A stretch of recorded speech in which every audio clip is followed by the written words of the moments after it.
The Major has 3 phases. The qualifications phase, which includes both the RMR qualifiers and the RMRs, a playoff phase consisting of challengers and legends, and a finals phase called champions.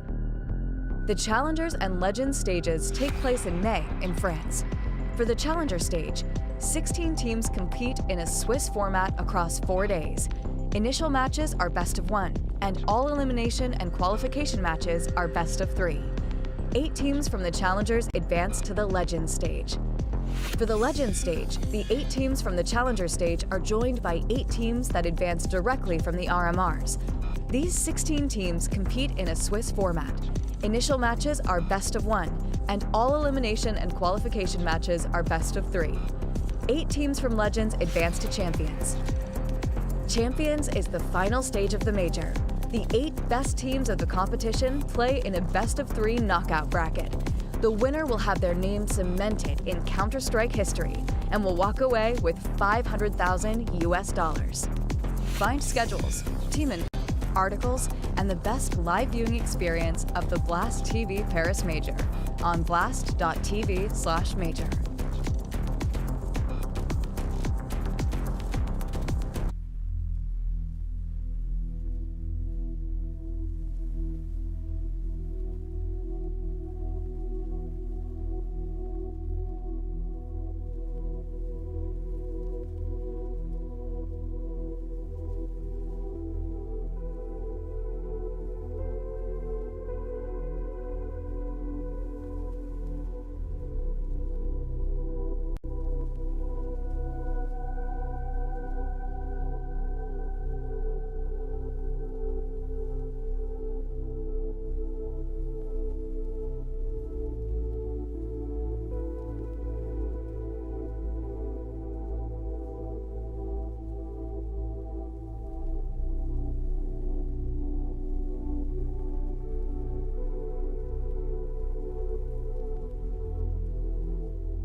As the Blast TV Paris Major rages on, we're going to be making the dreams of some teams come true and some hearts getting broken today, Hugo. We've already had a couple of teams make it through into the legend stage. Of course, we're looking at G2 and ENCE making it through 3-0. And we've had to say goodbye to a couple of folks as well in Fluxo and Mouz. As we continue throughout today, we're going to have some more teams departing us and some more teams moving on. Yeah, MongolZ versus Monte is obviously our opening game of the day. And, you know, end of the line for one of these rosters, of course, as MongolZ, who already at least picked up a dub. Surprised, impressed so far. Couldn't do it against Grayhound in the regional bout. But for Monte, I think we're kind of surprised to see them here at 1-2 as well. Look at the breakdown of yesterday's day, and we're talking about Monte. Look at that game against Forze on Ancient, a matchup that Monte have won multiple times, even back at the RMR and BO3s, but they lose it out in a BO1 on definitely a better map for Forze right now. Monte have a great map pool though, that's in their pocket, but they do sit 1-2 up against the Mongols today, Harry. Any other things from the schedule or from the breakdown yesterday that surprised you? I think the big one is Mouz going 0-3. Sure. Right? They copped the L2 to GamerLegion. That was in spite of like a pretty good start. There was a brief moment there on the opening map of Mirage, which was Mouz's pick, where they were like 4-0 up. Things were looking good, right? And then suddenly this huge 7-round streak comes out from GamerLegion. That's obviously as well the ex-teammate of this squad in someone like Sui playing versus his old team from the Mouz NXT days and sending them packing from the majors. And A-Core as well, who got and removed from that team. So I think there were so many reasons for GamerLegion to fight for that game, and yeah, that really hurt to see Mouz go out in such a fashion. Liquid just survived the brunt of Brazil in Fluxo, but it wasn't pretty by any means, and they've got to cannibalize Complexity later on if they want to keep running. Yeah, they've got to try and embark on this like dreaded O2 bottom bracket sweep all the way up through, right? But yeah, NA teams have done that once actually. So I mean, Liquid back at Antwerp, it was kind of an identical run, right? Wasn't it? Having to play Cole in the 1-2 game going on, they beat Astralis in the final matchup. You know, who knows where they'll find themselves if they win that game? But I think it's a big if. That is tighter than ever, and so is our schedule for the day. We have BO3s coming down the line. 3 teams eliminated, more qualifications to hand out as well to the Legend stage. What's game of the day here for you, Harry? You know, I think the complexity team Liquid game could end up being like a real barn burner, just because it's like, you know, the NA matchup, as you said, like NA having to cannibalize itself to stay alive. I think FaZe Forze also has the potential to be a real spicy match. Pro League playoff rematch where Forze, you know, took them to 3 maps, lost in 30 rounds on Inferno, could have won that series 2-0 if we remember. Actually, I think it was overtime. So a very close game, no doubt about it. Let's center in perhaps on our matchup to start the day. It's the MongolZ taking on Monte in a BO3 at a 1-2 stage, and we have the MongolZ arriving as well. Of course, the representatives of the Asian region and of Mongolia, the best team in their entire region at the moment, taking on Monte, who surprised, shocked all at the RMR and made an incredible run, have some unbelievable map streaks in their pocket, and feature not just young Jordanian talent in Boros, but experienced ex-Na'Vi stand-in for Sundai Young. There's a lot of reasons to get behind these squads. Yeah, you know, I mean, I think, you know, just to kind of get ahead of it very early on, I think that this is maybe where the Mongols are going to encounter the greatest challenge yet. And the reason is quite simple, and it's just down to the veto. You know, the fact that Monte, right, one of the things we say about this team, they're grinders. They play a hell of a lot. They have something like, you know, when we started the event, they had 144 matches logged. I guess that's now climbed to what, like 146? So, you know, they're nearly 150 games deep over the last 3 months, which is insane. But over that time, over this roster's entire history, they've not played Inferno. And what's like the go-to map for the Mongols? What is their like saving grace map pick, the one that they can challenge top EU opposition on? It's Inferno. It's Inferno. So you lose that, and I think already that just leaves you on such a back foot if you're the Mongols, and I don't think there's any ignoring it. You know, I think we can also maybe like start to delve into individuals for the Mongols. I think Annihilation is always worth keeping an eye on. I think he's been pretty consistent here, and we were talking about his path from when we first got to see him really like debut on the big stages all the way back at like Rio. He had some like shaky games. Yeah, some very shaky games, and some like clear frustration peaks and whatnot coming through. Things that have been weaned out with his increased experience. He's a pretty dependable piece, but if you really want to look for dependability, you're looking at Blitz, right? The kind of man at the helm of this squad. He's an incredibly consistent player. He's going to have to stand and deliver today if they want to have a chance. Yeah, and we even spoke to Techno earlier on as well, so let's see what he had to say coming into this game against Monte for elimination. Techno, the Mongols up against Monte. After a loss yesterday, how do you reset and prepare for today's match? We watched our own games and try to our mistakes again. Try to fix the mistakes again. Then, as I said before, and we should play in our play style and our game. But yesterday we didn't go. It goes well, and we lost it. I think today is not different. I think. And what will be different for today? Actually, everything different. Yeah. Yesterday was some kind of not good. Yeah. And your roster has been together for longer than Monte has. Will that help you in any way, and how? Yeah, I think so. Because our core roster, four of us, for being long, and yeah, I think that's great for us.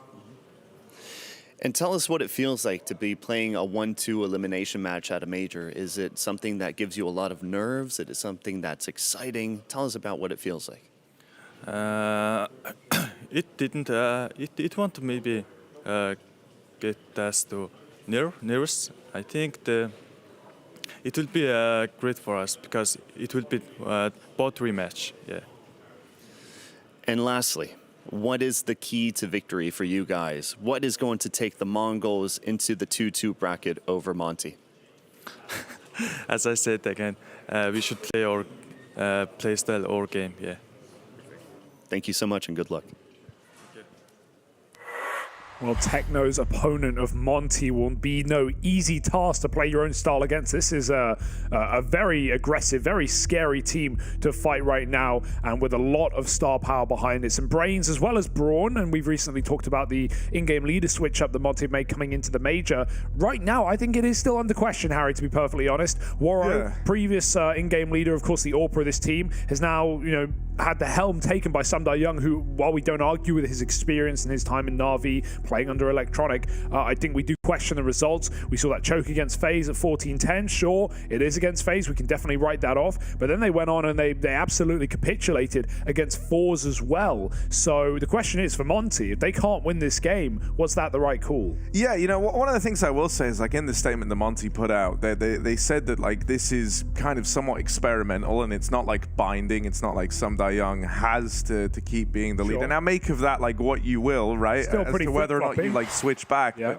But I do agree. It's like kind of an odd time to do it, right? And I think that's the reason why maybe you call it into question. Yeah, and maybe we'll hear a little bit about it as well. We're gonna get an interview from the ex-in-game leader and from the AWPer of Waro 2K. You and your team lost to Forze yesterday. Is that something that can be felt in the team mentality and preparation for this match against the Mongols?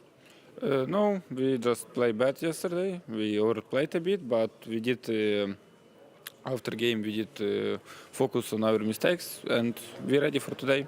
Mentality is good, everything good. And your coach, LMBT, isn't with you here in Paris. How does that affect the team? Does that affect you in any way? No, I don't think it's a problem right now. I think the problem is in our brain, and overall, after the game, we can speak with him, he can help us, and yeah, I think it's not a problem right now. And tell us what it's like with having a coach not on site with you guys. When you talk to him, how do you do? What do you prepare? What do you look at? Can you repeat, please? Yes. What does it look like when you don't have a coach on here, on site in Paris with you guys? What does the preparation look like when he helps you from away? We go to speak and we talk. We watch Discord. Yesterday I joined our new AGL and coach to help them something, and I think we'll be good.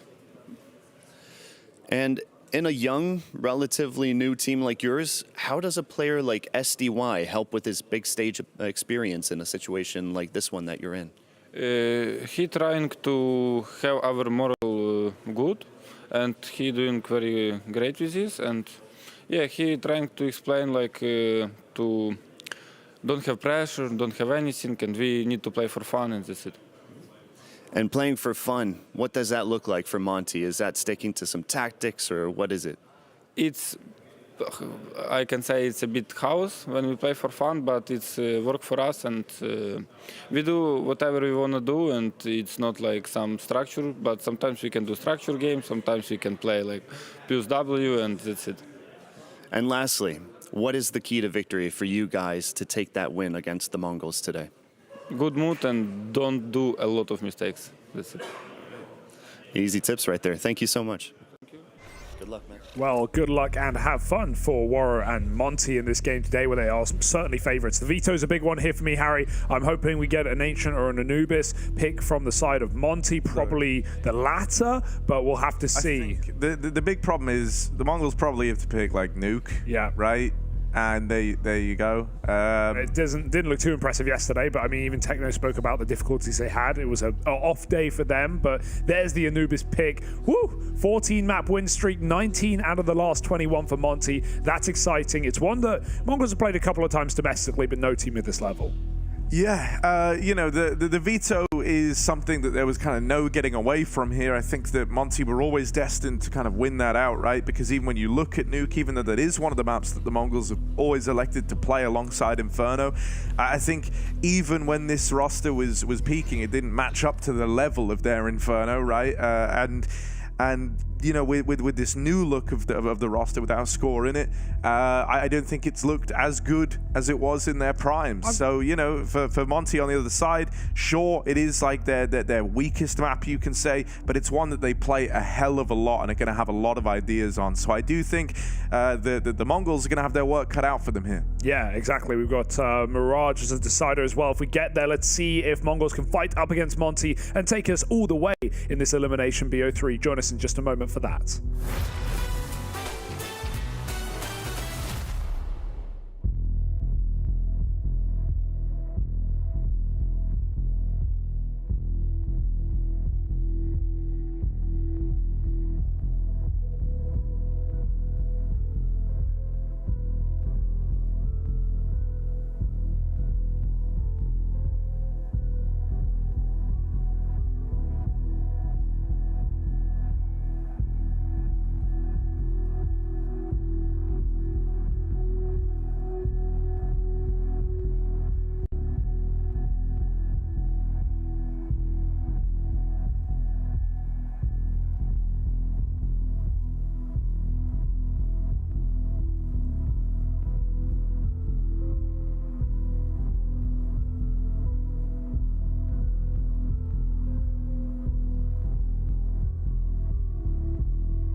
Time to put your money where your mouth is. Monte, Mongols, and elimination here in the 1-2 matchup for the Challenger stage. Nothing is sacred. Nothing is even guaranteed for a team like Monte, who have had trouble so far at repeating their RMR performances. But today, definitely favorites. Mongols on the other side, trying to upset, trying to perfect some of these woes they've had on maps other than Inferno. The predictions right now are looking pretty favorable for Monte, Harry.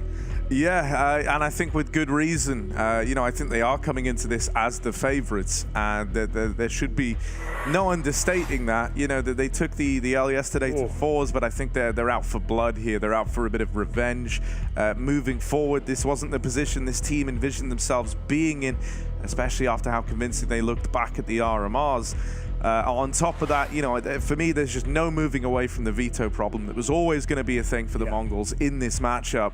So, it seems like the unicorn odds very much agree with me there. They're leaning this fairly heavily in favor of Monte as well. Yeah, I don't see it being impossible for the Mongols to, especially take the first map of the series. But if they can't take Nuke, there is simply no way, Harry. Safe to say, Anubis is a lock-in for Monte, and Mirage is one that they have fielded up against some of the best. So let's see if Mongols can catch them off guard here with a T side on Nuke, or if Monte can come swinging out of the gate.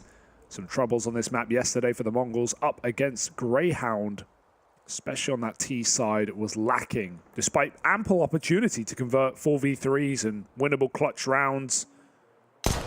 Annihilation looking to tap out the first man, but it's a ramp push for Monte. They don't wait. Oh, the Mongols have taken the upper side. Good timing on this. One man here at CT Vent is Warren. He's overran. Boros. Oh, no! Boros will control the USP and denies that plant. Down to the 2v2, but they lose Boros, and now it's just Sumdai Young. There's the reply from the Mongols. They might have been surprised by that fast wrap in through the lobby, but they're quick to adjust. They're quick to right their wrongs. I do still have questions sometimes for the Mongols' communication, because I feel like that bomb gets stuck for just a second too long, right? Like, where's the comm? Where's the, or at least realization that you're going to get peeked from Hut? They had a little bit more time than, you know, this. Look, he's still sticking it. It feels just a little too slow. Like, even so, Mongols win the round. Very fast flank from Monte. But a map like Nuke is one where comms have to be perfect. There's so much micro on the map to worry about. Boros, he's making a play, man. He's going right through. No flash, just walks it. Oh my god, Boros. What a monster. Warriors even got the pick outside. If Boros committed, they'd be back turned. There still are. Mongols just want to walk out upper right now.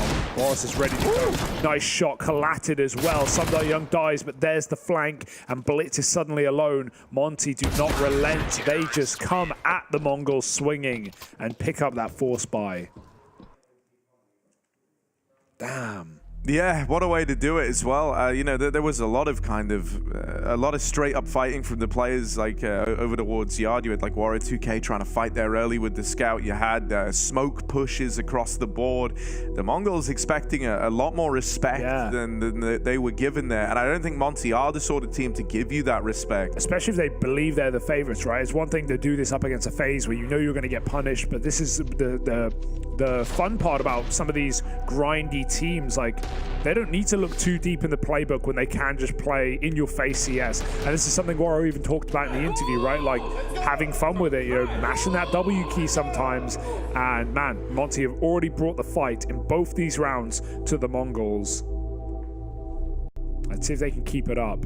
It might force the Mongols into a default heavy style. And I'd be interested to see that, because in their defaulting yesterday, Grayhound were the hyper opposite. They were not willing to go audaciously on that CT side. Alistair had a lot of cool openers. He had a lot of different like round starters with the orb. But other than that, we didn't see like double pushes or much map control taken, which was fine. That style's fine on CT Nuke, but let's see how Mongols adapt to this, knowing now after just 2 rounds that Monte are bringing some flair, and they've all got smiles on their faces as well during this tech timeout, having just won that crucial second round. Yeah, it's just a little mic issue for the Mongols, so hopefully not too long to wait on this one. You know, I think for Monte, it's going to be important to get off to a strong start. I think winning that force buy is a big deal.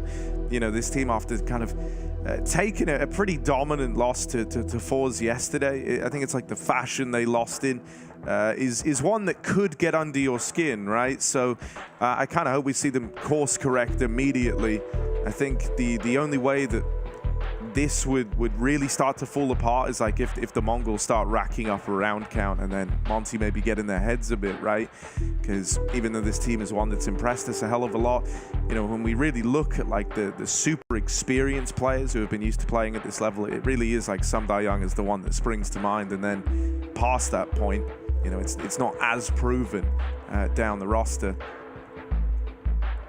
For the Mongols, yeah, they've been poised a bit of an interesting question here. They're going to be getting aggression. They're going to be getting given fights. This is something that I think they kind of must be used to at this point. Sure. Teams do adopt a bit of a different mentality when they play the Mongols, and sometimes that's to their benefit. Most of the time, it's not when it's versus, you know, top tier EU opposition. Yeah, here's a breakdown of the games already played so far. Of course, BO1's down the tank for MongolZ. You know, they opened with a decent Inferno against G2. They had very good Inferno. A really good CT side. Yeah, T side. Azteca had a massive game, and he kept that going into the GamerLegion matchup as well. It was blitz at the top by the end of that one. They beat GamerLegion. Also an Inferno. Don't know how that map got through against GamerLegion, to be honest, in a BO1. And then they fought Grayhound, who, you know, it was actually the MongolZ who last banned out Inferno to play Nuke, trying to show a little bit more of their map pool. I respect them for that. I'm sure knew Grayhound were ready for Inferno, but it didn't really go to plan. It was 6 rounds T side, and yeah, it didn't look great in the second half, to be honest. For Monte, you know, how do you characterize this, Harry? Because it started almost so well.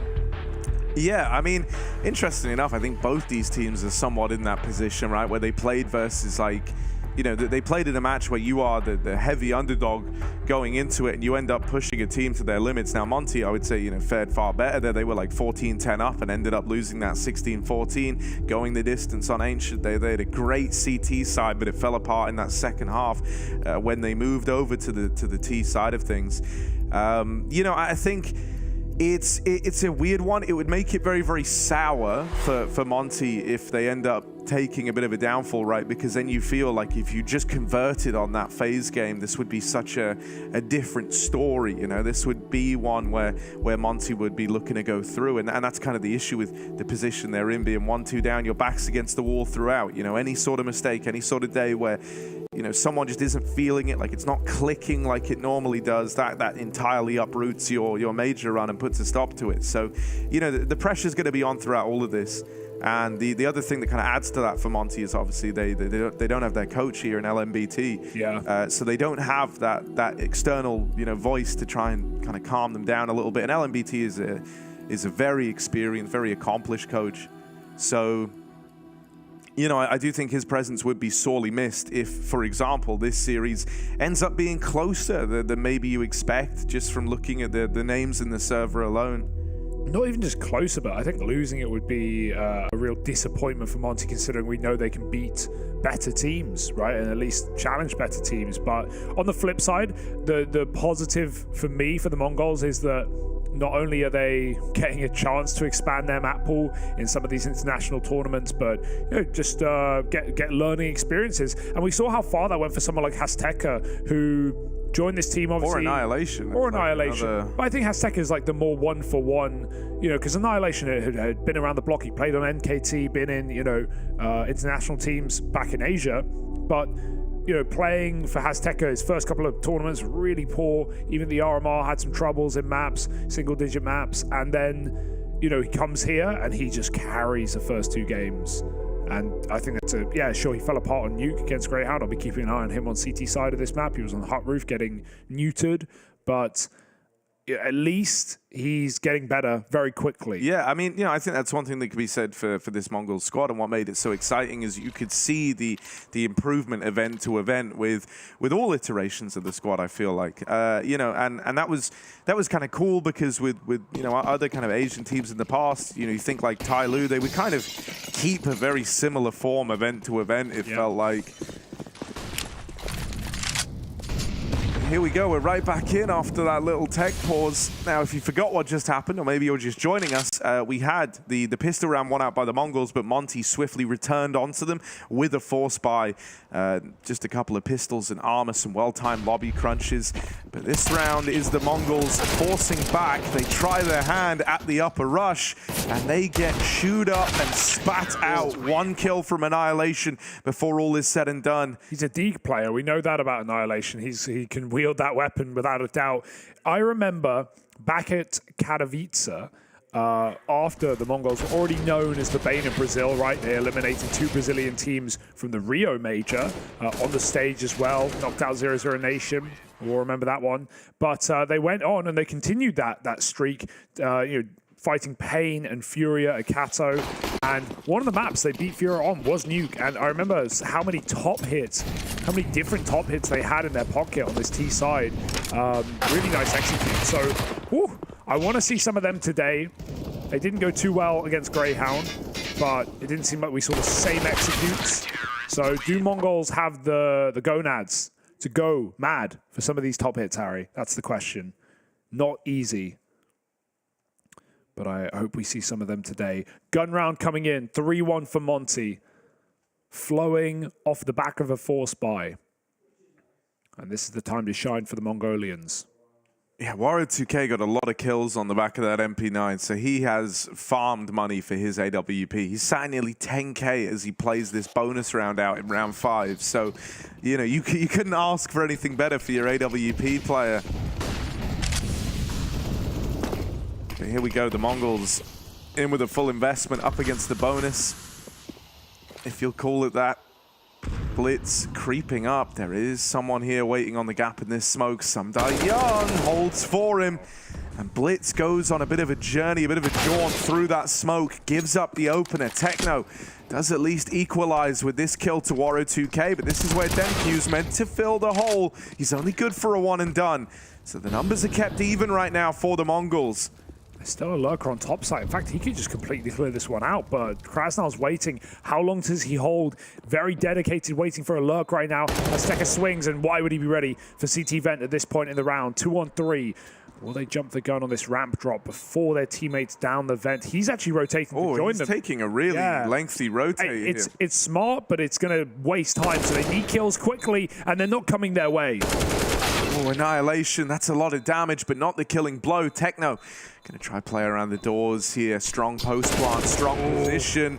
And with him dealing with Krasnal, it's going to leave it just on Boros. He's got one chance to find him. And the shots sail on by. Techno picks that up in the clutch. A big round from the youngster on the Mongols. And 3K to make it happen and winning out the 1v2 to walk it over the line. The Mongols are on the board. Yeah, they had to win that one, right? 3v3 with the B site. Very crucial trading down and lower. And you wonder if Warrior just upgraded, man, bought the AWP. That's a very different round. He doesn't go for nothing in secret. He probably takes one, falls back, continues taking control. So he'll definitely get that AWP coming into another rifle round now. Interesting that they've gone straight into a double AWP here on the side of Monte. Boros on the AWP, yeah. You know, Boros is the ramp man. He's going to be playing it there. So good position for the AWP.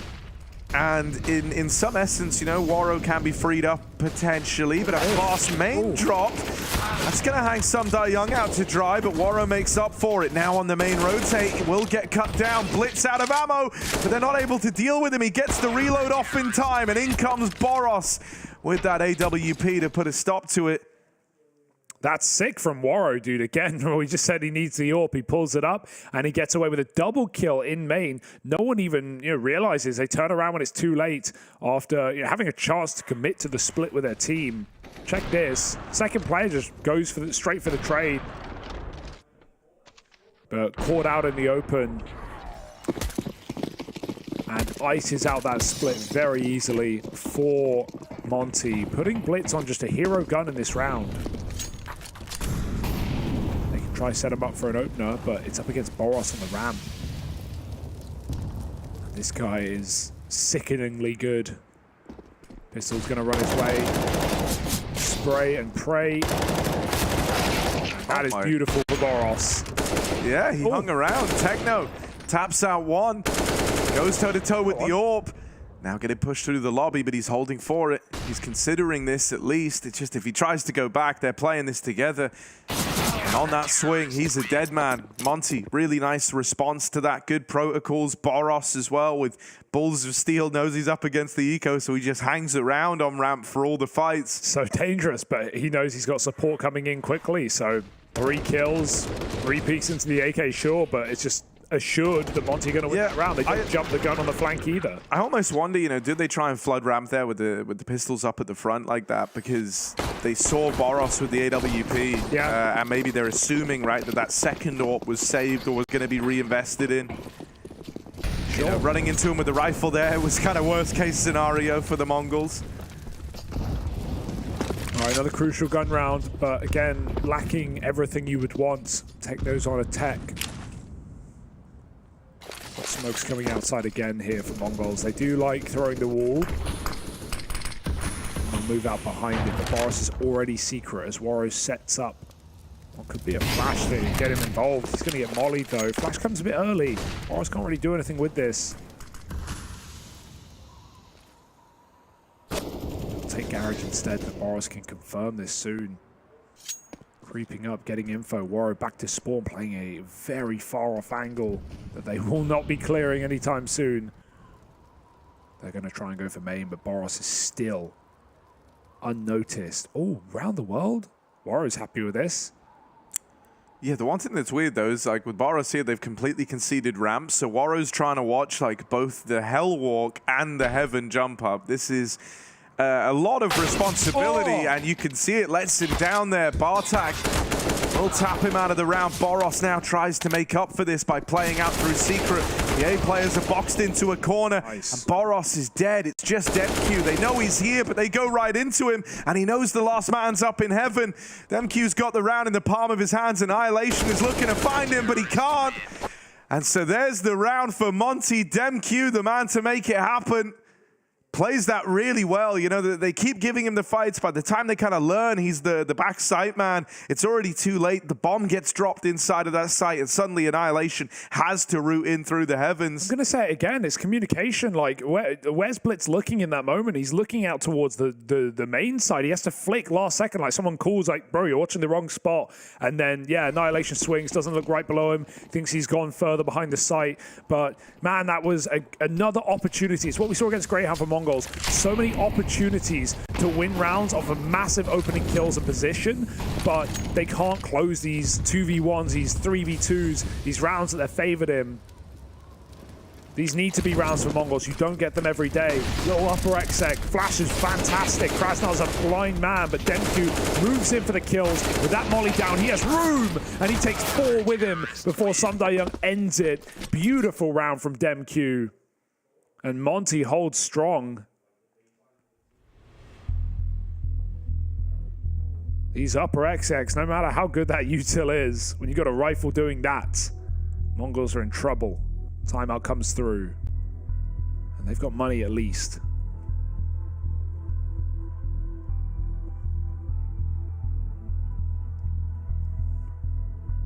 Yeah, I think, you know, the Mongols are a pretty...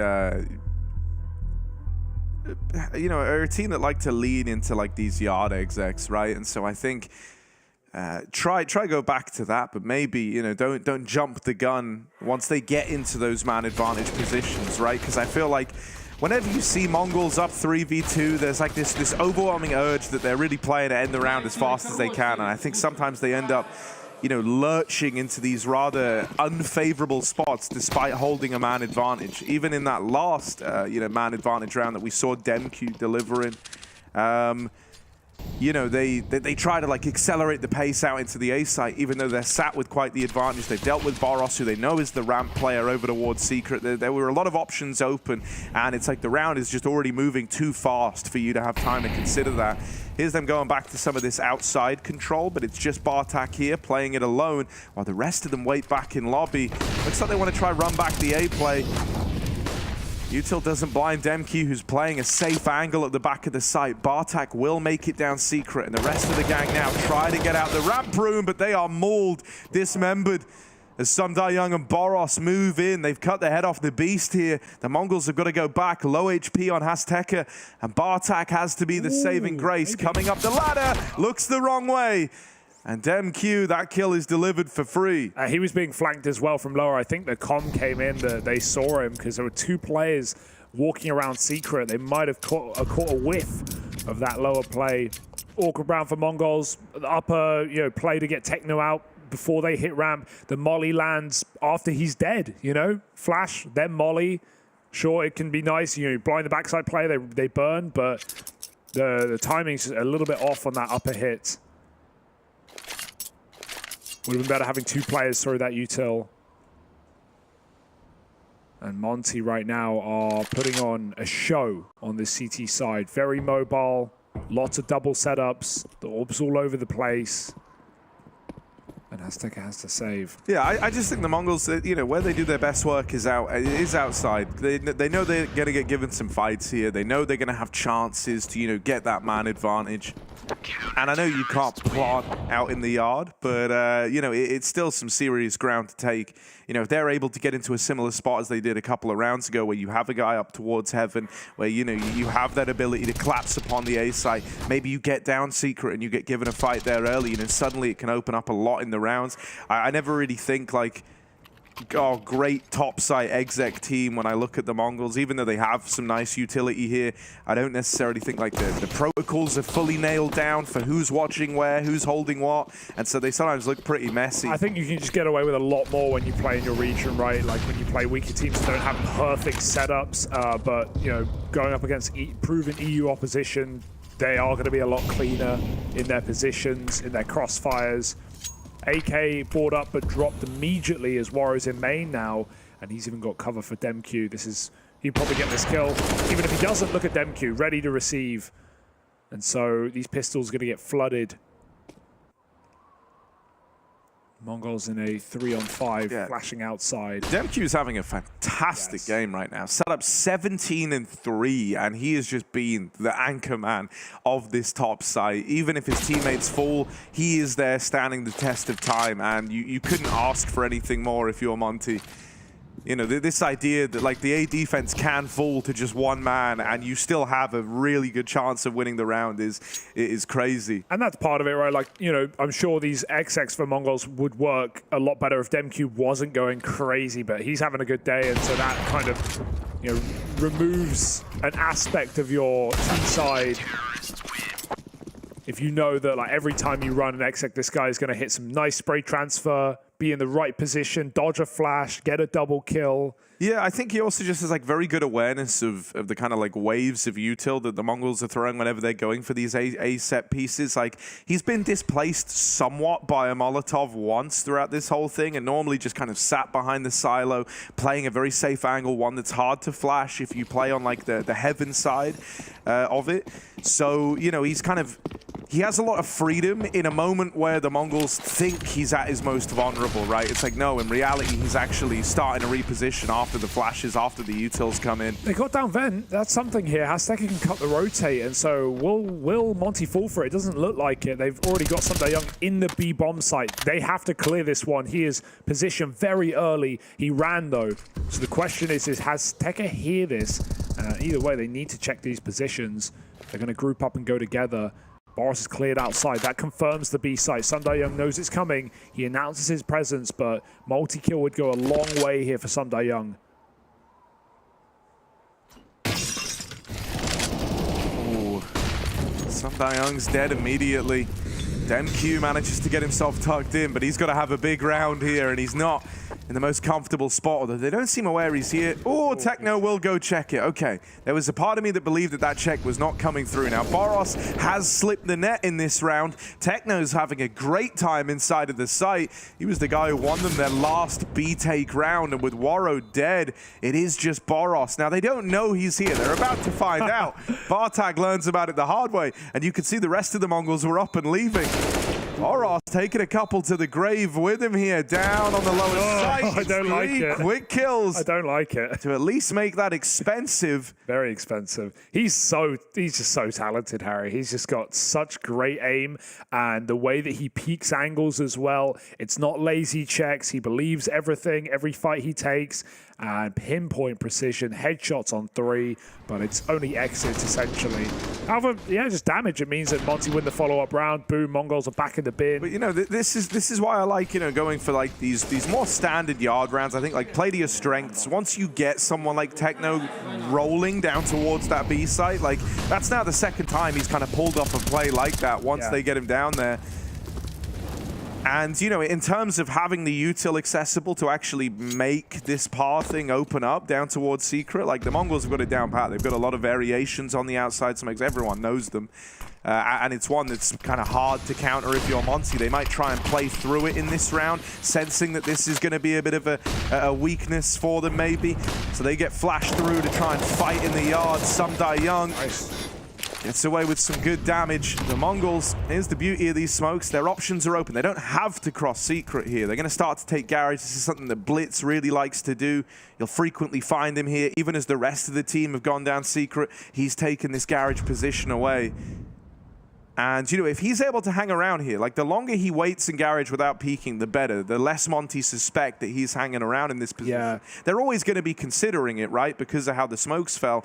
But the longer he waits, if he's able to peek out, find a kill, apply a bit of pressure out in the yard and cut off the info, the Mongols can find themselves in a good spot in this round. There's two issues, though. One, Warrior's still watching this, and two, they want contact on B. They want something because it's a double lurk right now. Mongols would love to pull the bomb back up, but they're not getting anything, so they'll just commit with the space on lower. Oh, that's an awkward miss for Blitz. Warrior catches him as he rotates out, and now they need to 2v5. That's a start. That's an opener. Annihilation with a post-plant AWP as well. Bartek goes close, but they're holding for him. A swing would be a death, and so now it's just on to the AWPing start of Mongols 1v4 with the bomb in his favor. Yeah, you know, we've kind of been singing his praises in terms of the improvement arc this guy's been on, but a 1v4 like this, gonna take a lot for Annihilation. He's smoked off, so it's just spam and dream, spam and dream, but they're still on the bomb and they're sticking it. Oh, man. And he takes out the wrong man. Throwing it down as Monte grabbed that defuse. The body block was beautiful. Once that kill comes in through the smoke, as far as Annihilation was aware, he thinks he's got them off the bomb. It's a nice try, but the molly, the smoke, the spam, there's too many, you know, things in the way. Yeah, they were never going to let it be easy for you, right? Damn, nice try. But it's not enough, not today. A clutch that can't come through. And the Mongols with another timeout as Monte assemble a double-digit CT side on Nuke. And that's the sad part. We may never get to see what, you know, Mongols have to show on their defense, whether they can stop some of these hits for Monte. Unless they find something here at the end of the half. Bomb plant is nice. That earlier damage we mentioned. Still going to get 4 rifles in this round at least.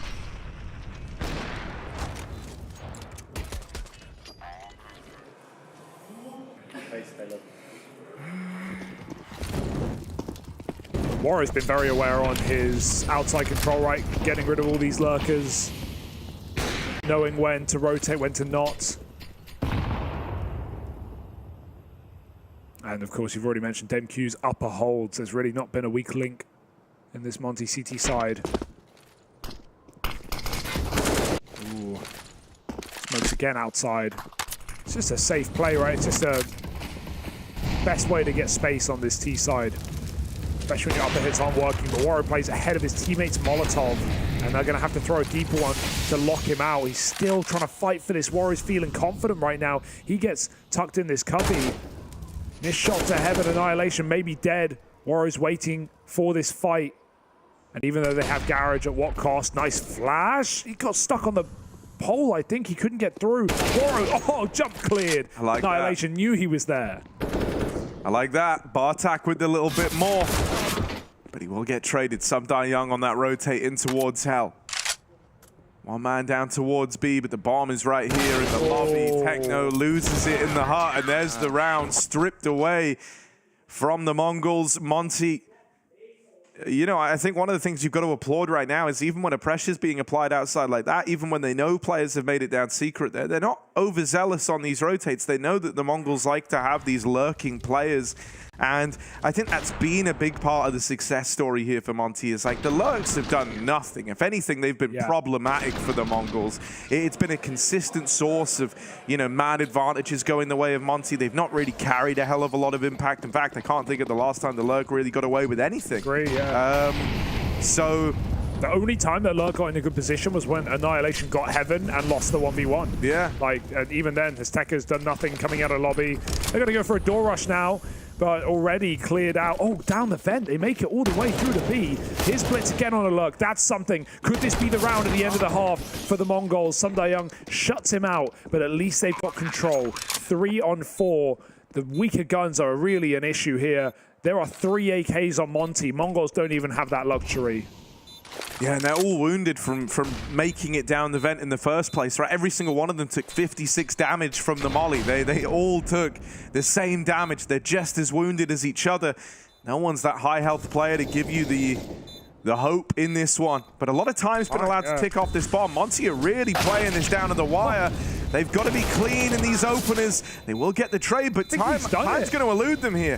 They're going to hop on this bomb, but... One kill! Oh! Just dropped off of it. It's going to be close, but too much time gets away from Monte. And so the Mongols are handed one more round before this half closes.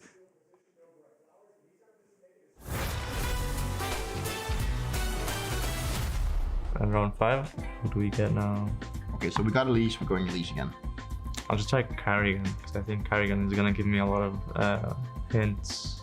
GKS, Justin Savage, Justin Kill Savage. He's older than 24. AK-47, more than 5 majors. And it seems like he is not European.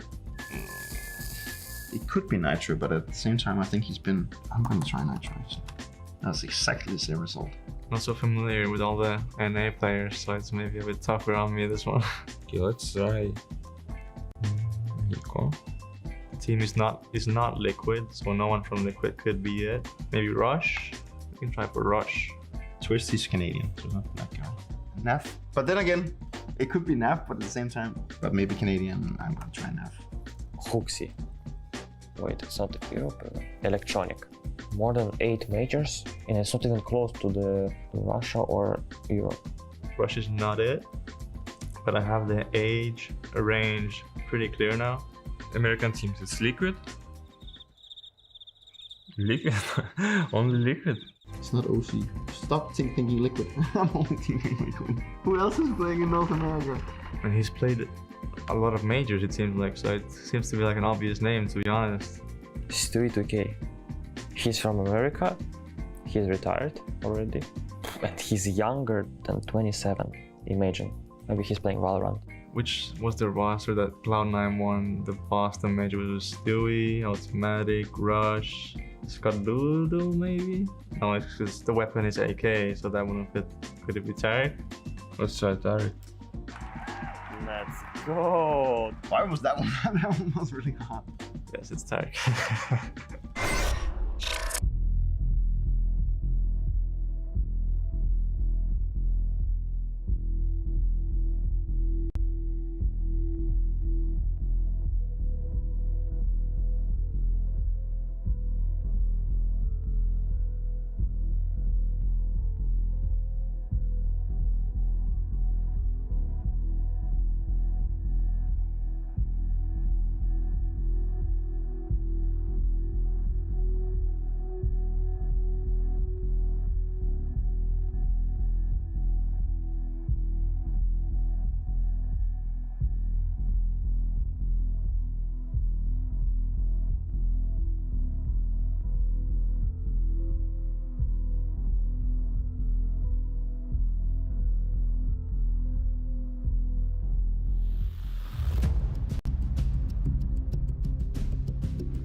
Monte lead the charge on the Mongols map pick here. Nuke going pretty dominantly in their favor after an 11-round CT side. That's with Demcube putting up some fantastic numbers. Boros is delivering. All the pieces sliding into place for Monte. Over on the side of the Mongols, it's really been Techno and Annihilation as the two kind of elements giving any sort of rounds the way of the Mongols right now. They had a very rough go at it in that first half. They were gifted one more round right at the end there when Monte took a little while to actually launch that retake. And so, 4 rounds. Is that enough for the Mongols to hold on? Feel not, but let's see CT side Nuke, what they can do.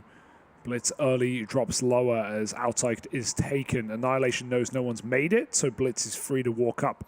Soon that will change. Ooh, an opportunity presents itself for Blitz. Might have to grab it with both hands. That A site's getting overwhelmed. Hits a backstab. Flanks coming in on Heaven. Doesn't need to rush this one. Blitz can just keep them contained, but they've taken over the site. 2 kills on upper. Annihilation with a crucial headshot. Drops that bomb.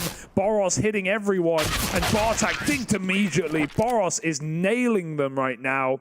3 kills. He hit that goosh on the 4th, and Monte take a pistol round to propel them on their opponent's map pick. Yeah, now you get this overwhelming feeling that this is, you know, the beginning of the end of Nuke, at least, you know. You're going to have your backs against the wall the entire way through now if you're the Mongols. This means you either need to find success right here on the Force buy or in your first rifle. And from that point, you would need to find success consistently since your first rifle round. So, you know, the best chance to get ahead of it is offer something exciting up here. They're looking like maybe a bit of a lobby crunch as they've propelled them out over towards ramp up close to the smoke. They're set up outside of the hut and the door. But it's pretty disjointed here. There's one player down towards lower right now. Blitz going to go clear outside.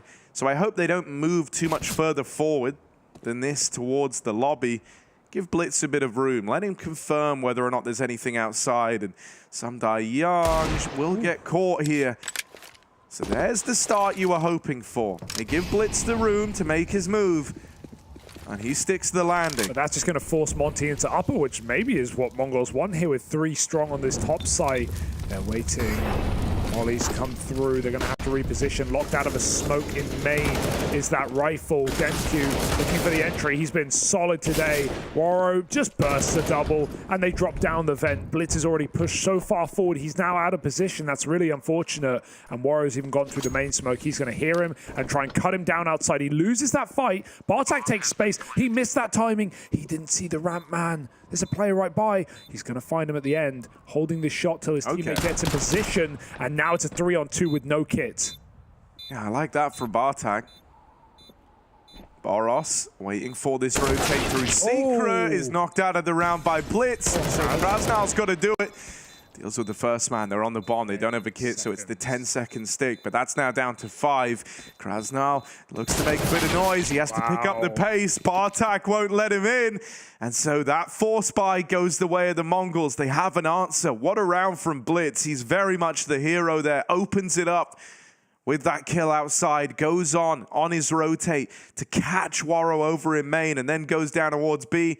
Offers up another onto Boros, someone who could have proved instrumental in that 2-on-3, especially with him set up over at Decon. The bomb planted for him. Yeah. Sick round from Blitz to open and close like that. And Mongol's going to be very happy they can win a force buy and actually stay alive in this map and series, really, because as we said coming into this game, this series rests on you. Mongols needing it. A 14-win streak for Monte on Anubis. Screams disaster for the Mongols.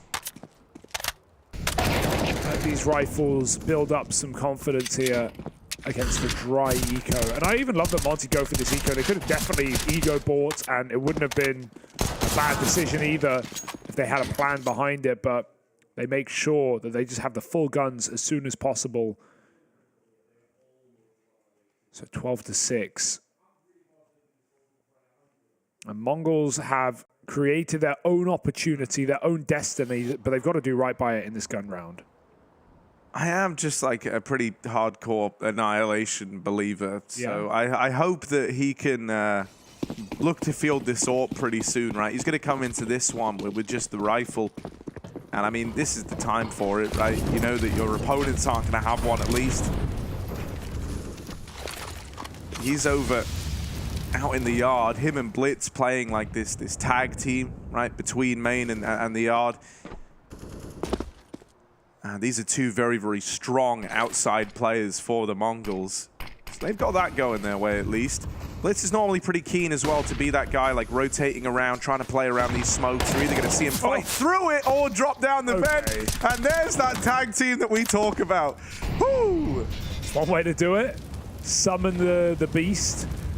2 kills outside, and they will not be surprised by the garage control at this point in the round. Blitz is holding for it. This is Blitz's move, you know? Yeah. Crossing garage, this is his move, man.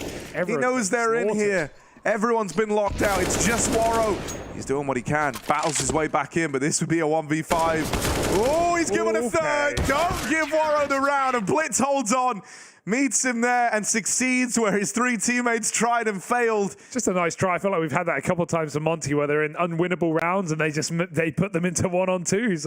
Boros did the same on the B site in a 1v5. Yeah, they're very scary. One of these days, it will slip through the cracks. but the Mongols hold on for now. Great openers for Annihilation and Blitz. Now we've got something cooking here, Harry. 7 CT rounds after losing both pistols. Oh, sorry, well, they won the first pistol but got 4 sports. They did the inverse here in the second half.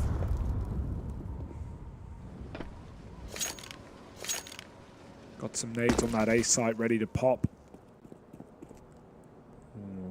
It's a heavy setup.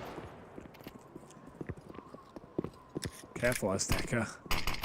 You know, in the same way that I look at like the Mongols T side, their best route in being yard, I think like their strongest defense is out in the yard as well. So I think if you're Monte, you know, there's other avenues to try and find these openers.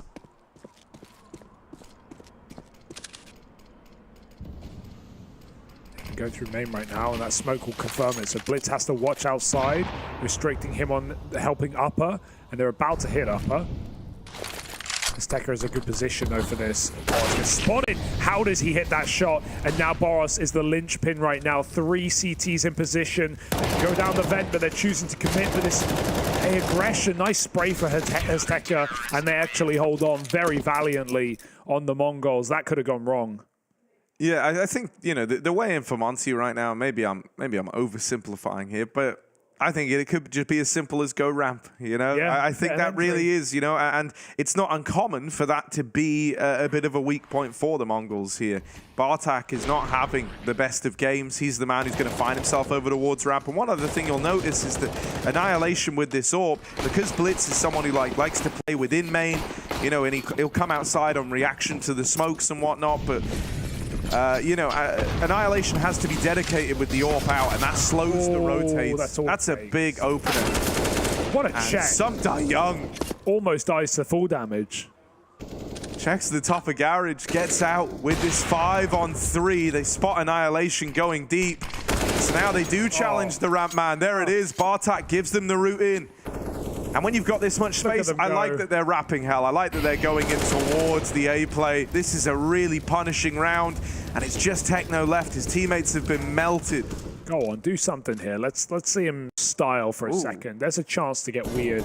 If Monte try 1-on-5s, why don't you? There's the first. Bomb stuck in the door. Oh! Technodale's a headshot. They're coming in from above. He repositions. He gets behind cover, back into safety. 60 seconds for Techno. His routing has been really clean here, right? He snuck up the vent. He knew that he hit that timing, and he just heard the Heaven player drop. He knows that right now the path into Heaven is open.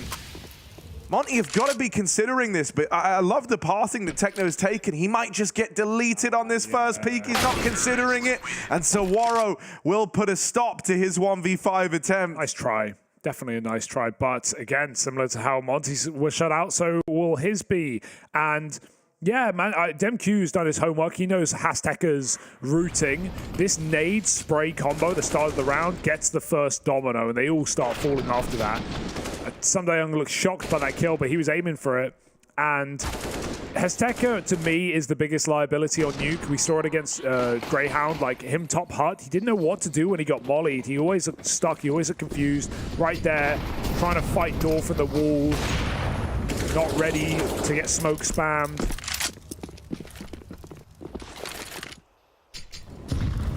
Doesn't look like he's been challenged like this before in this position. Every round starting low health. Oh, Boros. He hears a reload. He goes right through the ramp smoke. There's only pressure being put on as they line up outside utility. Blitz in a power position. Yeah, I mean, Blitz is someone who really likes to try and exert dominion over the yard, and he gets that opener. Save. The bullet's soaked up. Technos want to fight over in A in the meantime, so this is a much better start to the round for the Mongols. Techno's coming alive. Bartak back in the cubby. Being baited in by Azteca. He doesn't even need to commit here, just draw them in. Second teammate up, he does die on just a jiggle, and 2 for 1 is fantastic for Monte in this round. It's giving him a chance on lower. Uh-oh. Bomb's gonna get planted. A retake is on for the Mongols. DemQ has the perfect post-plant position. Got to worry about ramp eventually, though. But this is such a nice spot to hide out in, and with the AWP covering the one position Techno's trying to take, Waro don't miss these. Spam comes through, Demq not known about for now. This shot, Techno's out of the sight, and Waro commits as Techno finds both. With 3 in the round, Mongols recover that B retake. Yeah, beautifully done for Techno. I mean, he's really arrived in this game for the Mongols, and that's great to see. You know, he's for the longest time was like one of the most talked about players in this squad, but has always been a bit hit and miss. But man, when you have him switched on, when you have him delivering like this, it can make all the difference. He's approaching this with a great deal of confidence. He's having one of those games where you're full faith in every fight you take. You feel like you're reading your opponent. You almost feel like clairvoyant of situations, right? Like so comfortable, just unfazed by the opposition. You feel like you're in their head. And so if that keeps up, you know, this game still has some legs on it yet. Yeah, we're seeing the mistakes disappear for Mongols. We're seeing them start to win these clutch rounds that they couldn't in the first half. Players individually putting on multi-kills. All the signs of something awakening here for the Mongols. Great Molotov. Poor Azteca, man. Takes a new position. Still gets Molly top silo. And it was all to set Demq up for the A entry, but he does get finished off by the AWP. Oh, that's scary, but Blitz wins his before the smokes land as well, so knew that this was a fake out. Azteca can't get mollied this time. The Mongols, they're set up for double digits right now, and I don't think anything can stop them.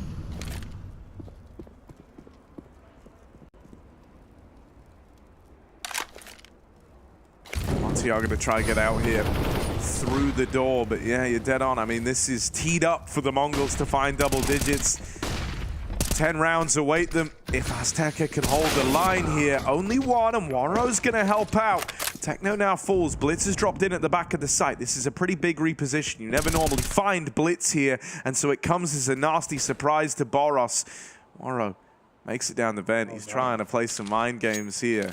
Ooh. But I think it is just a save. I don't know. Oh, he looks pretty convinced. He looks pretty convinced. Hang on. Hang on. Tried to fake them out with the drop and the scope, and now he's out through the hub. But 2 here, and Blitz holds the line.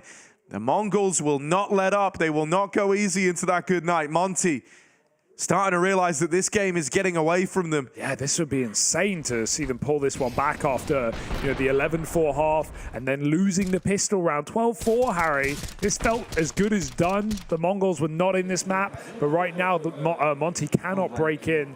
I do want to see a ramp hit from them, right? Like the 2 times they've gone ramp in mid-rounds, they've actually won it out and taken a path to B. So let's see if Boros can go back for an entry and a gun round and just try and crack that side open. Demq going through, going to commit to A late with a flash. He's in the smoke, he pops out, and everyone's blind. Nice entry. Can it steamroll? No. All the CTs in position and winning their fights. Even a flank coming through for Bartak.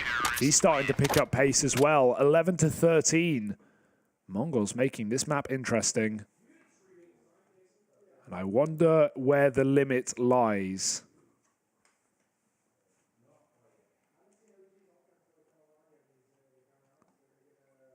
Yeah, it's starting to get very concerning. I mean, you know, for Monte, they always have a new idea of how to approach the round, but I feel like there's more that could be done in terms of like tying in this idea of like, well, what's worked for us already? You know, where have we been finding the openers? Or even starting to consider, you know, like, is there anyone we can abuse on the other team? Because everyone's risen to the occasion, but Bartak is still really struggling. Like, it feels like he's kind of the obvious point you want to try and exploit here. Boros has had a great head-to-head versus him over towards ramp as well, but they keep going back outside. Yeah. And I really believe that this is, you know, where the Mongols find so much of their success is out in the yard. Finally, they get an opener. Annihilation's dead. Demq has opened up down at lower.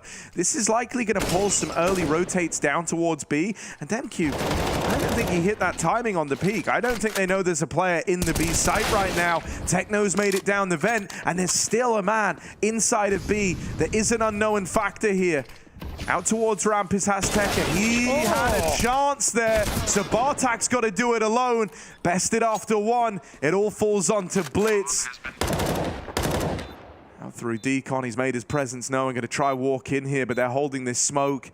He has made it past that little gap on the left, but it still should be a dead man. What? Hang on a second. That nearly gets out of hand. DemQ didn't react for a moment there. I was nervous. And if it was that like weird reaction that ends up, you know, the round going the other way after DemQ got a big triple to set them up for the B play, that would have been heartbreaking. Monte do deliver on it at least. I think they did know he crossed in. The big problem was Annihilation dropped down vent with the AWP, right? Like, DemQ got down vent immediately, and after Blitz got smoked off, he called for a rotate, and yeah, he saw an Annihilation's face there, like, damn, didn't realize they actually snuck a player down. That's all it takes, that lack of info. DemQQ sneaking into B. Oh, there's a leg. And even another entry through the smoke. Azteca again on the wall. Just gets spammed out. A continued weak point on this A site. Annihilation has got to make a play. And he might be able to. Young very close though. Oh, the jump over the box. Trying to speed up, trying to go faster, and he gets caught from afar. That's a nightmare right now with another player low. MongolZ might have pulled all this comeback for nothing. Yeah, what Pimp would call a cosmetic comeback, right? One where, yeah, the numbers get prettier, but cut short. Oh. Unable to complete it. Boros, sure, he's going to die going up heaven, but in the meantime, the bomb's getting planted down on B. He was already hunting. The MongolZ are forced into a save. These two guns, if they're able to get out with them, are all they're going to have to work with in this follow-up round. They're getting 1900 at the end of this, so they are really strapped for cash here. Uh-oh. Not even the save is guaranteed. War is there in time. Heard the drop out of heaven. And Techno might be fine in this cubby. But this is 15 rounds to Monte right now. Did all they need to finish the job. Terrorists win. And this is reassuring, you know, having a comeback get launched against you, feeling like the game is starting to slip away from you. It's something that can, you know, really affect the mentality of a team, can kind of hurt them. But they've course corrected here. They've put a stop to it. And even then, you know, in finding their stride, they've started to piece together, you know, where the weak points are, where's the fights that they can look to win. And so it took them a bit of time to kind of gather themselves and really nail that info down. But it feels like they're here now. They're back in that fashion that we had in the first half. They might just bludgeon into Upper as well. Boros doesn't get that kill. They're getting crunched in lobby right now. Blitz is pushed all the way on the ramp side. There's some grenade damage. Look at them get lit up by the HE. And Monte might just want to reset in the spawn, but up above on the roof sits Blitz. 5-7 from afar. They're climbing up to meet him here. He's fighting for his life.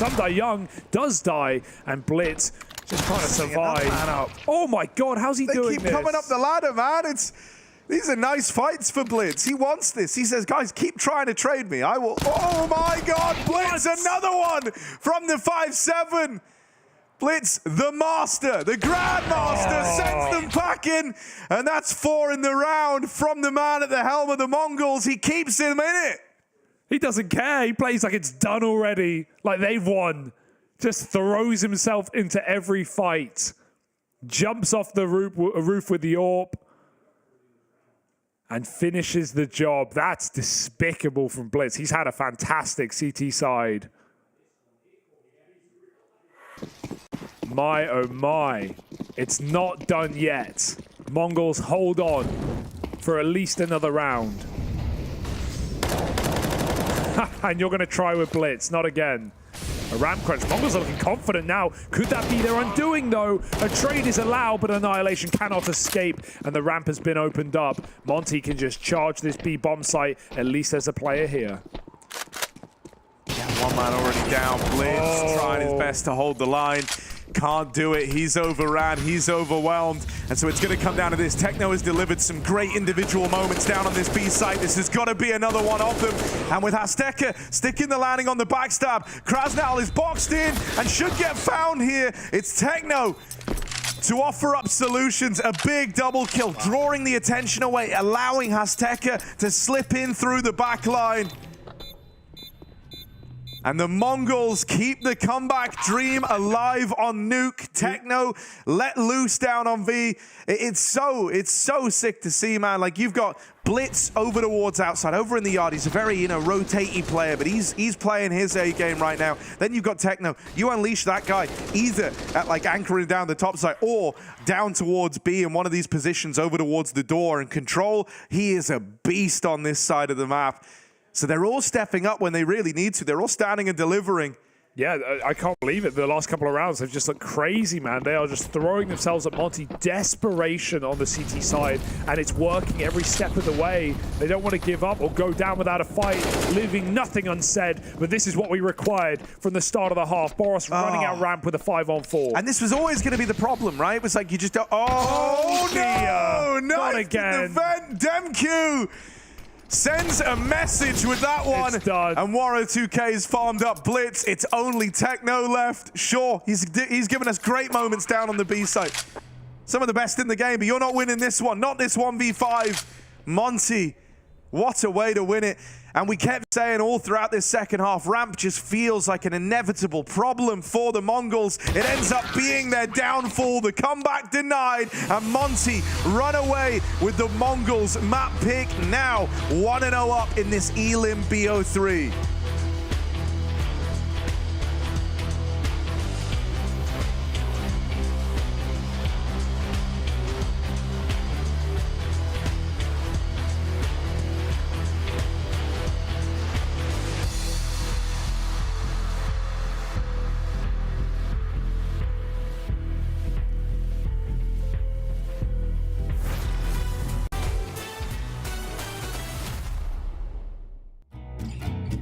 It wasn't an arena, but remember the 1v1 I had against NAF?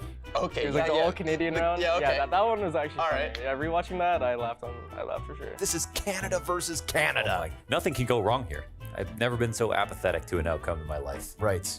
I'm going to apologize no matter what happens. I'm already smiling. I'm happy for whoever wins it and sorry for whoever loses. Sorry. Oh, he's just bleeding time off the clock. Oh, he's playing twist like a God, fiddle. Canadians are so smart. No kit either. It's done.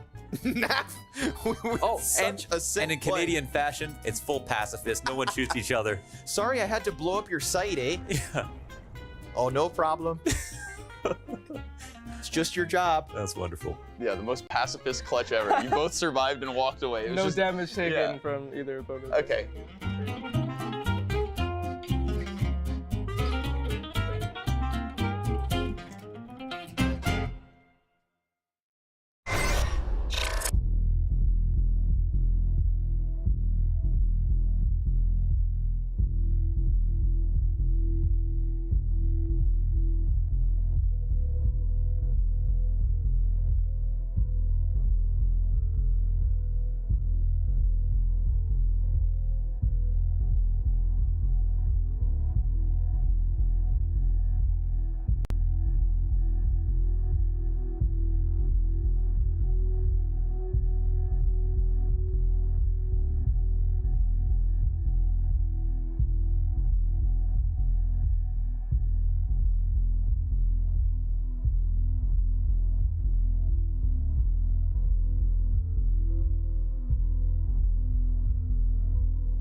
Monte might have held the lead dominantly at 12-4 on the half, but it ends up being a far closer affair. They eventually long it out over the Mongols and are able to put a stop to that comeback all the way in round 29 at 16-13. That is a full-on game right there. And the Mongols get so close to completing the comeback, to sending us into overtime, only to have it stripped away with something as simple as a B ramp rush out of Monte. It felt inevitable that that was going to be a way in, right? Because when we were looking at the Mongols, everyone felt like they were rising to the occasion, but there was one man who kind of was struggling a lot and never really had like his redemption arc within the game, and that was Bartag. I think that's because for the most part, CT side, Monte weren't really going ramps, so he never even like had those rounds to kind of warm into a game that he was already struggling in. Instead, he was often like rotating into a lost B site, kind of hard to like find your footing in those moments. He would have loved earlier in the half for there to be like an eco ramp rush where he gets to like build a bit of confidence, but he was never given that.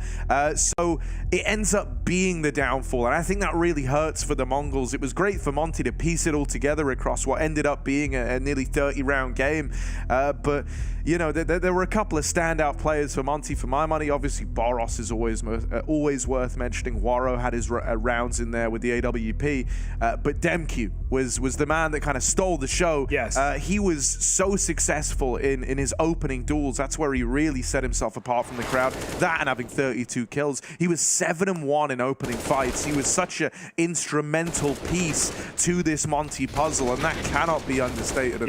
Yeah, it's the way he did it in the first half. It's the reason they went 12-3. We had so many A-hit attempts for the Mongols, which we've seen obviously, you know, back in Katowice as well under IHC, and to better success than today, but he put up so many multis when they went for these A splits. I don't know how he found so much room. If you contrast that to someone like Hazteca on the CT side, the amount of rounds that he got picked just trying to set up CT vent or close hut, trying to change things from the Grayhound game, but Demq had great spams and great utility to continue this head-to-head on the T side as well, and just kept destroying him. We even had these 2 vent dives to Demq.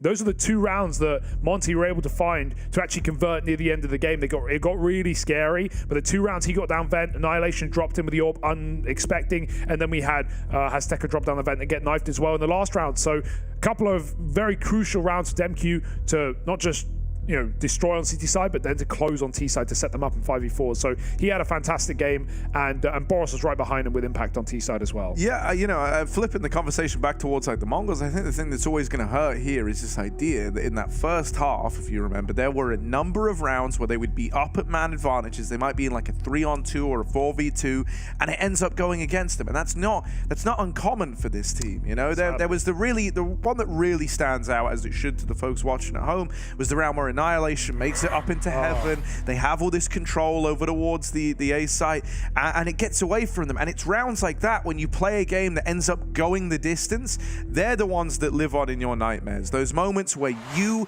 held all the cards, you had everything, and you end up throwing it away. This was when it felt like the game was already done, right? This was Blitz on the Force spy, where they have pistols and SMGs, go up T roof and just throw himself at Monte, and he got 4 kills off the back of it and won the round. There were a couple of them towards the end for Mongols where they didn't want to give up, they didn't want to go down, and they didn't want to leave anything on the server, and we had a couple of very explosive rounds. But it's reassuring to see, despite that, for the Mongols, like having the second resurgence, that Monte can close those games, because we saw them struggle against FaZe. Yeah, you know, that like Blitz 4K round, because I like talking about the Mongols a good bit, man. They're fun to watch. I do find myself being a Mongols fan, and if you are, you should love Blitz, because one thing that will be apparent, and watch this as well as we head into the next map, he will always be in the right place. Like, he's not like anyone else where like maybe you get a little caught out, or like a little blindsided. Yeah. He will be very mobile, and he will be right where he needs to be. Even that round where he's like up on T roof, and like the first 30 seconds is like a very keen example of it. He's very, very good in his pathing, and his routing, and his decision making, and read of the game, and that's what makes me such a fan of him. You know, in the rounds rounds where opponents, you know, going to try a ramp rush. Where will Blitz be? He'll be ramp. He'll be down towards B already. Like he feels like he's always one step ahead. I just wish that would translate across to the rest of the team. We are seeing improvements, at least from the Mongols, in a smaller sense, getting better every event, every international outing. But I hate to be the bearer of bad news, Harry. I think this is going to be their last map. Yeah, we now go to Anubis. It's a 14-map win streak for Monte. That's why I'm talking them up a bit, because this is probably the last time we're going to get to see it. Maybe end of the line, maybe end of the road for the Mongols. But we'll have to see if they can do anything to shock us and surprise us on Anubis. That's the next map. Meanwhile, 26 rounds deep, we have a GamerLegion OG going on also on the A stream. So definitely go check that out in the meantime. But we'll be back in just a moment with Anubis, map 2 of the series, and maybe Monte's way to run through.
Monte moved to comfortable, familiar ground here in Anubis.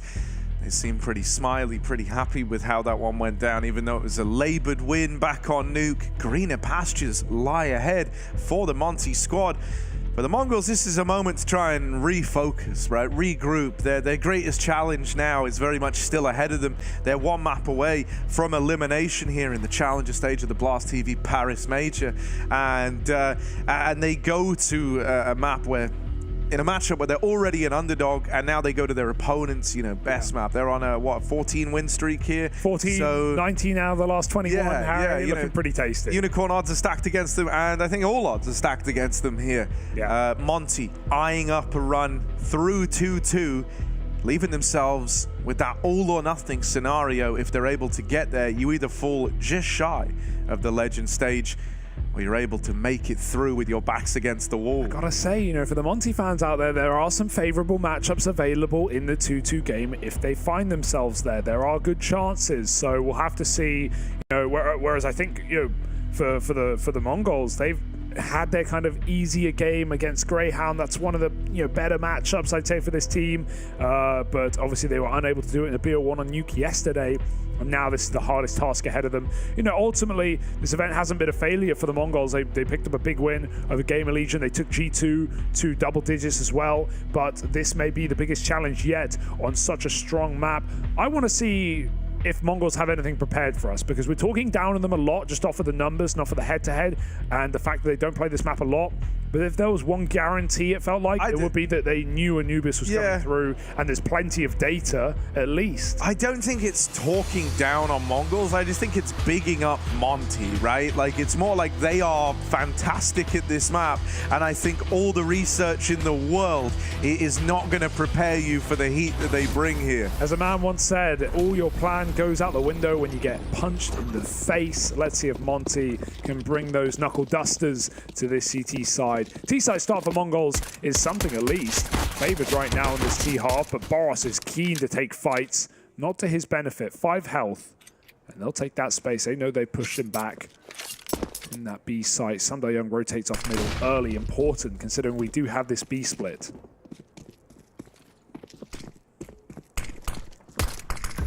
Oh, in they come. Good dink, good damage. Techno opens the round, and Azteca takes it one step further. Techno's head's on a swivel. He really wants to keep this coming through for the Mongols. And they are going to need to do the bulk of the legwork here in this first half. They need a strong scoreline if they want to have any chance. That's certainly a nice way to open.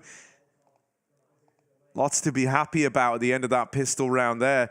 Of course, you know, I think the biggest win for the Mongols that they've ever had was with the, you know, score still in the roster. That was besting Furia here, all the way back in the Katowice play, in one of the Brazilian teams they were able to destroy in the head-to-head. So, you know, we have had some good results, some good outings for the Mongols here.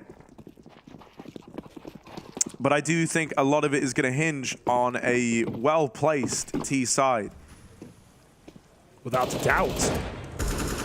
And even if that happens, it's going to be hard to count Monte out of a comeback.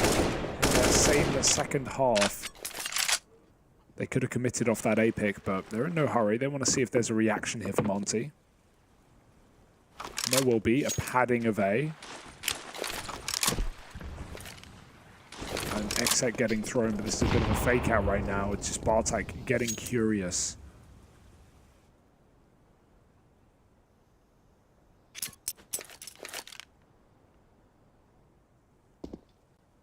Very patient of the Mongols. But with the bomb outside of B, we'll see where this A main control leads them. Gonna have to molly out Boros here. They've only got one. It might be used for backside. Still a player in that position, but Boros, if he goes unchecked, this could be a problem. Deagle spam does it. And as the AXX comes in, the bomb was in tow as well. They've lost every fight. Techno's opened up an opportunity to rotate with that mid pick, but Monte are ahead of it. They're moving into middle themselves. Yeah, they will be beaten to the site, right? The plant should still come through here for the Mongols, so they're going to have that going their way in the 3-on-3. There's a late lurk all the way up through through the B ruins. Looking to come through main late in the round. Oh, no. And with that first fight getting won, the attention gets peeled away from main. They can't really look at it anymore. They can't really keep an eye on this.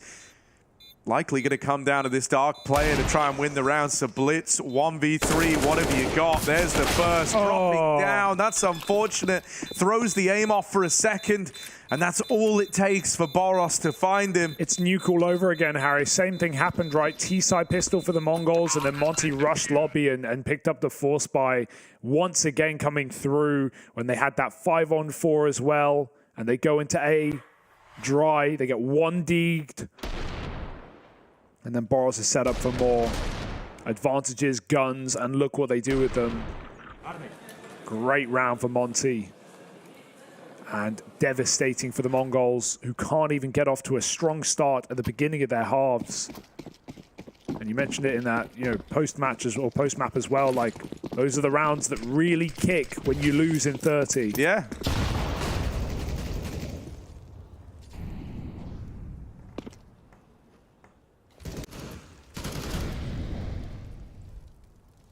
The mid boost is nice, gives them vision over the top of this smoke, but Monte are definitely going to be considering this as an option with how many reps they've got in on this map.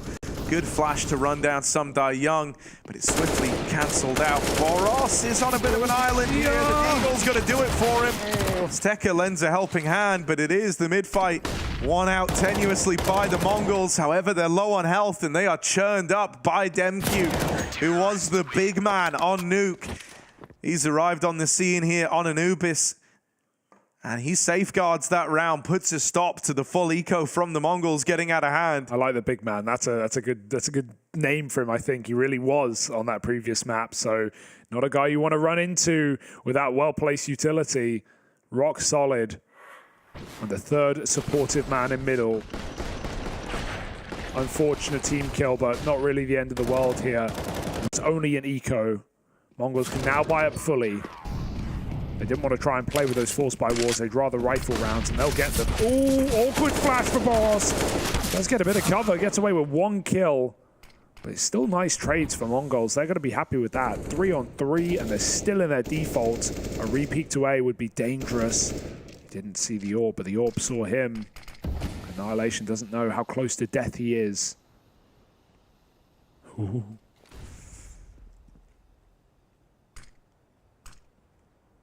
Meanwhile, B getting locked down. Techno with an important kill, but there's more thrown at him. Demq gets revenge, and the bomb is even going B, but they're running it right now. I feel like that should have been heard, but Warriors, yeah, he was pushing. He's come back now. Just taking an off angle to where he saw Annihilation earlier on. Double dark means Mongols are going to be rather confused.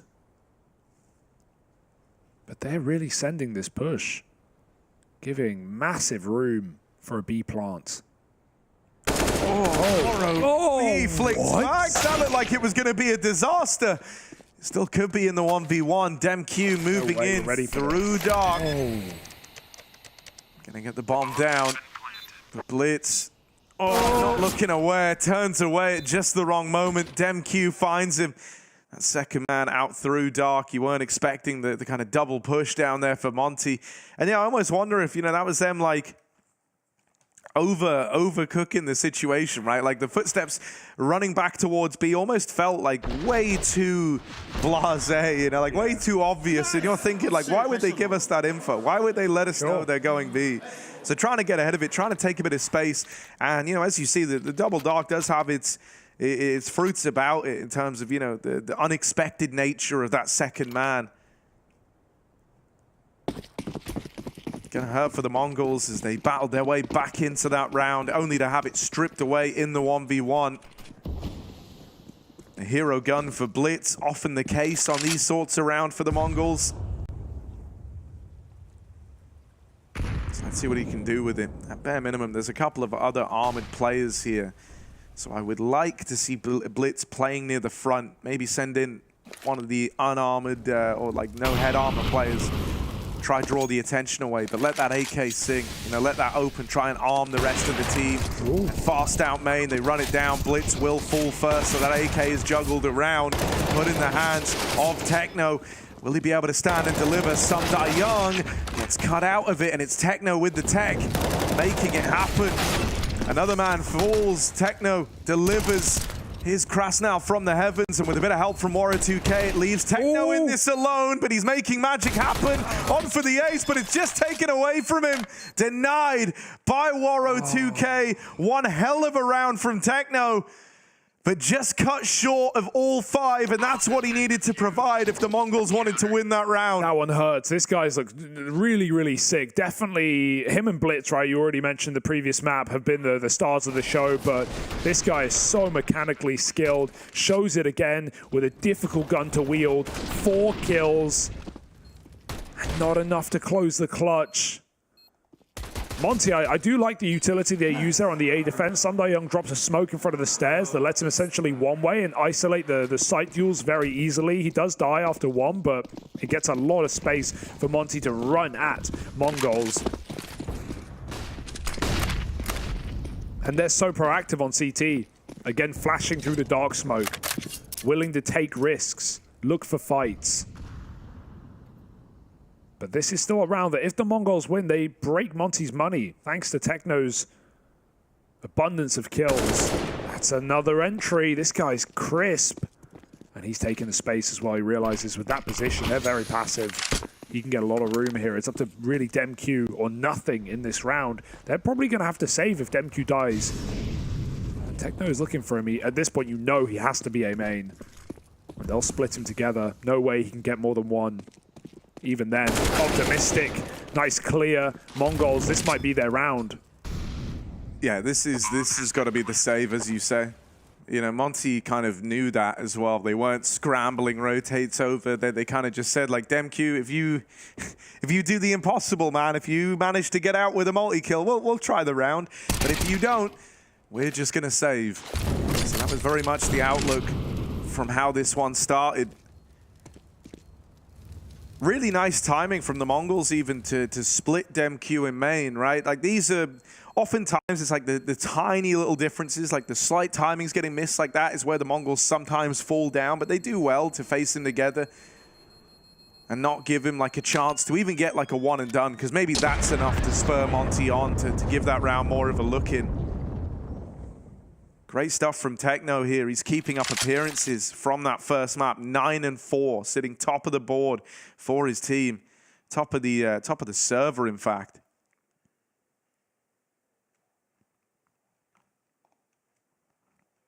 So great to see him playing well. We just need that supportive cast around him.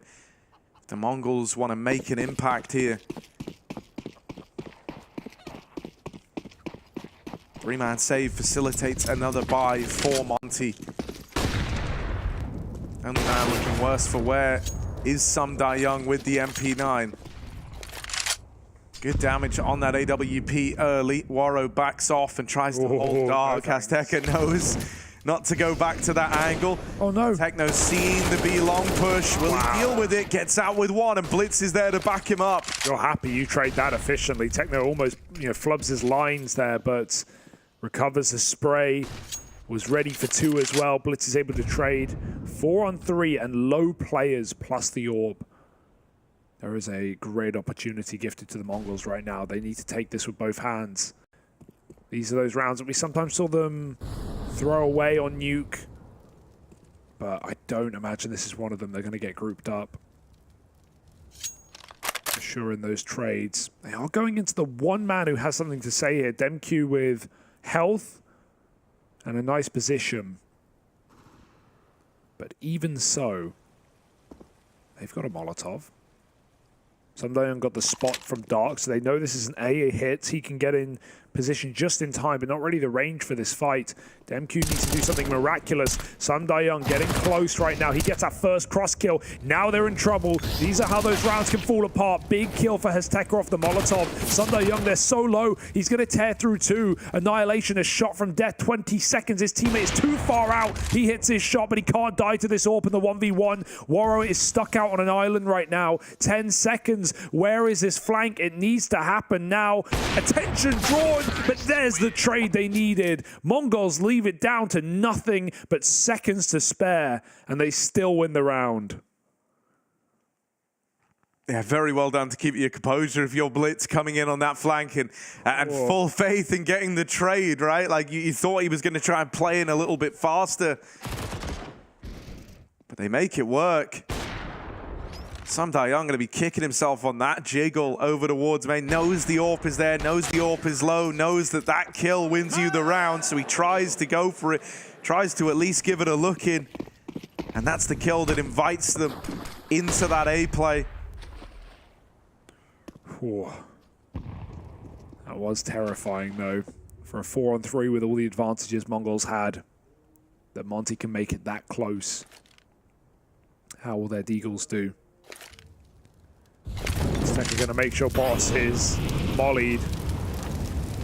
Still got a bit of a pixel, and this guy's quick, but Steka in no hurry. He's got the orb scoping up in middle.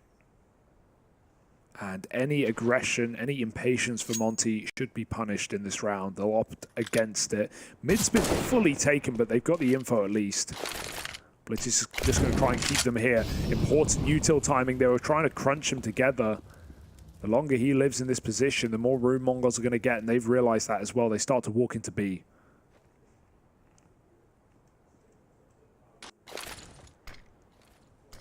And the only man here to really collect that info is Krasnal and Sumdai Young, but good damage on the first peek from the USP.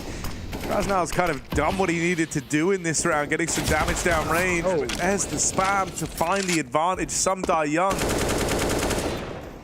wasn't even looking to fight yet, just spammed out through the smoke. Here's the backstab for Blitz coming in. Always left to his own devices is this guy. Likes to kind of be a bit of a playmaker on these lurks, and he's keeping them boxed in. Awkward. You give away a couple of guns here, and if you're Monte, you'll take that all damn day. Gonna get out with 2 AKs in tow as the Mongols tie this game up. Something that is kind of boding well is that there's a better look from Azteca here. He's been a bit more measured in some of these fights, being a bit more thoughtful as to how he approaches them. No, I was hoping, because that's the thing, you looked so good on Inferno, especially on T sides, but you put him on Nuke, and okay, for T sides, I'll give him an out because he's playing door lurk, and Monte were very aware of his timings. When Lower was taken, they would always leave Krasnal waiting for him, and so he had a lot of trouble like trying to get value out of lurks, especially when he's like second, you know, often second lurk. And on CT side, okay, that's when the mistakes were very clear. Couldn't deal with hot roof mollies against Grayhound. You know, playing close door, playing wall on CT side Nuke, just getting spammed and naded. But on Inferno, he's so good, man. So I wanted to see him on more maps, and we don't get that very often for the Mongols. That's something the BO3s provide. A guarantee of 2 at least, and in this game, no Inferno. But yeah, let's see how it keeps up. See how comfortable he can remain. Try boost in middle, but Techno walking through dies to STY close. And so a 4v5 now, a true test for the Mongols, how they can break through in a round like this. And will Monte continue to make moves? They've started to push up in A main. Meanwhile, Mongols avoid this entirely, but if they don't go soon, the flank will start to develop.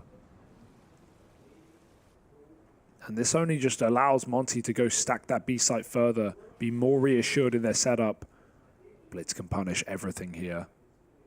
Oh, perfect. And he's seen them both as well. That's a lot of info.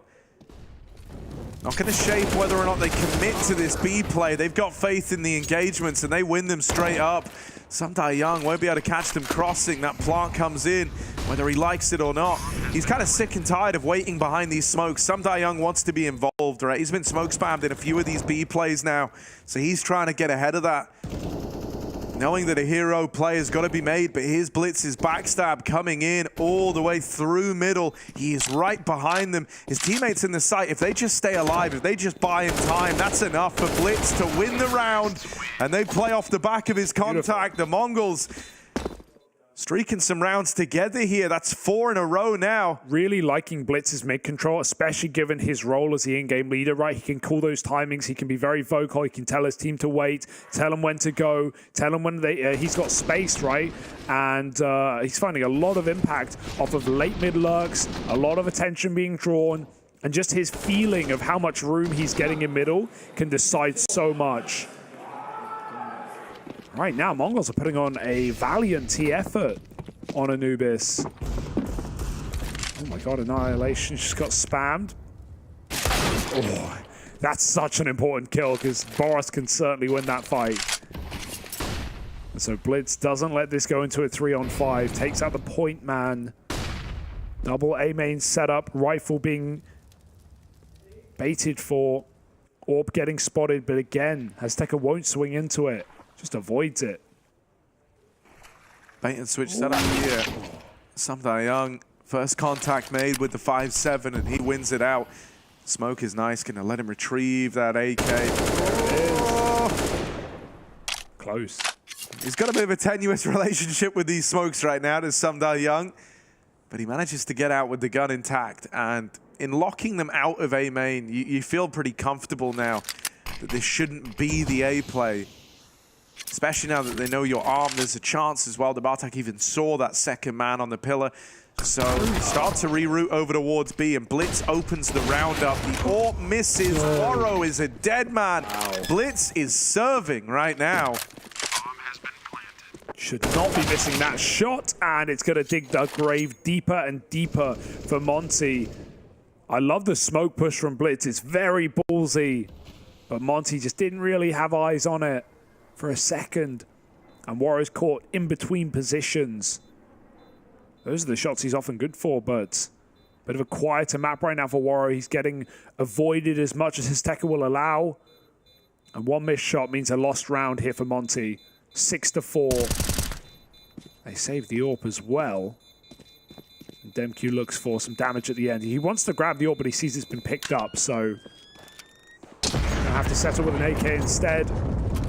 As MongolZ put on a fantastic T side. I'm always going to be worried about the second half. They can get 10 rounds here, Harry, and I'm not going to be comfortable yet. But considering how good Monte are on this map, how proven they are, MongolZ are doing great work right now. Yeah, they really are. You know, I mean, it is that Blitz Techno combination that's doing so much. And you know, we even kind of said in the post-match of that last game, Blitz is someone who loves to be so mobile, and it feels like his kind of read and knowing where he should be to collect these kills where you're not even having to work very hard, right? Like the real tack, the real skill is in the layup to get to those positions in the first place, right? A lot of what Blitz does is like shooting people who isn't really aware, like who aren't aware he's there, right? And so when you look at it, some of them are quite unremarkable in the flair of the kill itself, but it's like how he even gets to that position. That's the impressive part. And it's how often he does that. These smokes are always scary, especially if they're a little deep like that. So Annihilation's worried that someone could climb up behind it. He's going to throw his BXX. This is all a bit of a ruse right now. Trying to keep Monte scared. Get that util out of them. Tekker leading in middle here with Blitz again, trying to break through. It's a good shot for SDY. He makes it a double. That should not be happening. Demq alone on the site again. He was the big man. He needs to be once more. Boris got through the smoke, and he gets denied, putting Demq in the hot seat, burning alive as Blitz finds him. And right now, MongolZ continuing to impress with very nice timed A splits. Waro has a good flank, though, and they might not be ready for one this quick.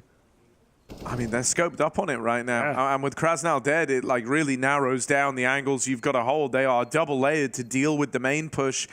Waro, even before you think about like the setup of the Mongols, look at the situation he's in. He's like 1v3 with the AWP coming in through main. He's not even going to attempt the round. It's not worth it. So the Mongols pick up a 7th, chaining together 6 rounds consecutively on this T side, really picking up steam. And the other thing that's starting to worry me here is you know, there are some fights that are just good fights, right? And I think Monte have been in positions where they have good fights, and you can just kind of tell by like how the mouse is moving, the pressure of the situation might be getting to them a bit. Like Demq had a very uncharacteristic miss in that round where it felt destined for him to get the kill. And they're the ones where you beat yourself up over them a little bit, right? Because you know, like from the position you're in, from how your opponent is approaching it, there are just some fights, we've all been there, you know at the end of it, you go, man, I should have won that. Like, I should have won that fight. And a few of them are really going against Monte in a pretty big way. I think mid's a big problem as well right now, because even though they've actually killed Annihilation a couple of times, they've fought him there in middle, he's scoping up every round. They're doing boosts, they're doing nades, and they're just walking dry into middle after late in rounds. Not just like Blitz lurking, but the amount of room that MongolZ have had to run A splits every time they want to. Monte have been letting them do so. So I want to see a response towards middle. I want to see Waro start there with the AWP. He's got a B spawn now, but yeah, mid has been a big problem in the CT side. And it's not like Monte have been like too aggressive. I could say that they could even do more on CT, but they've been punished, and that's kept them kind of passive. You know, some of these plays, like pushing through A main when Blitz was on A stairs. No, and, you know, it kind of becomes like this weird self-fulfilling prophecy where it's like, oh, you know, we keep getting these, like, weird timing lurks out of someone like Blitz. Let's try and, you know, stop with the aggression. We'll, like, play back in the bomb sites, not give him the room to make the play. But then it becomes, like, pre-fire target practice for Blitz, it feels like, right? He just kind of goes through the motions. We're going to see the same B split again, where they take Dark away and then Blitz late lurks middle after they show B presence. So the benefit here is Monte is stacked. They have numbers in the right place, and they may as well keep them here on an eco. Young's also, like, playing with the gun that means he won't move out of this position, and that's better. The mid fights come up dominant. Oh, sorry, the lower fights come up dominantly for Monte. The AWP covers while the pistols move in. And they've stripped the entire split component out of this B play. It's unreal. Forget about it. I mean, these are the two players alive that you would want. It's Blitz and Techno to try and cook up a 2v5 solution. And Blitz does have, like, all this room over towards A. It's getting past the Canals control. It's going to be impossible. If he went rugs and, you know, dropped on down, he had the open route in. No, any kills here is nice, just to make this eco less profitable. Uh-oh. Molly, luckily on the other side. It might come his way. They might feed him one, but no, there are guns to be grabbed. Go get him. Arm up. Huge round for Monte to take flawless as well, considering the stakes of the CT side being very lackluster so far. But as we said, Mongols could go 10-5 up, and it's still no easy feat. And Monte have at least guaranteed that 5. Yeah, something else that's nice here is, you know, that they get out of it with a free double AWP as well. Yeah. So, you know, that's great actually... map for it. Yeah, exactly. It is a great map for that double AWP layup, right? Because I always think, like, there's no deadlier combo over towards A than a rifle with an AWP supporting. It's just so complementary to one another. Then you kind of free up, you know, the likes of Waro2K to be a little more mobile with his AWP. Interestingly enough, both Waro and Sumdai Young are mid. We said we wanted an AWP mid, but I don't know about a double. Yeah, I'm not sure about that. Like, Sumdai Young's been very rotational, though, so once they've locked down middle, he's just going to start moving back towards B, perhaps. They're going to go quick here. Nice pace change, but Krasnal denies it, and the molly burns out Bartak. Even though that one trade is allowed, Boss is a problem. Techno disposes of him and turns around for a triple kill. Change weapon quickly, but Sumdai Young runs through Dark and puts us in a 2-on-2. Double AWP retake. MQ and Sumdai Young going to start to trade out. MQ never had one. Don't know why I said that. But anyway, Sumdai Young creeping on up at the front. The bomb is going A. I like that. Very much. The blitz is just wild. He is like like you think you know how this guy's going to path. He's like a spider, man. He's just unpredictably crawling around the place. Going back to B, he wants a CT kill, but they both double darked, so he's never going to find it. And they think he's gone A. Hilariously enough, this has actually worked to MongolZ's favor. Even when he doesn't mean to, he's still masterminded the whole thing. So smart. He allowed them to clear B and go through and look for the A split. And Monte can, they have to check everything. Nothing is safe for them right now. Could be players in their spawn. Like, Sumdai Young's got to care heaven. Oh, yeah. And, dude, even as this plant comes in over towards B, now you're like, oh, if they went back B, there's a world where, like, Temple, the place that we just went through, they could even have that now. So, like, nothing is safe. Nothing is sacred. DemQ needs to get the kill to launch them in for the retake, and Blitz will not let it happen. Sumdai Young, too far removed, too far away. Shouldn't have a chance in this 1v2. Something's pulling him forward. Something's drawing him in. Gotta try. To give this one a look in. Blitz at the back of the site will not allow it, will not give any room to Sumdai Young. And so the Mongols are swift with the reply. They get forced upon in that last round, but they immediately have a solution to it here. Yeah, that's a sick round from Techno. He made that happen, you know, out of nowhere. Both his team die on a 5v3. He hit some nice flicks back. This was the big kill onto Boros, who's been really shut out in this map so far, has Boros. And of course, Blitz masterminds the 2-on-2, but wouldn't have even had the chance unless Techno bludgeoned his way through the bomb site. 14 and 8 on Techno. The thing that's really cool is, like, Blitz's brain just works very, very quickly. And I guess that makes sense, considering he's very good at, is it speed chess? The one that's like played super fast. I knew he was good at chess, didn't know about speed. Yeah, that's what it is. It's like that specific one where you have like limited time to make. Is that called Blitz? I mean, isn't Actually, I think it is, and I think that's where his name comes from. That would make perfect sense. Blitz chess, yeah. Oh, this one, that's an important kill. Azteca rather, yeah, dead eventually, repeat. Couldn't hide forever, and you can't hide from Warrior. He sees you where you stand, and he shuts you out.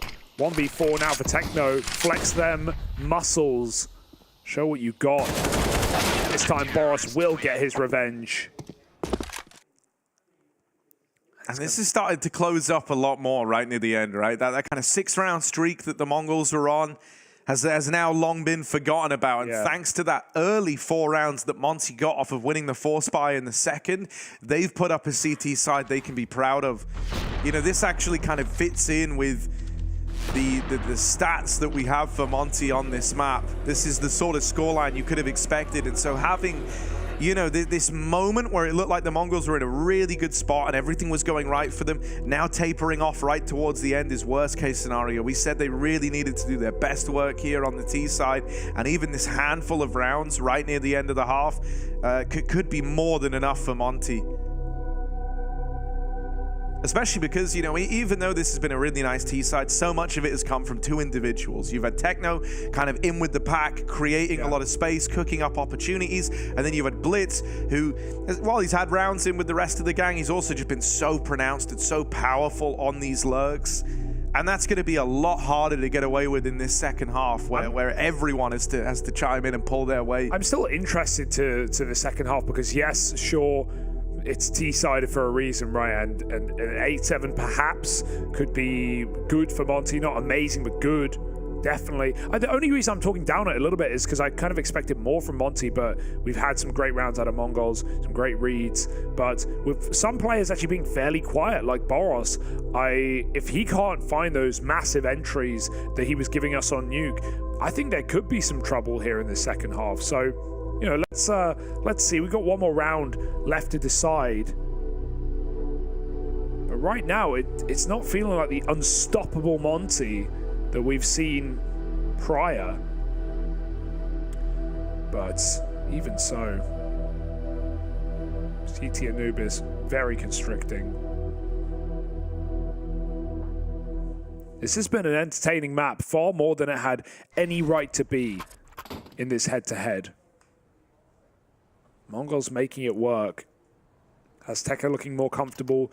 Really, the big lack has been the AWP, but Annihilation, when he's been fighting Dark, Warro has had that kill twice now.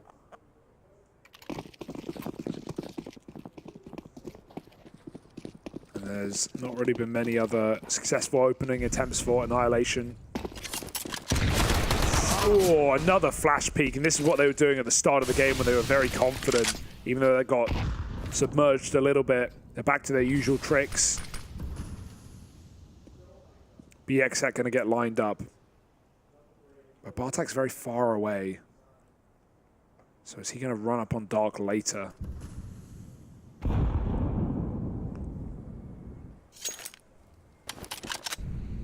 Oh, Techno and Blitz are looking mid. Are you going to go through that, Techno? That's kind of wild. That's kind of mad, but he's got the space from it.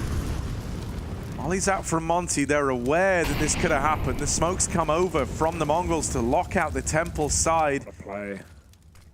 Warrior 2K holding onto the Temple. This is the fear that gets put in you when you lose mid. Techno's trying to feign the A play. We'll keep bodies there, but here's the B-pop coming through the smoke. They are all locked out in the blink of an eye. Wow. Monte with a dominant turnaround and a 5 alive round to close out this first half. Damn near neck and neck as Monte launch a last-second recovery and pick up 7 CT rounds after all.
Mongols stepping up to the mark on Anubis. It may be a 14-map win streak for Monte, but these young Mongolian players are putting up quite a show. 8 T rounds on, yes, a T-sided map, but we haven't seen Mongols tested anywhere near to the level of a team like Monte with a track record of, like them on a map like this. It's unprecedented, but it might not matter, Harry, if they can't hold down the fort on this second half. Monte keep it pretty low and slow. They got P250s and a flash. Gonna move up on Dark, and Azteca doesn't know how close they are. Yeah, they're in now. Dark's been lost from behind the pillar. They've seen something here, just a little too much shown by Techno. And so he'll get dealt with. And that's the pistol right there. Yeah. It went from, yeah, maybe something can happen here, to, no, it's done in the blink of an eye. And Annihilation finished off by Boros to close. Monte on the board immediately. Well, my question was, can Boros the Beast keep it going on T-side? He's had a pretty quiet first half to this game, but there's my answer immediately, and it's a resounding yes. Double headshot opener and a B-site taken. I think it just goes to show the standard that Boros is saying, because, you know, a pretty quiet first half is joint top of the server for this guy. Not enough, to be honest. No, I just mean, you know, even in his positions, like, he never multi-killed a B. He rarely stopped them from back plat. Didn't really do much. But he does have a high standard, damn right. And he lives up to it. And his T-side's where he absolutely does his best work. Full eco for the Mongols. They want to bring guns out as fast as they can.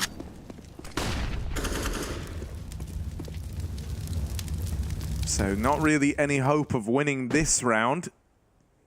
The Mongols are 5 stacked over at B, and wouldn't you know it, Monte have their eyes set on the A play right now.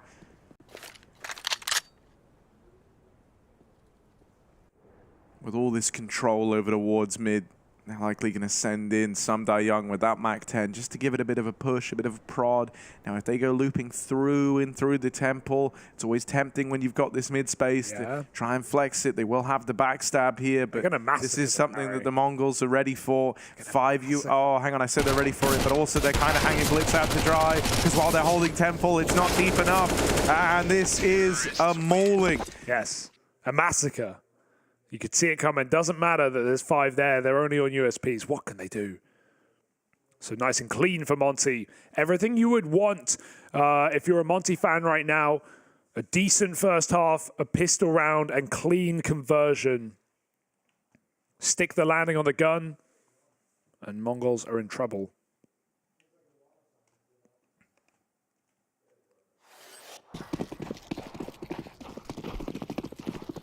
Even then, the util's pretty lacking. Only smokes and flashes. No kit. Annihilation just got burnt out in middle. Double molly for Monte. They take it swiftly.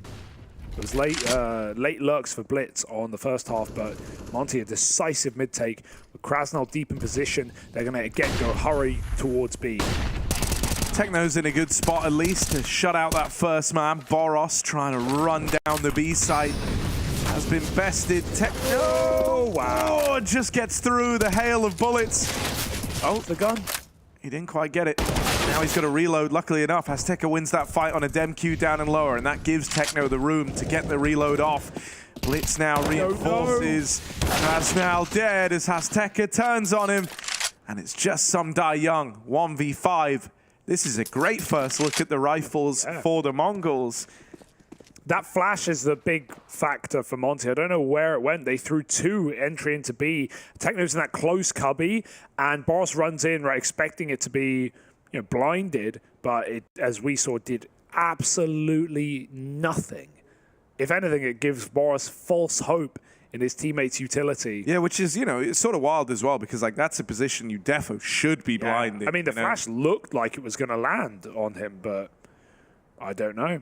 They might want to figure that one out, because that's sure, everyone loses their fights, but you get that entry, and Mongols are in a lot of trouble. Krasnal has to turn, Azteca has to turn around. Krasnal can go through the dark and get that trade. Suddenly, we talk about dominoes falling. That's how that happens. But look, he can see everything. Yeah, plus it created this weird vibe where everyone's scrambling to actually get that opener, get the trade, right? And so you lose the kind of finesse of the round. It's no longer these structured trade routes. Instead, it's just everyone trying to be the playmaker and make the move to get you into B. Man, can Mongols do this is the question. 9-9, they are just very competitive. Yeah, they're keeping it close, right? And there's a world where they can take control of the money early on. We'll forgive that for Bartak. I wouldn't have done anything anyway.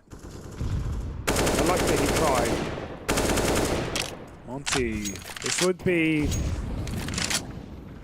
a disappointment if they didn't win this series.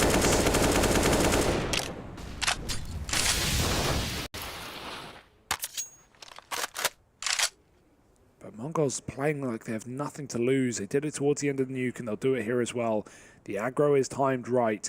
The only issue is there's only two players at B. It's costing them a lot of numbers to make this play. But it will be a very active flank. Azteca goes back to make sure, be the anchor man. But there is that rotate through CT spawn.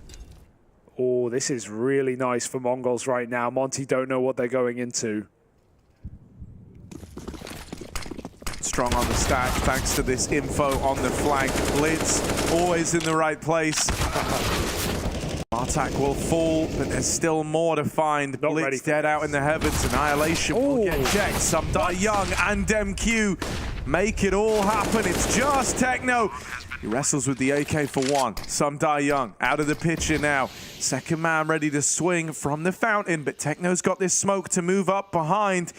There's a world for him here. Oh, Waro 2K had one chance to connect that shot. If he whiffs, he's not low enough to sustain a gunfight there, and suddenly it's the 1v1, but he holds his own. And so Monte will not allow the Mongols to retake this lead. They still sit up in the advantage at 10-9, and in the same way that Monte were the ones, close to getting their money broken, the same thing's now flipped back the way of the Mongols. Yeah, they realized that they'd been read there, and the info was in Mongol's pocket. And once you kill two players fighting you like that, very aware of a third. Some die young with an important check on that corner, and really they should not be winning that round, Monte, but some impressive shots being landed. Waro playing a dangerous off angle on low health, managing to kill Techno, who was on for the clutch. Sickening round to win for Monte, taking the lead back and forcing Mongols to pistols. All going to plan though for Mongols. They only just called their first timeout, so not felt worried yet in this game.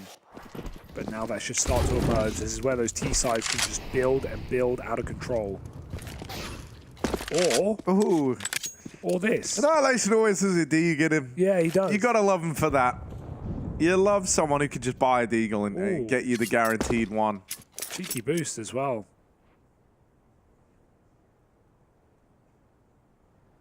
This is very fanned out from Monte. So winnable. Yeah, you're going to get given a lot of kind of individual fights if you're the Mongols right now. If you're able to win a couple of them, that would be great, but no such victories yet. Techno will deal with Boros on the extremity over here towards B. But now that gives route to the A play. Going through. Annihilation's going to come straight through this. The Molly won't allow him to chase this bomb as it roots in. So the plant now found for Monte. Techno should just think about saving this AK, and Annihilation might be better off going and checking for that gun he dropped right at the start of the round. Did they throw it out? They might have. Yeah, that'd be the smart play. Oh, it's a Mac. Unlucky. They don't even want to throw it out. Take that, please, save that. I like how Techno plays on the other side this round, and so Boros goes into clear jail and gets bopped from the other side. But it doesn't seem to matter, does it? Krasnal with some crucial kills in mid. Monte almost walking to that close 5-7 when they were already down a man. That would have been a 3-on-5, but they pull back, they get all their util in, and they do all the better from it. 11-9.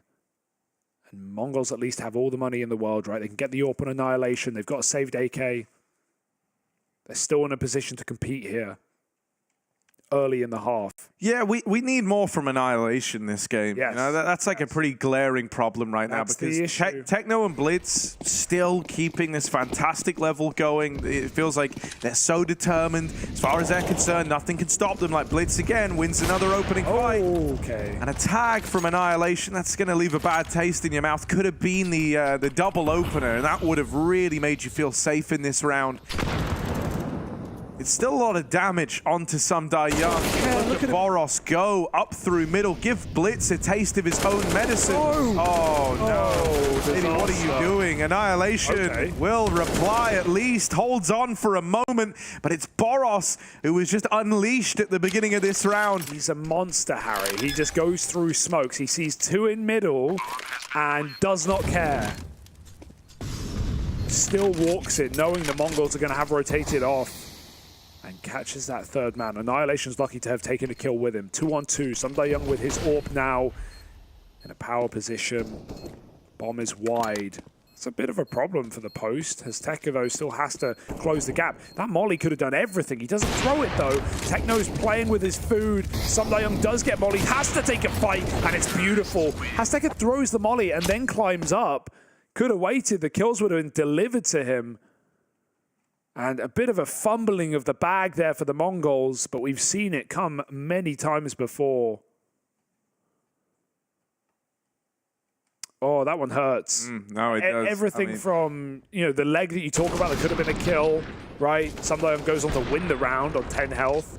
To Annihilation, sure, he gets a kill there, but he's still traded immediately, and it costs his teammate his life as well. Yeah, exactly. Like, neither one of them were in a very good position for what was coming their way as a result of, like, the grim misread. Okay. Go on, Annihilation. Just one, actually, as he leaps out into the open. He had to eventually have to try and move, and maybe they can hold on to the round. They've grabbed the AWP. Again, they're playing like the end of Nuke, throwing themselves into fights.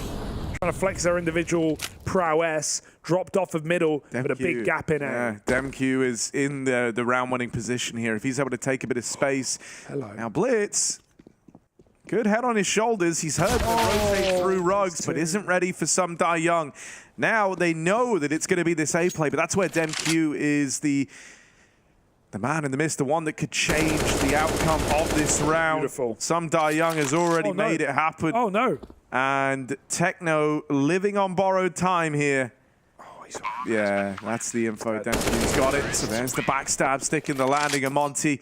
They overwhelm the Mongols there, and it might be the beginning of the end for the Mongolian squad here, as Monte really are running away with it. 4 in a row now, 6 in the half, and 1 round so far on this CT side for the Mongols. Yeah. Does not inspire a lot of faith. Both these ecos have been really close for the Mongols, but they just can't quite get them over the line, can they? Those are swing rounds that can win you games.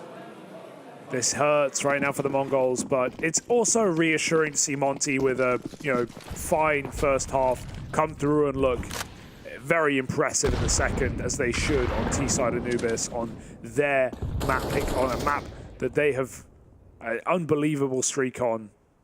Yeah, this is looking for 15 consecutive wins if they're able to pick it up. That's a much better line from Annihilation, and he's in a position where he actually can duck out without looking silly in the process. He's going on the immediate reposition all the way back over towards B. He's going to take up Temple, maybe trade places. Yeah, now looks to go mid with this AWP. You were not ready for him on this side of middle. Oh, but Zoros is a monster. Thank you. He's locked him out. Annihilation dead, and now they're fast wrapping the A play. Bartak up in heaven's been spotted. That's the bomb drop, though. Krasnal dead. He can't hold on for any more. Boros putting them in caskets right now. Blitz holds on, knows they're going to try get this bomb back, and he will take it away from them. Blitz giving all he's got to try keep the Mongols in this. Is it enough? Demq left alone in the clutch. Finds that first man. Has Tekka fed to the wolves, but there's the double swing. And so the Mongols stay afloat for now, getting up on a double digits. It's once more Blitz and Techno, the men to get it done. Yeah, they really are the heroes, right? Techno has had some incredibly impressive maps in the Tier 1 space. Back at Pro League, he did the same. And even though the Mongols weren't super impressive in Katowice, when they were, it was thanks to him. Always questions with this roster, right? They've gone through a lot of changes with Cabal leaving, becoming a father with... Oh my god, look at them go! What a play. Blitz just run through the smoke with a flashbang. Sure, he goes 1-for-1, but you wonder, a player of his impact, is that worth it? And they will trade it right back. Boros runs through. This guy just does not care about what you expect. Anti-meta move for Boros. Samdayang, oh, he's so close to seeing the barrel of Annihilation, who's creeping up into middle. Two players here. Boros needs to nail this, and he turns around. Awkward timing as Annihilation doubles up and again keeps Mongols in this round. Yeah, that is really awkward. Both players looked away from mid in the same moment. And now the Mongols, they're 3 strong in the A-hold. Monte have still got time, but they're in a position where they're very dedicated now. And Krasnow's going to get run at, so the Mongols are closing this gap. Now just 2 rounds between them and Monte. Wanted more from Annihilation, Harry. You've had it these last few rounds. Sure, there was that awkward blunder with the AWP round, but he followed up with the entry kill in the previous. He's now rifled a triple kill in this one. A couple of impactful rounds for Annihilation could go a long way at this point in the game.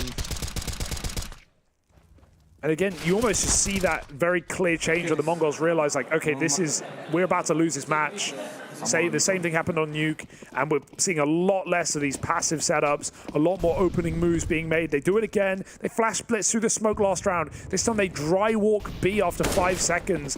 These are very atypical moves, but they're playing with confidence. Nothing to lose. Only pistols here for Monte. Only Glocks. And so Mongols need to kind of keep this clean to stay above. They have 1 flash. Don't want to dump it too early though. Annihilation can't die here because he'll give them an orb. The leg again. Oh dear. It's only the one and done over in middle. That is a high impact player. Dropped out, accomplishing very little, but Annihilation will hold the line, will not falter. So even though they grabbed a gun from mid, it's down to a Glock and an AK to try cook up a solution here. Techno is the only line of defense in the B play, and I like that Samdayang is slowed down to try and give the room across for Waro to make a play. But now that he's been spotted, that timer runs out, and Techno pressures him. And now he should be ready for the wrap round. You're thinking to yourself, why was Samdayang waiting? But he just looks away at the wrong moment. Waro 2K finds himself 1. But that shouldn't be enough to get the ball rolling, right? With the bomb let loose over in mid, the Mongols swarmed over it. And so he knows a victory in this 1v3 is highly unlikely. Oh, bad way for it to start. Really not a bad way for it to start. That looked dead on. Saw him. Gonna go back again. Waro 2K. 10 seconds. Trying to make it happen. Time's on his side. Oh, now he's got the big green gun in the 1v1. Azteca, new boy on the block, left up against it, and this is where the pressure might get to him. He might crumble in this 1v1. Waro does it! And what a round, what a clutch. 4 kills from Waro 2K in a full eco to find 14 for Monte and kill the comeback dead. The Mongols, they should be done now, and that round, Waro 2K is what killed them. That breaks even the best of teams, Harry. Full Glock eco, a flank, the bomb down, all the info for the Mongols. They knew exactly where he was, and he finds every single kill through smokes, jump spotting, and you see as soon as he gets that orb and gets that plant, you know it's done. That guy's not gonna miss. Unbelievable round from Waro 2K. And like you said, that breaks Mongols, that ends it. How the hell do you recover from a round like that? Despicable. Just couldn't have played it better. Look at this, he got the jump info, he knew the AWP was there. Boom. Everything about that.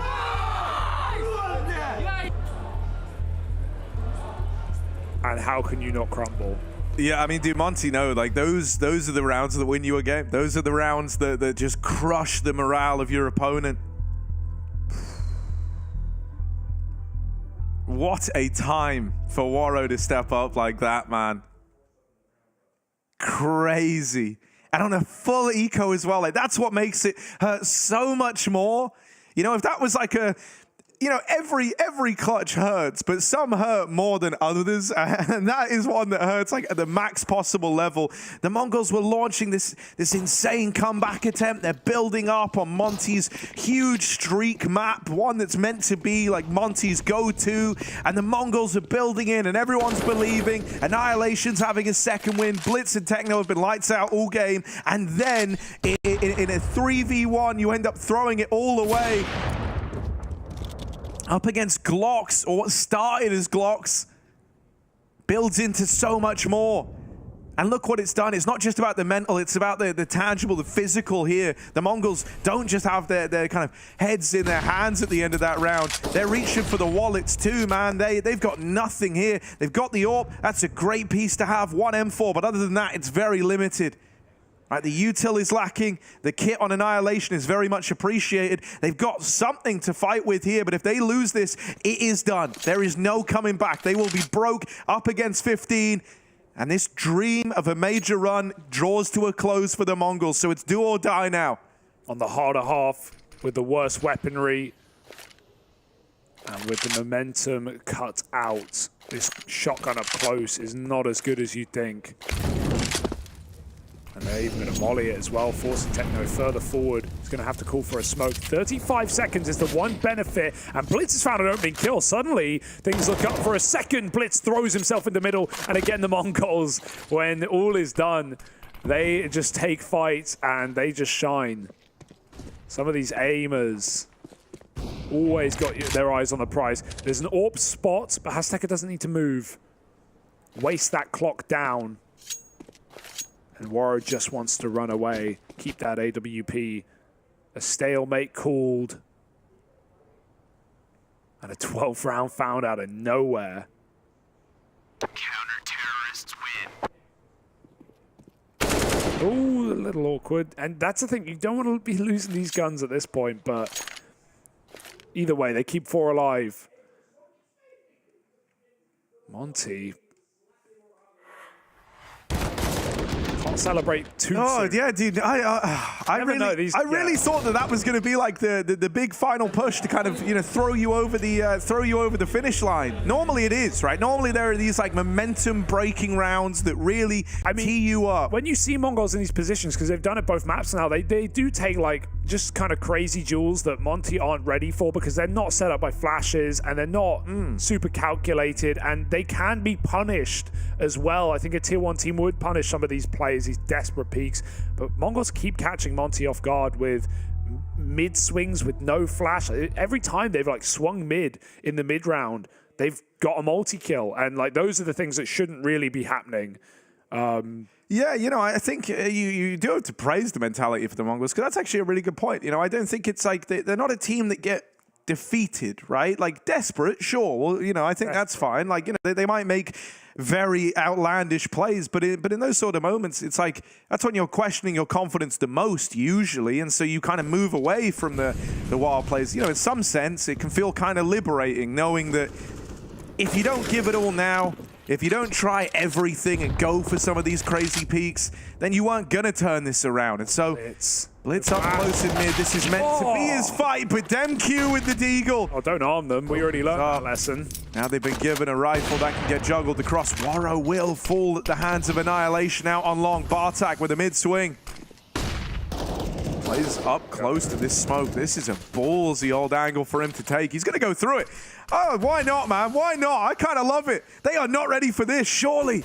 No one's looking at the smoke. No one's even considering it. And so Bartak's got them lined up. Boro Boros turns on a dime and suddenly battles back into a 2v2. The beast that is Boros rears his head again, and maybe it's just the right time for Monte to end what they started. There is a flank in, but Monte are going to get a bomb down and post-plant positions set up. They've got to waste time clearing main, but Boros owns that now. Okay, holding for this flank. This is one of these rounds where, like, if Monte win it, there you go. Now they should have done it, and they've just got to walk it over the line. And with Boros playing like this, it's going to happen. 3 kills. It's all left onto Annihilation. 1v2. You do not want to throw this round away if you're Monte. They're playing it very safe, very measured. Annihilation! 1 kill, and Boros doesn't finish the job. Now it's a mind game in the 1v1. Molly goes in. That might be enough to secure it alone without the kill on Annihilation. He goes hunting for the kill, but Boros has got no reason to give it to him.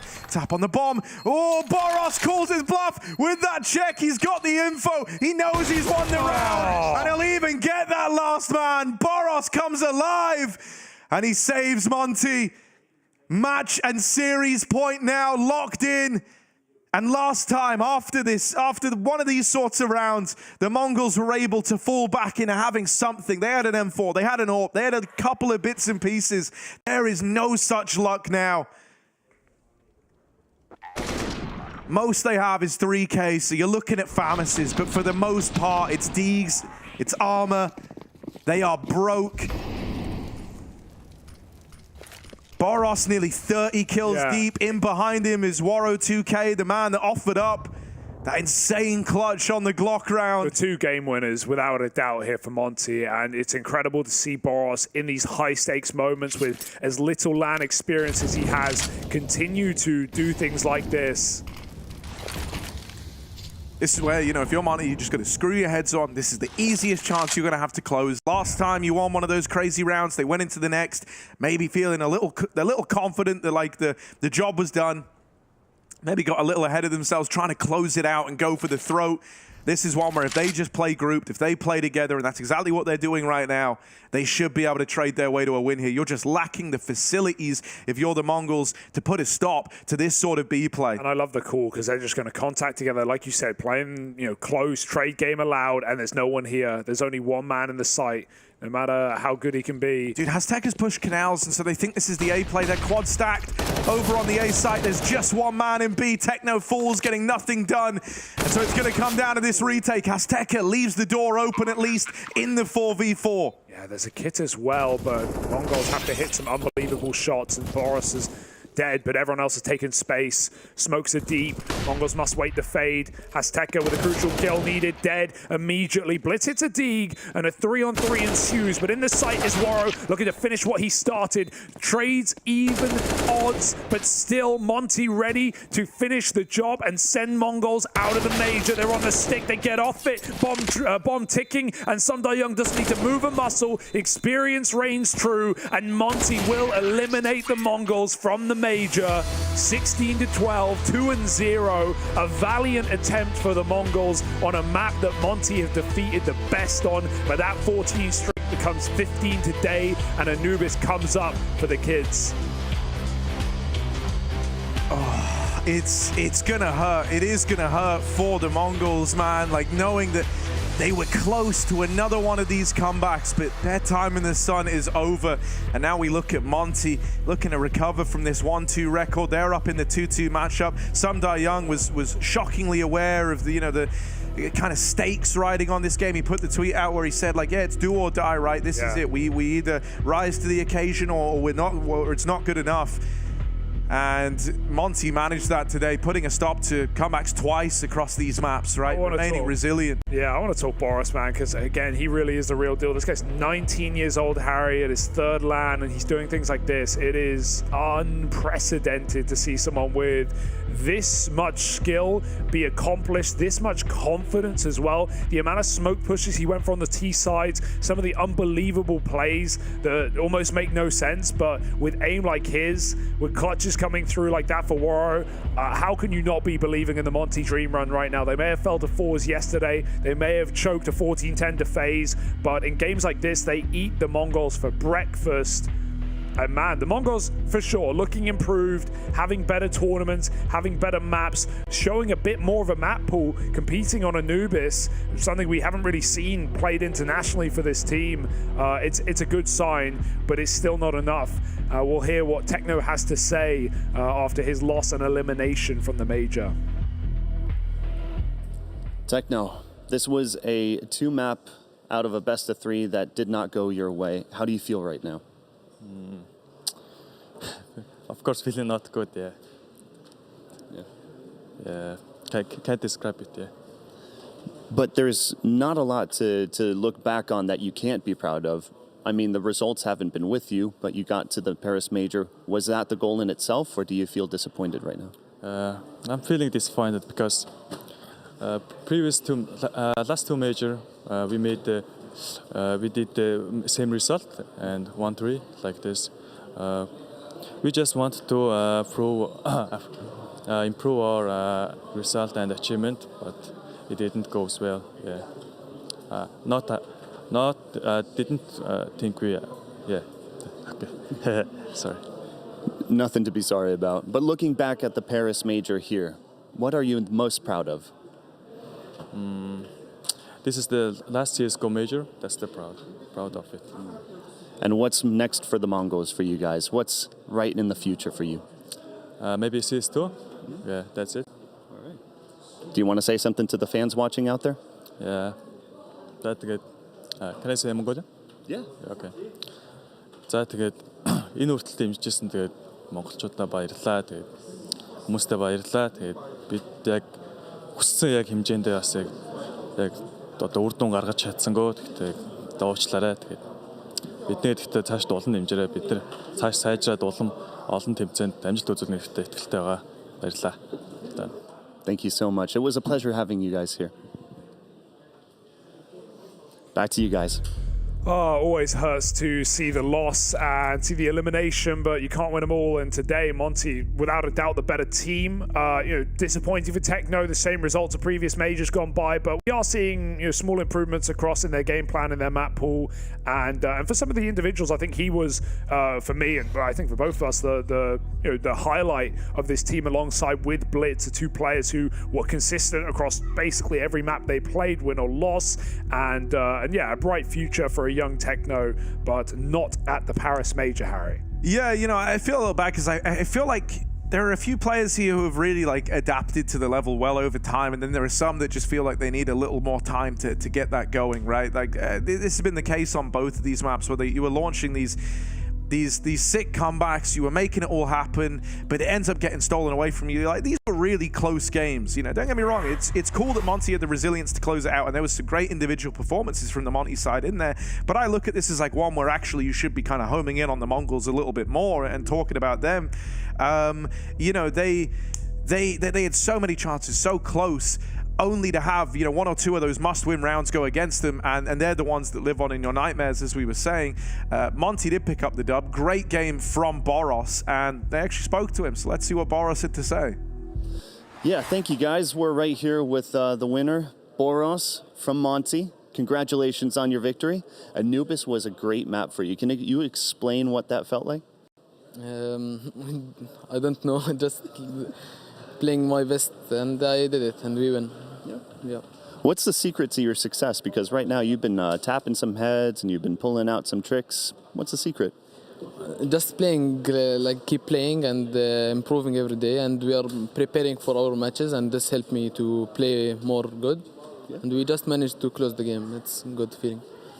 And you still have one more match, at least until you guys can come into the next stage. What's next in your planning? Do you have anything that you need to focus on? Anything you need to change? Tell us about it. Maybe we're going to watch our games and maybe fix some mistakes. And we're going to prepare just like any game. And we're going to do our best and try to win it. Yeah. All right.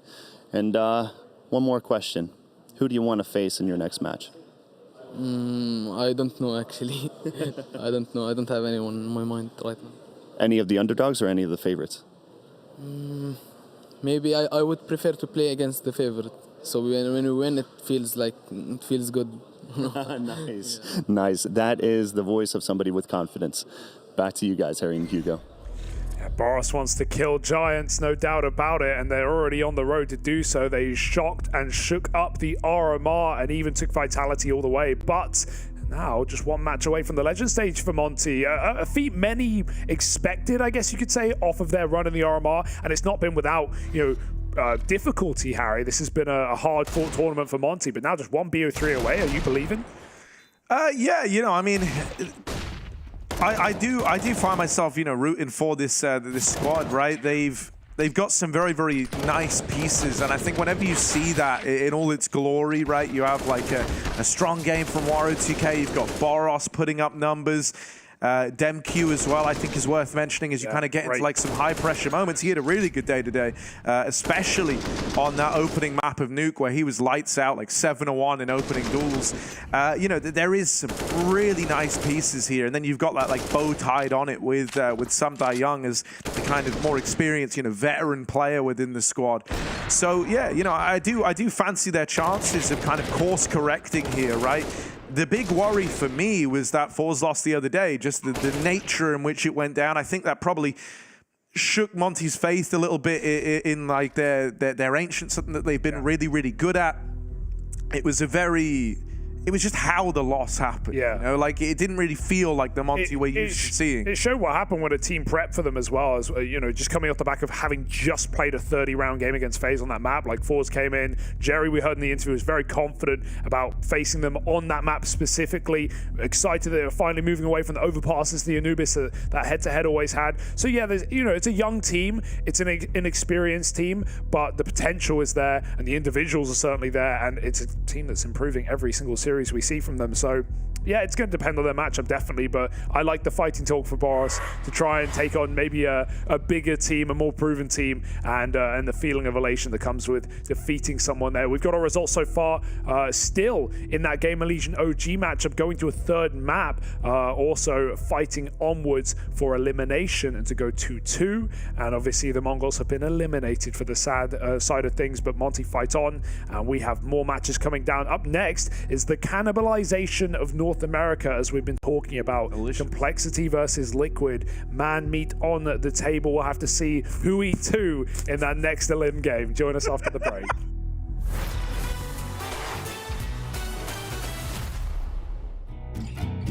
It wasn't an arena, but remember the 1v1 I had against Nav?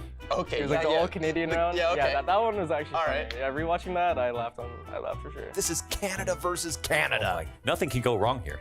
I've never been so apathetic to an outcome in my life. Right. I'm going to apologize no matter what happens. I'm already smiling. I'm happy for whoever wins it and sorry for whoever loses. Sorry. Oh, he's just bleeding time off the clock. Oh, he's playing twist like a God, fiddle. Canadians are so smart. No kit either. It's done. And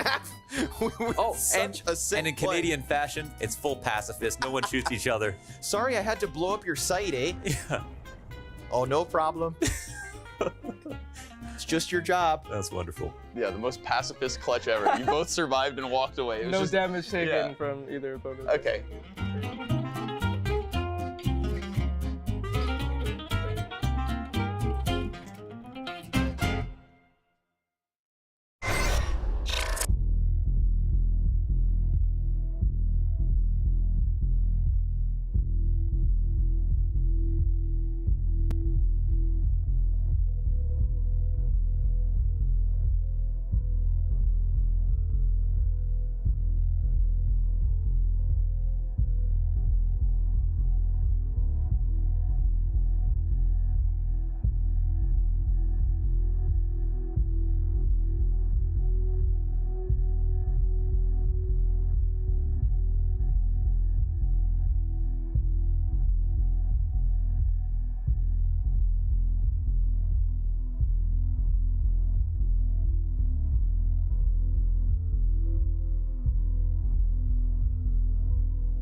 The Major has 3 phases. The qualifications phase, which includes both the RMR qualifiers and the RMRs, a playoff phase consisting of challengers and legends, and a finals phase called champions.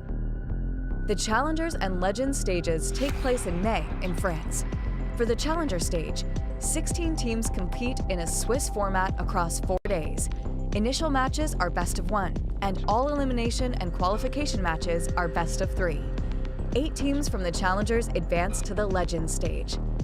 For the legends stage, the 8 teams from the challenger stage are joined by 8 teams that advance directly from the RMRs. These 16 teams compete in a Swiss format. Initial matches are best of 1, and all elimination and qualification matches are best of 3. 8 teams from legends advance to champions. Champions is the final stage of the Major. The 8 best teams of the competition play in a best-of-3 knockout bracket. The winner will have their name cemented in Counter-Strike history and will walk away with $500,000 US. Find schedules, team info, articles, and the best live viewing experience of the Blast TV Paris Major on blast.tv/major.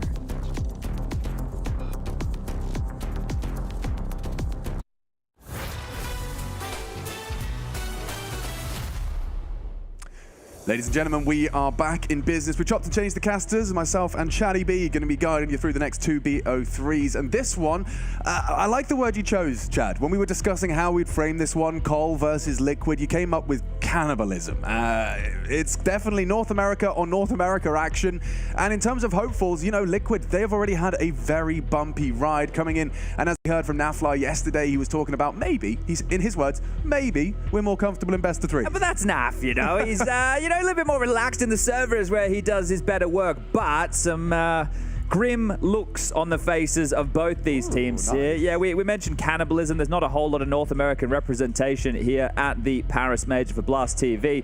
Twists might be the only hope, and that's if FaZe can make it through. They got a matchup coming up in not too much time on that main stream, but this one is going to be tough, especially for the complexity side of things. You look at the head-to-head between these two teams. Historically, they played 6 matchups, best of 1s, best of 3s, and that's 11 maps in total. And the Cole boys, with smiles on their faces, must remember they have only won 2 maps in total out of those 11. They won a quote-unquote series that was a best of 1. So that was the first time in the history between the head-to-head of these two teams where they were able to pick up a victory. Since then, one-way traffic for that of Liquid, but they're down in the dumps right now.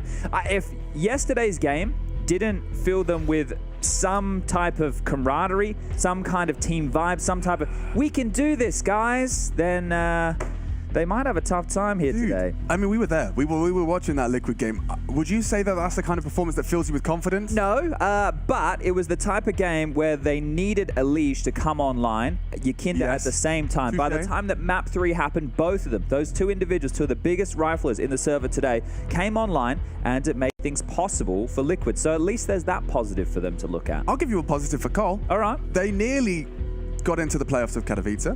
Okay. Right? They nearly did. Do you remember that game? I remember that day. We were all gathered around the TV. Halzuk was doing crazy things. Yep. We have, of course, Grim. I think is a very notable comparison when you take a look at Fang, Floppy, and Grim. Just that left-hand side, that trio. You can see their performances so far, and you can see the ratings. Floppy more absent than most, and when you compare them, you know those are the 3 we need to see online. Just as you brought up Yakinda, you brought up Elige, you know, you bring up the trio of Liquid. Cole's trio equally as absent. Yeah, and I think here one of the issues is Halzuk over the last 3 months is the highest rated player for this team, and at the moment not living up to that hype right here. This is their run so far. Open things up with a victory over GamerLegion. That was quite the win on Inferno. Then they went and took on G2. It was going to be a tough match on Inferno, losing that one 16-9. And then the one that is inexcusable in my mind is the 16-4 drubbing. Now, of course, blowouts are possible here, but that is, I don't want to say domestic, but at least a regional bout, right? Pain from Brazil, South America. I mean, that should be full 30 rounds. You would be expecting something a little bit closer, right? And that right there is where I've kind of fallen off of the positive wagon for that of complexity here. But one of the signs, at least, is Grim is the highest rated player for the moment for the team. So maybe if he can continue that, maybe it's not a great rating, but he's the highest rated. Yeah, and I mean, let's not mince words. He got chewed up and spat out by Team Liquid. Indeed, he did. Abused. abused, put in every single worst position across the 7 maps. Of course, that 7-map pool, but either way, he was put and made into a shadow of what he was capable of, and now finds himself kind of released of that burden. Dreaming of revenge. And has an opportunity right here. He can actually knock out the team that, well, knocked him out of the running for a full year. Let's go ahead and hear from him. Let's see what Grim has to say ahead of this domestic bout. So Grim, you guys started off well against the likes of GamerLegion. Then the G2 game, we can kind of say, okay, it's G2. But Pain yesterday was one where I was left scratching my head and no one showed up. You guys couldn't dig your way out of it. So what do you feel went wrong? Yeah, don't worry. We were scratching our heads too. We had to go to the hotel room and review the game, but we found out we were missing a ton of nades that are very uncharacteristic of us to miss. So we practiced all our nades. We talked about what went wrong, and because I remember one round we got 4K'd from door, and that should never happen. The spacing needs to be better. So we talked about the spacing and just really focusing on ourselves and wondering what went wrong. So I'd say we reviewed it. We reviewed pretty much all the rounds, and hopefully have a better showing today. Now, what happens though, say another game and you are in the same situation, you can't get yourselves out of it? Where's the mental strength within you guys? Because I've spoken to you guys about this many times. How do you make sure you bounce back? So Tion, our coach, actually does a really good job of this. We're just calling timeouts when we're stumped on situations, and everyone pitches in on ideas of their side. So if B on Ancient's getting destroyed every round or something, we'll pause and talk about solutions for it, or if we need to bring more people. So I say our coach does a really good job of in those situations figuring out what the problem is and fixing it basically. Okay, I like it. Hopefully we can make that work today if it is needed at all. And maybe it won't be needed against this Liquid in their current form. It's a domestic NA matchup that in the past hasn't been kind to you. But do you feel more confident looking at their current level? I definitely do. I mean, both of us right now are feeling a bit shaky, but I'm definitely feeling a bit confident because I feel like they're at a weak point right now in their team. They've changed a lot of rules and they're getting used to some new stuff. So we just got to take advantage of that and play our game basically and make sure that we fix the mistakes from the Pain game and even the G2 game and come in with a better face today. And how important is a good start to you here? I'd say it's very important because once we get the ball rolling, it's kind of hard to stop us. Winning pistols have been a curse for us recently, so winning pistol and actually converting it would be really nice for us to get on a first map going here. Let's see if we can get it done, Grim. Thank you very much, man. Sounds a bit like our analyst test. Win the pistol conversions is a good start. From the players as well, make us feel a little bit less silly. But focusing on themselves, on the spacing. James trying to ask how you bounce back. Both of these teams can get in their own heads. I think Floppy Man on your screen right here is one of them. He's a man who holds himself to a high regard. One of these riflers from North America who there's meant to be a bit of hype around. So he is one of the core components alongside of Grim and then Halzerk, the AWPer. Look, we've always liked a bit of Fang. I know you especially have been a Fang fan, but I don't think we've seen Fang, actually, to be fair with most of them, consistency seems to be the issue, right? And this is a budding North American team. We know that they're not working with the biggest of budgets, but we know they have Graham, Messioso, Pitt there to point him in the right direction, and obviously TC, the coach behind them here. And this TC-JT relationship has been around for more than some time now.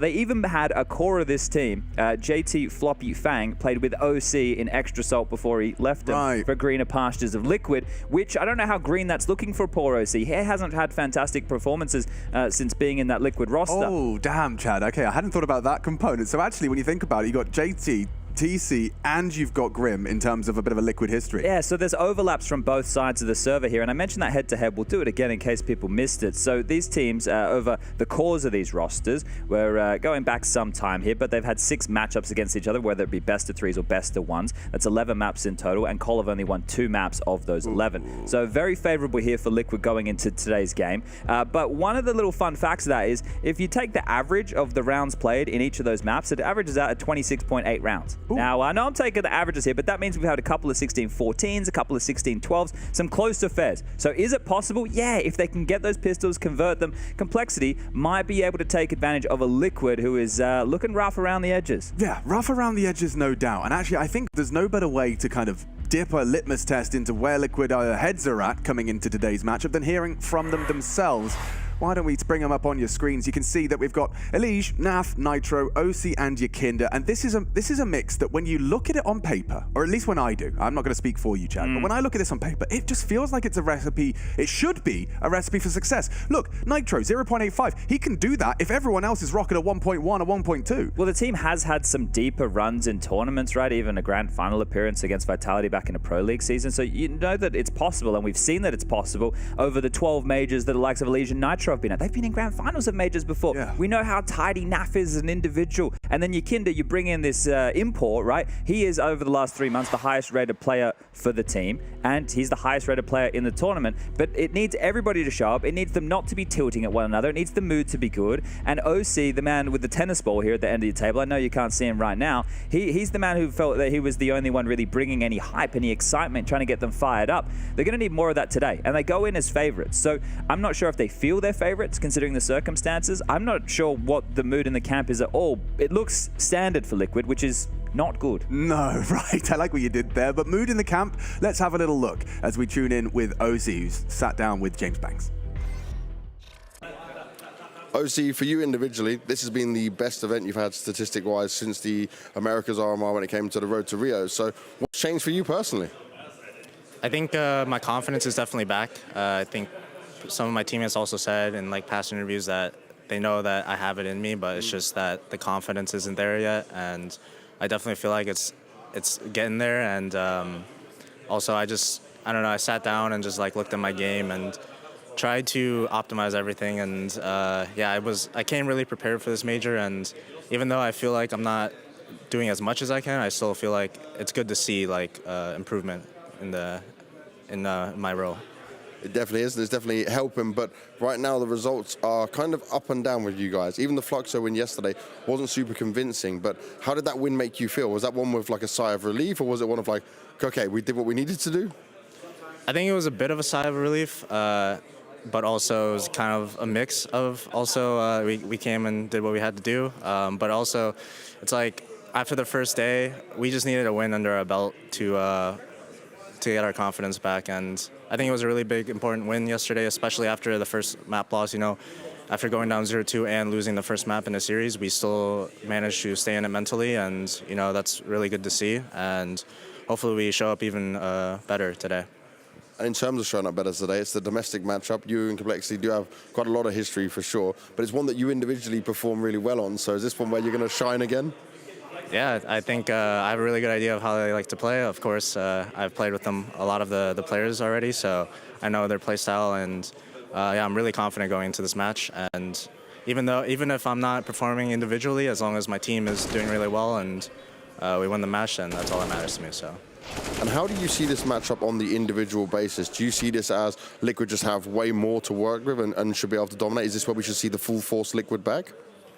I think one thing Complexity is really good at is they have a lot of good aim and mechanics, and you know, if we're not on point with our teamwork, then they're just going to mow us down with their aim. So we need to make sure that we're working together as a team really well today, and not giving them those early entries, and you know, finishing the rounds out with a clean, and like making sure our economy is good so we can snowball those rounds out. And one final thing, I noticed that we saw, even when your heads were down, it was quite a lot of quiet places on the Liquid side, but you yourself were being a bit more loud, trying to inspire and bring some confidence back up to people. Is that something you're finding yourself wanting to do more? Yeah, I think after the first day, I kind of sat down, I was like, I feel like we need more energy on this team right now, and I don't know if it helps the team or not, but I think it can't hurt, you know, to bring some energy, and I think it helps me as well to like mentally reset, and it just feels good, you know, and it's not like me usually to be like yelling like that, but if it helps the team and it, you know, anything that can help the team to make us win. So yeah, I'll try and bring that energy today as well. Well, you're quite a chill dude when I speak to you like this, but I like hype man OC, so keep it going, baby. Let's go. Let's go indeed. We're going straight to the vetoes. You can see how it's going down, and already Liquid, not one to trifle with. Daps is ready to get out of here, isn't he? Backpack on. He's ready to move, this guy. But interesting with Liquid, right? Vertigo. Yeah, it's interesting with that map. Well, I don't want to even get sunk into that. But the Mirage Band, very standard out of Complexity. They could punish with this Anubis pick, but it's actually Liquid who have decided to take it to Anubis. Okay. Well, last time round, I'm pretty sure when they played on Anubis, Liquid actually beat them on that very map, and it's a map that is netting in the last 3 months 0 wins for Complexity. We move into Overpass's map number 2, Complexity's pick, and then the decider on Inferno, where it was shaky ground, 16-14. Taking a look at something a bit more in depth as to where that Cole Overpass pick may have come from. Sure, it's a good map for them, but taking a look at Liquid, in terms of the last 3 months, when they lose Overpass, they get blown out with an average round haul of 3 3 rounds won in their overpass losses. That is a brutal and condemning average. Yeah, but of course, Anubis in response from Liquid, it might maybe set us up for an Inferno, which it gets worse. Complexity, when losing Inferno, managed just a meager 2 rounds. So I don't really know how this is going to boil down. Of course, maybe a couple of blowouts. Yeah, it or could be. 3 very intense close matches here. But look at Complexity on Anubis in the last 3 months. You've got 3 losses to MIBR and then 1 to Ecstatic. So this 3 is obviously against the same team. So we're gonna see if Liquid can find some of the same weaknesses that apparently MIBR have. But it's not that Liquid necessarily have a fantastic Anubis either. Recent history, they have a loss to G2 and a win over Pain. So it's gonna be curious. This is definitely my favorite map at the moment. I just like new things, new shiny things. So I'm excited to get Anubis underway because it's something that Complexity tried to adopt early. I don't think it's something that, even though they've been losing on it, they're not going to consider a massive weakness, which sounds strange to say. Yeah, no, I mean, and Anubis is a map that we've seen Complexity have their individual moments on, no doubt.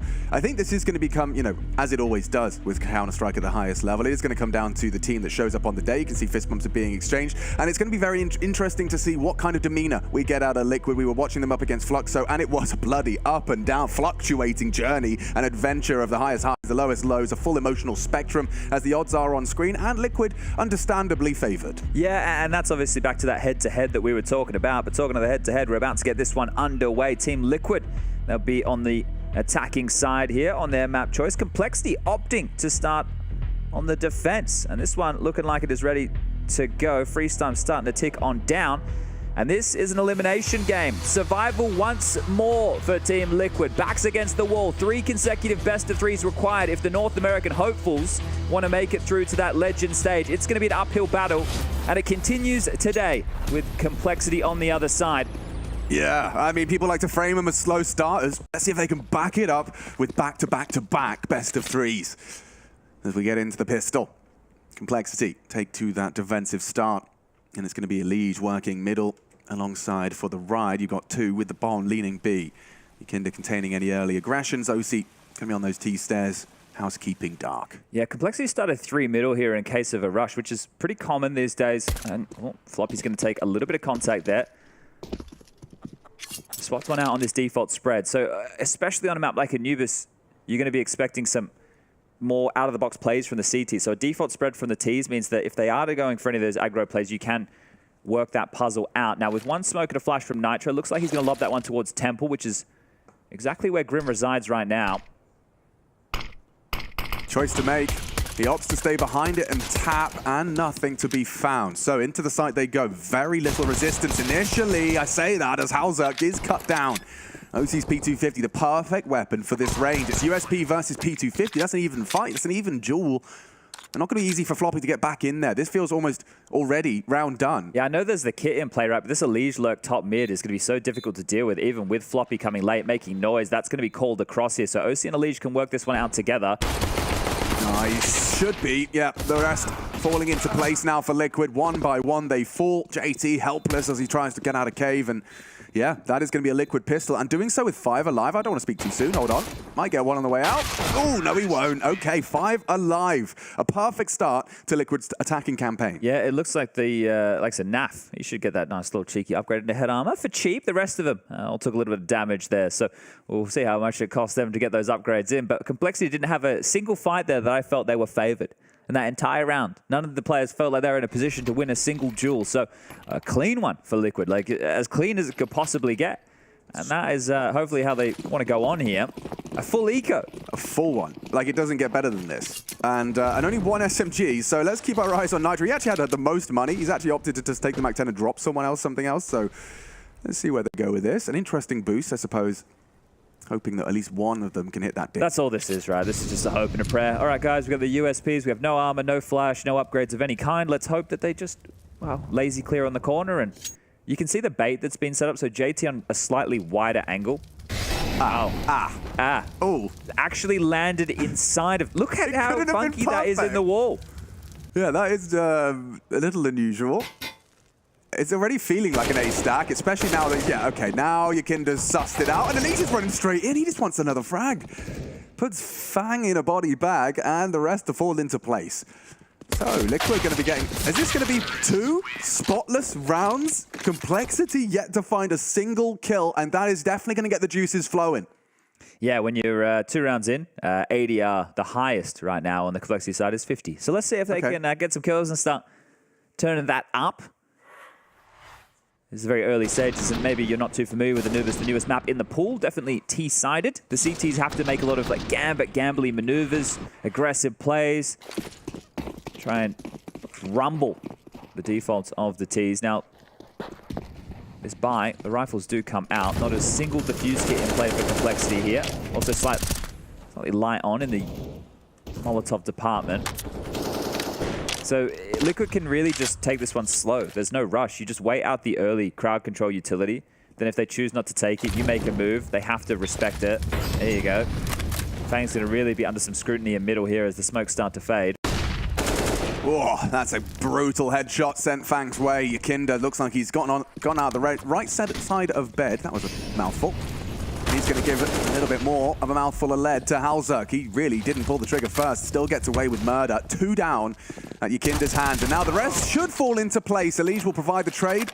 They have the site, and you guys have made it very clear who you're backing over on that Blast TV poll. 94% lean in Liquid's way, the last hope of NA. Well, if it continues in this way, fair enough. Because it's very, very easy stuff here for Liquid. Pissed around, no dramas. Oh, they got their first frag this time. Yeah. Almost made it 2, or even 3. You got Yakinda on 4 HP and Elige on 11. So they did some damage, but having to hold on to these 2 rifles. Lost bonus into the next going to be the 2900. So we'll see what JT wants to do here regarding the buys. But having Yakinda in this kind of form out of the gates is also very going to fill you with confidence. I mean, especially for the rest of them. We all know from our own encounters with Counter-Strike, when you've got a player who can give you something every round, you know, whether it's a kill, whether it's 2 players minus 80, whatever it may be, at the moment, yeah, you can finish off the rounds. You'll happily do the final flourish if Yakinda's going to be kicking open the door consistently. I think some keys that we need to be looking for on the CT side for either team on Anubis here is being successful in the opening exchanges, right? So this is an example of that going the polar opposite. We need to see if they can find these openings and then get away, not be traded on immediately by Liquid. Yeah, there's going to be a lot of that coming their way. When you don't have the full belt of utility to defend with here, it will be difficult. You can see they were just going to take quite the light investment. Halzerk wants to get out of the AWP. So with the full loss bonus coming into the next, he should be able to get that one, no dramas whatsoever. To set up a boost for Grim over towards B to try and be tricky with it. But I really like the fights for the Ts coming B main. I think that there's a lot of just like jiggle fights that they can take with the shoulder peaks, and they can pre-aim all the angles, be very procedural about it. And then even if they want to explode and bust in, the util, plentiful. You can see the different types of executes on towards this site that teams like to rock and roll with. Oh, he's just dropped off as OC was rounding the corner. And JT down and out. That was one of the rifles as well. Third death for JT, still yet to frag. Bigger issues, they don't have any mid control at all here. Liquid are all the way through. This should be dealt with quite easily by Nitro unless he's too busy talking. And the in-game leader will grab himself a pair. Now it's just Grim and Fang. I think they'll want to hold on to these rifles, and Liquid may as well give it to them. It's all good. They're going to buy in the next round anyway. Yeah, just keep hold of those. A little bit of something to celebrate, I suppose. Yeah, it's beyond a rough start to the game here, but we're still very early. I think the bigger issue is 1 kill in 4 rounds of play. Yeah, when you put it like that. Yeah, I mean, and one of the things that we heard from OC is that they've got to watch out for this, the complexity individuals mechanics. Like they can, he was saying that if it comes down to a straight mechanical duel, we have to be able to hang out with them. You know, we have to be able to go pound for pound, blow for blow with them. I wanted to talk CT side Anubis because watching that G2 approach where they were just going for these 2-man mid-round aggressive maneuvers, it felt like they were, I'm not saying solved it, but it made the CT side of Anubis feel like the onus was on you as opposed to you're letting the T side do a horrible BX sec every single round. You have to be active on the CT side. Doesn't have to be at the start of the round necessarily, but you need to be active at some point. So wherever you're feeling the pressure from that T side default, if they're taking that main control, or maybe they're not putting a lot of pressure B main and you're flashing out. We saw Vitality do that quite well. In a matchup they had over in Rio in recent history. They were actually able to find these good timings to make it jarring, and it was against against FaZe, who were being very good with the executes on the T side. So if you can remove the execute factor, which means you have to fight them before they're set up and ready to enter that site, you can make things quite difficult here. But so far, Liquid in the first 4 rounds have just been very default heavy. So we have to wait and see how this game matures to see where Complexity might be able to find some weaknesses. Now the nade not going to find them any damage down towards the dark entrance. Remember, entry kills, opening frags on this CT side, going to be worth their absolute weight in gold. So at least that's some early damage onto Elige with the nade. It's going to group up over towards A here. Now, Naf has the bomb. It's going to be a first test for Floppy as the A anchor. He's hearing all the comms, of course, you know, Dark Molly, no info there. Currently for the B defenders, Fang and JT mid with nothing to report. Floppy, a lot on his plate, and that's the A site fallen. It's going to be a quick rotation, but they're already scampering into the site. Elige, the spearhead, trying to break through. Nap will provide another, and already the save call's being made by Chatty B. It's the right one. Grim and Halzak at the beach, but it's not a holiday. Okay, 5 rounds now. Yeah. 4 kills in total, 0 opening kills for Complexity. Let's look at the talent predictions, just so we can see who predicted Complexity. Did anyone do it? I'm sure there was someone brave enough. Someone brave enough? I'll bring them up. If they can save anything, Elige's already starting to hunt. He's going to get a chance onto Grim, who will at least be able to take him down. I would love to get an AK-47 upgrade if available. Nitro in the backlines here as well. He's going to get the next fight and, well, takes the dink, but gets the frag. And now it's just Halzak trying to hold on to this AWP. Would love this big green into the next. The first bullet will strike. He is getting closer and closer towards the bomb here, but should be able to evacuate through middle. And there you go. So the AWP retained, that's big. And maybe Halzak wants to try something a little bit out of the box into this next round, because I think his team will partial buy around this. Did anyone predict? Launders. Of course he did. Yeah. I mean, I think he was just so disappointed in the Liquid yesterday. Yeah, which is fair enough. Which is understandable. It was a battle. It really was. But yeah, Tech Girl and Launders are both expecting to see COD take this one. Whether or not that's more of a statement of their doubt in Liquid. Yeah, or, I think that is the case, right? Because just you look at the head-to-head, and also some of these games, there are going to be upsets. We've seen that, right? Greyhound's won a couple of maps, which is crazy in itself, right? So upsets are possible. Oh, this is just going to be an A play, straight into Floppy. Well, they're not expecting Halzak to start there, and it's the perfect call. Yeah, short of smoke. I don't think that's going to stop them, Floppy. They're coming. They're coming. Nice start, nearly 2. Off the 5-7. Big from JT. Oh! On the dig, a double. Okay, OC. He sweeps the rest under the rug. But that was a threatening start. Maybe there's something for Grim and Halzak to work with. Don't forget, Norp in play. A kit on Halzak as well. That bomb's gone down at the hands of OC.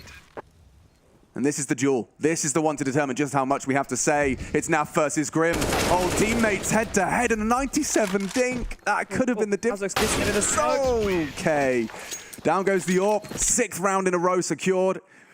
And yeah, probably feeling a bit sus is Complexity. Down in the dumps. A grand total of what? 2, 4, 6, 8, 9 frags over the course of 6 rounds of play. And this is where most of them came from. JT hitting some scorchers. And even Grim, that Naf head-to-head comes down to a dink versus Nafly. Running through the smoke for Halzak. You can't even blame him. Light on time.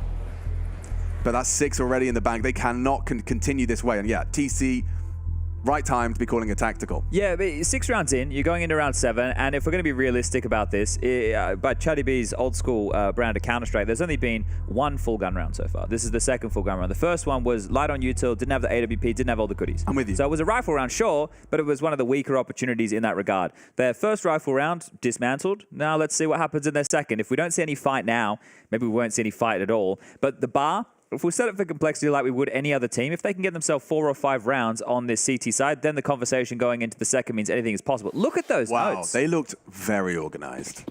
I can see at least some people paid attention in school or maybe went to university. And I was always envious of those students that could do the beautiful hand-drawn notes, diagrams, graphs.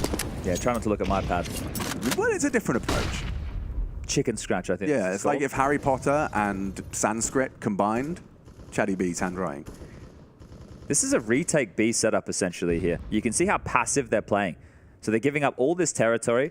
OC could quite literally continue to procedurally clear all of the angles throughout the B site, and they'll see that they're able to execute in here freely. Yikinda would have to make his way up through Canal to make this B hit possible. But I think the fact they are playing this retake setup means that they're happy to concede the site.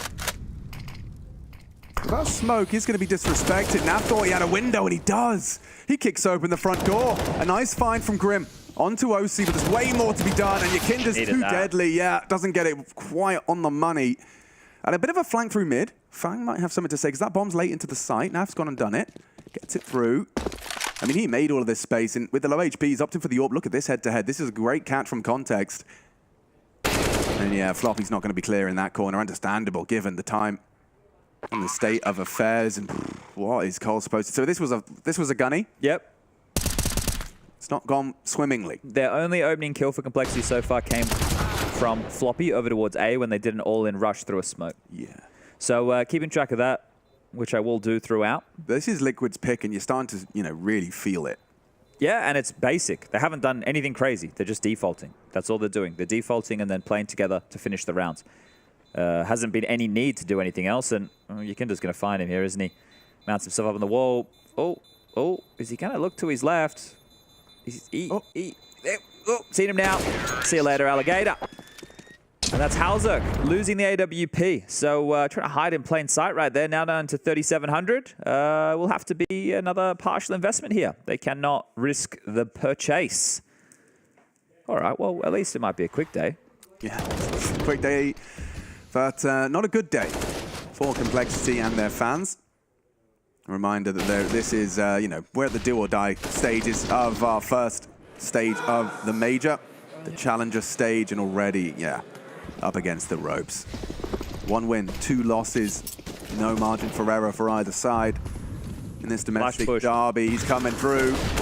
Good flash, good chance, need both. Oh, they don't clear their corners, and OC has support. Nafly bails him out, doesn't get overwhelmed. And again, a little bit of something to be excited about for a moment, but all comes out in the wash. Floppy might have Nitro's number here. Great headshot.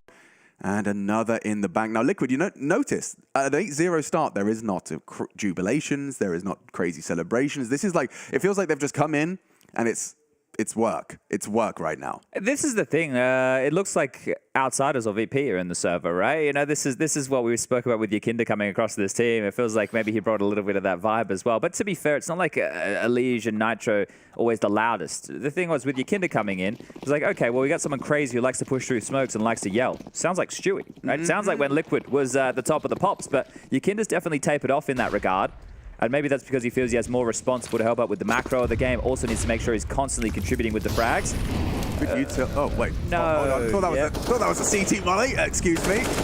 They've flubbed that one. Oh, JT. He's put a lot on the line into OC. Takes down the AWP and the bomb carry. A quick trade out of Nitro as he makes it look a whole lot more uncomfortable for Cole. Sure, JT taking a gamble on that push down canals, but doesn't get away with the man advantage. If anything, now B is open. Okay, Grim, ready for more. Ready for more. Oh dear, dancing with Elige now. This is a huge frag, a huge opportunity. Smokes himself around and posted up for the cross. He knows he's got Elige trapped. Or did. As another fight goes down. Good catch as we see Fang down and the A site open. Floppy to respond. Not going to be easy for him. Nitros have got the bomb across and he concedes the space. They will see the rotate through. They know Elige was likely B. Could be working mid, and that's exactly what he's gone to investigate. Okay, yep. Well, that's the end of that conversation. Oh, that one stings. That one's going to leave a mark right there, isn't it? Oh, Grim. He's doing his best Halzerk cosplay here, trying to hold on to this AWP. And look at the map. Like, they're already coming for you, man. You got 3 different T's sniffing him out. Nose to the ground, tracking and executed. There's 9, still on fire, looking to extinguish our Cole, but yeah, they just don't have the capacity right now. Money's broken, looking awkward. And this is the death from JT. This is the shot, you ready? Bang. That's a beaut, isn't it? Mechanical. So we've had 9 rounds of play. Yeah. There's a total of 13 kills for Complexity here. Not a great average, is it? Not at all.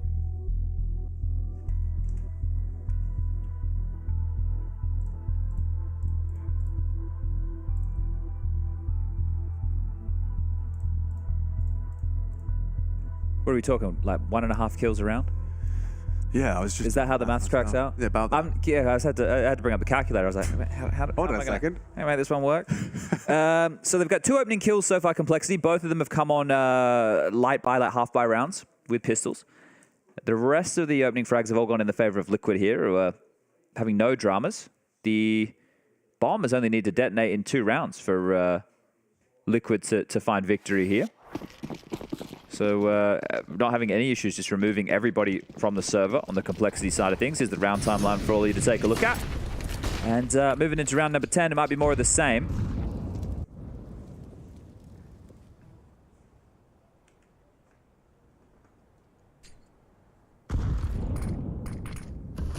Oh, there is a crossfire here. Yeah, that was his chance. Fang gets them both. That's when the 5-7 does look lethal. Meaty. 2 fully bought up attackers. This might be a round. Yeah, this might be it. Fang providing way more than you would have expected. A double on the mid-hold upon the fade. And he takes down the 2 sharpest tools of the Liquid. Shed that gets better. Nitro caught with a molly in his hand. Kicked out of the club. And now, yeah, you've only got Naf and OC wondering where their teammates have gone and gotten off to. 3 rifles have fallen into Cole's hands without a penny spent.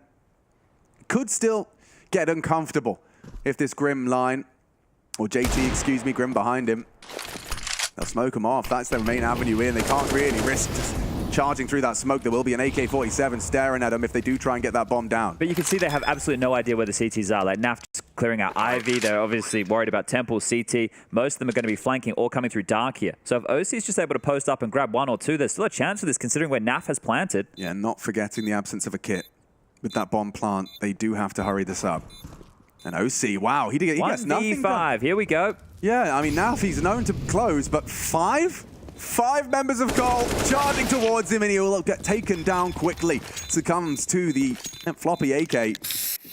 And we will see the first for Complexity. Yeah, the biggest part of the conversation here is this contributes to that 4 or 5 round haul that Complexity should be looking for here. That's the only conversation to be had.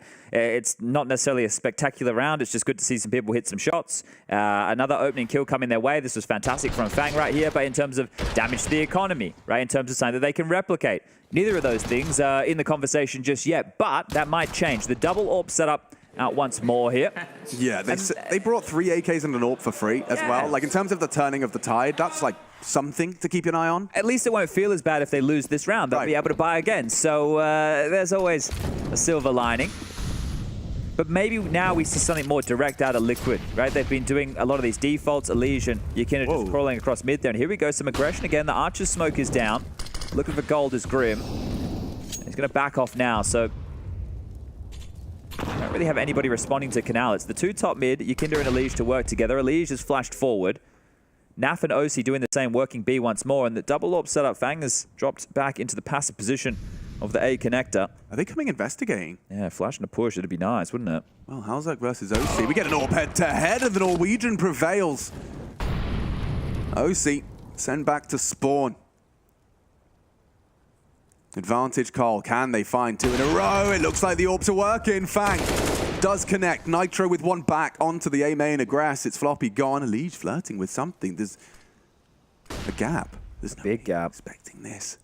Oh, Fang's going to be furious. He's not ready for that. Loses his head. Losing my mind as he gets tagged down to 7 HP. Yeah, the AWP probably a best weapon for the job given the scenario. Naf still needs to get across here. You can see he's bringing the bomb. He is late to the party. The rotation completed in this 3-on-3. Oh, Elige, this is his round. Does duck in game and out of game. Gets himself into cover. And I think, actually, we've got to start attributing this entire round to that Elige recovery. Despite the AWPs finding early connections, Halzak winning his head-to-head. All it took was Elige disrespecting a smoke to find an open A site. You can see just across the board here for Liquid how everybody's getting their contributions in here. However, 13 for Nitro, the captain and in-game leader of the team. 11 for Naf, 9 for OC, 8 for Yakinda, and 6 for Elige, who was the force to get them across the line in this one. But I was about to say that these contact plays aren't going to work against the double AWPs because you see 2 individuals trying to just jiggle peek into angles and get taken out. Not even jiggle. It was just OC going for a clear AWP on AWP battle right there. And I thought that might just see them spur into action with more set pieces or to be a little bit more utility heavy on the way they want to approach some of these areas of the map. But double digits has been reached. And Liquid return to their winning ways immediately. But as we just discussed, the bit of daylight robbery that happened in the previous means we should have yet another buy here. Fang with that rude shock, Elige being able to slip through the net, and even with the heads-up play to get himself into that AWP. Good work from the two of them there on the side to play off of each other. This is a very rude shock. This is not what you wanted to wake up for. Nitro has 13k in the bank and a Mac 10, so this is going to be a fast round. Bloody hell. Yeah, JT and Grim don't have the helmet either, so should that head-to-head come through, it's going to be even more of a tilter. Dark smoke out, OC posted up, then they're going rugs early. Now the smoke will hold them at bay, Fang and Floppy ahead. Considering their own setup. I quite like this. You can see anti-flash on one, the AWP to support, and they're walking through. There was surely a flashbang. No, dry. And Nitro cut down to size. They didn't see Floppy. You'd think there's going to be util. Yeah, that's the flash. That's the bait. That should be Floppy. Gets nothing for it. Lige was ready. Maybe he did get caught. You can see now Fly gets the assist off the flash. Wow, they rectify that quickly. I just thought it was going to come with pace, right? Just having Nitro leer into a smoke and hope to find something rather than they weren't aggressive. So risk from the leader to find the opener here. They do get the exchange back. It's forced a heavy rotation from Complexity to worry about mid and A. It's only Halzok over towards B right now as they juggle the guns with Bogdan's Law. They have so much util left if they want to go for a second assault over towards either bomb site, really. And as Yakinda is starting to saunter back through spawn, maybe they're changing their mind as Grim. He's found a bit of gusto here, and if he keeps going this way, he could win the round from this push alone. This is huge. He can win the round right here. Mikey's not considering it. No, no, no. Grim. Oh, God, a horrible death to concede. You thought you'd cleared it out. Misinformation. As now Halzok's alone. He's worried about Dark. He's caught one. Yakinda with the bomb, no less. He's got to tuck into the site. Yeah, he will. He knows he's got a heavy burden on his shoulders here to lock down this site. Two coming dark side. OC picks up the bomb from main. Fang desperate to support his AWPer here. One from Hauser, great to the head of Elige, trying to finish right there, and then there's no time to finish the round, and Naf does go down. Well recovered again, the AWPs find impact. It seems like maybe the recipe for success. 2 from Hauser, 3 from Fang's AWP, and a second round. Just need 3 more of those for a half they can be happy with. Yeah, exactly, and it would come at the perfect time, going into the halftime break here, get a bit of confidence, compose yourself, talk about what you're going to do on the T side here. That was a twist of fate, was it not? Yakinda happened to be switching weapons as well as Hauser caught a glimpse. I guess the Grim situation actually worked against them as well, because as soon as he dies, they have an idea that they've transitioned back towards the other side of the map. But this is a clear change up. 4 players over towards B-Long immediately here. It's just going to be Yakinda selling a little bit of Sun and Sunny over towards the canals and boat area. And this would make sense against the AWPs. B explode. Yeah, unless Grim's got a multi-kill in him, it's going to be very hard. Molly Jail limits their options. Elige actually cancels, but he's actually wrapped around. Redirects. Good flash. Wow, Hauser catches Elige full blind, and JT will execute. It's another from Grim. This is perfect so far from Cole. They need one more, and it's provided by the AWPs. There you go. A third in the bank. And talking of bank, I mean, there's no doubt Liquid have got plenty. There was 14 grand on a couple of them, so we will see them fully bought up for the rest. But Cole, so far, they weather that storm. And not only is the round conversation starting to change here, sure, I know it's still a 7-round lead that Liquid have accrued, but the opening frag distribution is starting to change a little bit here. Liquid, 7 to their name so far. Complexity with 6. So, okay. Wait, can that work? Yeah, that can work. That's the right math. That's 13. Math. Yeah. We went to school. Yeah. At least for a short period of time.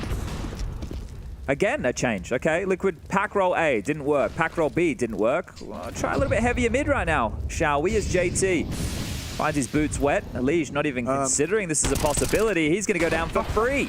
Yeah, you take that one. JT's happy with the advantage. Don't you dare, Yakinda. I thought he was going for a suicidal drop.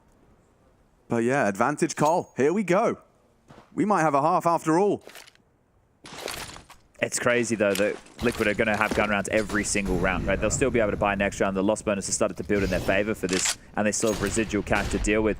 Perfect time flash there from Naf. They were about to reinitiate and get some info, so that will stall them out. You can see this pressure for the A-split. Fang under scrutiny. The AWP doesn't land this time. That would have been ideal, and on the repeat, Ghosty will punish. Okay, Floppy, you can't lose that duel. It was everything riding on the A site. Grim will try as hard as he might to get fast on the flank. Halzok from heaven. Look at that barrage of flame. 2 Molotovs limit his options. Nitro to apply his trade on the AWP. One does connect. JT cut down by the captain, top of the table, 15 and counting. As the A site crumbles once more. And it looks like Complexity are the ones who will have to offer themselves up for the save here. Grim's made noise dropping into the water. I think that probably would have been heard from Nitro or Naf. Even Yakinda close towards the connector, likely hearing that. So they are going to grab one back, but Nitro rolling back the years a bit with the AWP in the hands there. Once upon a time was the primary AWP for a Liquid that would run the AWP as an option. They didn't need star AWPers back in the day. We all remember Nitro AWP just sitting essentially where he spawned on Overpass. Ah, yeah. 15 rounds in a row. I remember a Nitro flick. Yeah, hard to forget. He's gotten away with this one. Nice work from MongolZ, so we can at least play an AWP and drop a rifle as well. So Cole will have a chance in this final round on the defense, but it's already a great haul. And talking of good hauls, a reminder that there is an A stream as well running simultaneously to this one. OG versus GamerLegion is in its third map right now. If you wanted to watch that later, cover your ears. I'm about to say the score. 5, 4, 3, 2, 1. Third map, and GamerLegion are dominating OG. That's not what I was expecting. A lot of us leaning towards OG, but GamerLegion coming in hot on Ancient. Check that out if you fancy it. Blast TV for all of that goodies. 3 leaning B with the bomb. Yakinda coming through. Bang. Up into OC. Big shot from the AWPer.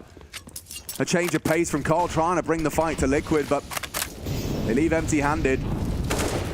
Elige firing off shots, dancing around the smoke. Trying to channel them with these Molotovs, but there's a lot of friction. 1, not enough. 2, not bad. But OC's into the side no less. And now only Floppy with a bit of damage onto Yakinda. He'd have loved 1 just to set MongolZ up with a winnable 1v2, but instead there's 3 coming for him, gunning for him. And a 12th round for Liquid on this attacking half seems imminent. Well, MongolZ, he's done the impossible on multiple occasions, but off the first, gets Nitro. OC baits the shot. Hang on a second, there's something to be said as OC doesn't shy away from the fight to close. A 12-3 scoreline. Liquid looking strong, looking potent. Cole, they need to have quite the half when we return.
All right, then. 3 rounds is all Complexity have to boast upon Liquid's pick. This is a head-to-head with elimination at stake. Our machine, I've got Chatty B, otherwise known as Sponge. And we're hanging out here live from Paris for the Blast TV Major. It seems like Liquid seem to have gotten the sleep out of their eyes. You know, those eye boogies that we all have to contend with. Well, in Counter-Strike, it's led them here. Well, I think Complexity got conjunctivitis right now. Okay, yeah, well, they're not nailing it. They're not having a lot of fun. 3 rounds all they had to boast from their defense. It does set the bar quite high for their attack. A pistol, dare I say it, integral. Well, his odds are blown out now. They were much closer before, and Yakinda's about to get a face full. Or is he about to give the face? Yeah, hold on. This is brave. This is brave. He runs straight into Grim. Good util as well. They've got space. Can they replicate? Not forgetting, Liquid had a perfect T-pistol to start off proceedings, and it was onto this B bomb site. So far, so good in the flowchart. Nitro working on that long flank. How's it got a good angle to contend with that? I don't even know how you meant to exchange. Same thing. This is like deja vu from that first half of play. What are you meant to do if you're Liquid? There's so many different crossfires that you have to contend with here. You need someone to hit an absolute banger, a barn burner, something to get it started. And that party looks like it's already come to a close thanks to Halzerk. Yeah, they can even tighten their crossfire. That's a big one. Takes down Floppy. Naf is doing a lot for Liquid. One more would have been interesting, but JT will secure it. Not quite as clean as Liquid's, but there you can see just how difficult it was to regain control of that lost site. Yeah, they smoked over towards Dark, right? Which is what I think flushed them out into those fights. So at least they had something to work with on that retake. This was tidy stuff from Colt, no dramas. And again, reminding everybody, Anubis is a T-sided map. So let's see if Complexity think anything you can do, we can do better. Now they've switched on over. And Liquid, well, they want to try and get over to this 16-round finish line ASAP. They've opted here for a force buy. So while things are still a little bit shaky, they want to take advantage of that before Complexity can really warm into this map. Plenty of 5.7 Deagles and even a scout for OC into the mix here for round number 2 of the second half. And just as I was keeping track of those opening frags, and we were talking about the importance of those for the CT side, we'll continue to keep tabs on that here as we flicked on over. Now you can see this heavy B lean on the radar, zoomed on in to show just the cluster of players.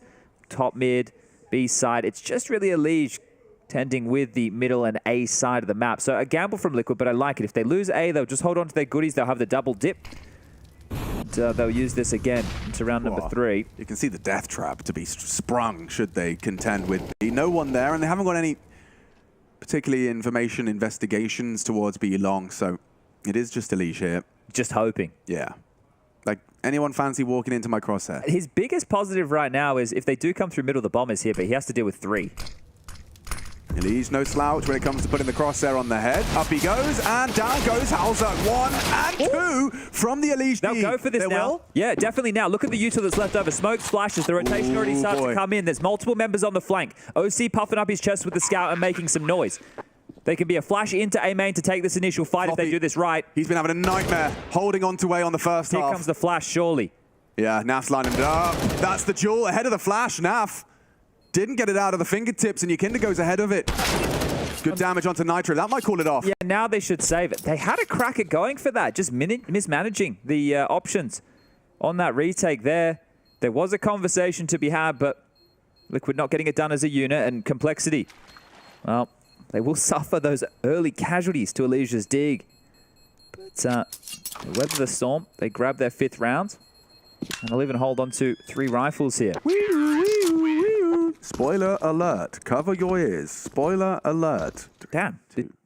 When did you record that? Yeah, it's a soundboard I've been working on. Makes my job easier. Really cool. GamerLegion OG. That's right. It was an elimination game running, and it looks like OG have got their head in their hands.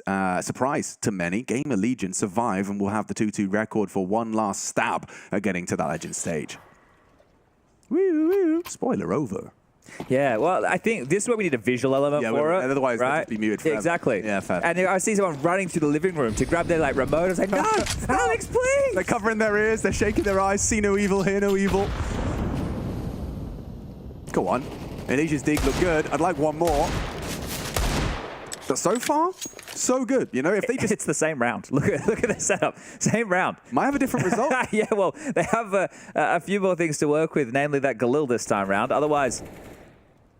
They're hoping that it is the B finish, but if it's the same round for Complexity as well, which it looks to be, 3 middle, 2A, they're going for B might info have a this similar time. result. They're going for B info this time. We were kind of critical of that before. Now they'll have heard that flash.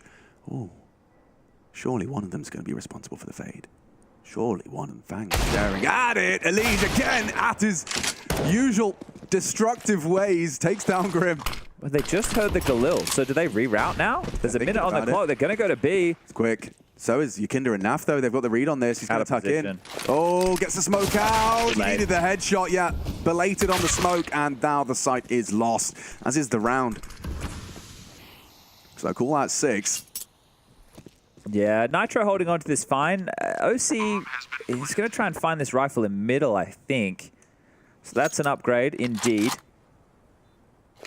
But same situation as the first half, right? Complexity, it's not necessarily a default spread, but pretty standard anti-ecos where they have a good idea of how they want to flow through the round, keeping in little mini packs and, well, bringing this to just a 6-round game now. And considering how good Liquid looked on their T side and considering how rough both teams look so far throughout the Challenger stage, anything is possible here. This first gun round will be very telling for Liquid. Remember how we discussed the first gun round approach of Complexity, having the rifles but lacking key pieces of utility. The same conversation will not be had for Liquid, who can have the AWP for OC if you'd like to drop this Galil. Plenty of util, everybody with the rifle. So you'll see Liquid get into the full gun ease much earlier. Those slim casualties that Complexity took, they're not necessarily the end of the world. They can still purchase here as well. Oh, it is actually going to be a Liquid tactical timeout here to have the conversation. Daps, one of the many Canadians we have in the server. Well, technically not in the server, but one of the members of the teams here today. We got 3 Canadians in total, Alex. We got a little bit of the NAF action, Fang, and of course Daps. TC on the other hand, from South Africa, alongside his in-game leader, JT. Yeah, I mean, wow. It's global offensive. And indeed, we do have a wide spectrum of global attendees. It's just, you know, what's going on in North America? They can't even field their own teams. They gotta have, everyone's having an import. Halzerg from Norway, Yakinda from Latvia. Yeah, come on, guys. I mean, I kind of like it in terms of catching them up. Yeah, but that's like Grayhound having someone from Singapore. Yeah, it wouldn't quite be the boys anymore, would it? Here we go. We're off to the races. A-map in this. Yeah, this is looking like quite a lot of pace. Now, bit of chip damage on the nade, sure, but Grim's across. Can be utility to flush him out. Yakinda's going to smoke dark, which might imply they're coming for info B. So they went looking aggressively for a pick. They've got Grim over to this left side. I like to call this pool. I don't know why. Down. I'm fine with that. I'm calling this spot pool, and he's hanging out. Treading water in the pool. And he can activate late here, so he can be a nuisance as he peeks back in towards that site. OC has some dramas to worry about. Players coming doors, as well as the house, and Halzerg's AWP set up for this fight. So they kind of, well, positionally, they seem to be suggesting they know what's up. Fang's not given the fight. Halzerg's looking to catch OC on an overextension. Is he catching little glimmers? Yeah, he is. Just waiting for an overextension. Yakinda's been cut down to 50. Draws attention, and the finish comes through. A lovely combination, a 1-2 punch from Complexity to open up. Naf and Elige. This partnership, iconic for North American Counter-Strike, as Nitro has been lost on A. That might spur them into a commitment. B split. All right, through Temple. Or is it? Are they coming through to A? OC. Okay. What? Committed. If he hits the D, it's awkward. What an impactful round. As it was about to fall apart. If OC's dead, call it done. Instead, a 3v3 takes shape, and down goes Grim on B. This has fallen through the fingers of Complexity. JT and Floppy, they need to turn this on. Turn up the heat and recover as OC's just laid down the law. Floppy to disrupt. Can he catch something? Oh, it's loud. Is it heard? Okay. Seems to have nailed it on the silent mount. What is that? No, the second jump up, I definitely heard a step there. And So that would have been Floppy's calm from the baited it. teammates as well. Hold on, Main coming. If he can get the timing right, was he seen? He was. And Elige will finish the job. Well played. OC gets the extra brownie points, an extra share of dessert at the Liquid dinner. Because 13 secure, and it felt like Cole had that. Can you, someone explain that to me? So they had a player, B main, Grim, right, who wombo comboed with JT to kill Yakinda. That was perfect. Yeah. That means they also had a player Dark. Then they smoked off a connector, ran through it. And yes, but they could have done a B split. Certainly, but they also were right in thinking that there was only one player edge. Sure, but they didn't have the, as you saw. Yeah, exactly, Grim. What? Because there's no trade potential. It's two players running through a smoke. Yeah, right. And in terms of OC hitting that dig, you know, it's pedestrian. It was such a lovely amount of time for him to pull that one out and blow their heads off. Oh dear. I mean, their heads are going to be in the gutter now after that one. Yeah, Grim's statement, I think, says it all. And it's fair enough, right? Because they did the right thing of finding that opener. I don't know where the call came from, if that was a JT call, if that was just the players thinking they were making the right decision. I guess after they deal with Nitro pushing A, yeah, okay. Just if they still had 30 seconds left, they could have grouped up a little bit more. That's maybe the biggest critique right there. Pick your poison, but at least do it together. Well, Floppy's getting very aggressive. He's just walking. Oh, barrel. But then the AWP. Ooh. That feels bad, man. Feels bad. Grim has a go. He's not wrong. Kinder likes to play that tight right. And JT, this is ballsy. Safe from the molly, trying to catch a slight sliver of Yakinda exposed. And yeah, Naf. He's already secured the round. Fang with a little opportunity. OC seems hyper aware of the gap, but does lose his life. So 1 from the Canadian, and now he's got to find all 4. Naf just ducked under as well. It's not something he's going to be considering. You can see that's his blind spot under the impression. It's not going to be occupied. So 14, it feels like Liquid's pick. It's, this is done. It's on its way. Yeah, I think that last round tilted them. Then this was their gun round where they had a chance to try and bounce back and get back into winning ways. But by losing that, now we've got Fang 3.5 at the high end and Grim 1.9 at the low end. Everybody else in between. So we're not going to be able to get too much of a purchase here. Loss bonus 2,400 into the next, so it'd likely be... I think that they may as well force, because it sucks for them regardless here. Being down by what is now such a margin, just 2 more for Liquid to get across the line. We have Overpass coming up next. Now, if you want to use the hashtag BlastTVMajor, tag Alex and myself, @Sponge, @Machine, GG. Let us know your thoughts on the matchup so far, and maybe we can talk about them in our next little segment we've got coming your way. Let's focus in on this last little potential B explosion.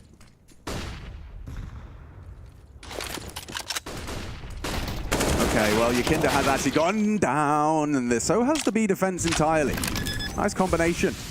Into the site for complexity, and I mean, this was do or die right here.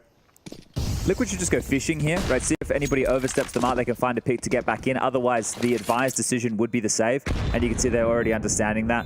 Just some nades, especially if you're on the retailer and you know you're going to save. You want to show some presence. Shoot an alt bullet, spam some bullets through a smoke, throw out a HE just so they don't think you're saving immediately. And that's going to just slow them down on the hunt, because I'm sure Hauser, JT would love to get themselves into some upgrades as well.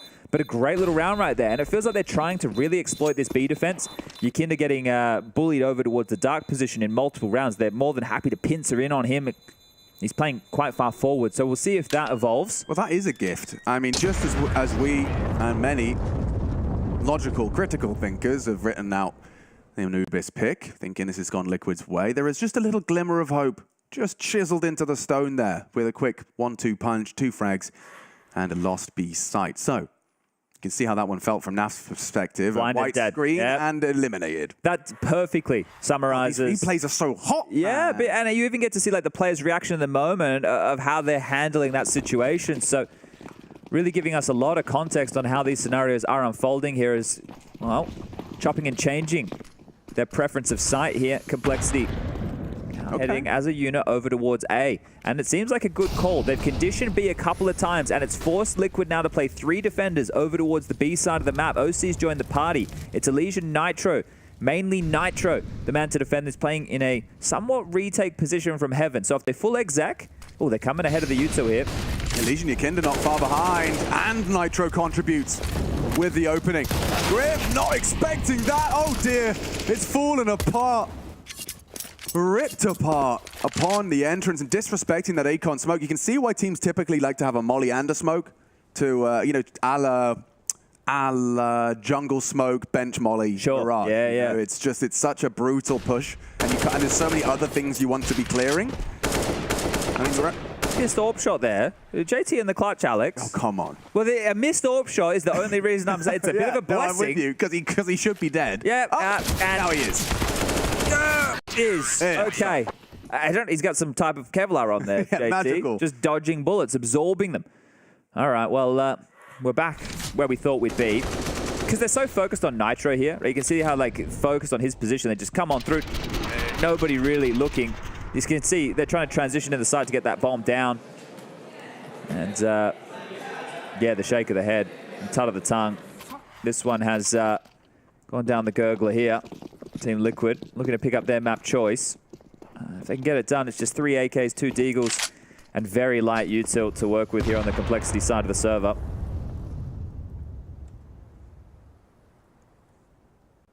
Great game from Nitro, isn't it? 17 for him. Naf, he's also... Actually, great game from everybody on Liquid. What's great is, you know, on the T side, Yakinda was the one that got them that flying start, right? Like a 7-0 or whatever it was.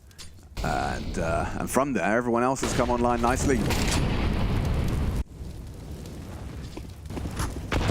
Full team contribution. Great chip damage. And with JT's headshot onto Nafly, OC is going to have his plate full as he takes down Grim. Oh, and another from OC.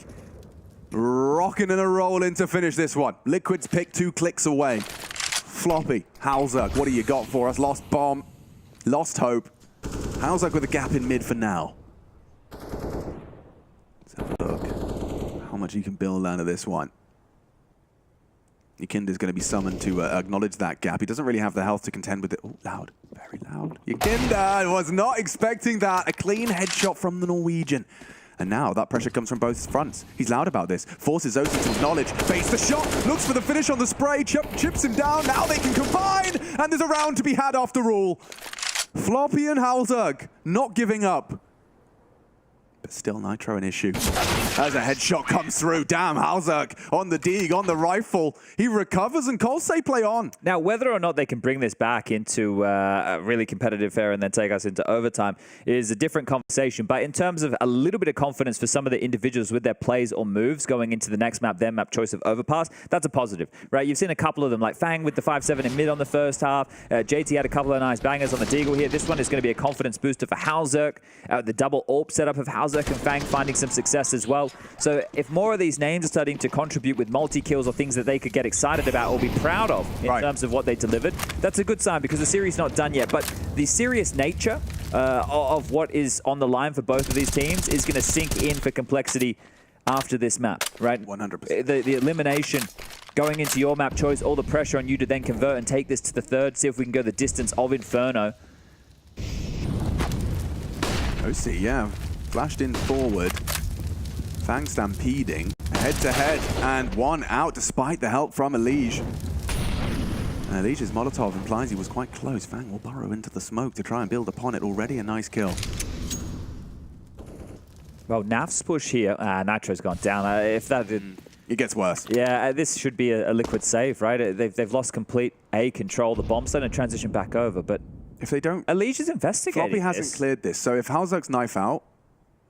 Okay, he actually acknowledged it, but still Elige is going to be perhaps the unknown entity. He hasn't made a peep. Floppy should have it. Good, diligent clear. Necessary one. That was the only way in which that was going to go awkward and go south. Admittedly, Yakinda will catch Fang's investigations, but that was just for information. Hang on. Naf has got Grim as well through mid. It's still that 2v, whatever it was, 2v5 is not going to be any more than just those exits to get themselves away. And so Cole will find themselves a 9th. Yakinda will not be saving anything. Naf holding on to his M4 as best he can. JT last seen B. He should be fine for this one. Okay, well, they just one round away for the double digits now. It's difficult to get too excited about anything at this stage of the game. I spoke too soon, Chad. I spoke way too soon. Well, maybe he just kills everybody. Yeah. Oh, damn. The flash was a second too late now. Incendiary down. They can't chase. And Naf successful. You didn't speak too soon at all. Bloody hell. So I got a bit nervous. Right on time. Yeah, okay, fine. They just need to keep doing that. Just another, what? 6. 6 on top of the 2 they've already had. So that'd be 8 in a consecutive. Row. Bloody hell. Anything's possible in the wonderful world of Counter-Strike. Yeah. I mean, the fact that, you know, within the opening, Liquid found 3 to at least find 15. OT at a minimum, but they will not be happy with that. If this goes all that way, they will probably feel like a loss as they head into overtime. Well, this is the thing, right? They've done all the hard work at this point. They just need to find one more, and they understand they're on the harder side of the server, right? So these aren't going to come easy, but when you do have opportunities that you should convert, like the round where Hauser came through the backline and took it away, that's the ones that are going to sting. So losing rounds like that, they're the problems. Losing standard rounds where you maybe give up an opener or get traded, and that's okay. You can understand that, especially considering the bias on the map here. Now, with this save rifle, they're just going to partially invest behind it. The loss bonus 2,400 into the next tier for Liquid. And this is where it can get a little bit wonky, right? Everyone add the 2,400 onto the totals you see for everybody right now. That means that into the next round, Nitro's only going to have, well, 4,400. You can get out an M4, you can get out a bit of Yuto with the Kevlar. But one of the key factors for complexity on their CT side to at least get a few rounds was double AWPs. So if that's something we want to see from Liquid, it might not come out in the next round of play. It won't even be possible for OC unless it gets dropped. And oh, bam. Yeah, Naf's being dropped. The rifle into the hands of the aforementioned AWPer. Grim could be victim to that Yakinda P250, the perfect weapon to finish off that low HP. Oh, just safe from the nade, but during the obscured view, JT's caught. OC, he scavenges away Naf's rifle and puts it to good use. If they go and knock on the door of A right now, Nitro, well, this is a rifle that can be picked up here. Yeah, and just a whole lot of info. This round's scary. Nitro just blocked A. Right, this is what I was bringing up here. He still had a smoke, so he's blocked A, and this is going to buy 20 seconds for Liquid to find out where they are. Rotate across the map, now put these two rifles in better positions. This is not the way you'd want things to close down if you're Complexity. I mean, they don't know it, right? But dropping down and charging into that B bomb site, they have no way of knowing. There's no one willing to take that gamble. I mean, yeah, Grim's got low HP. He's likely going to go first. Okay, it feels like they're running into the trap. Floppy, maybe he can get some more investigations. They are still running in. Yakinda with that AK found. He's got armor behind it. Don't forget OC, still ready. Does deliver the first. It's falling apart. Elige delivers. 20 seconds. Not like this, Complexity. Does shut it down, and they will extend and play out another round, but doing it the hard way. Yeah, right. Going into the stack and still converting the round. So the pressure moment starting to build here, but it is just 5 rounds. Just the 5 rounds required here to get us into OT. Now, that was just a Liquid partial with a save rifle. Now the full guns will come out. It's going to be M4s aplenty. 4 silenced M4s. And Naf's going to be the man rocking the A4. Diffuse kits. I'm not seeing any of those right here. So there are the problems I was talking about, right? There is a buy. It's just not the best of. The util, it's there. But if we find ourselves in another post plant, maybe just another Liquid save here. 5 kills. That's all that separates them from getting that one done. Maybe starting to feel the heat right now. Almost definitely. Cool lineup from Halzak from that T-stairs position to get Floppy in and call a main clear. Be able to call Fountain clear. Liquid are expecting a B again, right? They started 3 players B side again. Ooh, Elige and Yakinda. Okay, well, that could be that. Yeah, it could be. It certainly could be. Awkward as hell right now. We got OC and Nitro to respond to this A hit. Molly will deny them. Likely going to be peeking bricks. Floppy. Oh, actually, it's Halzak who connects. Nitro punished for taking a glance. They're deep in the site here. Heaven push. OC's not ready for it. Blindsided by Floppy now. Okay, what a recovery. Remember, no kit. There has to be the save. Yeah, well, you'd think so. You certainly would think so. Elige's having a little bit of an investigation, but I think the hard parts are being done. Chill your beans, Floppy. That's enough. They're coming. Util doesn't do too much. Still bomb, about half gone. Looking for it. Liquid hitting the shots. Getting uncomfortable now. It has to be Halzak. He needs one. And they're coming from 2 different elevations. They have the smoke, but Halzak hits it. Okay, 2 from Halzak. Still not enough time for Yakinda. He has to concede, but they do make it costly. As an 11th is secured, and we talked about that run. This will be their 4th in a row. Yeah, that highlighted smoke right there could have made a big difference, couldn't it? True. So that type of a round, it feels like Liquid are playing that as if they're not in the position that they just need one more round to win. I'm with you. Like, as in, like, it almost implies they're feeling like pressure. Well, because now it's another partial, right?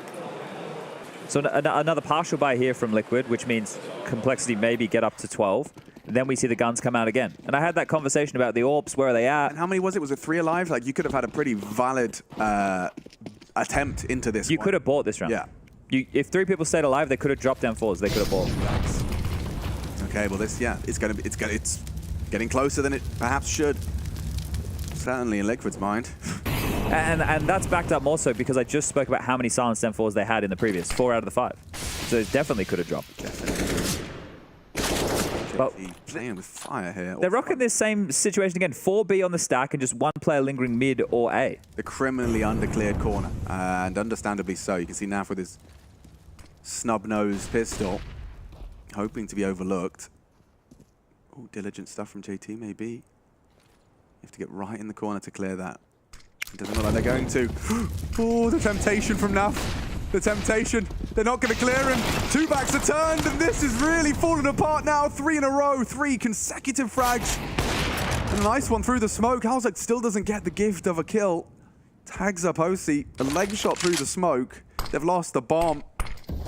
And it seems they may have lost the map to this limited buy. Yes, Nitro, the solo A player, goes down and Fang can go round the world for the rest, but with 35 seconds. He's got to get a move on. I have to say this fight needs to be more brazen. Be heads up. Do you want to win the round or do you want the kill? God damn, he's taking his time. 25. And already Yakinda's going to be locking him to try and once again take these duels slowly. Yeah, there you go. Fang's gone and it seems like the hopes of Complexity forging this comeback will join them. 16 is found. Took a little longer than they would have liked, but Liquid, they will take their map pick. And Complexity going to be having to have a bit of a team talk in preparation for Overpass, as they've got to win their pick to survive here at the Blast TV Major.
first time Royal Arena, playing in 2017. We want to win the first time on Danish home soil. Device is sick. We have to play with Dennis as a stand-in. I don't sleep 1 second the whole night. I didn't even understand. I remember me 5 in the morning, going outside, going for a run. I was like, what is going on? Why can't I sleep? And then I go back, I try to sleep. My heart is pumping. I was like, why did I do that? Why didn't I even go for a run? We go to the venue the next day, and I see the makeup artist, and I'm like, you gotta help me. I didn't sleep the whole night. We somehow managed to get to the grand final. Everyone is really happy, and we're 9-0 up on third map. And Easy. somehow we managed to lose that. We were 9-0 up on T-side catch. I'm never going to watch that game back. Never ever in my life.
Hello, fellow human beings. How are you doing? Hopefully. Or maybe there's some dogs that are watching the screen right now.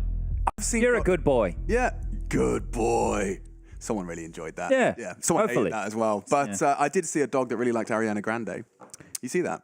Ah, yes. Have you seen it? No. They just put it on the TV and he straight up goes, watches, howls, loves it. Loves it. Yeah. I wish I had a dog. Well, Alex, we asked people if they were loving this. You said to start general. Was that too general? Yeah, well, you know, how's that local sports team in the weather lately? Oh, yes. We could be that general. Yeah. But no, we asked people to use the hashtag BlastTV Major. Now, someone used the hashtag Blast Paris Major. They were close. You tried. But we didn't have too many people tweeting us. But if you want to get activated on Twitter, you definitely can. But Ashen says, the matchups are great, but I love you guys. Now, that was the only one we got. I don't want the self-fellatio. I would prefer something that's a little bit more... Well, I'll check my tweeter. Hang on. Your tweeter? Yeah, I have to be Is that the new name for it? There's glass on my screen now, and I'm just terrified of having... We need a GoFundMe to get Alex a new phone, I think, so I'm everybody. kind of using the bottom half of my phone exclusively. What have you got? What's the action there? I've just got OwnerPixel asking me to say funny words. Funny words. He likes it because he's like the puppet master. Yeah. He just tells me what words to slip into the broadcast. Well, we may make him some deals in the future. Maybe he's going to start sending us some subs. Yeah, or I give him words. Like, let me see you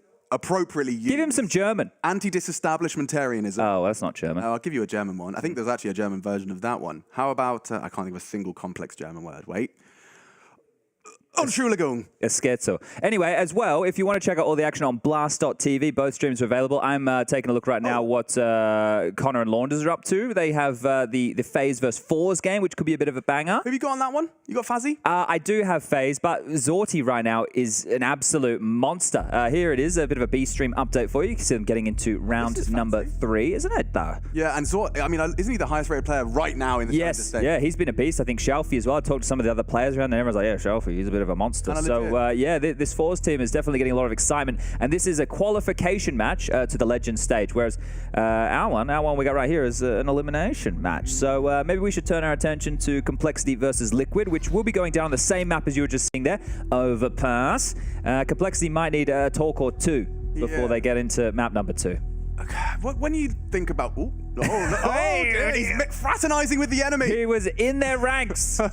Doing a bit of research, a little bit of espionage map there from 2, Anish. they think I'm one of the team. Yeah, they still haven't noticed me in my Liquid jersey. But, I mean, yes, the pressure's on Cole, right? I mean, if we were to frame this is their map pick now, and they have to treat it in the same way Liquid did, because they just got out of the gates, sprinting, and it's a must-win game for Liquid. Obviously, it's a must-win game for both of these teams, but in terms of expectations, Cole, they have that slight edge in the sense that not many of the community expected them to be able to trifle with Liquid. I think that changed when we saw Liquid attend. Sure, I see what you're saying there. I think for Liquid, with what we're talking about for that side of the server, is that if this team was to get eliminated here and not even make it to that Legend stage, there might be changes for this roster coming in the near future. And I don't expect it like in the next event. We know those are going to be taking place in America, so I'm sure Liquid would love to be together for those. But, you know, we've got CS2 coming. We've got the player break not too far away. This is the only major for the entire year of 2023. But as we look at Overpass and we look at all the changes that Liquid have made in the run into this event, we're seeing so many different setups that they have available, the way that they're approaching some of these maps. It feels like Elysia and Nitro are together a lot more. It feels like Yakinda and NAF are together quite a lot of the time. I'm curious to see how that's going to pan out on Overpass, because the last time we saw them play this was back at Pro League. That was back in, how did the months go? January, February, March? That's the one. March was the one I was against ATK, and they were able to scoop that one up 16-7.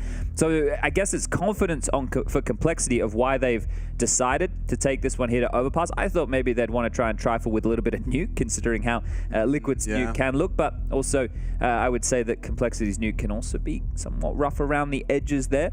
So yeah, look, this is the classic, the cliche, but AWPers really do have a very big say on the tone of the map for Overpass, right? Because if your OCs and your Houndzerks on opposite sides of the server are able to find a lot of traction, opening picks can be very, very key. You know, the longer sidelines, that's all the generic stuff, but the AWPers really do have a lot to say. And the other key component, especially on the CT sides, is your bathroom riflers, right? They basically get their own liberties to hang around, aim at if you want to do it in the fashion of rain. So keeping our eyes on the Apeks, right? The AWP and that rifler, that's going to set the tones of how, especially Liquid, who will be starting on the CT side, are going to be approaching this map. Yeah, and How's, of course, highest rated player of Complexity in that first map and so far in their games. If anyone is listening Norwegian, I want to fact check her on my pronunciation, because his name, it looks like I would pronounce it Hack On. Like his first name is Hack On. I feel like there's some wordplay to be done here, but I just need to make sure I'm not butchering it. So how does a Norwegian say? I saw I'm making it sound Italian. A lovely picture of his family. They were like supporting him and stuff. How's it? Because it is his first major here. So maybe if they have Twitter and they're watching, or maybe a family member could. Is it really his first major? Yeah. He's been around the block though. You know, Dignitas. Well, that's the thing. Dignitas. Dignitas were Imperial before Imperial. Very well done. Using names to sell jerseys. Yeah. Isn't it a fun one there? But yeah, second major for JT, third for Grim, second for Fang, second for Floppy, first for Halzerk. On the other side, you've got 12 for Nitro and Elysia. You've got 10 for NAF, 4 for Yakinda, which also seems criminal considering how much we love watching this guy on our screen. Quite the personality. Also a big fragger, and OC at his third. So that's the numbers.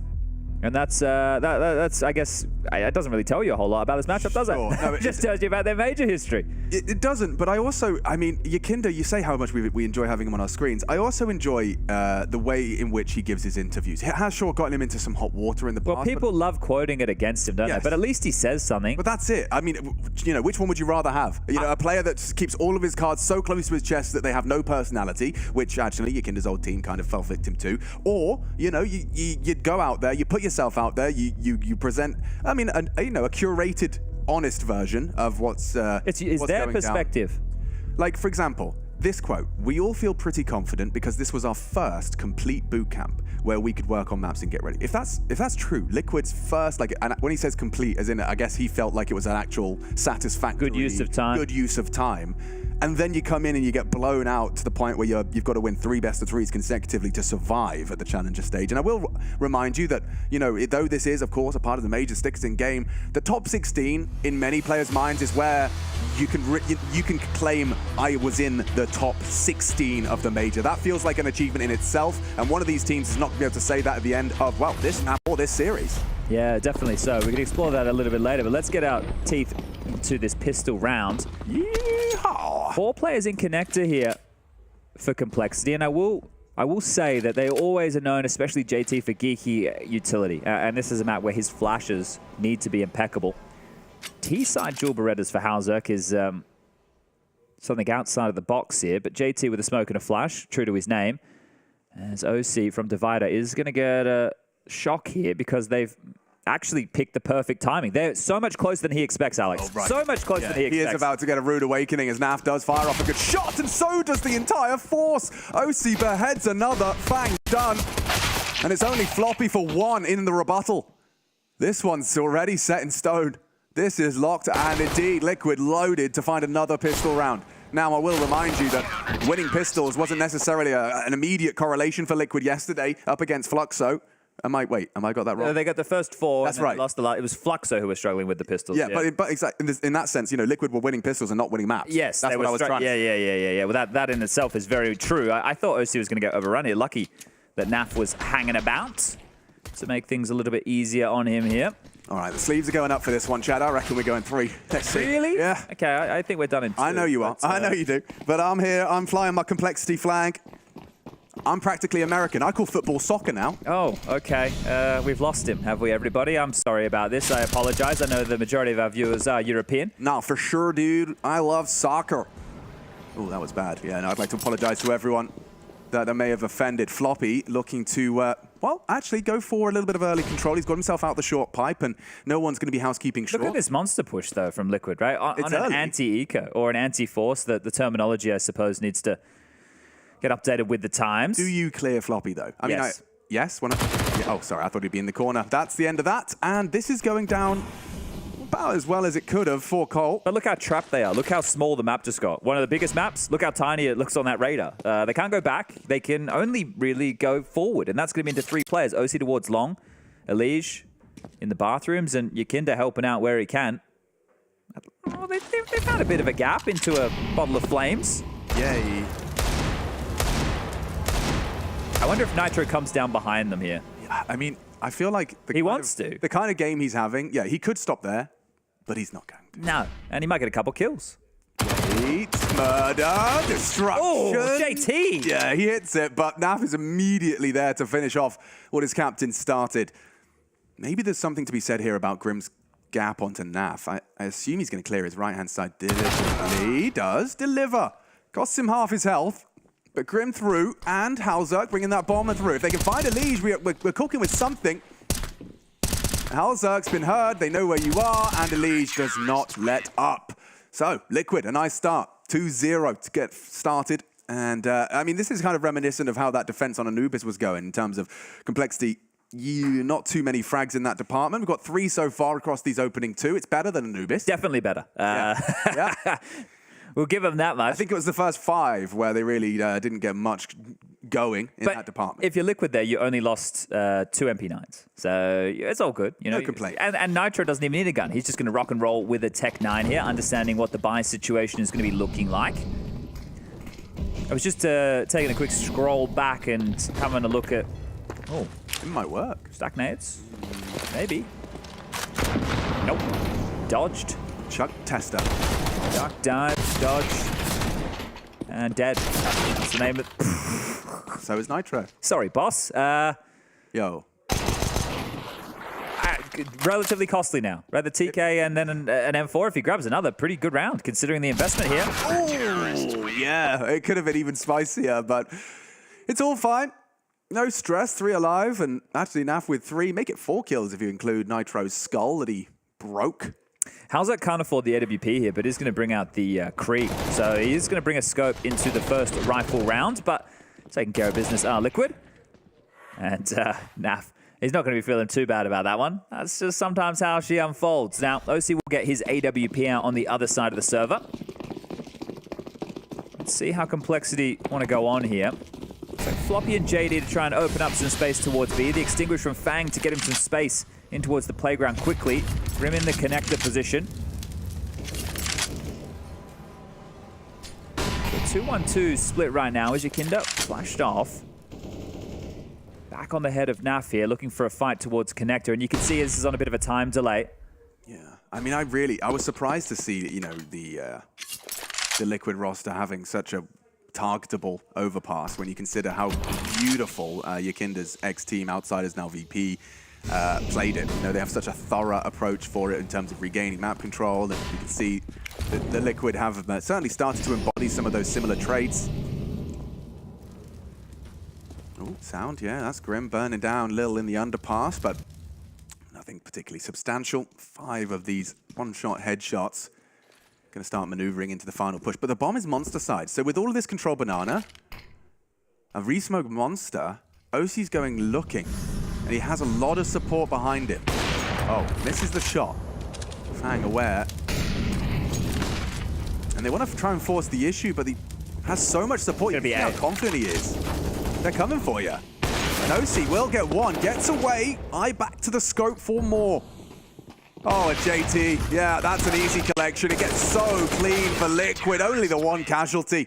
Mission accomplished. Dapp's happy with that one. A subtle clenching of the fist to celebrate as Liquid remain undefeated here as they look for that 2-0. Yeah, nicely handled round right there. You force them to take the standard map control, use their util, be diligent with it on that T side. At about the minute mark, you go for a re-aggress to see where you can find them, make it more jarring. They have to react to your presence, and they weren't able to topple that A defense whatsoever. So a fantastic start for Liquid here, and I'm sure they would love, for the confidence sake, to get this one done 2-0. Right, start to make your life a little bit easier, because they'll still need to win one more best of 3 tomorrow if they have any hopes of making it towards that legend stage. OC looks to be overrun here. Needs to be very careful. Get out of there. Get out of there. It's very close. Squeaky bump time. Yeah, he's actually gotten away. Oh, wow. Ooh, the Molly is channeling them into his scope now as he's got the support. Nitro will catch Grim with the lick of the flame.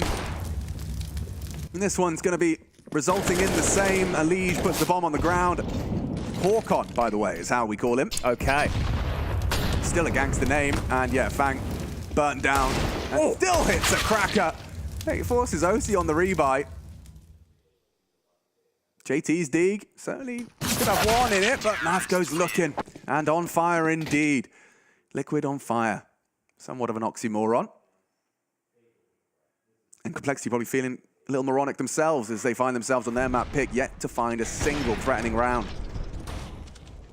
Yeah, I'm going through, I'm looking at the CT setup. It's just the same for Liquid. This is one where they haven't changed an awful lot here. So I guess this is a map where it's a little bit more difficult. When I spoke about the rigidity of like the AWP traditionally being at A and then having a strong rifler, I think you'd only chop and change maybe Elige or Yakinda in that position. Yeah. But I think Yakinda likes the fact that he gets to be the rotator, right? He gets to pick his poison. He can be that third A player. He can go and start B and help them out and do the different boosts and setups here. And here's the boost again. So haven't been able to find the success through this just yet. Well, you can see how multifaceted that boost is. You can hold the edge of the smoke, you can hold the door if it's naded off like that. Again, to the one to throw it out, smoke's up for now. I think he was hoping to get that through the door because it was already open because that smoke came through. So maybe not hitting his lines perfectly just there, Yakinda. But again, this is very par for the course. Maybe you haven't watched a lot of overpass, but the T's need to buy this map control back off of the CTs. Well, they spawn in a bomb site, essentially, and then they push up aggressive A. They lock down the B site, which is the earliest target for the T's. It's the quicker of the two sites that they'd be able to get into. And, well, that opens us up to a lot of different options and a lot of different looks. But this is one of the maps where the transitional defense is still very key, right? You need to show yourself forward a little bit on the CT side, whether or not there's too much bite behind that as we bark into B. Yeah, JT. Nitro on barrels, it's Yakinda. He seems to be in the right place every time now. Naf to be tested, it's good from JT. Can't find the multi, neither can Naf. Nitro's still here, they're looking for him. Does get away with one. Just delay now. Yeah, he's done great. Liquid with the advantage. If they could just find Nitro in the smoke. Fang spray, shy, and Nitro will take the double. This is, oh, it's not pretty. It is not pretty. Felt like Complexity had the best chance so far in getting into that bomb site, but yeah, just traded out. 6 for Liquid, still untouched, unscathed. Yeah, really good stuff from Nitro there, has to be said. Just staying alive in that position, right? It's buying a lot of time for his teammates to get in there to make sure even if he does go down without a kill, he's bought that time for that rotation, those trades possible, but even gets some work done on his own. So really good stuff there.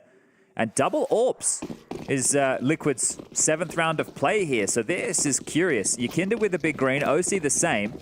This is potentially an unraveling moment for Complexity here because they could walk into AWPs across the map. Yeah, 3-2 split to start off this defense. Oh, look at this. He's got something cooking. A double AWP, and Yakinda's the one to try and... They're trying to contact. Connect with the Zoom banger. Yeah, contact, not the play. Weren't expecting an AWP to be posted. It's a great call from Yakinda, and he could even find more. He's already put Floppy in an early grave. And more around the corner as well. Fang and Halzak now have to pause. JT covered by Nitro. And that's the chance, and he still hits the shot. Yakinda nearly 3. Fang giving it a go. Grim distracts. Fang ahead. Still can't get through Nitro. Feels like he's locking it down here. Delivering. As, well, he does get caught by the spray. 1 versus 4 for Grim against his old team.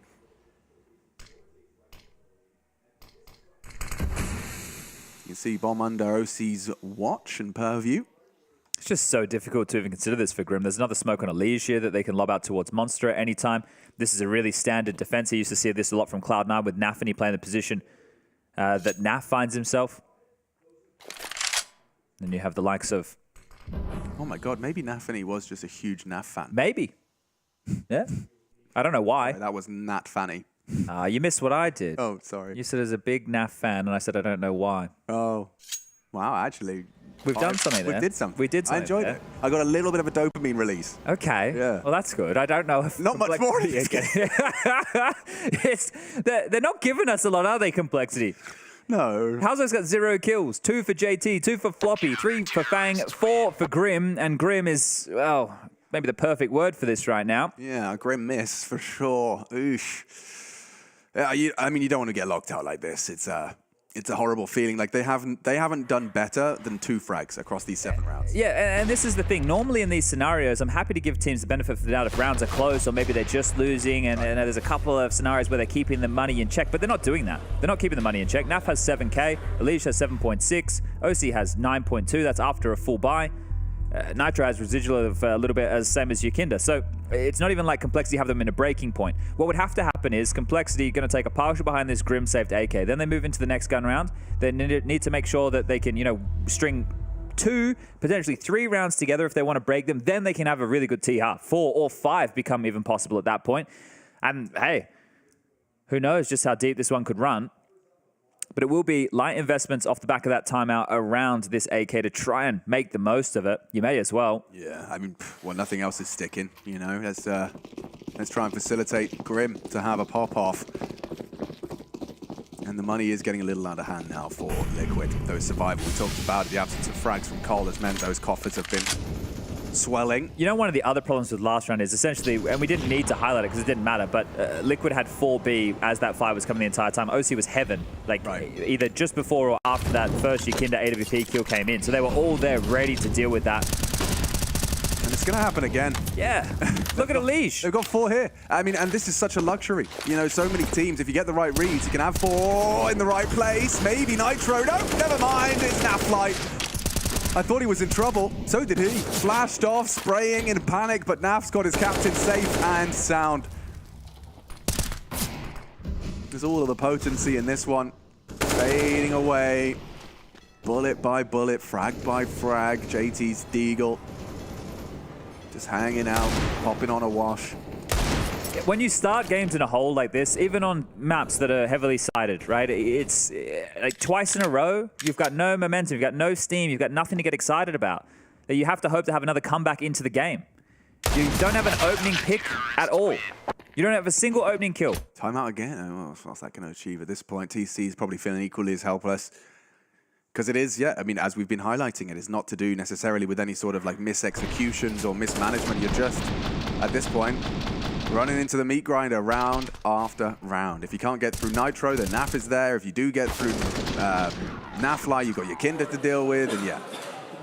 They're just being outplayed on an individual basis at this point in time. Thought overpass was the one. Thought it was the gap. Thought it was the gap in the armor where they could perhaps hit their shank and... Ooh, JT's got an opener, Chad. That is the first for Complexity. All right, let me make a note. Please. 1. Oh. Well, the advantage is short-lived. But we can turn 1 for Halzerk as well. If he can get a kill on his AWP, we'd love to see him online. I spoke about the importance of the AWPers, but right now we got the riflers as Liege is going to take down Grim and Connector. Another body hits the deck, and now it's a 2-on-4. Another helpless round here. Yeah, and Liege, I mean, he doesn't need to go looking towards party, but the temptation may get the better of him. But they've got full info. They've pushed Monster. They know nothing's short side. So really, OC, he's just going to be jumping to confirm their suspicions.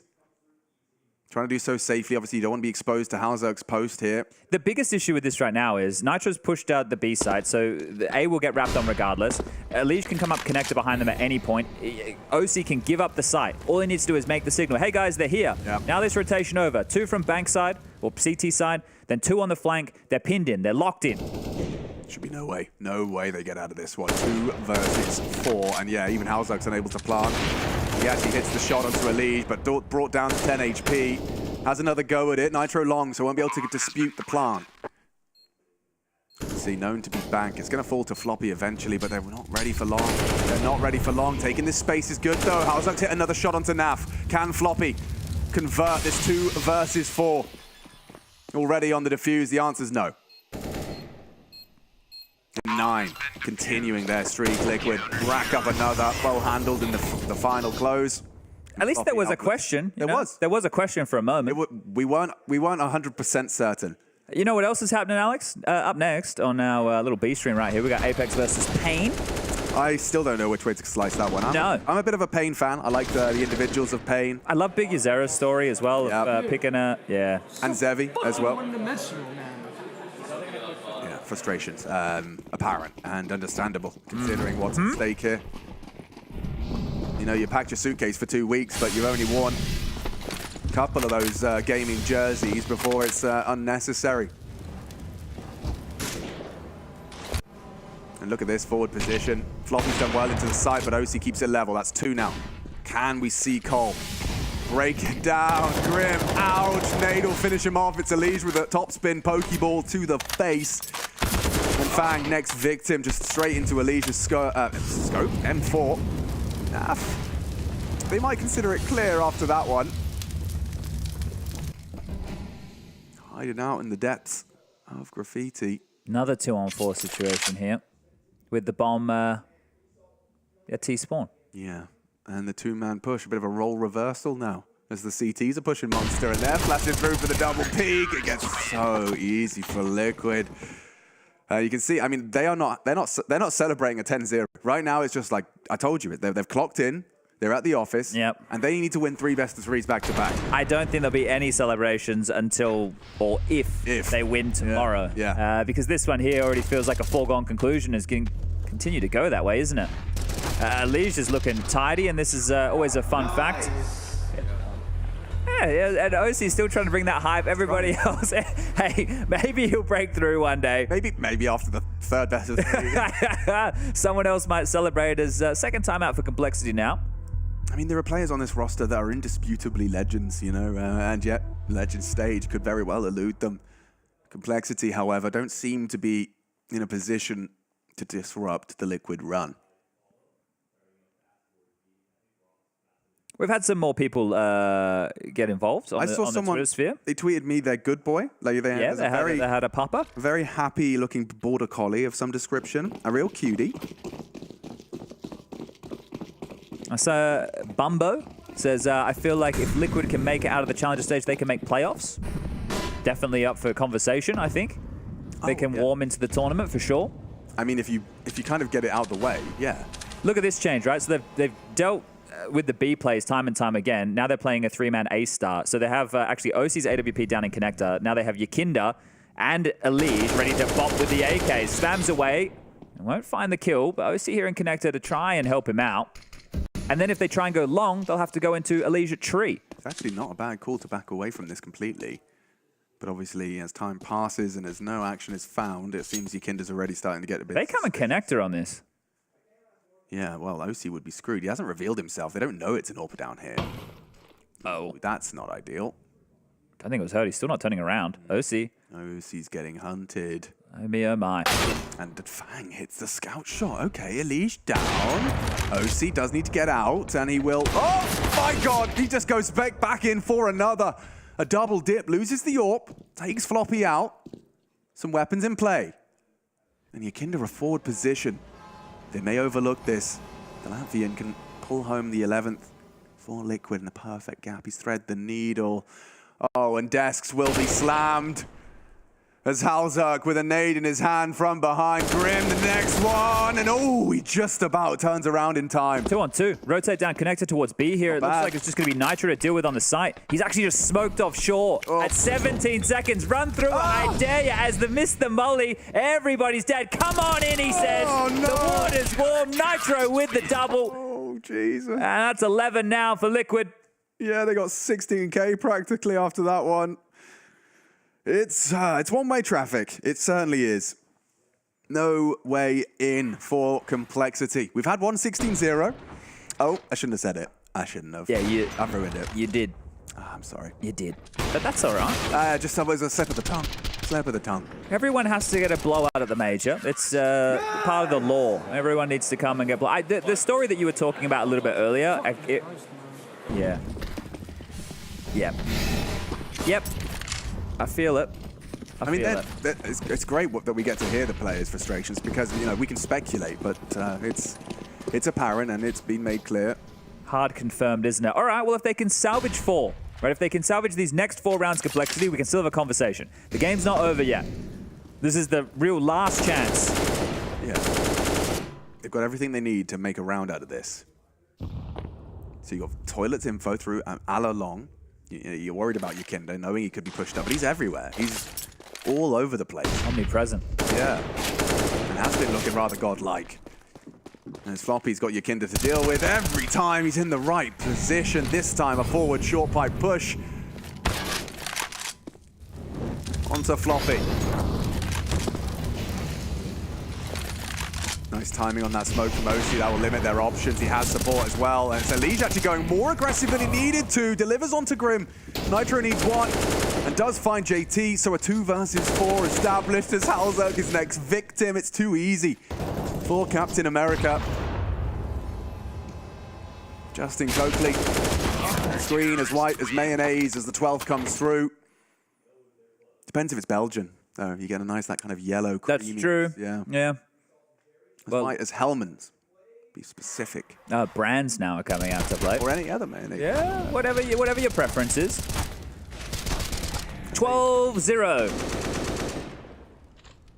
A Dijonnaise, actually, is my preference. Those French know how to do it, too. But we've, I like the way you framed it, Chad, in sense of... what, 12-0? No, that 11-4 would have been a good scoreline. Yeah, it's 12-3 is also okay. All right, Chad. 14-1 is also okay. 15-15, it's good. Yeah, we'll see. Let's go. They've got 4B. You know, no matter what happens, North America wins, so... You're right. That's why you get paid the big bucks. Oh, God, look at the pre-aim. Nitro's already switched on. Forced to smoke, now they boost, and OC tested. Good kill from Fang. Despite the obscured view, he does contribute. 3 players here. Yeah, it's an opportunity. It really is with these Tech 9s. I take it all back as Yakinda slices and dices. An ambush falls flat as the 13th does come through. Yeah, on fire for sure. They have been for the majority of this one as 13 rounds in a row. And the best complexity of Mustard is 3 kills in a round. Insufficient. Yeah, they're just... I mean, can we just call this one a straight out match? Like outgunned in terms of the individuals that are plugged into the server today? It's crazy to see OC still getting upset with that death right there. It's like, bro, it's all right. It's all cool. It's all good, man. Don't worry about it. You get to play another best of 3 tomorrow. Yeah. Potentially. You're now going to go into a 2 to 3 minute break with what could either be a 14-1 or a 15-0 half. Or a 13 or a 14-1 for sure. Kinder, he's just mad. He's frustrated. He woke up seeing red today. You have to be happy with this, though, if you're Liquid, right? I understand that it's against Complexity, but still, this is the best they've looked so far. And I mean, I don't want to mischaracterize. We had the Apeks and Forze games that they lost. Those are the best ones that they lost. But was Overpass, a quote-unquote punish pick for Cole? Like, were they trying to target a weakness? Not so much, actually. It's just one of their most successful maps. Yeah, it's like they were comfortable, and I think if they were going for a weakness, at least of what we've seen recently, like, take Liquid to Nuke and try and deal with them over there, but at the same time... Oh, bro, I just looked at their Overpass. I think you already said this, but yeah, like, in terms of the team's Complexity of been beating for their win percentage, it's all just Imperial, MIBR, Pain. Yeah, I also think with Complexity on Nuke, maybe I take that back. They lost to Pain 16-4 on it, right? That was the game that I feel where we lost all the steam. As 14-0, all 5 stay alive. And I think I'll do some maths at halftime. We'll add up all the kills of the Complexity boys and see how many they average per round throughout the game. It's really difficult to be even sad about Complexity getting eliminated here because of the fashion. Like, it's not like a gut wrencher like Fluxo yesterday, who put up a really good fight against all odds. Complexity, we were giving more of a chance than what we were with Fluxo against the Liquid. But yeah, at least Scrim's got a smile on his face. Look, I've been in matches like this before, at majors before. We just completely outclass. You're getting absolutely destroyed. There's nothing you can do. And at some point, yeah, you do just have to, I'm not saying accept defeat, but accept you're just getting owned. Yeah. You're just getting absolutely destroyed. Well, we already did have one 16-0. Maybe we get another here. Grayhound lost to Apeks on Mirage, 16-0. That was a rite of passage. Now, maybe it's Complexity's turn.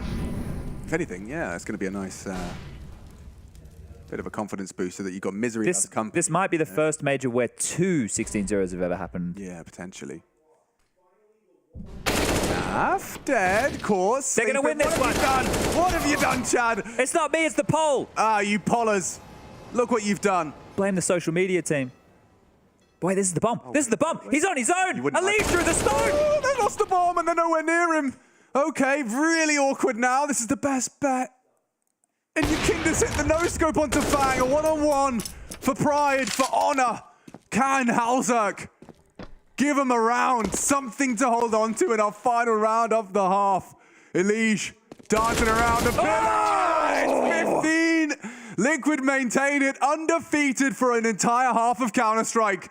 And we're going to take a break as Complexity, 1 round away from elimination.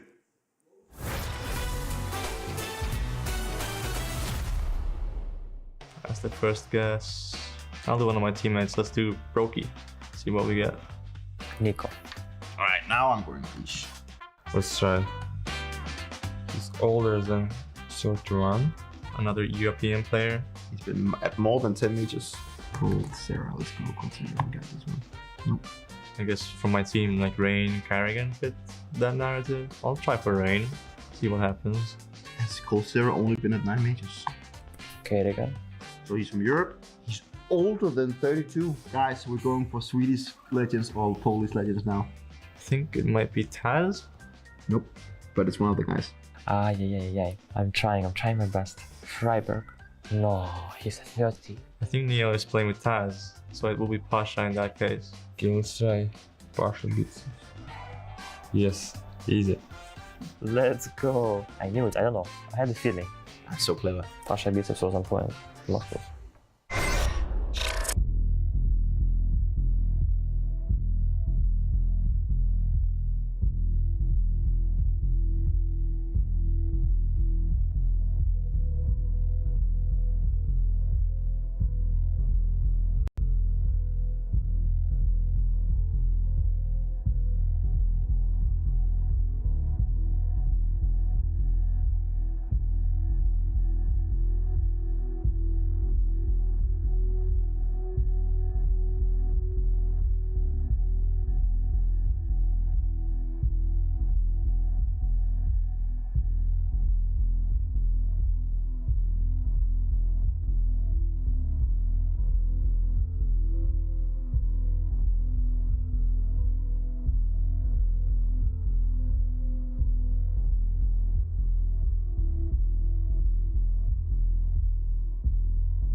sussy start for Complexity, and they're looking to bring it back at 0 after the first half. You want some more sad numbers? Oh, have you got sad numbers? Yeah, sad numbers. They only managed 4 opening kills in that first half, averaged 1.7 kills per round.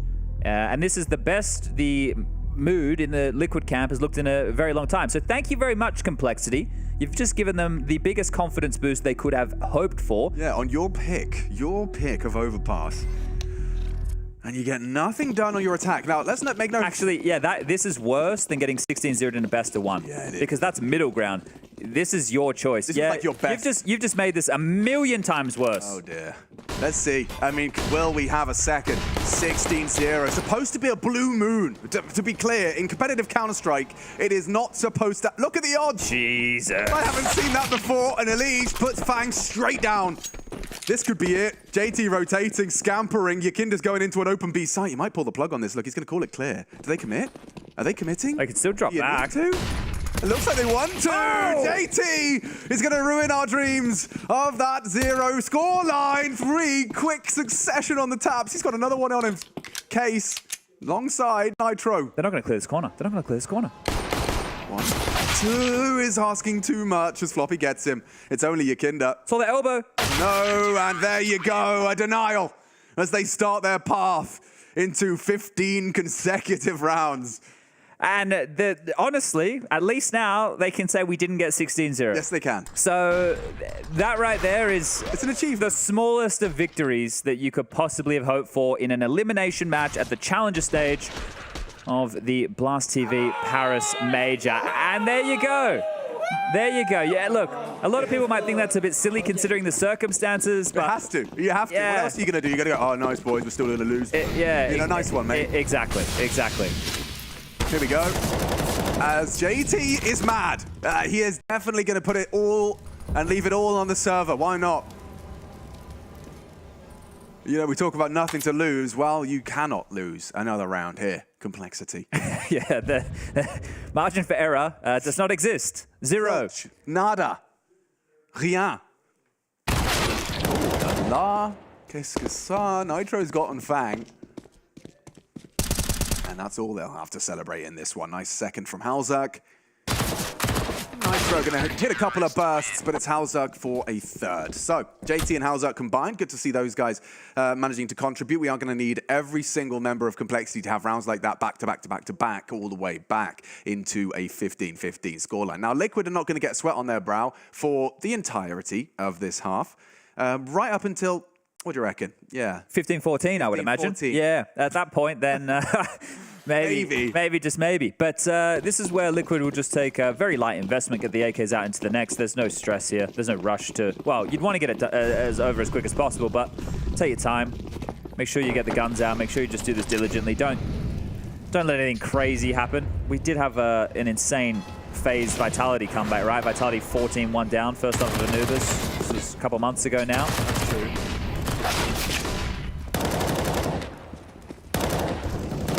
They got the bomb towards the bomb site, and they even got a frag as well. So you have a third for Complexity to boast. Thank you very much, JT. I'm still thinking about that pistol, of course. And you were right. Like, Yakinda walking into the site and it was empty. They could have pulled the plug at any moment, then and been able to double back. Do you think that there was probably a conversation of that happening, but they were just like, you know, they were. We can just win this. They were on the 15-0 mindset. The confidence really helping them out there for sure. Or to their detriment. I'm not saying anything, okay? I'm just saying that Liquid aren't, you know, the most stable team when it comes to the mental game. It would be... I can't even. You can't even? That's fine. Let's not even. Let's not even. Let's not even. JT, another name. He's evening right now. Yeah. Evening the odds. What, the 20-1 odds? Yeah, well. Bloody hell. Maybe they're 17-1 now. Now Zerk. Isn't going to find anything down connector here. 3. Have found the open avenue up long. This little internal timer will start ticking for that of Fang, who will need to dip back towards the site and deal with this. Oh, actually, the sound cue will help. So hearing the upper bathroom flash, it helps them understand just how far up in this transition they are. Bunch of smokes, bunch of flashes, some mollies to work with as well here. Halzak's AWP is starting to rear its ugly head up through connector, and hard clear for Yakinda here. Something he is ready for, and you can see the pre-aim. Yeah. So, you know where the AWP is now. Apply more pressure to A.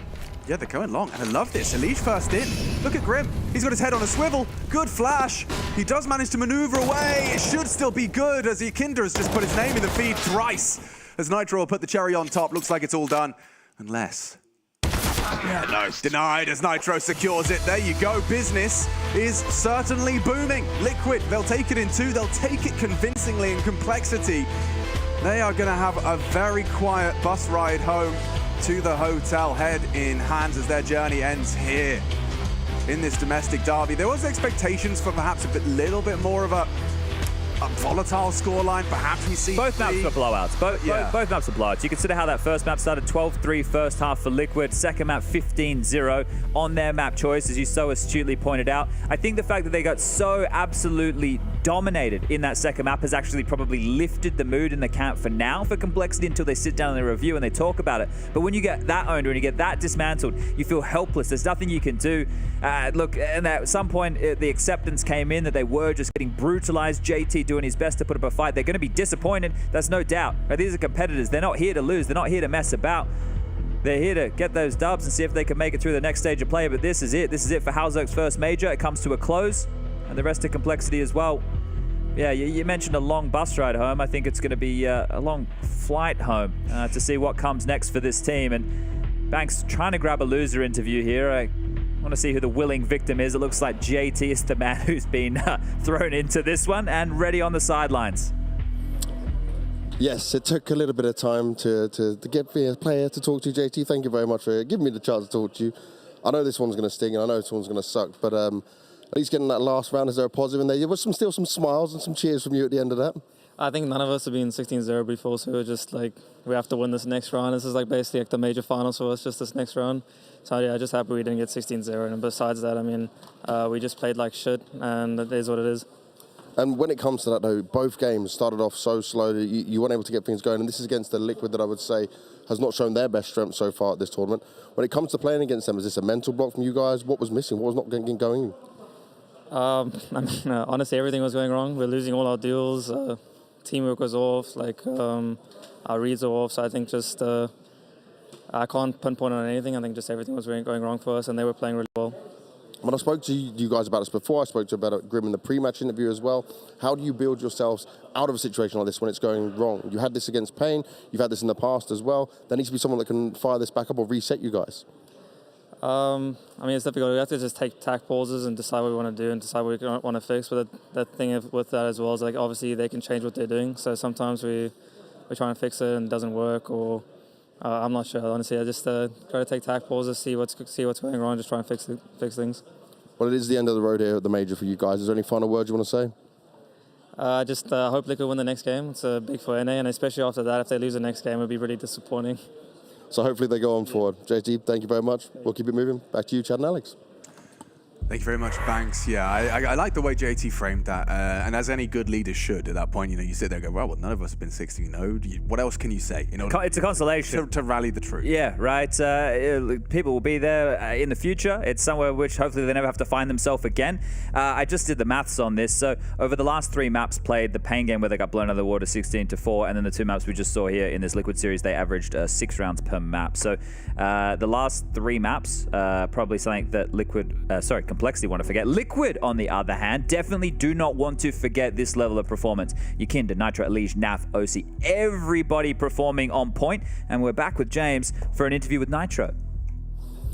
Well, Liquid do the dirty onto Complexity and dominate from start to finish. But I want to start by saying congratulations on the birth of your next child as well, mate. This is you're bouncing back at the right time. Yeah, thanks, man. Appreciate it. Now, this looks very easy. This is like the Liquid we expected to see. But what made that so easy to play against Complexity? Obviously, we had a really slow start. We all thought that we weren't going to have a slow start, but we did. And I think winning yesterday, like, oh my God, my throat is so dry. So good. Sorry. 1 second. We're going to get him get a water. That's important. I want to be able to talk to him throughout all of this. Hydration, key to success throughout all of this as well. Especially after such a fast game, you sweat out a bit more. Yeah. So, yes, you were saying slow start and then coming back into it. So what did this game do for you? So once we had the win yesterday, it kind of gave us like a confidence boost coming into it. And we played a really good boot camp before this tournament, which is obviously why we were saying that we're confident in all the interviews and stuff. We're playing really cohesive, and we just had a really bad best of ones, and now that we're best of threes, we feel like a new team. We feel reinvigorated. So, and obviously the win yesterday kind of gave us that confidence boost, like I said. So we're just taking it match by match. We're 2-2 now, and we know that we have a good chance still.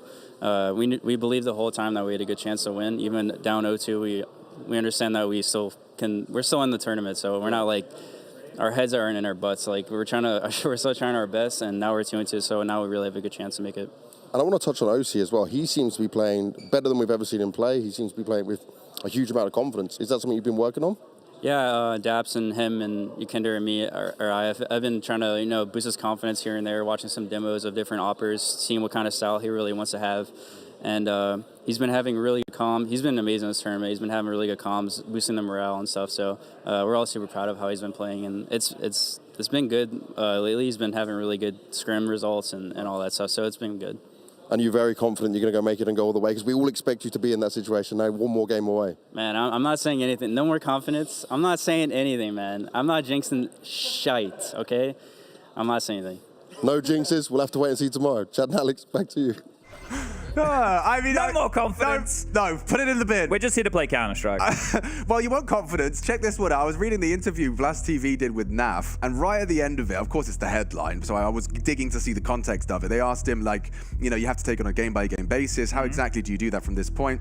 And his response was, immediately we went back to our room after that Fluxo game and instantly reviewed, asking ourselves, why the fuck are we doing these things that we're doing? Yeah, it's a good question. Sometimes, yeah. It is a good question. He just said we need to improve day by day, and I think it showed today up against Fluxo. Well, compound that with this complexity result is, it's not doom and gloom. Trending upwards. Yeah, but your glass is often half empty. No, I like Liquid. Yeah? Yeah, I think Liquid can turn things around, right? It's all about this team's mental. That's all it comes down to here. The way that they work with each other and the way that they approach these matches, because what they can do as individuals, it was on display today. It has been on display for the majority of their careers. And if everything can click, if everything can work with this team, we know how good they can be. So I have confidence in Liquid. It's really going to depend on their matchup tomorrow, which is, well, going to be determined by the rest of the matchups we have today. Yeah, talking about things clicking, I wish I had a lighter so I could click it up as we bring up. You have one? No, just a pen. I was going to say, you've got so much utility. He's got a big bag of goodies as well. He's got everything everywhere, apart from a light. But yes, in remembrance of the teams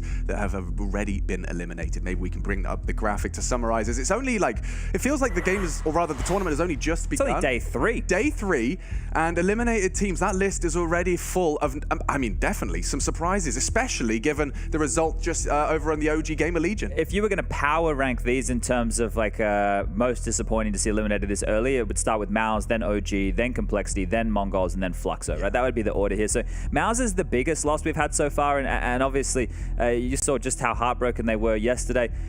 Really just not good enough at all. And OG today losing to GamerLegion as well. So GamerLegion have sent both of those names packing here. Liquid have sent home Complexity, and Fluxo and, well, MongolZ, they got their ticket as well. They gave it a good go. They did. It was a good game against Monte, yeah. It was competitive all the way, but yeah, you could see, and MongolZ as well.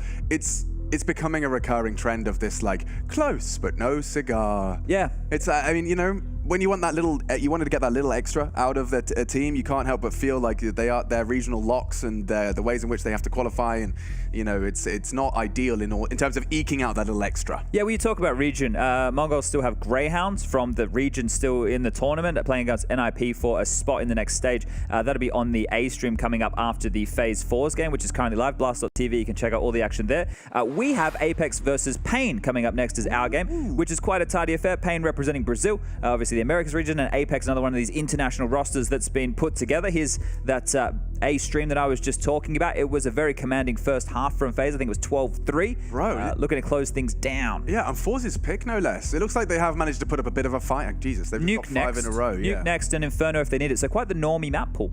From 15-3 to 15-8. You can catch that over on the mainstream. Scrawny and Launders. TV. Scraunders over there, and they're going to be shouting and screaming about that. So why don't we shut up? Because, we've done our talking. And we got more games. And we got Apeks Pain coming up just after the break. We'll be talking all about it and setting the scene for it. So don't go too far. Check out the A stream and we'll BRB. Catch you in a minute.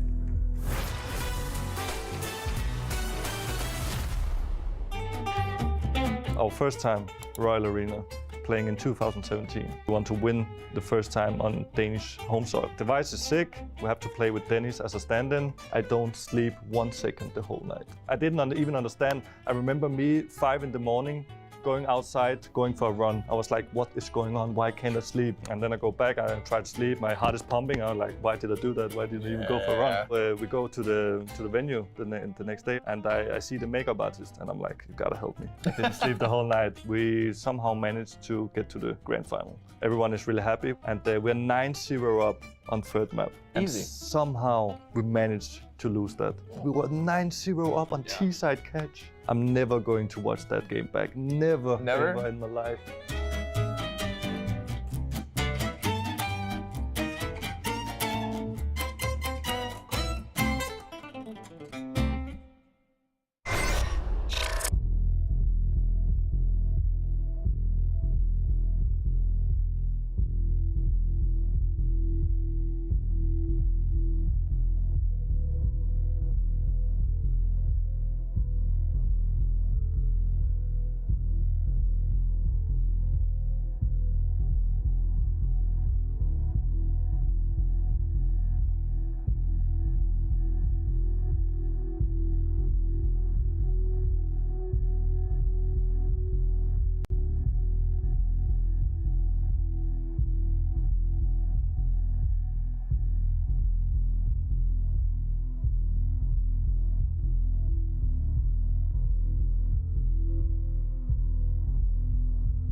The Major has 3 phases. The qualifications phase, which includes both the RMR qualifiers and the RMRs, a playoff phase consisting of challengers and legends, and a finals phase called champions. The challengers and legends stages take place in May in France. For the challenger stage, 16 teams compete in a Swiss format across 4 days. Initial matches are best of 1, and all elimination and qualification matches are best of 3. 8 teams from the challengers advance to the legends stage. For the legends stage, the 8 teams from the challenger stage are joined by 8 teams that advance directly from the RMRs. These 16 teams compete in a Swiss format. Initial matches are best of 1, and all elimination and qualification matches are best of 3. 8 teams from legends advance to champions. Champions is the final stage of the major. The 8 best teams of the competition play in a best-of-3 knockout bracket. The winner will have their name cemented in Counter-Strike history and will walk away with $500,000 US. Find schedules, team info, articles, and the best live viewing experience of the Blast TV Paris Major on blast.tv/major.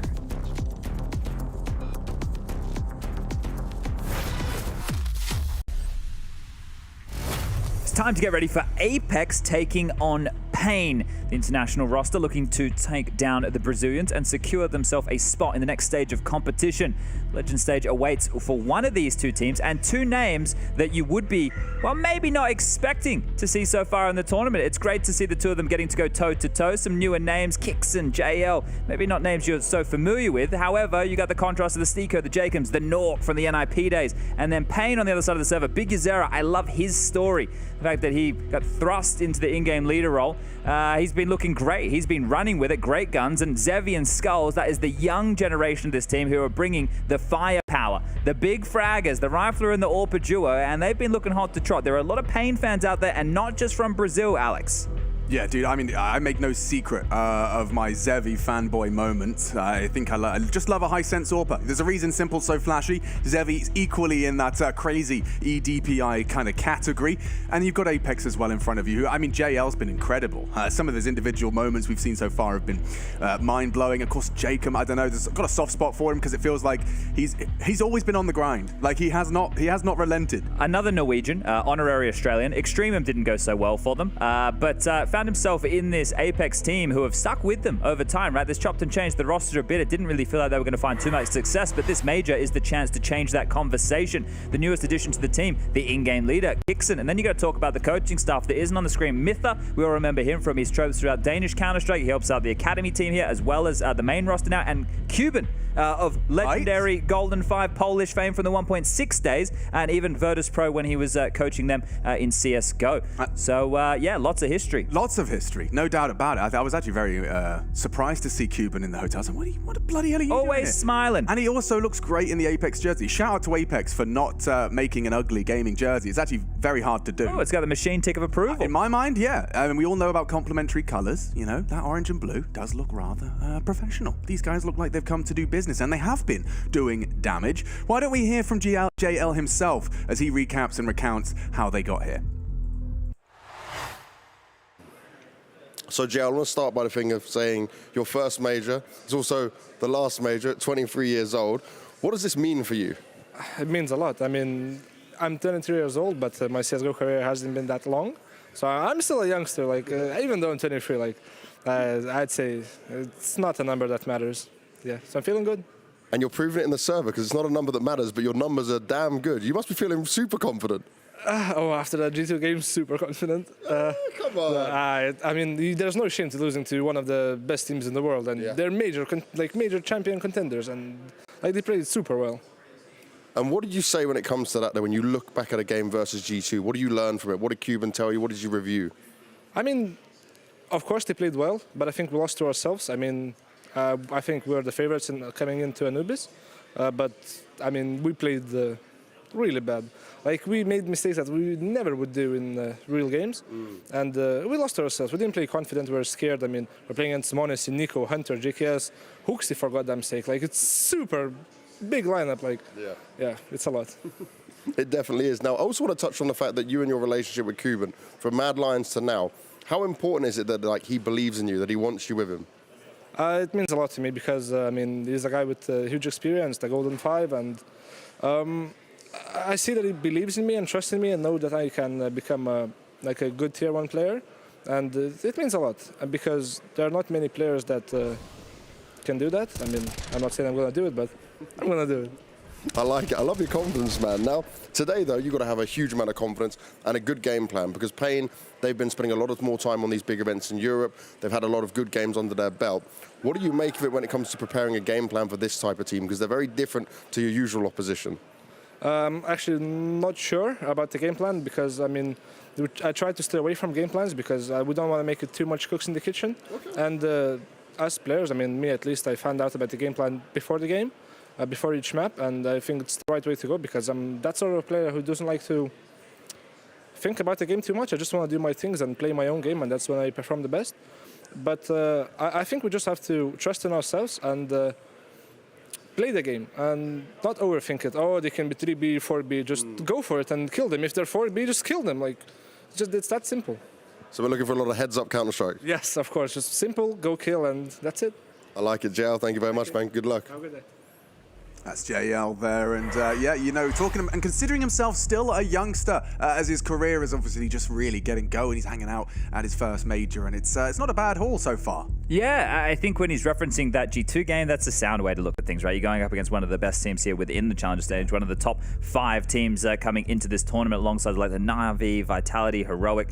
You have FaZe in that conversation as well as G2. So there's no shame in losing that, but you saw Anubis was where they wanted to take that battle, and Nuke in that game had a fantastic showing. But with the man on your screen, JL, entirety rifler. Good to see the Cuban believing in him. And for him and Kixon, it will be their first majors at all, not just under the Apeks colors. You got Jacob, who's played 8. Stiko's been at 4. Actually, it's Nork's first major as well. So 3 fresh bloods. What did you make of his take on, players not having the game plan and not too many cooks in the kitchen, just getting it on a map-by-map basis? Does that make sense to you? You've had to be the guy making the game plan with some help, I imagine. But... It depends on the team, and I think it depends on the level of Counter-Strike you're playing. If you're playing the upper echelons, then everybody needs to be understanding everything that's going on. For a team like this, who I think are still on the rise and still working out who they're going to be. I think, especially for players like Jacob, I don't think knowing the game plan is too important, because Jacob's a bit like a blunt object. He always was in the 100 Thieves days. I think when I watch him now, he still is the same. And I don't mean that in any negative sense. He's something that you can bludgeon your opponent to death with, right? He's fantastic at finding opening kills and being aggressive.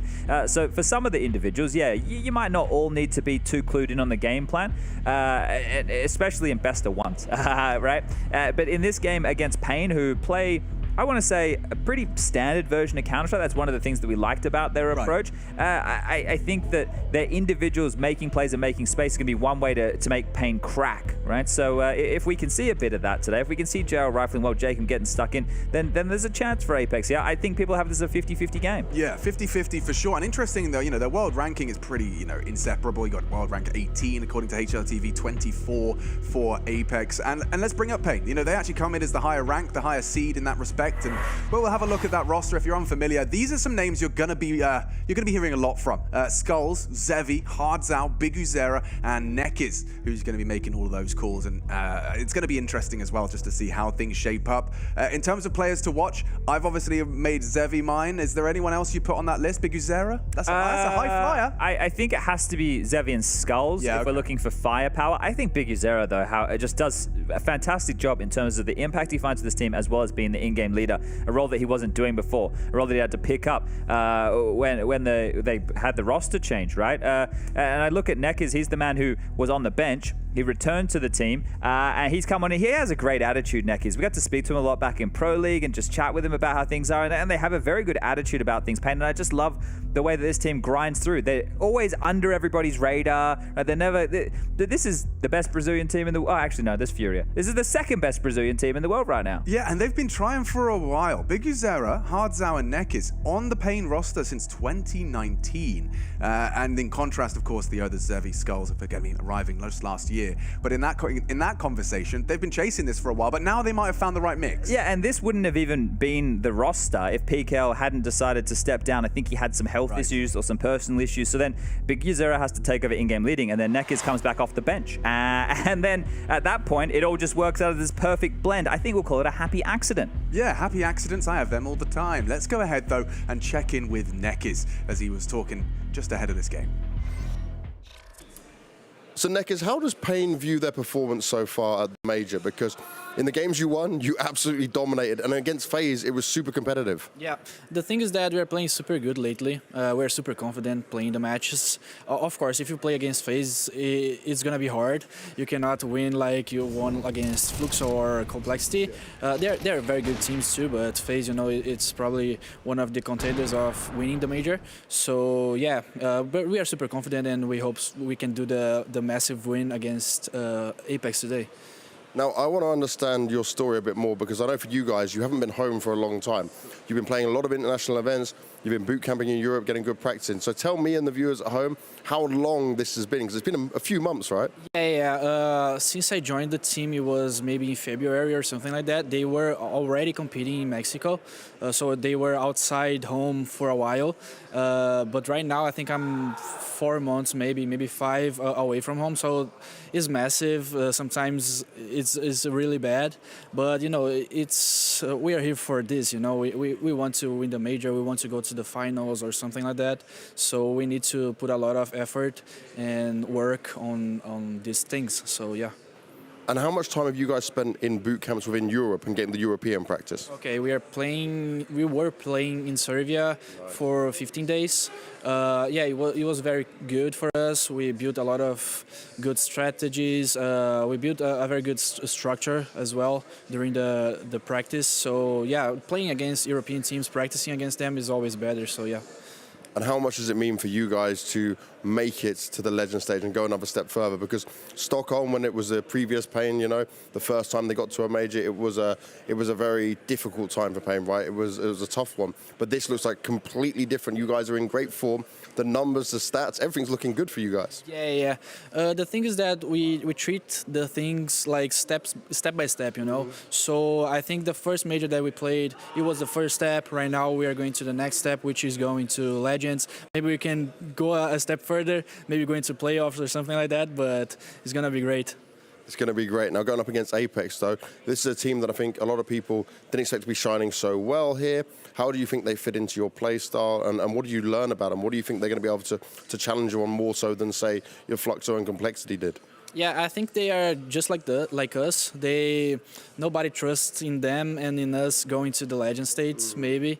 So I think it's gonna be a match like equally. It's gonna be a tough match for sure. So I think they have a play style very similar to us, to be honest. And yeah, I think it's gonna be hard. So you think this is gonna be one of the tougher games? Yeah, I like the tougher games. Let's see if we get it done. Nekis, thank you very much, man. Good luck. Thank you very much.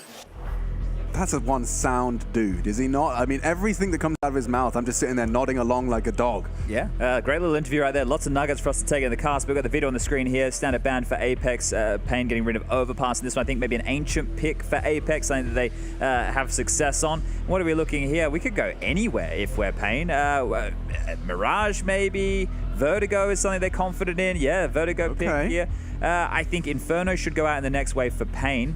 Oh, it's actually... You're killing this. Yeah, sorry, it's actually... no, yeah, it was Pain. Okay. I think we're going to end up on... Well, I didn't think that, but all right, we ended up on Anubis. Ancient... it's the Holy Trinity! Ancient, Vertigo, and Anubis. Hallelujah. This is Series of the Day. Yeah, we are going to be very happy with this one. Ancient, Vertigo, Anubis. That is our matchmaking stacks, 3-stack, and we need to take a quick break to prepare ourselves ahead of this one. Apeks, Pain. One of these teams is locking themselves in for the Legend stage at the end of this series. But first, we're taking a quick break.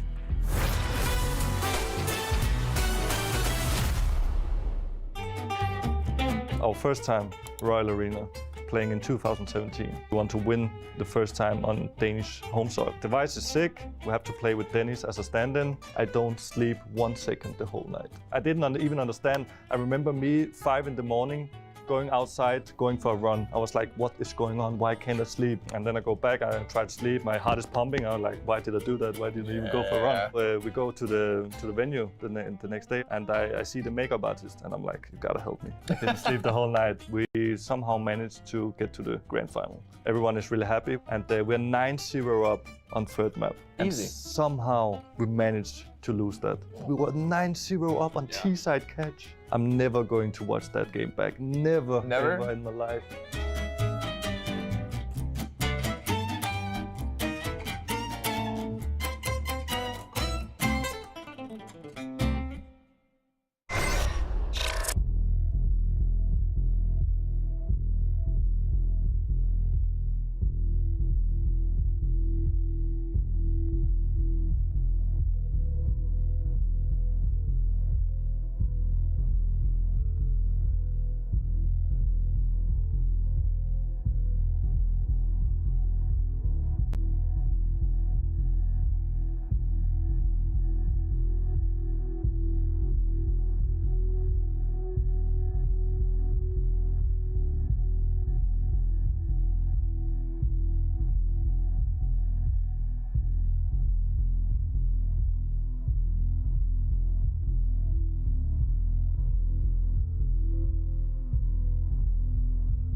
Good afternoon, good evening, good morning, wherever you're watching from. Apeks Pain is what we have to dig our teeth into, and I reckon this is going to be the game of the day, Chadney. At least for us, we've got some fantastic maps and we've got some fantastic teams. Look at the odds. This is exactly what we were talking about. These two teams, and we heard it in the Necker's interview as well. He considers that both of those teams fall into that category of, you know, people don't necessarily have the most trust in us. It was a good way to frame it, wasn't it? But we've got 2 wins. Yeah. Both of these teams are 1 best of 3 away from the Legend stage.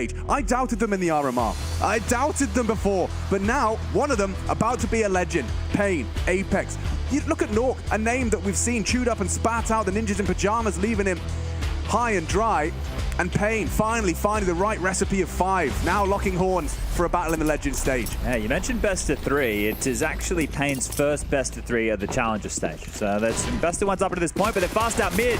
Just taking the VIP, taking the fight. All 5 pushing out, getting the headshots. The kills keep coming. It's a 1-on-2. That is the earliest clutch Steeko's been handed. They ran that same pistol against Cloud9 in the Brazzy party. They did. They're the same pistol, exactly the same. They had 5 straight out the guts of mid and took the fight. That's exactly the same way that Pain approached that matchup. Just not even that long ago. And just out-traded. You know, like if Zevi doesn't get 2, if Skulls only gets 1, we got ourselves a 2-on-2 mid round. But now it's Steeko, and I've got to say, another name that's, you know, I mean, this is why the Apeks roster is easy to love. You've got many players who've been doing this a long time. Good goosh. Skulls going to be limited now. Very limited indeed. So with that bomb down towards elbow, look at all those X's. Well, it marks the spot here. I love it, though. We get to watch like a full 1-minute use of a 1v2. You know, like he's using his time. He's gone around the world, from B all the way back through A main, and you can see they've actually put Skulls a little bit more in the backline here with the lower HP. Okay. So, expect Steeko. Oh, he's actually... Why is no one looking? The fudge is going on here. 1. Oh, no! Skulls nearly finished the meal right there. He needed to hit the head. Now Steeko can get the bomb. This is one hell of a way to start a series. He smokes to fake it going red side. Interesting. Plant on A. Will Skulls hear it? Work it out. Bomb has been planted. You can see what that implies, but now it's where he goes. This is almost impossible for Skulls. Is he going around the world? Steeko, that would be game-breaking. He's done more steps in this round than most of us do in a day. Oh, yeah, for sure. He's got his 10K here. Steeko's won the round. He's played it so beautifully. You can see that face of concentration. The molly lets him know exactly where the fight is coming from. 10-second defuse. Skulls holding it. Silent dismount. Doesn't make a noise. And procedural for the finish. That is beautiful work from Steeko. Cool, calm, and he will collect the pistol. Big Zero is going to feel pretty hard done by. What was that setup about right there? I thought they would try and have Skulls forward to take contact first. Right, miscommunication? I'm not sure. I guess a very hard round to try and piece together considering how much time it was. But this is how the round started. You get Zevi with the double up on the way out. Sure, he helps Neckers go down as well, but this is fantastic work. Skulls and Zevi, the 2 star players of this team, get 4 kills between the 2 of them, and then Steeko pulls off a clutch. So that is not the best way for Pain to start considering the circumstances, but Apeks, they're loving life. Yeah, let's see if they can build upon this. Easy to fall foul to an MP9, a CZ, a 5.7, all very potent in these right close angles. Into Jag already, though. That's one of the close angles covered. Cross to box. Jacob can now housekeep that donut fight. Skulls red. The smoke has faded. The molly to force a decision from that cave player, so now they can isolate this duel if it was there. Yeah, very common molly. This is cool. Very common molly you're going to see to take phase 2 of cave there. So they're just applying so much pressure. Whether or not they want to finish here, that's another question. You can see where the bomb is outside the B doors right now. So there's no hurry on this. Hanzhao and Donut, Zevi over towards A. The other 3 have gravitated towards this action on the B bomb site now. And Neckers, he just lobbed out that smoke. Oh, no. He's still got it in his hands. Okay, yeah, trading smokes. That would have been heard that tags somebody, but they won't know that it's a boost that's been assembled here. Just awareness of presence short, and now more utility drops. That's interesting to throw that one down, implying that the boost is elsewhere, but Steeko... Has he missed that, or is that to lurk through from the long side? I'm curious now. It seemed deliberate. Yeah, okay, so Skull's going to take a fight on ramp here, I'm sure. Forces him forward. Oh, burning. Well-placed molly, but has a... Oh, no, he does it on the spread. Good catch from Steeko. Doubles up as well onto Big Uzera, but this is a Zevi double MP9 spray. Steeko will make it a triple. Any more, as he's already won the pistol 1v2. Jacob catches Hardtow in rotation, and it leaves it all onto Neckers in that cave position. Finally, he has a chance to contribute with his rather flamboyant and fabulous fuchsia. combination. There you go, Steeko, another 4. How does that put him up to? 2 rounds in, 6-0 for Martin Steek. All right.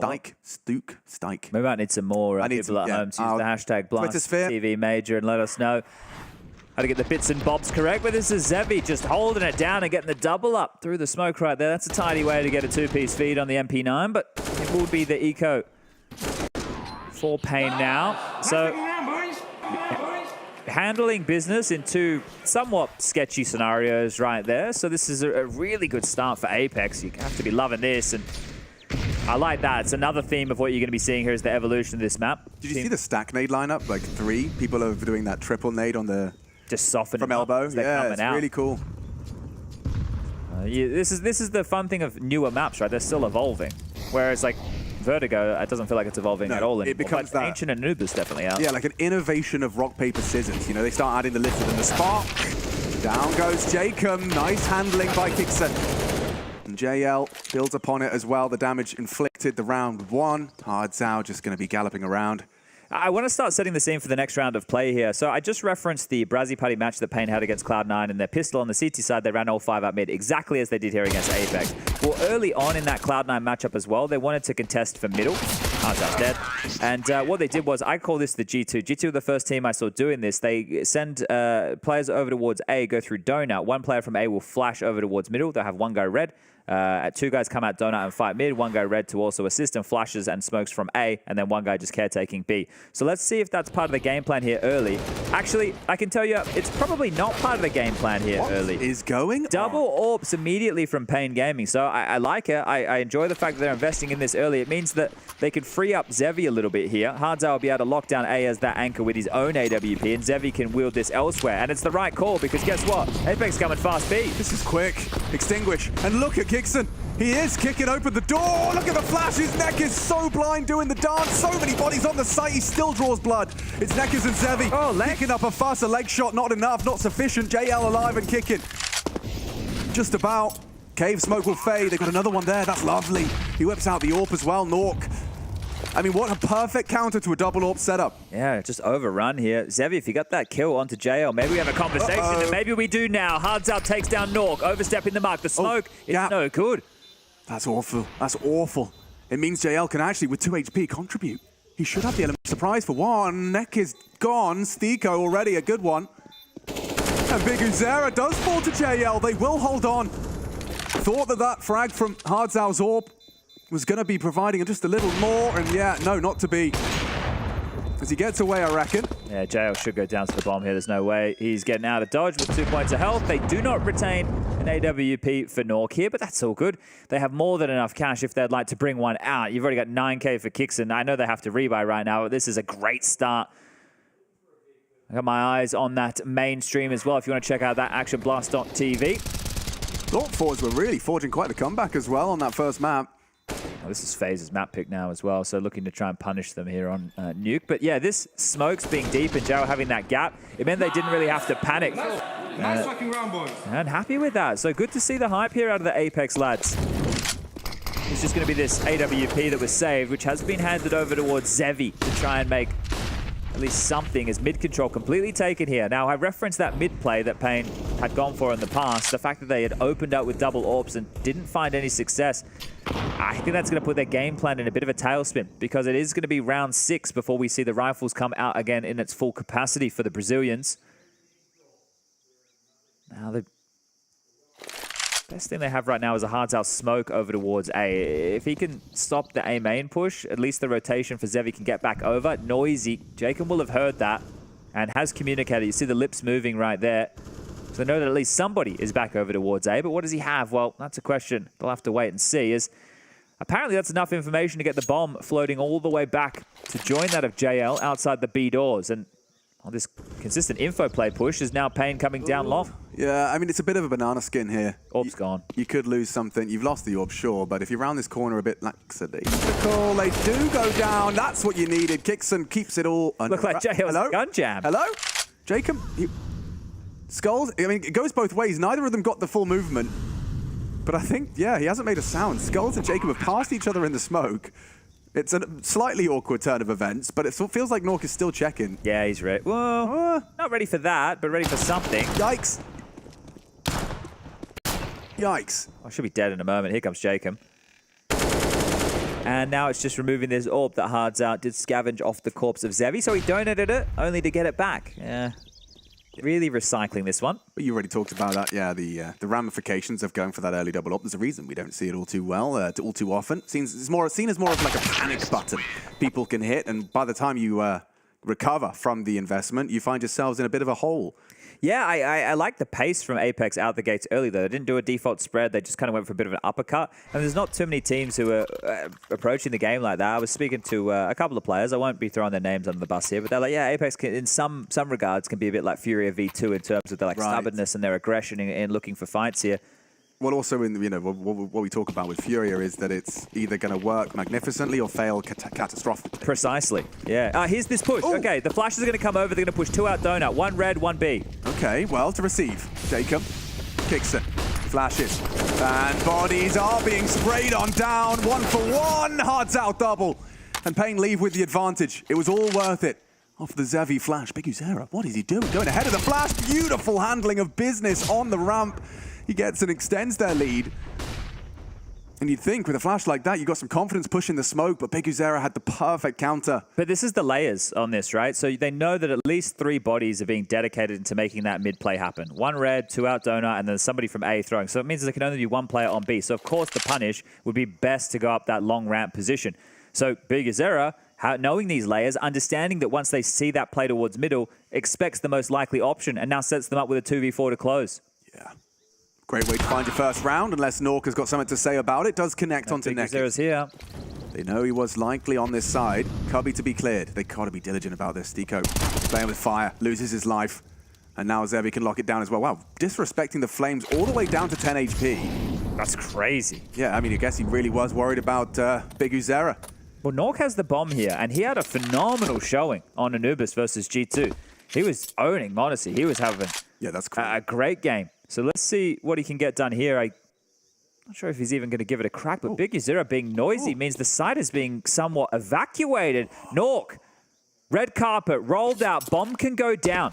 He can set himself up here. Biguzera is going to realize he's made the wrong call, and Nork knows that a player will be rotating back quite quickly here. Yeah, but as soon as he sees this is clear, he can assume Cave's occupied, right? Unless he feels he's dropped off. Wait. It might not matter. Oh my God, he's got him. Remember, Biguzera down. Needs to reposition. And yeah, Zevi made himself low. Braving the flames, it could come back to haunt him. A pistol could finish it if he can connect onto Hards Out. Ahead of the smoke. Pushing in. Nork lets it go. And he is going to be frustrated with that one. He felt like it would all come together. Everything was correlating and lining up for a clutch. But that's Pain's first. And they do manage to wipe that slate clean. Felt like that might have come back to haunt them, but a triple out of Hards Out. I feel they deserved that round anyway. Pain approached that in a nice way. They were ready for all the reactions Apeks had up their sleeve, and they actually pick up the secondary AWP there. So something that Pain clearly want to run with on this CT side. So double AWPs once more. And this was it out mid. Now, this can definitely go against you if you are Pain, because whoever's in spawn, I think it was Stiko throwing the supported flashes, would make sense. It's him and Kixon who do the majority of the utility for this Apeks team, that you can just keep waterfalling them, right? But you saw there that Pain came out on top of the flash battle. Interesting stuff. Already going for that walk, but this time it's dead side. Kixon just got a full dink through that bang from Biguzera.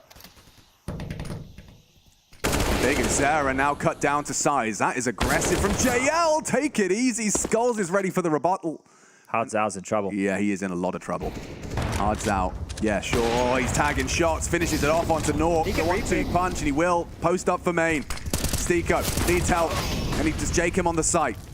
Mollies are in. Smoke CT. Can they get that bomb down and set up for a 2v3 post plant? It's winnable rounds here for Apeks. They've got 3, though. They're going to come in from every avenue. 1 CT, 1 Temple, and Stiko. Oh, my God, he's alive and kicking. Hards Out lets it go. That's info. Looking for trouble. Neck is now on Donut. Not enough. Jacob, great shot. Takes down Zevi. The rest are low. He knows there's 1 Temple. Takes the fight to the Donut player. Can reposition, play the time. He's got no bullets. He can work with that. 6. He only needs 1. And he will put it across the line. Jacob clutches up. And Cuban, he is happy with that one.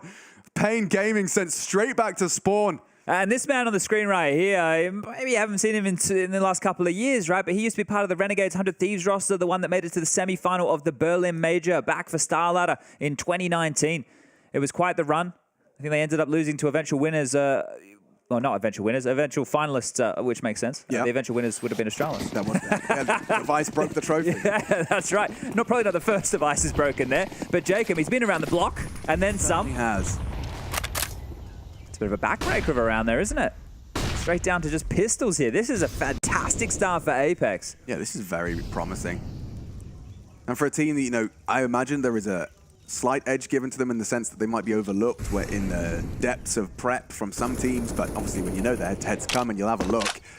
But Apeks are already from their T side. You can see that have given it, you know, a considered thought.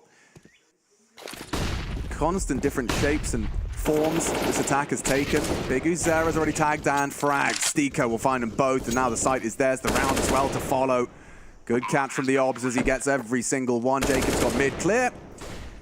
And it's HardZao, yes. Deathmatch. That's what that was. It is, but is this, I mean, if they can play it, this is the kind of game they'll happily take all the way to the bank. You want to DM with us, you want to go pound for pound, toe to toe, then we're in. This Apeks roster is really interesting when you look at like the players and their experience levels. Like Stiko and Jacob have bucket loads. And then you look at Nork, who's someone who got to play on a fabled organization like NIP, but you get replaced by Device. It's like, when that happens, when they knocked on the door and went, hey, Nork, we need to have a word with you, mate. Oh, what's up, boss? We're replacing you. At that point, you're probably pretty pissed. But then when you go, but with who? Device. You go, oh, nice. Oh, I see. Okay, I understand. So you try to tell me I'm not as good as Device? But that's the thing, right? So for Nork to get removed from NIP, that in those circumstances, you can understand it. For him to now find himself, he's still young. I think, what is he, like 23 years of age for Nork? He's not like he's an old boy by any means. So he's an AWPer who knows what it's like to play in tier, he's 25, never mind. He knows what it's like to play in tier 1 Counter-Strike. Yes. Right? And now he's in this team where hopefully he can put his best offering on show with Youngblood, Kicks an in-game leader, and JL, a rifler that Coach Cuban believes in. No, 100%. I just think for Nork, there's no doubt that it softened the blow when knowing who was replacing you, but it did also put him into that tailspin of kind of, what do I do now? Sure. You know, and getting anywhere close to that kind of level of the NIP roster and so consistently contending. Well, he's found a home now, and yeah, BigUzera will kick him out of his. Dead early, going for an aggressive AWP fight, and there's more AWPs in play. 2, to be specific. Zevi and HardZao going to be playing their trade on the Zoom banger. They need to do this, especially with a 3-2 split. Right. No mid-info, they have to push B. Dixon will hear this, heard a lick of the flame, saw the flash, and knows that they've lost lane. But they have got red room. Zevi investigating. They do this dry, double P. Yeah, oh dear. Trying to run him down now. 2 missed shots, that will be punished. Almost had a chance for a 3rd attempt right there, Zevi. And now they're looking to split B, or at least hinting in that direction. Neck is blindsided by Stiko now as well, and the number advantage for Apeks. What a lovely recovery. And they know there's likely only 1B if they can suss this out. Well, it was BigUzera and Cave. That's who got the opener onto Nork, and it was with the FaMAS. So let's isolate him. Let's remove him from the equation as he's pivoted for another, but now position known. Oh, Jacob. That's a death he'll be frustrated by. He had the rotation locked. Now HardZao's taken all of that pressure off their shoulders. He can come back, support. BigUzera doesn't have confirmation of the presence B. They have a smoke here on Kixon, but they're just contacting in. Okay. Looking for the fight, and they're going to get it. He's not ready. Oh, still, Kixon does hit the heady. And look how stifling, but HardZao's ahead of this. Oh, what a shot! Stiko to clutch again. Has he got it in him? 2 1v2s in 9 rounds of play. This time with the guns. And he's trying to bring the fight to them. Too wide, missed shot. At least one here, maybe even both. A nice find. It skulls straight to Stiko's. His Pain will recover for a second. That AWP kill is huge from HardZao because as soon as that smoke comes down, he has 2 options. I play ahead of it, and now I'm isolated in a 1-on-2 situation. Well, I guess a 1-on-1 while that bomb's getting planted, but if I don't hit that shot, my teammate essentially has to save. So the hard work that BigUzera did over towards B, trying to grab a couple of kills, could have all been in vain. The fact he gets 2 here is great guns, but from HardZao, the kill into Jacob with the fade of the smoke, just lingering for too long. And this one here, intense moment right there, and a big kill. Yeah, I mean, you put yourself in Jacob's shoes and you see HardZao hit that shot, you also feel like always could have been different, could have played it out differently. But that AWP hitting some great shots, and actually interesting that in success they called the timer. This is Pain calling it off of a round win. It's not as common. Yeah, I think it's just to discuss what, because that round, they feels like maybe should have lost. I know that seems strange with the number of advantages they had their way, but they lost a lot of map control there, and that kind of shocked them in the moment. You saw that with Zevi's missed AWP shots, those 3 potential attempts on the Red House. Well, what will that 30-second chit-chat with the coach Ricks come forward with? Pyjamas into a FaMAS again, so really focusing on util here as we are going to have a bit of a sprawl in mid.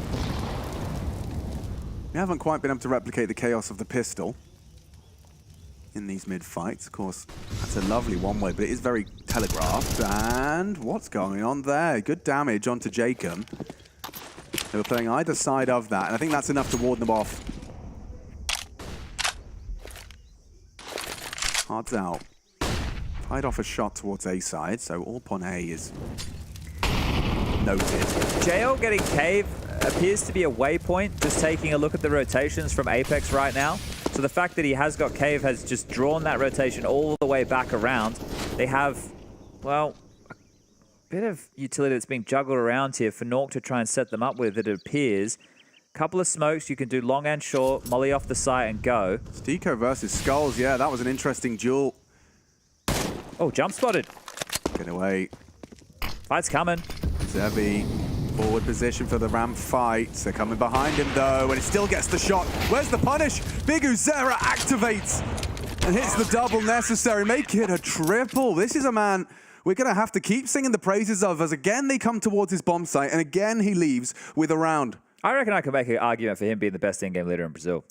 Yeah, okay. Just because he still is able to focus on his individual play and not just run forward and get into fights and get traded and die. Like right there, he jump spotted the cave peak when he knew they were under pressure. Like just that little micro move right there, that gets a big thumbs up from me. And the way that he's just supporting his teammate, knowing that Zevi is stranded on the site, he needs to hightail it in and do the best he can. So really nice round there from the two of them over towards B. Have they bought themselves a break? Can they have a chill round, do you think? Jacob's bought an AK here.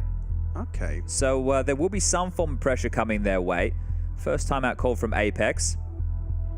He's looking a bit stressed. He is, yeah. I guess it's the pressure of potentially making it to that Legend stage. And I want to pick up on something you said in that previous matchup we were doing with Liquid versus Complexity, where I was like, a lot of the players like getting into that Legend stage, the top 16 is that's the real deal. And that's because back in the day, back when I had the pleasure of competing at majors, it was only the top 16 that got stickers and were considered part of that. This portion of the tournament was the major qualifier. Right. And I remember the heartbreak of losing in the major qualifier to teams like Gambit, Cloud9. Right. Yeah, definitely sucked. In terms of that feeling of kind of being there, but you weren't quite. Exactly. Touching distance. Yeah. Re-smoking defensively. That's to lurk behind, but they already have the space. So Skull just... Yeah, Big Sarah went looking. That's an oopsie. JL jumping, trying to live. US. Oh God, the USP ding, and it even chipped JL lower.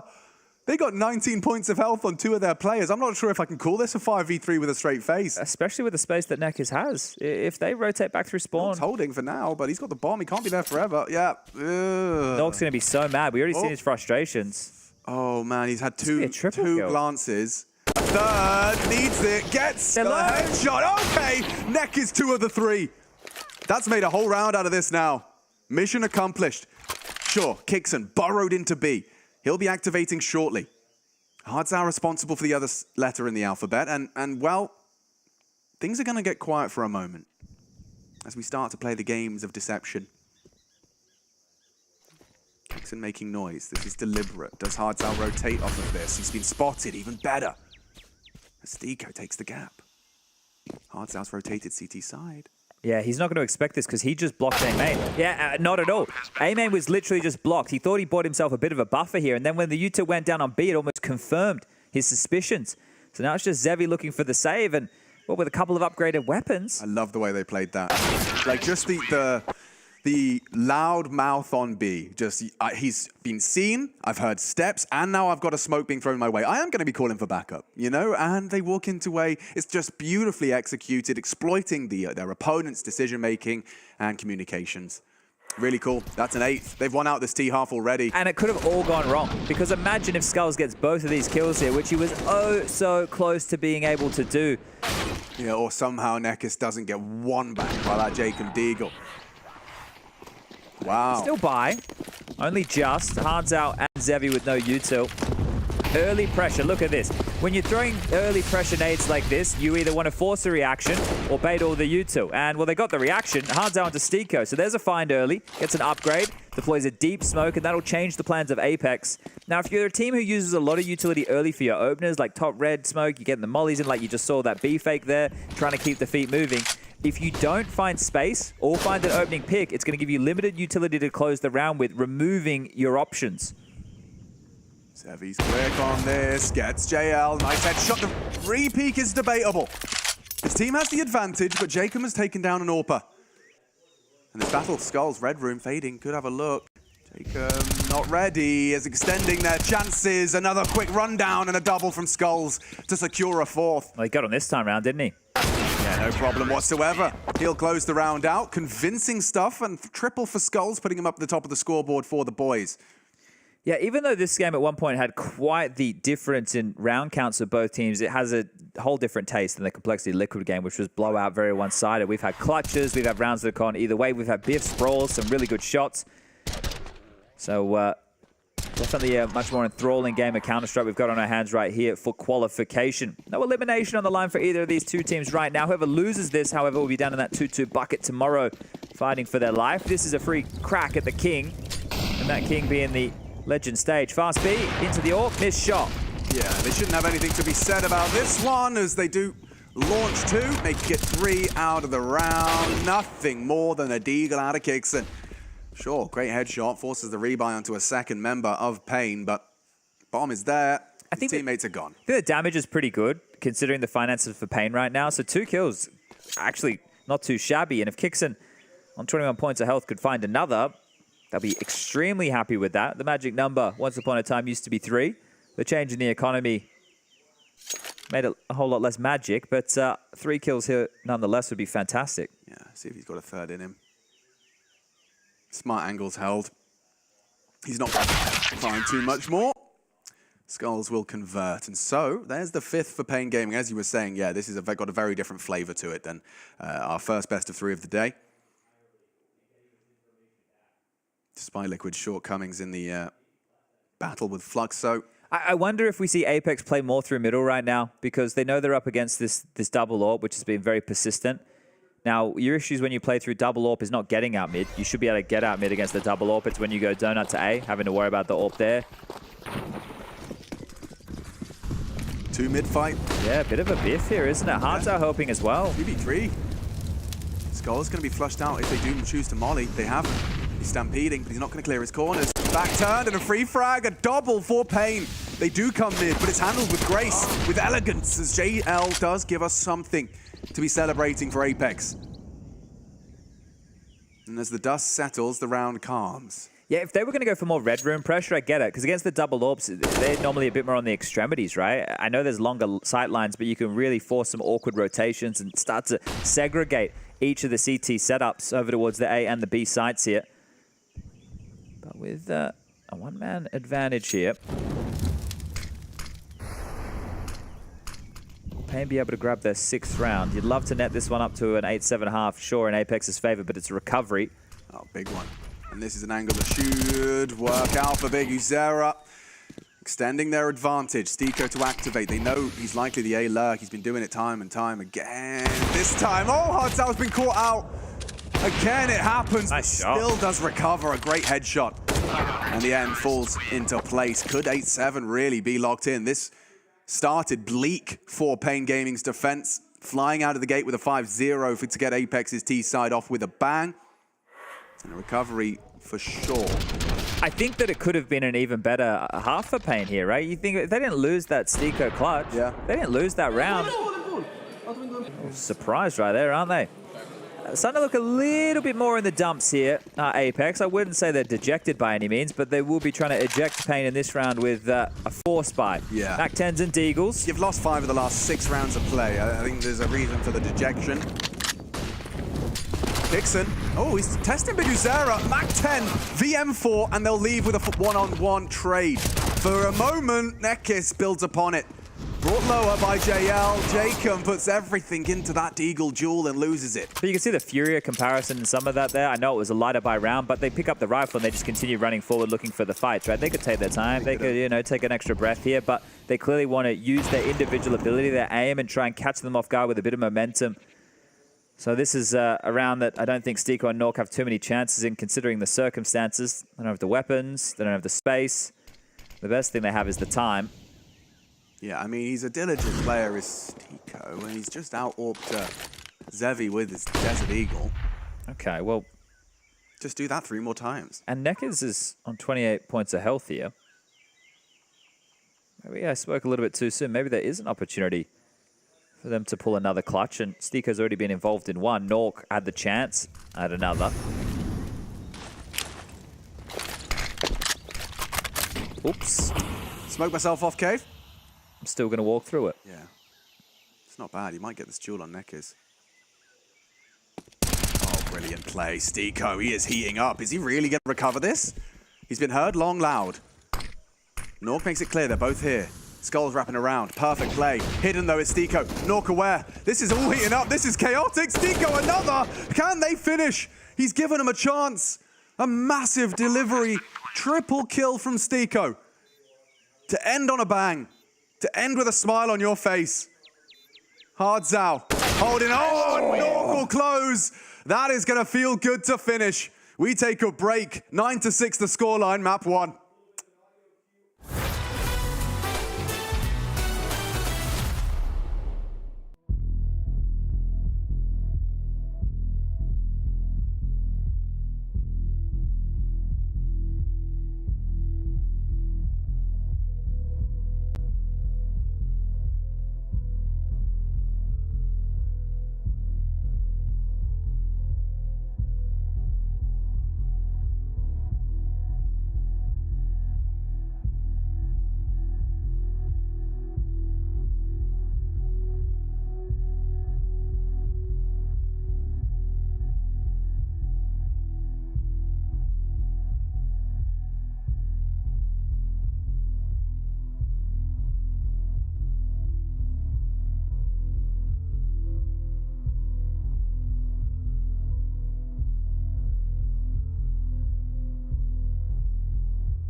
Time to find out who the Apex Predator is on Ancient. It's Pain up against Apeks on now, taking to the defensive side. They managed to muster a 9th. After a very strong start on their T side, they close out with a bang, a beautiful play and a Stiko, a sequence of events that does transpire into 9. I'm Machine, I got Chatty B with me. Stiko opened and closed the half with impact. True. The pistol round and the final. So fantastic work from Apeks here. Sure, they cooled a little bit, but this was the T side. They did a bang-up job, and now we get underway here. This will not be the same pain pistol as against Cloud9. I can just tell by the util set as the odds favoring the international squad. The Brazilians with this pistol and conversions could draw things level. Charging, and a 3-man lean B to start for the CTs. Okay, this is the right call. Going through the red smoke as well. Normally when a red smoke lands, the CT... Oh, B push, B push, B push. Big Uzera. Not going to be cleared, and a clean headshot. JL responds. Nuke about to be wrapped upon. A weird state of affairs as he jumps into the skull shot, and a second is built upon it. Lovely, clean clicks. Does need to get another fresh clip for the finish as it's hearts out. 1 versus 3. Already finds himself with 2 remaining. A double kill so far, and he's holding for that potential fight. It would have to be a pixel perfect 1 shot. 1 kill, and just as he averts his gaze, they both round the corner. Confirmation where his presence, that gives them those internal clocks ticking. And they know they have the bomb, so there's not much need or necessity for movement. The problem is if he just gets spotted here every 5 or so seconds, that's perfect for Apeks. They don't have to worry about him rotating around the world. Right. Now if he just stops and waits, they'll have to investigate at some point. And I think JL is already looking from one of the pyramids towards cave. Spotted again. Now they know. Really nice play. They go for the double peek, and he isn't doing too shabby here. Takes a bit of flak damage. They'll use that flash, anything to delay. Of course, he has to get past them to get to that bomb site, and eventually that war of attrition is won out. JL posts his 3rd in that pistol. Another name that we've been saying an awful lot of, as he's going to be trying to level the scoreboard. Quite a quiet first half. Yeah, I think there was a while there he's held to about 3 kills on that T side. So not finding a huge amount of impact, but I expect that to change it. Yeah, this was a beaut, wasn't it? And I love all this pathing from SkullZ with the jumps. He's really unfortunate to go down in that fashion, but good shooting from Nuke. And JL, as you mentioned. And Hardtail looked a little bit disappointed in himself here. I think it was a hard clutch. The bomb was down a 1-on-2. Yeah, but that info strafing Nuke was doing is like near impossible to get the isolated duel. But losing this pistol now makes losing that pistol in the first half that they should have won feel even worse. Yes, indeed. Oh, Kickson, you're going to get caught out 2 rounds in a row? Yeah, I don't know if the pros have a name for this spot on the left. I'm sure they do. Rat? I called it Beehive. Yeah, that works too. Don't know why. Beehive. Beehive. I'm trying desperately to find something that makes sense. I think it was at the same time as me and Rush were playing Valheim, and we were you can get beehives. For the honey? Yeah, well, you need the honey to make different recipes of potions and stuff. Yeah. Witchcraft and wizardry. Yeah, it's very out of your realm. Yeah, but sometimes, when I'm playing with Rush, we go down these. I like that. He's brought the fantasy, into my life, into your life. Well, they've already got 1 frag off that D. Cards outdid it. They could fall apart if they continue to overlook the Sevi position. He doesn't really have a weapon for it. If he had a P250, yeah, exactly. I would be so much more excited for the prospect here. Like, even the Glock Dink is going to be... Even if he had a Zeus, I would have been more excited in that moment than a bloody P shooter. Yeah. Like, it's not going to take much for Kickson's MP9 to react. Especially now that this setup has been rejigged completely here. I mean, I like the big Uzera gap. Because it is a gap. No one's looking at this. You're right. Okay. Well, the problem is there's only 25 seconds left on the clock. Yeah, he'd have to be moving now. I guess he wants them to make a little bit of a fuss. There you go. Now we're talking. Kicks in. Delivers. Down. Another. JL double. Big Uzera should have Nuke dead to rights here. Yep, does. But JL's done enough. Big Uzera. 2 to find. Not enough time. Not even to get the bomb down. 5, 4, brutal, he wants to die. Somebody kill me, please. Okay. He'll take that instead. M40 recovered, but he doesn't want to take the fight instead. He's playing. You can feel just how much that hurts for him, but they did so much damage. So much damage. And he really wanted that M4 because that would be great for him to have in this round. This is a perfect example of how a close round loss can really translate into a bit of a early response. Yeah, great shot. Yeah, Jacob, what am I meant to do against that? Apeks, yeah, you've got 11 rounds. 11-6 looks great right now, but you had 2 alive, then 1 alive it's going to lead to a timeout straight away. I think Kuben's thinking the exact same thing as you here, Alex, is the fact that we do have another round. We did just win the previous, but we are strapped right now. They made us work, and they had a Deagle and some Glocks. No chicken coop this time round. No managers in sight, but Apeks, they're going to be up against the ropes here. If they can withstand this next round of play, they can putt this in. They'll have withstood the onslaught that Pain could be throwing in their direction. But Pain, you win this one, you send Apeks down to a Force or an Eco, and you're looking good to try and draw this scoreline ever closer. 3-man B start out of Apeks here. No aggression through mid and a big nade. Big Uzera responds in kind. Should try and lock JL out. He can't really counter or vie for control of Jag. Controlled now by Big Uzera. Dropped into a retake setup on B as well. So lose cave. Everybody's slunk back. I think Kixon's calling them into action elsewhere to try and get some real estate, but Kixon needs to be so careful about his movements here. Bro, he's alone. It's an in-game leader call. It's a bit of a classic and steps up to take down Nekiz here. That means his smoke, then the kill, makes it feel like there's still 2 players on this site. Yeah, that's actually a really good sell.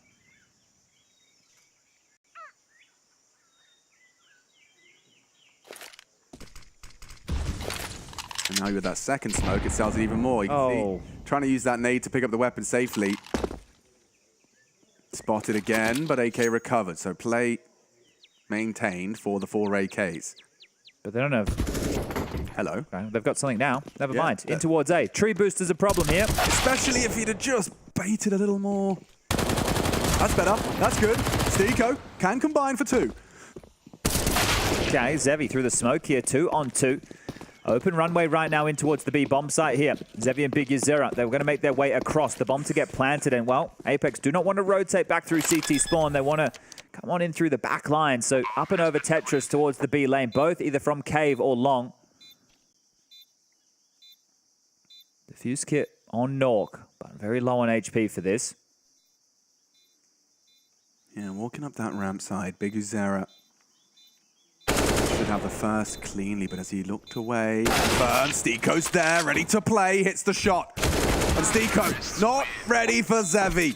Bringing the fight to him, a ballsy choice. But it does result in the round, and we talked about how much was at stake in that one. Pain have managed to humble Apeks, and it came right down to the wire. They did well to have it so close. All of that hard work from Kixon, trying to sell this gamble towards A. And yeah, look at that double. They're coming into A. It was working wonders. And Zevi the one to really resuscitate the hopes and dreams of Pain here on Ancient. Yes, Steeko's actually made this force buy a little bit more interesting than it would have been. He got so many kills to get out an M4 here, right? And they were the MP9, so made a big profit. So it gives them at least a weapon to wield. And Apeks forced by understandably so, considering the lost bonus situation. Now, the money, not great for Pain either. You can see the Galil's in the mix. And this M4 starting to surge. The flash up, over, completely blind, and now on the deck. So crisis averted. Yeah, that's a chef's kiss moment for Pain Gaming fans. Just seeing that only threat, that gamble maneuver. Didn't quite have the longest fingertips there. Kixon gets it done. I wonder if he keeps it or if he gives it over to someone else in his team. Look at the flank, though. Look at this. I mean, walking through red room, no one ready. That is a lovely way to ensure the B site's clear. And a nice, clean, I was about to say completely spotless, but no. JL kicking up a little fuss, puts Big Uzera down, and only Jacob completely disconnected. Important kill there for Nekiz. I just think he's only had 9 kills up at this point. We made that 10, and it should have been a sitter in that regard. A really good trade to make. You don't let the round get out of control. Don't let them save an AK. So good kill for Nekiz. I'm highlighting the little details, but I'm more talking about his internal, you know, his little confidence clock inside his dome. As Jacob want to try and hold on to this dig. Should be given the opportunity to do so, but with the bomb about to go off, we'll call it 11-8. We'll get into just a 3-round game here. And it should become a 2-round game because Apeks will have to take a full eco other than this hand cannon. Oh, Harte's actually gone down with the bomb here. All right. Called it 2. We'll give that one away for free, but yeah, there shouldn't be any dramas. Maybe they can pull out a couple extra Mac 10s. Big Uzera and Hardzao could wield those. It looks like they want to go with primarily AKs here, so This is the biggest threat removed immediately. Fantastic work from HardZao to find the gap, thread the needle, find the flank, and Nekiz. Make sure that mess didn't get too out of control. But JL really needs to cool these Jets a little bit here. It's a good Him half. and Nork have frustrations through the roof. They're in the lead still. Yeah, but I mean, you also can kind of feel. Oh, I know. I know why the frustration's there, but it's one of those things that you have to master as a Counter-Strike player if you want to be able to compete at the top level. Oh, you can't fall victim to that emotional roller coaster that is a competitive Counter-Strike game. Unless your name's Apeks, and I don't mean the team. Yeah, he's getting away with a lot, for sure. Actually managed to see a USP in the feed. It's only one. And yeah, HardZao's already pushed all the way through A, so process elimination will likely dictate. Nork going to be trapped, and they're not in any hurry to get that bomb. You can see it's all the way back at spawn.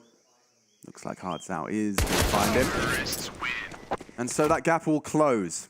It feels like we're already pretty deep within the second half because we're about to move into round 6, but because of the force by fashions, the way things have gone down, the close factor of a few of the rounds that Pain were throwing out in the early stages, this is going to be one of the first real gun rounds we're getting into here. You can see HardZao starting to line up the top mid smoke, but he also has the best spawn, so I'm curious to see. I don't think we'll see Pain just hightail it out mid now that they've drawn this to a 2-round gap.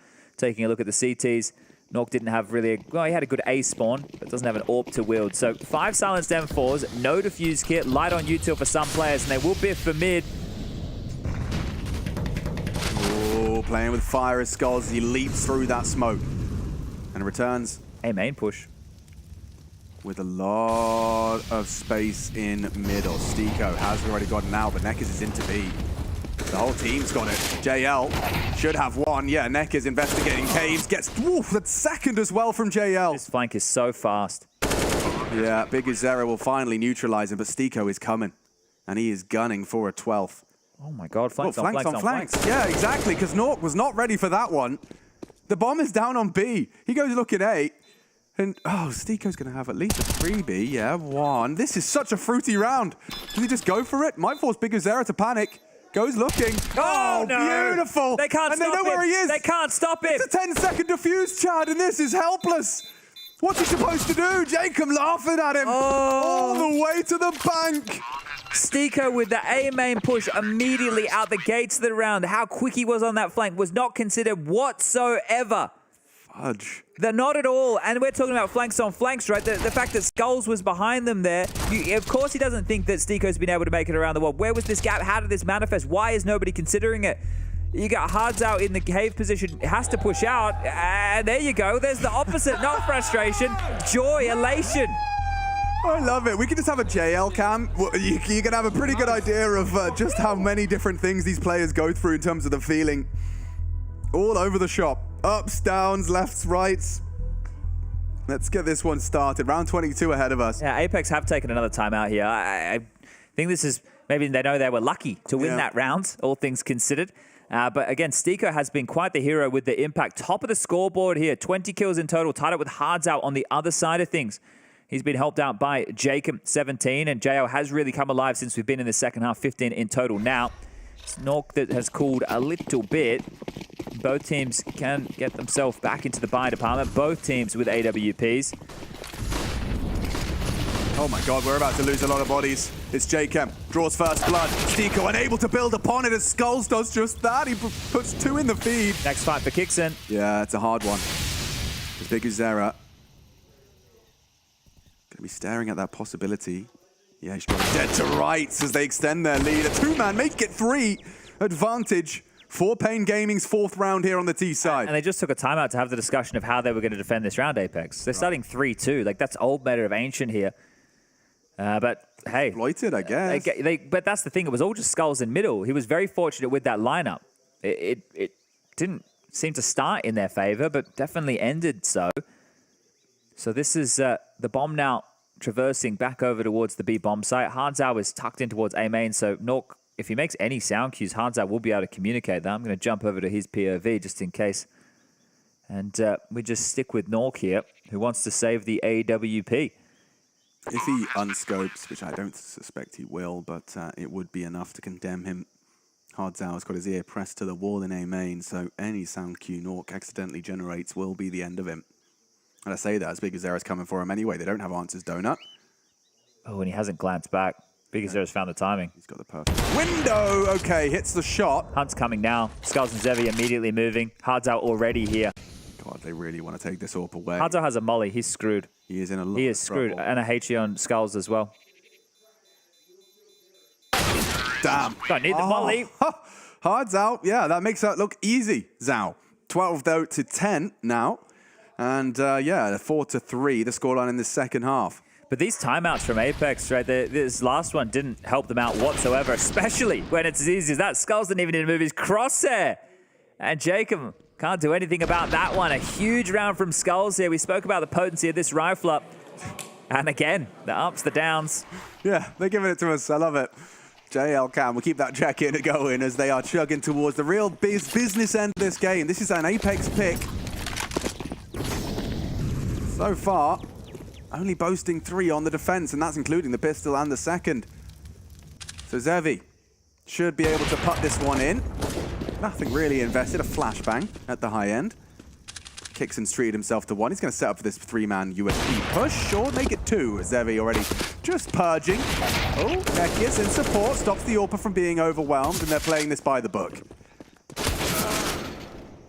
Just tuck in, let Nekius guard you. Worried about Cave and Long there, and just Kixon's attempt now. A 1-round game. This one is going to be down to the wire. We were saying this has the potential to be the game of the day.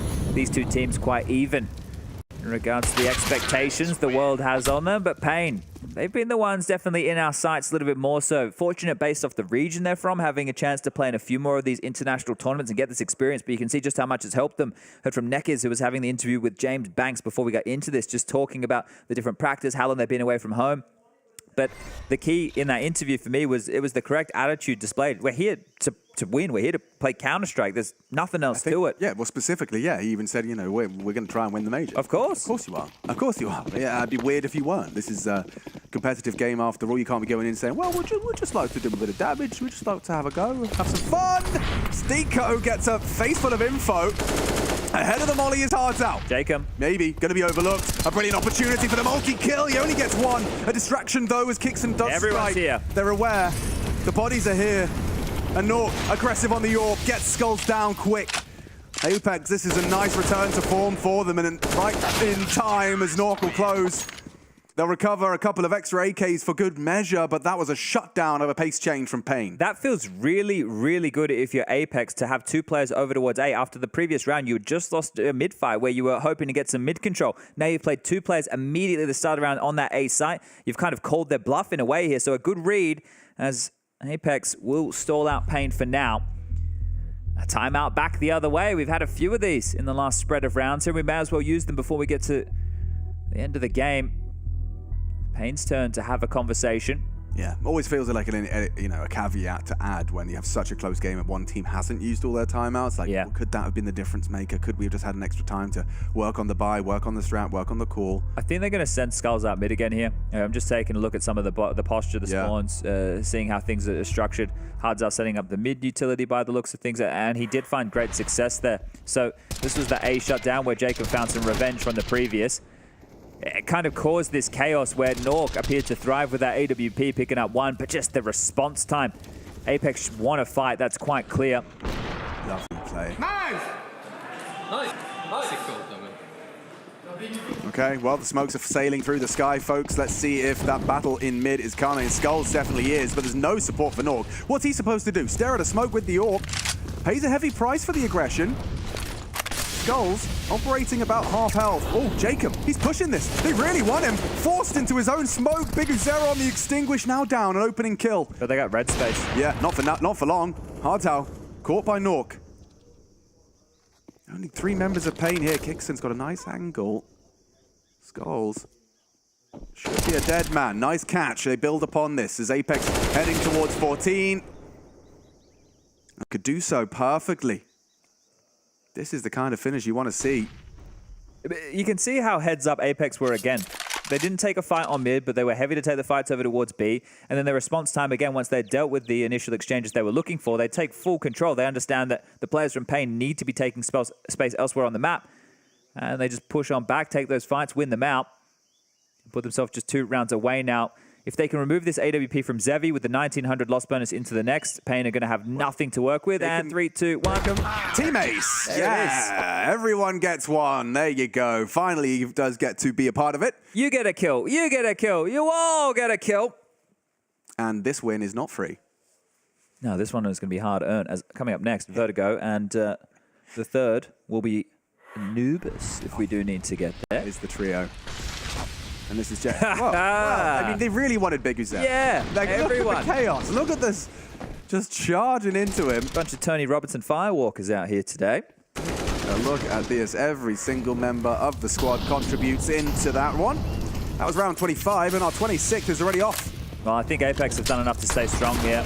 There you go. The opener from JL. Continuing to send us in our logical conclusion for map number 1.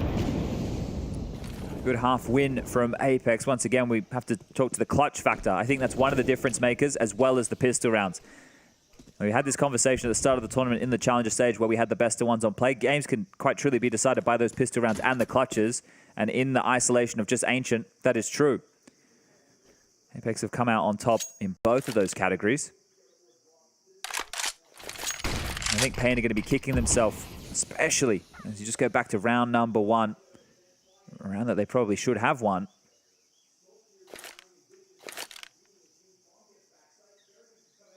I have confidence for this being a 3-mapper with Vertigo next, but I'm sure Apeks would have prepped quite heavily for Pain's Vertigo. They certainly could be a competitive second.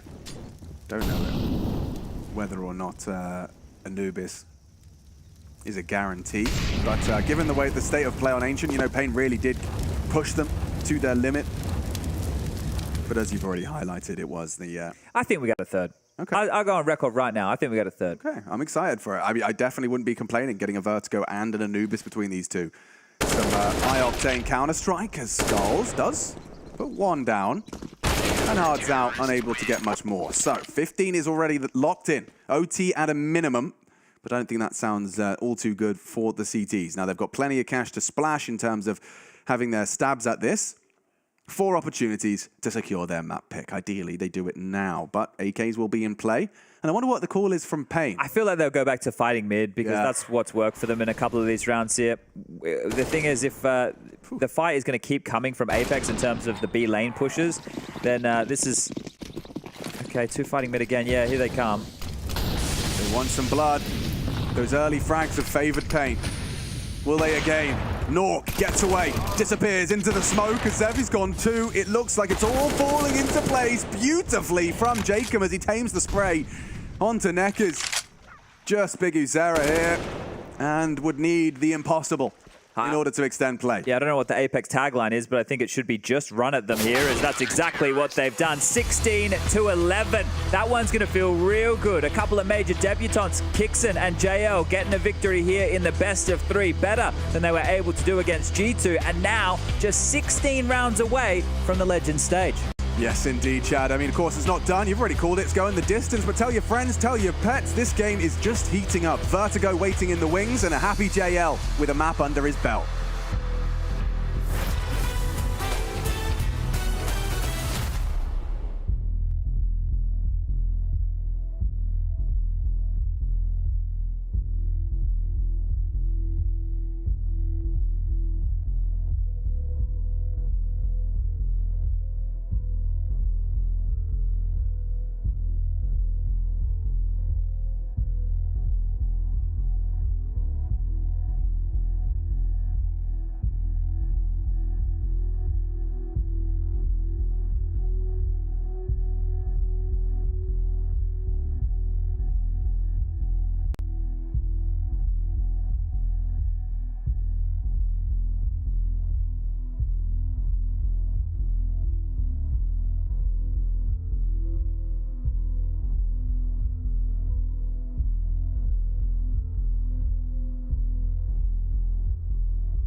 Simulated Apeks. They take their first map. Ancient is under the belt, and now they just need one of the next two. Vertigo is where we're heading next. I just saw Chad spending almost every minute of our break diving deep into the chances of it going 3. You've already kind of called it. At the end of Ancient, you were saying we will see all 3. Anubis is if we need it. And we have, of course, seen Apeks take to the, quick, brief moment of fresh air to think this one through, talk this one out. It's going to be interesting for sure as we head to Vertigo. Yeah, Vertigo's a weak spot for them here, and it's also, a positive thing for Pain. It's a map that they definitely can get some big W's on. And I'm not talking about the retail store in Australia for all those niche viewers out there. So I think this is going to be a tough task for Apeks. You look at some of the losses they have next to their name. I think you were having a look as well. Let Us Cook is one of those names, featuring major champions such as Snacks and Bialy. But no, when you talk about it in modern Counter-Strike, this should be a tall task for Apeks if they want to get this done in 2. There's the scores on the door. Stiko, 23 kills to his name, and there was a whole lot of impact that came with those 23. Clutches to open and close. Well, it wasn't a clutch in round 15, but it was 3 kills to set Nork up for a clutch. So yeah, lots of impact from Stiko. On the other side of things, Skull's doing what he does. Zevi, the star AWPer over there for Pain, needs to find himself a bit more form as we do move into map number 2. Otherwise, Pain will be dropping down to that 2-2 bucket of teams, which Forze have just found themselves there with the conclusion of the FaZe versus Forze matchup on that A stream. So we've almost found all of our competitors for tomorrow's last do or die. And speaking of last, over there on blast.tv, you can check out the A stream. Got the lovely Desk Prof, Maniac, and obviously Tech Girl bringing you the last match of the day. That is going to be Grayhound taking on NIP for a spot in that legend stage. But we're clearly here on Vertigo with Apeks versus Pain. So thanks for joining us, everyone. Yeah, good to see you. Well, I can't see you, but thanks for coming to see us. And of course, see Apeks and Pain duke it out for a spot. I mean, it is about the time where we highlight what happens if you don't win here. Like, should we not have that conversation? Like, in terms of both these teams, we say how evenly matched they are.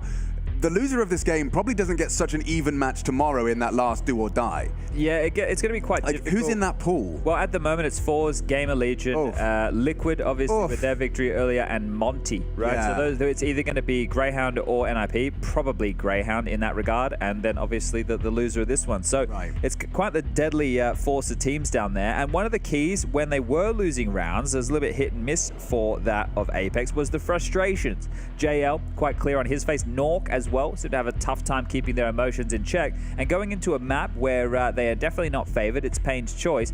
If those frustrations start to brew and boil over, going into the third and deciding map of Anubis of this series, and they start on the CT side and they start down a huge bunch of rounds, I think that could be the way for Pain to get this one done in the next 2 with the reverse sweep in the best of 3. It is interesting as well, you know, over the course of the decade of Counter-Strike Global Offensive, we've seen the slow shift towards international teams being the main body of our team. Unfortunately. Yeah, well, you know, back in my day, we had 5 Aussies with an inflatable kangaroo. It's just ripped the soul out of so many different regions, Alex. I understand where you're coming from, but listen to this. Apeks, it sounds like the start of a bad joke. You know, a Norwegian, a Slovakian, a North Macedonian, a Lithuanian, and a Swedish man walk into a bar and try and win a major. It's such a mix, such a blend. And I mean, you know, we talk about games bringing us together. Yes, I'm getting floaty and romantic, hold on. But you know, it is the fact that these guys would never in a million years be hanging out in TeamSpeak every day, but now they find themselves combined for a common goal, united in pursuit of glory in the battleground that is Counter-Strike. And of course, with the last CSGO major in front of them, and with what? 1 map away from a legend stage top 16 placement at it. For that combination of players, Nork, JL, Kixon, Stiko, and Jacob. I mean, just a wide blend of names, old and new. I think for the organization as well, who has been supporting this team for some time, that it would actually be a bit of vindication for their efforts, right? It's like, well, we've had this team that's just been, some players that are okay. It's really the introduction of, since Cubans come in, obviously JL, one of those names here that they've started to get their act together. And you mentioned North Macedonia. Well, Kixon, he's the first North Macedonian to ever play a major. So this is the debut for their nation. So a lot on his shoulders, and also the in-game leader of the team. So when you put those 2 things in mind, this young gun has an awful lot to prove right here. And if he can get it done, I could not imagine the feeling. Yeah, I'm sure he's got some support back home. And, you know, the flag is gorgeous, by the way. Just my analysis. I haven't seen the North Macedonian flag before because I'm pretty yellow and red. Yeah, it's like that beautiful kind of, I'm not going to butcher it, but it looked kind of sunny sunny. There's a sunny element to it. A sunny element to it, all right. Yeah. Well, let us know. Is it sunny in North Macedonia right now? Use the hashtag BlastTVMajor. Tag Alex and I. Let's have a chit-chat. But let's get into the Counter-Strike right now. Apeks on the defense of Pain Gaming's pick, Vertigo. We'll get this one underway quite swiftly here and just taking a look at the purchases from Pain. Oh, they're doing this boost. So this is going to be the little run jump smoke that's going to land in deep connector that Skulls is going to line up here. Nice and efficient way to ensure he's got it all lined up as quick as possible. Liggity split. Okay, let's see how they... So they group mid, then they smoke A, hoping to force a rotate out of middle. Kicks in. He's not falling for all it. He's got the info and tucks in. Interesting, they want them to come in. They got 3 leaning B. Wrapping CT. This is a Pain pistol they've seen, but can they handle it? Already, a chance gonna arise. Kixon's let it go. Nekis delivers the double. That should be the end of the round. Already, Stiko trying to get away. Oh, and catches Nekis in descent, jumping to try and finish the job. Stiko gives him a little opportunity, and Jacob will at least put one down. He's got Nork around, and they use that molly early. A little too early, if you ask me, considering there's still time to piece this together. Clicks are good, one-on-one, and time to push. Jacob, what have you got for us? Skulls aware, gonna try and take the duel. 10-second defuse, fakes it out. Gets the charge! Jacob, what is that? What a recovery! The Norwegian finds 3 in the pistol. It felt like Pain did everything right until they didn't. Yeah, and Nekis is going to look awfully stupid for that knife attempt, considering the circumstances and how that one all fell apart. The smile on the face, laughing about that one, and another pistol for Apeks here. It looks so good on the way in. I love the flight path, the way that they put this all together until it didn't. And Jacob, the highest rated player for this team on this very map, is able to pull off a one-on-one, another clutch on the pistol to start the map. You're right. First Stiko, now Jacob. Stepping up and delivering with so much at stake. And so into, wow, that is a very threatening second round. Okay, light on nades, but we got 3 AKs in a Galil in play. Yeah, and they can just wait out the early onslaught of protocol utility, right? Yeah, you can allow them to block you early. It's a very long round ahead of you. Still a minute and 35 seconds on the clock. And body spotted, damage done. Big Azura brought down to about 67 points of health here. You see him do an awful lot of talking right now, trying to get the troops in the right place. And it appears they want to go A. Very standard here. They have smokes for left, right, side. They have a molly on Big Azura. They can use that towards sandbag or towards headshot. Now, see what they're more worried about. It'll be the sandbag position. Kixon and Nork might need the assistance of Jacob shortly. Big nade. Can't get damage. Yeah, just soften him up for this. Plenty of AKs heard. Kixon, got to consider his options. That's not really the fight you want as an MP9. And not a lot of head armor as well. That's one of the positives here, I imagine, for these MP9s. That's true too. They can really shred if they get that first bullet out precisely. Skulls, though, he's always one to be feared in the server. We saw him doing his dirty work on Ancient. Here we go, counter utility. Well placed. Limits their options. And now with 30 seconds left, one of the 2 smokes up. Neck is locked behind the short smoke. This is all going to come down to these duels. Any moment now. First blood, drawn. Big Uzera, 1, 2 back as well. Kept it level. Can't stop the bomb plant. Skulls fakes it out, though. Can't be disrupted if only they had the HE. It's coming, but it's late. Stiko's here, but he's still going to be able to remove Skulls, so put themselves in a number advantage for this retake. It's all or nothing for Hardzout's position. You can see the bait from Nekis. He's making loud steps, hoping they overlook, and JL ready. Apeks, one more is all they need. 3 to overwhelm him. Jacob puts his name in the feed again for a second. And that's 2 AK-47s gifted over. Make it 3. Yeah. They get all of them. That's an Apeks dream to start off Vertigo. Did the housekeeping there, made sure they went and they picked up all of those upgrades. Another plan and an attempt here. Poor Skulls just nowhere to go. Can't run, can't hide, and can't do anything about that flak damage. The silent celebrations are just, I don't know why. I think we need to get a montage of coaches trying to contain their excitement. Yeah, nice. Good job, guys. It is definitely something we can work on, I'm sure. But Cuban, yeah, happy with that one. And Apeks should be. I mean, you know, you've already made it clear there is certainly not a statistical reason that this shouldn't go 3. Well, I like this, though. They've off the back of the plan, have been able to half buy into round number 3. So you can see how much pressure they've already applied. Lots of smokes across the map. Take a look at the radar. You can see just how much utility they've thrown across the map here already to try and force a reaction, and they've been able to do so. JL and Steak are going to tuck on down towards the B bomb site to defend against this execute. 2 mollies, 3 flashes. Deliberate thing from that smoke. Been oddly thrown, and now they're being tested. JL, Stiko, so far so good. Okay, clean until Zevi occurred. His deagle will at least make it costly, but yeah, that's a nice quick one for the B defenders. And in case people weren't able to piece it together from the start of the game, the CT setup for Apeks will have Stiko over towards B. JL... Sorry, I was just saying it phonetically. Oh. Yeah, I don't know. I'm just weird like that. No, that's all right. You know, that's okay. Everyone's got their quirks. I can do the whole alphabet like that, like a child.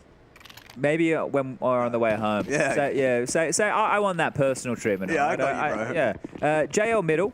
Jacob will set them up Nork and kicks into lockdown A. So Jacob will support the A side and middle. They might need that support. They definitely might need that support.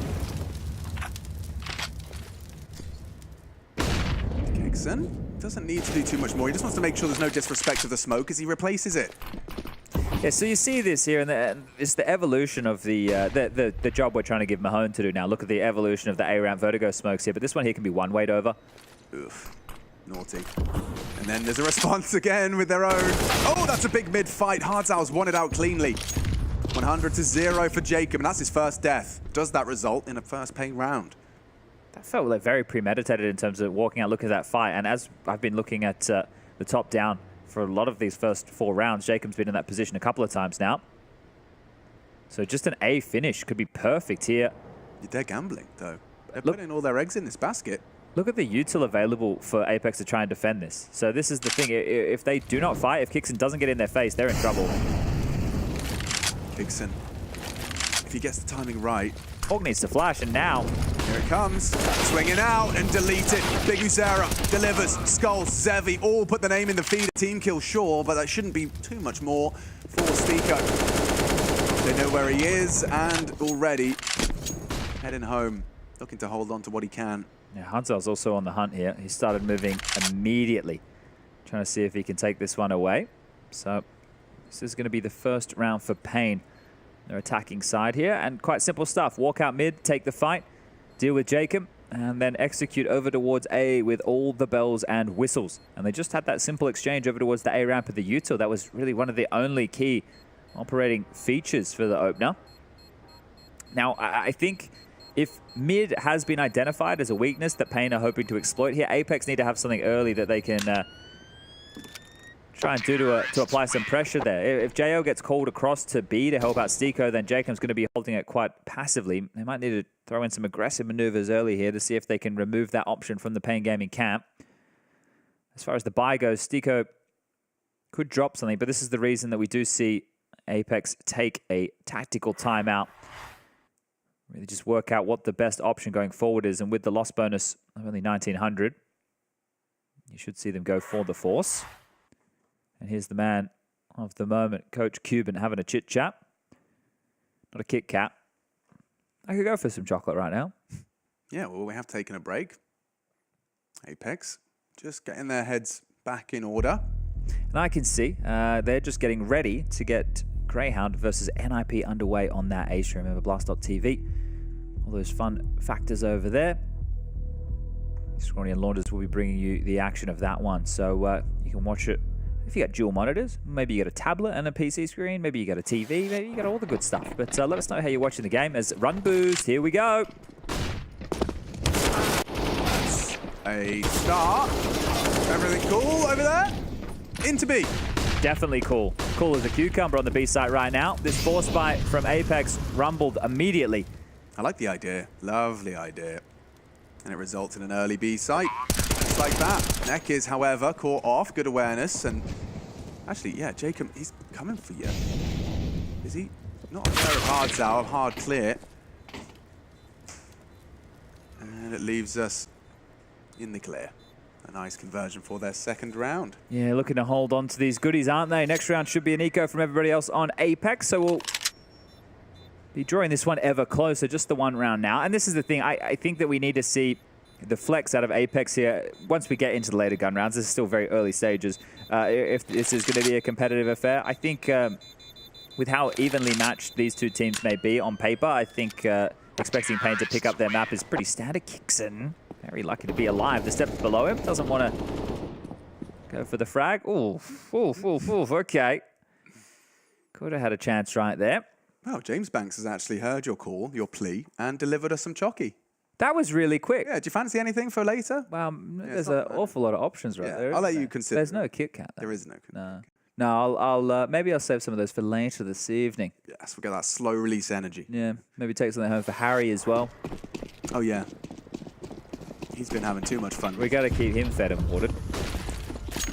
Well, we're going to be seeing a little bit more friction early, those two rifles. Oh, they missed their yellow smoke, Alex. It's off the map. Oh, okay. It could have got awkward if Zevi hadn't have found that frag. Those two players were about to be Molotoved out of position.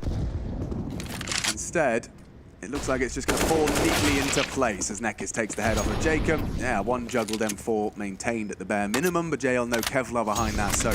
Quick, Alex, look, here's the smoke. Oh, wow, it really did go all... It's down here near the police cars. Damn. Yeah. Strong throw, though. Yeah, and I can't believe that it landed in the middle of the street. Didn't hit any pedestrians. That's what I like to see. Well, they did have to evacuate the block because this terrorist trying to blow it up. Yeah, and throwing it off the bloody rooftops.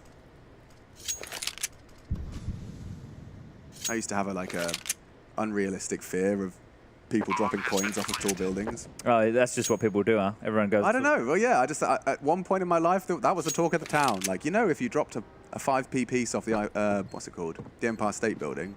A 5p piece. For those playing at home, P stands for pence. Now, if you're not from a country that does everything else by dollars, which is most of us, that's like cents. Yeah, we have pence and we have pounds. And 5p is the smallest piece. Like your... What do you call a little finger? Pinky? Yeah. Yeah, like your pinky nail. Okay. Yeah, that's a... Unless you have small hands. Yeah.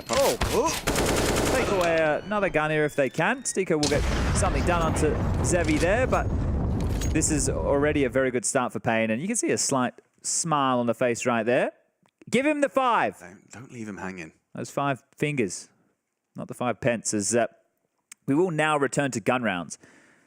Nork's AWP is out and about, and he's ready to shake it exactly that way. He's got the spawn. Like if this is going to be indicative of how comfortable Nork is on Vertigo. If you've got this spawn, you tend to have the opportunity to take at least one pot shot crane or short, be it set up by your team, and it's not going to be relevant. Look at that. We run through them again. They're charging. Run. They're trying to exploit Stiko. They want to target this boy. Slovakia needs help. Quick. Hasn't called for raid just yet. Access to B stairs already. Loses a lot of health to that nade. Another nade on his nose. He's down to 19 HP. As they're lining up for the second pump. I love the way that some teams do that. I remember watching Vitality do that just a couple weeks ago. Yeah. I think one of the players just stood there and the other one had the nade ready to drop to him. So he had it line up, throws it, and then just throws it again. And there you go. That AWP, it is going to profit. So Nork will find one, but Molly now out of position. This will spill into his line of sight and force him back. So cannot continue to contest from yellow. And, well, it's all a bit of a ruse here. They are returning back towards B. Neck is out mid, stretching the legs. Yeah, this could be something. JL kind of conceded this mid fight. Knowing Stiko was so low, he kind of chose to batten down the hatches on B, but it does mean the mid is a gaping void. Jacob will have to do some housekeeping, checking. He's going to get a shock if he returns. And JL's under pressure here as well. You can just see how awkward this feels. It's squirmish. Yeah, and it's funny because, you know, they technically have the man advantage. Yeah, they're cooked, aren't they? Kicks not ready for that one. Panic stations now. Nork's going to be in an awkward spot on top of the bomb site boxes with an AWP, and he's pressed in with a scope. Still delivers, strafes away, gets another chance to play. Misses his charge, baited beautifully by Hardzal. They might not expect Jacob here. He's normally the mid player. Might be able to sweep in and cancel this. Jacob, oh, they planted on the other side. Absolutely damage. They're not ready for that. And Hardzal does manage to do a lot of damage, inflicts 80. And the nade's in the wrong place. Big Uzera's in the right one. Stiko, we talked about those nades. The B defender left. They expect to see him coming in through this area, and they replace the smoke with the flame to secure it. Yeah, I think that Pain have a really good read on the way that Apeks like to react to things there. The fact they just walk 3 guys out mid and get so much room and even just appear in elevator. Like, Kixon had no idea that was even possible. But of course it was possible. There was no eyes on middle. So this turtled up factor that they're going for here, I feel that for Apeks to rectify some of their CT issues, they need more real estate on the map. You either need to be more aggressive, make sure that Stiko can't get bullied at B. Oh, yeah, going to hear that one. Not going to step back into that spam by any means. So one round lead now. Yeah, this is what we were kind of expecting coming into Vertigo, or at least you were. I was starting to get on the Apeks hype train, but after that pistol, it's certainly going to soften the blow. The fact that they managed to get out of the gates with a convincing 3, got some smiles on their faces on this less than ideal map for them. But yeah, Kixon's had some pretty sour deaths so far, and as a product of that gap in middle, conceded another. Yeah, and it's always difficult to do. We were talking about Diha just the other day, and the way that when they would rotate, they would almost completely evacuate B, and then Diha would have to deal with mid and B on his own. But it just meant that he was susceptible, not the rest of the team. Whereas this turtle that Apeks are going for is giving so much space for Pain to work with here. But with the saved guns, yeah, this could certainly right the ship. Low percentage chance, but you know, you can expect to see players boosted up. You can see look how many members of Pain are checking for the boost. When you know there's a couple of saved guns and you're heading into A, makes sense. Spotted one and spam, not too shabby. Look at the damage inflicted as they're already dumping util. There's a lot of pressure on the side. They just want to go. They just want to brawl. And Kixon's managed to... What is that? A double nade from 2 separate nades?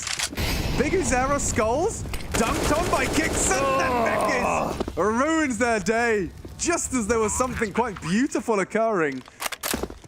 He catches them trying to mantle the boost. It would have made sense, but caught off by the pace of this, and it's Pain and Nil unorthodox to go so aggressively into the unknown.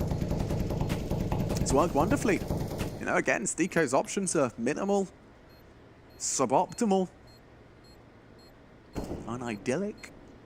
And it just has to be another save here. I just took a quick look at the aces so far. So last one that we remember was Lukowski grabbing one yesterday against Liquid. Well, since then, Twist has grabbed one in their victory over Forze on Nuke in round number 1. So not bad from old Twisty Boy. Twisty Boy had a pistol ace. So we've got 6 in total now, aces so far over the course of the Challenger stage. Just keeping track of that. One of those little fun stat lines. So taking a look at some of the maps played. Vertigo, this is only the second time that Vertigo has been played. So I think we've done both of them. Yeah, we did NIP versus ENCE. And yeah, well, because I said Diha, it should have been on the tip of my tongue, shouldn't it? Nuke's been the most played, but only just. Mirage, Ancient, Inferno, Overpass, Anubis, and then Vertigo in that order. So here we go. Back in with the rifles. Liggity split up A. Look at this pace. And there is a CT aggression. There is. And it's worked out wonderfully for JL. Following off the flash. Should have been a frag. Could still be if he gets the HE, but instead drops the smoke. And allows Big Uzera to recuperate.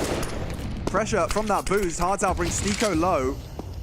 No, the Bianca is wounded. Stiko doesn't need to move too far. Summoning Nork as well for an investigation. And this time, where is JL? He's mid reaggress right now, I think. Okay, so he has actually still got that gap covered.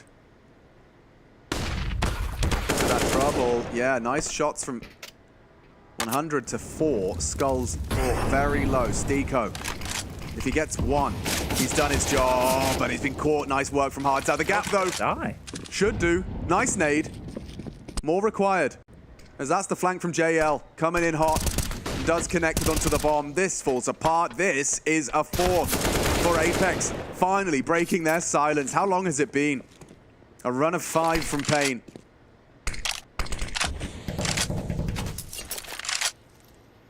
Giving himself a cheeky smoke to work with here. People like to jump on the railing and use this one. You can see Hardtown doing exactly that to clear the left-hand side of the bomb. Enough time to give this one a crack if that is the way he wants to operate forward. That's just a very well-drilled player from Jacob as well. You can see he saw the smoke, presented just outside of it, so there's nothing to be gained and everything to be secured. So, 4, Apeks, that's exactly what they were looking for. It took them a while. Well, the key is winning the opening exchanges over towards A, right? And not giving up a kill, not having to force a heavy rotation. And one of the things I like, the detail, you asked the question, where's JL gotten off to? Well, he reaggressed mid to make sure that gaping hole, because we've seen them turtle up on either side here, he actually reaggresses into mid on low HP and removes that as an option. So, trying to make sure that can't happen to them again, but there's more than enough money for another Pain buy. And this time, back to a bit more of a standard approach, a 3-1-1. Oh, there you go. That was some mid-aggression, I think. Yeah, that works nicely. That's a gorgeous little flash that does catch him, but behind the smoke and safe.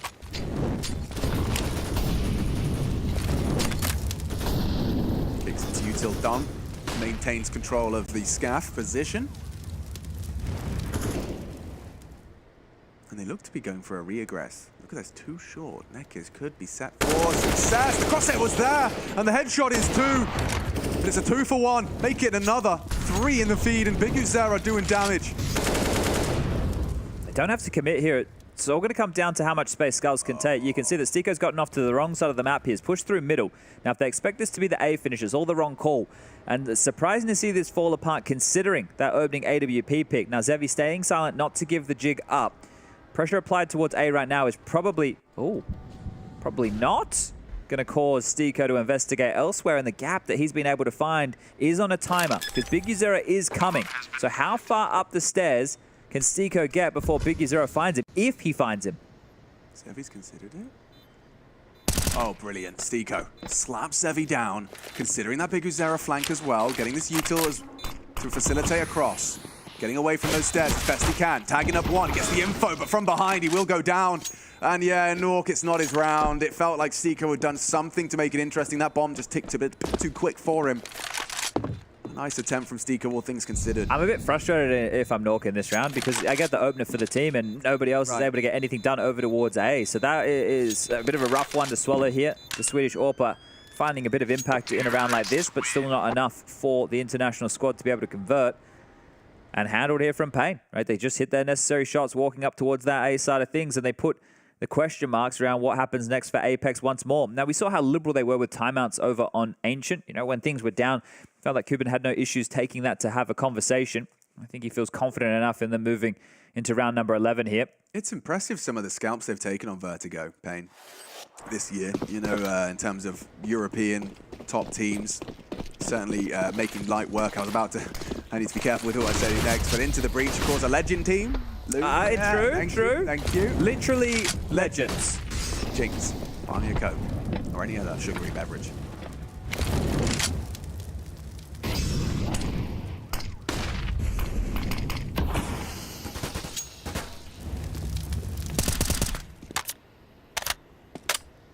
Stiko's got instant help this time, so a bit of a deviation from the norm there. And they are coming towards this second letter of the alphabet. So, Stiko, he's responsible for their boost. They're setting this up now. You can see the conversation being had, people needing to get in position with their mollies, their smokes, all their contact. There's a boost here. Yeah. It's a nice angle for that jiggling second. JL on default. On their way now, stampeding. Molly's in the sky. Stiko trying to strike, finds the right moment, and does find 2. Backs turn, BigUzera only the 1, as it's all Apeks in the feed, and they do eat good.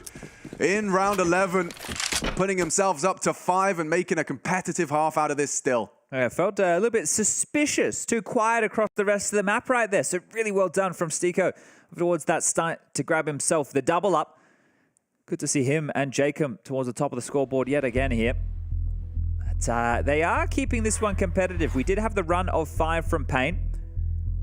Nice on the replay there. And you can see Stiko's happy with that. He's got some good content to Stiko on his YouTube channel. He'll help you out with everything you need to know and more. All the funky little binds. You can check his stuff out. But right now we're going to check out Pain's timeout. Now, this is their first here on their map choice. So the pressure is obviously with them, but things have been going pretty well. So we've got the pistol with the conversions for Apeks. That's where the lion's share of their rounds have come from so far. They've had to fight very hard to get the follow-up too.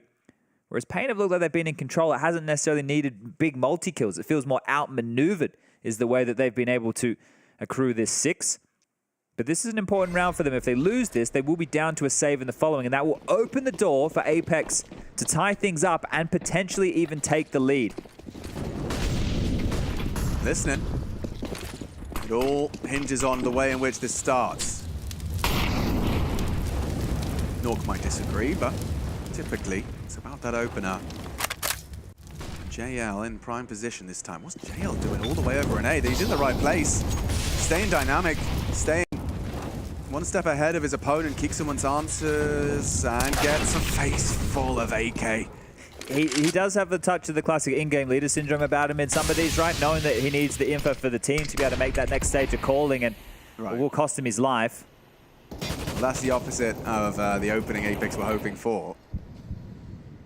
And this one way, I mean, this is exactly where you'd expect Jacob to be behind this smoke. The thing is, he thinks it's clear. It's not at all. Oh, great shot. Damn, Jacob gets away with murder. It gets away completely. And that's Hards out with the bomb. Massive multi from JL. The bomb's down. Seco can activate. I like this now. Starting to get a little bit more fluid with it. A bit more movement, activity out of Apeks here. Understanding the situation, bringing the pain to exactly that. Considering it. Zero. Yeah, I don't think he's going to hard clear this. Look how dynamic Jacob is. He just wants to catch them on the clear. Oh, back turn! Did hard clear it. Big Uzera's given him a solid shot at this now. Yeah, where's Stico? Where's that flank? He's taking his sweet time. He doesn't know they're both on site. Knife out now, sure, but Nuke, again, feeling rather helpless. A little bit of a gap for him to maneuver through. It's an important gap. It means they haven't pushed through towards the heaven position. Oh, and there's Stico from behind. They weren't expecting that. That was quick. That was effective. And Big Uzera handed a clutch he can work with. He's already got 2. Make it 3 as he can pull it across the line himself. Nuke has a smoke. Smoke, but an orb. And the nade not bad. Nuke on the bomb. Big Uzera now heard them off. Wicked mind games here as he's charging in towards the bomb, trying to hit the knife. Nuke needs to hit it now. Hit it there, and now it's awkward. It's terrifying. Yeah, straight-faced. Big Uzera stays straight-laced. A quad kill goes down with the bomb, but mission accomplished. A 7th.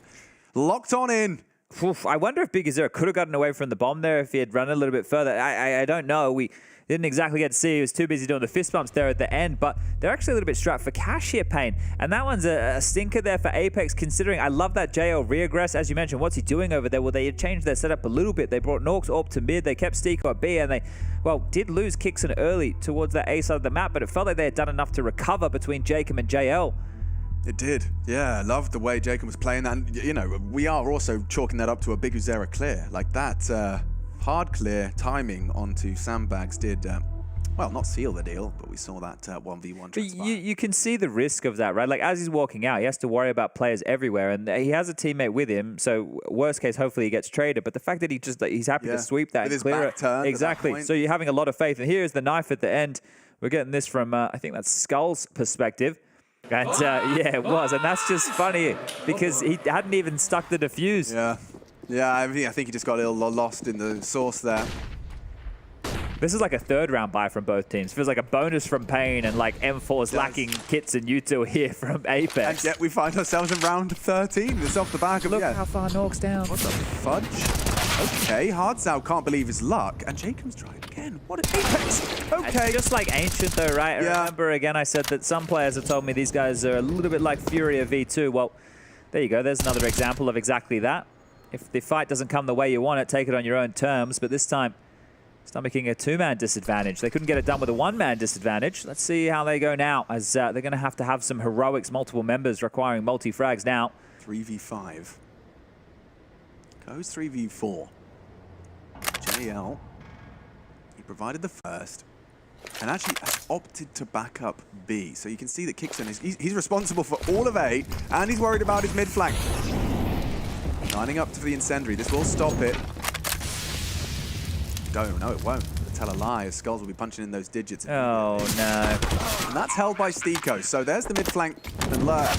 Oh, with kicks and dead and buried by Skulls.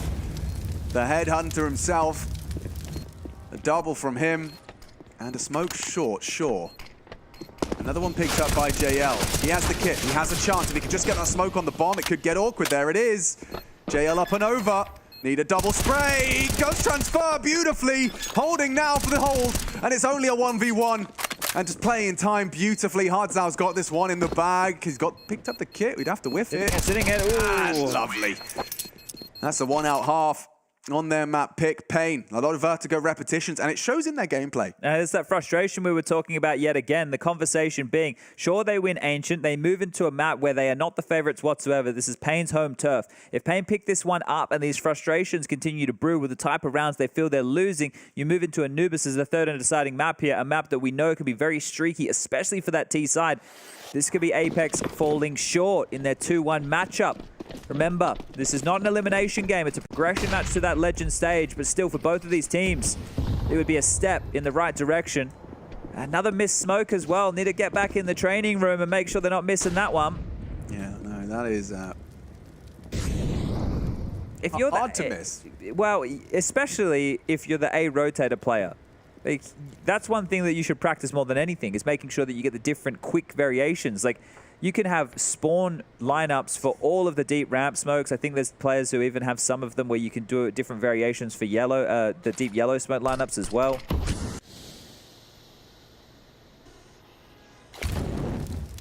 This is a real gift here for Pain. As long as they secure this one, 10 is definitely a conversation. They have looked a whole lot better in the gun rounds here. And again, a group nade effort. We've seen this several times. Kixon just getting abused. 3 HEs and spam through the smoke. Nork's position now noted and almost knocked out as he will be removed from Zevi. It's just Stiko and JL now. Stiko's found himself on another flank, I believe. Bomb has been planted. He's not clearing this.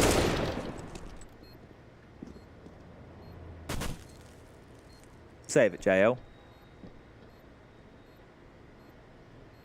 It's definitely in his interest to keep hold of that one, considering $300 isn't his all he has to boast. What can you buy for $300 these days?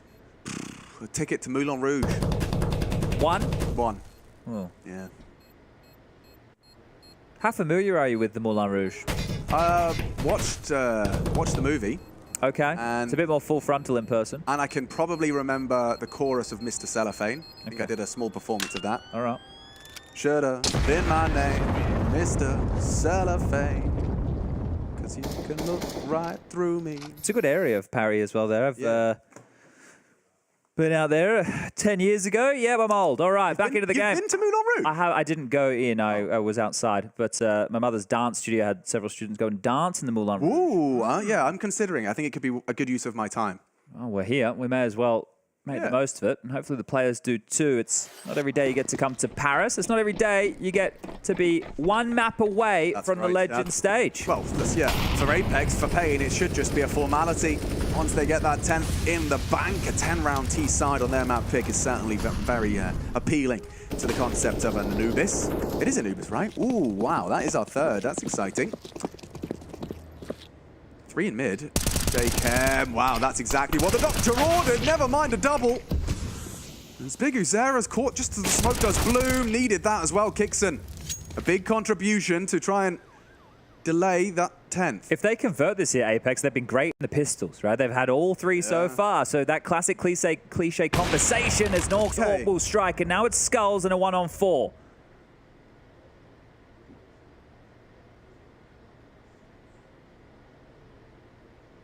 No fun for Skulls in this one, but he's got all the time in the world. You know, a la the Stiko clutch a long time ago now, the first round of Ancient, but you've got all that time, you may as well use it. He has a lot of room as well, but I guess that could come back to haunt him because at some point he will need to be a little bit lazier in his clears. If he clears everything perfectly, he's going to run out of time. 40 seconds left.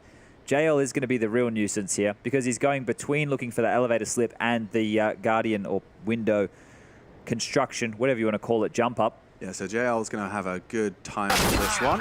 And it closes it out with 6. Okay, Apeks, if they can take the pistol, maybe there's a conversation to be had about the 2-mapper. But it looks like Pain set in their ways to take us the distance. Join us after the break.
Rocking and a rolling, 6 to 9. Let's see if that pistol can come through. You said they had all of them so far, right, Chadney? Yes, indeed. Okay. So Apeks looking to make it 4 from 4.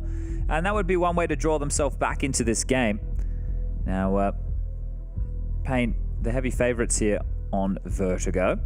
A map where Apeks, if you take a look at well, their win percentages, this one is down the bottom. Anything lower than this is their permaban of Nuke. So, right. You know, this is definitely, I wouldn't say a targeted pick from Pain. This is also one of Pain's good maps. So it kind of works out nicely if we can pick our favorite and their worst simultaneously. We're going to set ourselves up for success here, but a slow start. No quick moves out of Apeks here. They do have smoke, 4 flashes, and a Molotov in play. See how much thought they've put into this one. Well, this is looking like a B split, I would say, with the util. Jacob's Glock is called Thank You Mum. Do you think she bought him a Glock? I hope so. Look at those Vox stickers. It's Vox stickers. Look at that. More. Fan. He's a fan, Chad. Here we go. Action begins as a B wrap comes through. They've got the players here. Kixon's in, and it seems like there's not much going on, but as you round the corner, the rude shock hits you. Boiling water. They can't clutch another one out, can they? This is a 2-kill discrepancy recovered. And now Zevi. Oh, he's lost his life. Nork is doing a lot here. They can go away. And they are charging now. Big Uzera knife out across the bridge. Maybe audible. Definitely audible. Yeah, Stiko relaying that information fast. Bomb planted quickly as well. Both from the flank. The flash on Skulls, that's the difference maker here. Okay. Needs to be well placed though, and they've actually both tucked away. That flash, it ain't going to do anything. No, Stiko and Nor, can they really recover this? An incredible start. It was a 3v5. Goes 2v2. No kit. No reason. They're going to call the bluff on that one. Oh, actually, no. Takes friction. Takes contact. A hard clear. Didn't go for it. Stiko now. Oh, he had an opportunity, but it's all Nork. It's all Nork into the one-on-one. And now there's no time for this. It's just a formality. Stiko's done it. Doesn't even need the frag, but he might take it anyway as Big Uzera does meet his fate. And Apeks continue their pistol-winning ways. Yeah, when you're Pain, you go back and you review this series and you look at the advantages that you had in almost all of the pistol rounds in this game so far, you're just going to be so frustrated. You're thinking to yourself, maybe we could have got this one done 2-0, and it's not to say this won't go the distance and won't go the third. It's not to say that Pain can't win. It's just to say that the advantages that it's felt they've had, if they're just converted, they've just held on. It could have been a much easier day at the office for them right here, and Apeks starting to feel it now, knowing that they are a stone's throw away from locking themselves in with the big names of Counter-Strike. FaZe have joined the party now as well. Yeah, and I will remind you as well off the back of that sentence that the 2-2 column is getting scary. Forze are there, Monte are there, GamerLegion are there. You do not want to lose this game. The next game is not going to be a walk in the park. There's that legend spot. Yes, only one. Best of 3 away. But for Pain, it has to start here on Vertigo. What's going on here? So we have a lot of bodies in B lobby right now, congregating together, waiting for this smoke to subside. Hard's out. I think he's just lobbed out a redeploy. Here we go. That's a perfect opportunity for the 5-7 to snap onto JL. Skulls delivers. I don't know why they went. They heard the redeploy of the smoke. There was so much time. Such a clumsy round. There's no need to push through that smoke considering the time. The execute, they hadn't even thrown all the util yet. Oh, don't tell me they can claw another one back here. Usually it starts with Nork, so let's not write them out just yet. Maybe want to get the Galil up. Yeah, that's not bad. They have Deagles though, and that is exactly what they're looking for. A headshot from the Galil. Nork hits it. And he's walking up on it. He already packed up hard Zao. Skull's a good contribution, but it's Nork the headhunter today. 2 on the AK. More needed in the play. 25 seconds. Kixon scoring in with the bomb and a Galil of his own. 20. It's going to come down to these duels. Nork around the corner. Whose crosshairs plays better? As it is all Nork. One more needed. Big Uzera finds him. Will win the trade out. And it comes down to that 1-on-1, but yeah, I mean, Chad, understandably critical of that decision-making there to go straight through You had all the advantages in the world. You won the pistol, and they're not going to get that gift of a second pistol conversions. You know, you're not going to get that 6-round buffer that you may have needed. Oh, it would have tied things up. It would have tied things up in a big way. But now they're the ones likely having the conversation of, do we force buy back in here? It looks like they're just going to limp in, so they're not going to expend all of their cash, but that means they have to do this again in the next round. So 2 rounds where probably deagles or half buys are all Apeks will have to offer, which should see pain unless they really do flub this one and drop the ball, getting themselves up to a 12-round lead. Also, for all of you Grayhound fans out there is action now on the Grayhound NIP game. Just begun. Watch after Mirage. I wouldn't watch Mirage. Yeah? Yeah, You can skip that one? Don't watch Mirage. It'll be over quickly. All right. Watch the next one. There you go. You got the inside info from Chatty B. They got 16-0 on by Apeks. So yeah. Deleted that one from my brain. Apeks have already done some dirty work for sure. Grayhound all too aware of that. I don't know if anyone saw that that tweet that I think Prof had production bring up on the desk. It's to do with like Alexi B and losing to Australian teams. It's actually pretty interesting of a stat line right there. Nice shot, a chance for JL. We'll make sure there's no more mess to be made. And Nork wants to watch this. Okay, I'm watching. Changed my mind. 11. Majority of the way there to take us to our third. And yeah, I can't help but feel that little bit of a fumble in the second round is just going to be the difference maker in having a full, 30-round affair on a map that, as we've seen, statistically, not Apex's cup of tea.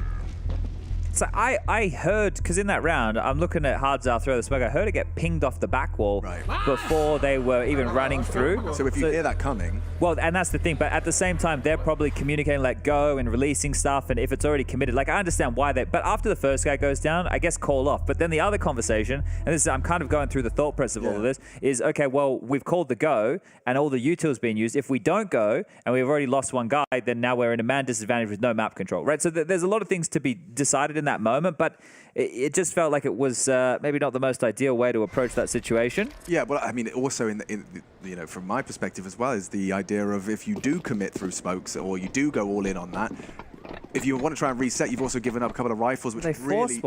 Oh. Yeah, so not 2 of these double dip leagues. It's actually a go. They're giving it a look in. This might catch Pain off guard, I guess, until they start throwing all the nades and they start hearing the AK.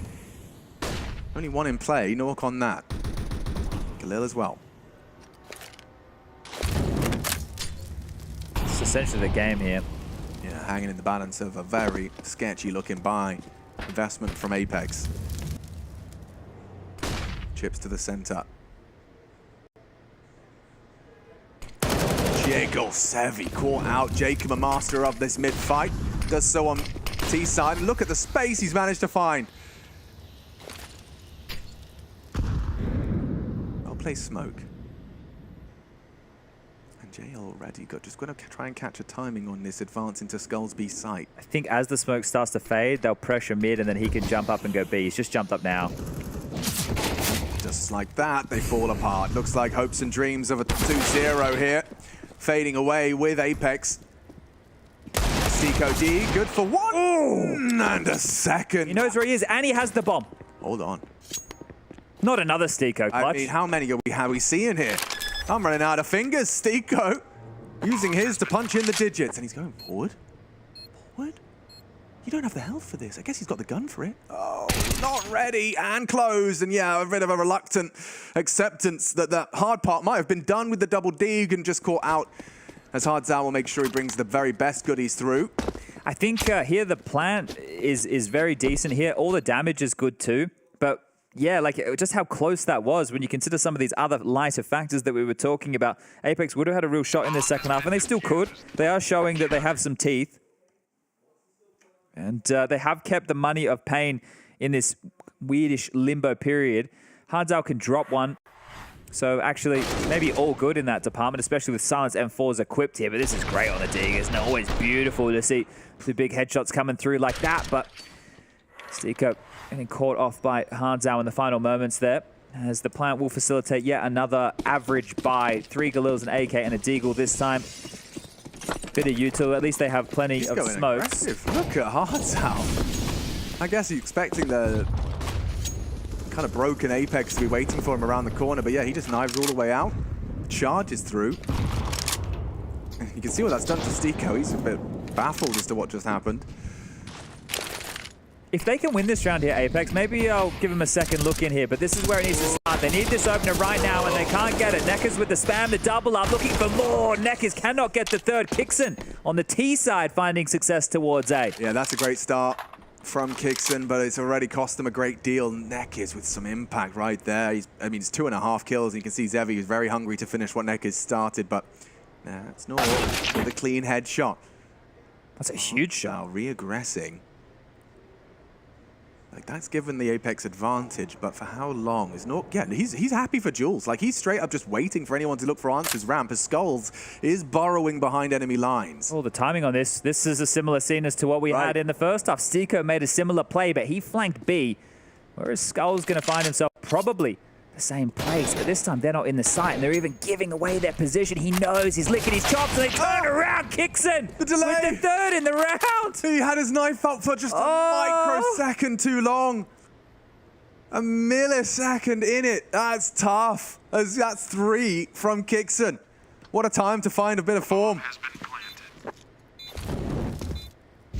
Damn, what a massive round from him. Right. Okay, that brings it back to just a 4-round lead now.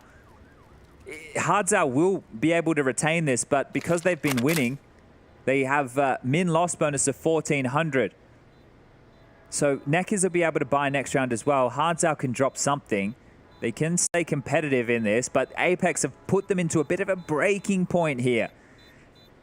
A chance still to try and get this done in 2, but the Brazilian fans watching around the world, I'm sure everybody tuned in to Golez's stream right now, hoping this one does go the third.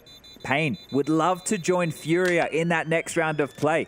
They're one of the names already in the Legends stage alongside of, well, you mentioned them before, Into the Breach. You've got, your reps, Fnatic as well, I suppose, for that regard. Yeah. Vitality. They're already, well, they qualified straight to the Legends stage. Heroic, Na'Vi, Furia, and I'm forgetting one team. Is it 9? 9. 1, 2, 3, 4, 5, 6. I'm forgetting someone. Who am I missing? Who am I missing? Into the Breach. We can't read my handwriting, so don't worry about it. I'll go and check it out on the interwebs. I'll kick myself when I forget who it was. Yes, indeed. Bad News Eagles. There it is. Bit of a mainstay at the major circuit these days. Just ask FaZe.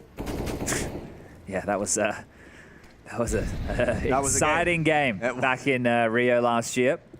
Yeah, that blew my socks off. And FaZe's too. Where do you go from here then? 4-round game. Limited buy for Pain. You can see they still managed to get 3 M4s out of this, so a chance to be deadly. But as long as Apeks don't execute blindly through smokes right now, I think that they should still be able to take everything away from the Brazilians. Yeah, they're coming up towards ramp. Util for a fight. You can see that one way, but he's actually going to be playing on the top of it. Very predictable for Nuke, apparently. As he throws a couple of bullets bang on the money to Nekkers. One of the rifles falls, and in response, Big Uzera advances. Trying to play around that smokes, but there's only one player making a lot of noise. Big Uzera might get answers off this. He does, an awful lot. He's actually drawn the rotation back over. I think he thinks there's more pressure. Now he's started to flank. He's put it together. This is crazy. They can reroute back towards B. 30 seconds. Oh my God, they have no idea. Like, they know Kixon was holding A. They're going to operate under the assumption there's absolutely nothing coming from behind. Just delay, live, Zevi, for as long as you can, because Big Uzera can ruin Apex's dreams on the flank. Never mind, live, he frags, gets 2 on the 5-7. 15 seconds now. Yeah, nothing for him. Stiko, Kixon, trying to recover. 12, the bomb down. They can't even plant. Gatches 1. Get up the bomb. Not for Big Uzera's watch, and it's all done. Big Uzera secures it. A 13 in the bank and a triple off that. Fantastic. I mean, that's just a knee-jerk decision-making. He hears the steps, he pieces it together, and he pieces out of A. They're going to have absolutely no idea how he got there either, and this is it, right? That is another round. We spoke about it. Frustration was the key word I had coming into Vertigo here, and there it is. You can see the tilt factor starting to play in now. 2 rounds in this second half that should have been Apex's, and Kixon's going to be asking himself, what else do I have to do? Right? It feels like the right call. We made the space. We got the kill. I was faking it out, but he pipped the gap, and they don't even know it happened. really cool, like super cool decision making out of Big Uzera. He's also at the top of the scoreboard as well. You were giving him credit in terms of, you know, best in-game leader potentially in that conversation from the region. And the fact that he's managing to do it whilst also, you know, making decisions like that where he has to kind of focus on his own game, process elimination, and making a bit of a gamble that does put 13 on the board. We'll see this as well for the finish. Hickson caught, and just the fact that he knew he could take that duel comfortably. Behind me, B. Yeah, see, look at the surprise right there. It shows us exactly what we were talking about. Just how is that even possible? Really, really sneaky beaky-like. It feels like when Apeks have the worst buys, they can be a little bit more competitive and things, though. So back to Galil's, Mac 10s, and Deagles. All right, then. And back towards B, which right now is, well, I would say, open for an awful lot of business. It is a mid-gamble here, and this is traditional on a map like Vertigo, I think, to play with your mid/B defender together a lot more, like playing mid together or playing B together. There are chances where, well, exactly this could happen. You might get executed on and lose the site because they're in, and they've got so much space. Jacob in the face, can't get it done. Harddown recovers, having a great map. I thought he was flashed. Just gets vision as he fades Jacobs to black. Nice again. A second out of Hardzal's hold, and they haven't disrupted the plant as well. Stiko laid to rest, and so the bomb now loose. Apeks need Hickson to find something on the Mac 10 here. It can't just be JL. He's the one forward. Oh! Deleted by Skulls. Not the 3, Nuke with 2, but there's 14. As it's a little chaotic to the finish. A little bit to the close, but just 2 more needed here for Pain, and this CT side going swimmingly. 5 now under their belt, quick, and no cash to boast for Apeks into our next. Yeah, this one has to be done now. I gave a second look in. I threw it out the window. I said, nope, get it back. It's all over. No, but right now it definitely is looking all over. And when we move into Anubis next, it's going to be quite interesting. There was quite a streak of Anubis games for Apeks in their recent history. Their last 2 games have been losses to Monte and G2, but they're no slouches. So there will be confidence for Apeks when we do move into the orange map. Don't you worry about that. Pain's a bit more of a spotted checkered history, and definitely not against the same level of European opponents who I would say are at the tippy top of how the meta has been defined. But just 2 more rounds now to get us there, to get us to the break, and to get us locking in one more team for that legend stage. I think Force is the only option here for Apeks for the final few rounds. Just bye-bye and, well, hope that if we do break through, we can stifle that cash and maybe have a miraculous comeback. They've loved the buys here, haven't they? And I'll return again to like that Furia V2 conversation regarding that of Apeks. You just see, they've had one, I would say, like full-on gun round in this second half. Yeah. The rest of it has just been, what do we got? All right. Whatever you can. Can we push at them? Yeah. Oh, okay. Well, who are the fangs of Apeks? Find out.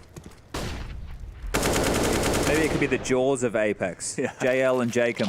Oh, yeah, we can workshop it. And they're Apeks predators. Yes, they are. So, you know, I'm sure there's something we could do there.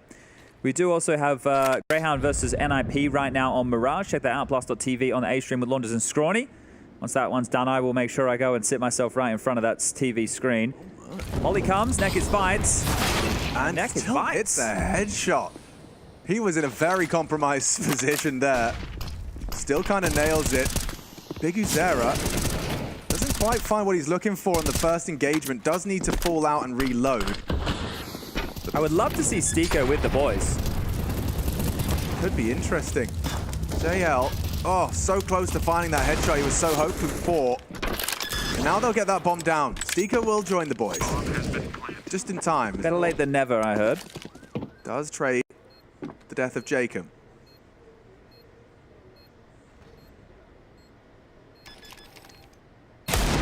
Oh! Can we see that one again? Need to. I had something in my eye. All right, well, I would love to take another looky-loo at that one. That is Specky on the dig. Some beautiful shots coming out of JL there. The bomb gets tapped. The heavy hitters come through. And they do make another one of these rounds work. Bang! What? Yeah, right. Oh, it's so so perfect. The second as well. Yep. I guess I just did that. I guess I did that. And I'll try and do it again. Oh no, I'm sorry, Chad. They've got full buy. Yeah, you know. Yeah. Apeks have a full buy. And there's 5-7 on the other side. Yeah, so we know how this one goes, right? Oh, wow, Seeker back aware of that, and he does really bring him down low off the toes. Great aggression from Hardzao, and yeah, he's going to put them into an awkward position, knowing that there's that much already CT aggression in the mix.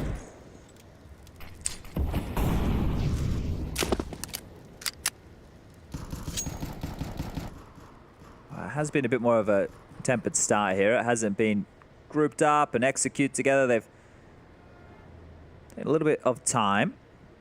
Zevi pushed out towards B, so they do have full control of the B lobby currently. The boost dismounted as they are playing in limbo right now on Crane. Sandbag Molly. About to be a biff here. Yeah, but by already kind of splurging that flash push, potency of this force is now going to be limited. And info and presence, destruction from JL. 2 and more required as he walks on into them. And a third great snap into Skulls as this 10th has come through. And the full investment from Pain is going to lead us to a pretty damn competitive scoreline towards the tail end of this half. JL is sharp, right? Laser beaming with it as well. And it's not like he's tapping. You know, it feels like there's a bit more of a burst to it, and then he's just flicking around. So some good shooting yet again from Mr. JL in back-to-back rounds here. Gets himself up to 19 kills in total, 3 in round number 24. Nork, 22 kills for him. Jacob with 18. And Stiko with 15. And Kixon, who he did have a big T-sided round so far, but the in-game leader, first North Macedonian at a major. Having a bit of a rough go of things, but if he can call the boys back into play, he'll be more than happy with that. And in-game leaders scoreboards at the top of your screen.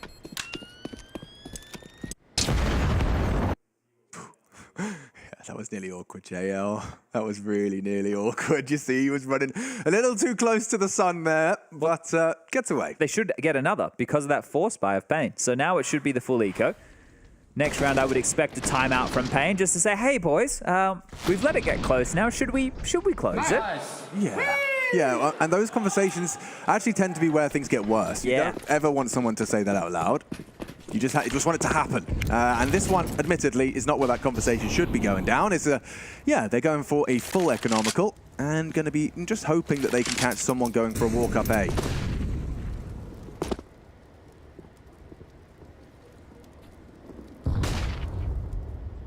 Oh, they're fighting this. Jacob will see him. And 1. How many more? Charging and knocking on his door. It's Nork with 3 and an 11th quickly filed away. Bit of a clown car there. Just bodies just popping out of the yellow tarpaulin. That was a clown nose. Oh, I got it. Okay. Or maybe a Mickey Mouse, you know? Could be both. Laughing? Yeah. Yeah.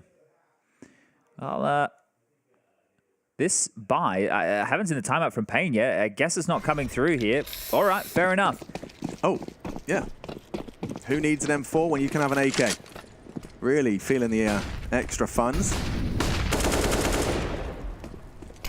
See if they can find some fun. No, they can land their yellow smoke. You see that one in play, and oh, Jacob slightly peppered through that spam of Neckers. They've started 3 over towards A. Zevi, Bigazera, and Neckers have been able to hold that at bay for now. Skulls and Hardzao. They know this is coming. Kixon a chance. See, counting on it. Stiko does find a little bit of friction. You can see the relocation of Zevi as well. So I don't know what they've seen that sent Zevi all the way back to CT. Maybe just scooping up a bit of extra util, but no. Just staying as that rotator, the safety net, as our friend Rushley likes to call it. I've seen this one before. We certainly have, but is Bigazera going to go for that same kind of commitment?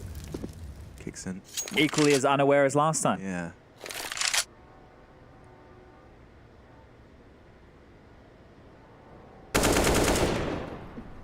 Chip damage. Enough to ward them away for now. The regathering of this B defense has come into play. They're behind the gens. Here comes some smokes. You can tell these guys are vertigo experts. It's always majority of their forces in the right place. But can they find the right result? Oh, it looked good for a moment off the boost, but Stiko dismantles it onto Hardtow and JL onto Zevi. Issues for the remaining defenders now. Yeah, Kixon on A, sure, but bomb's going B. And Stiko... Guys? What is this? How does this happen? Stiko did not clear him. And Skulls has got a double off the back of it. This could be a very awkward round to lose. And frustrations bubble to the surface as Pain take 15. I need to understand that one. I need to see Stiko. Absolute mare. An absolute mare.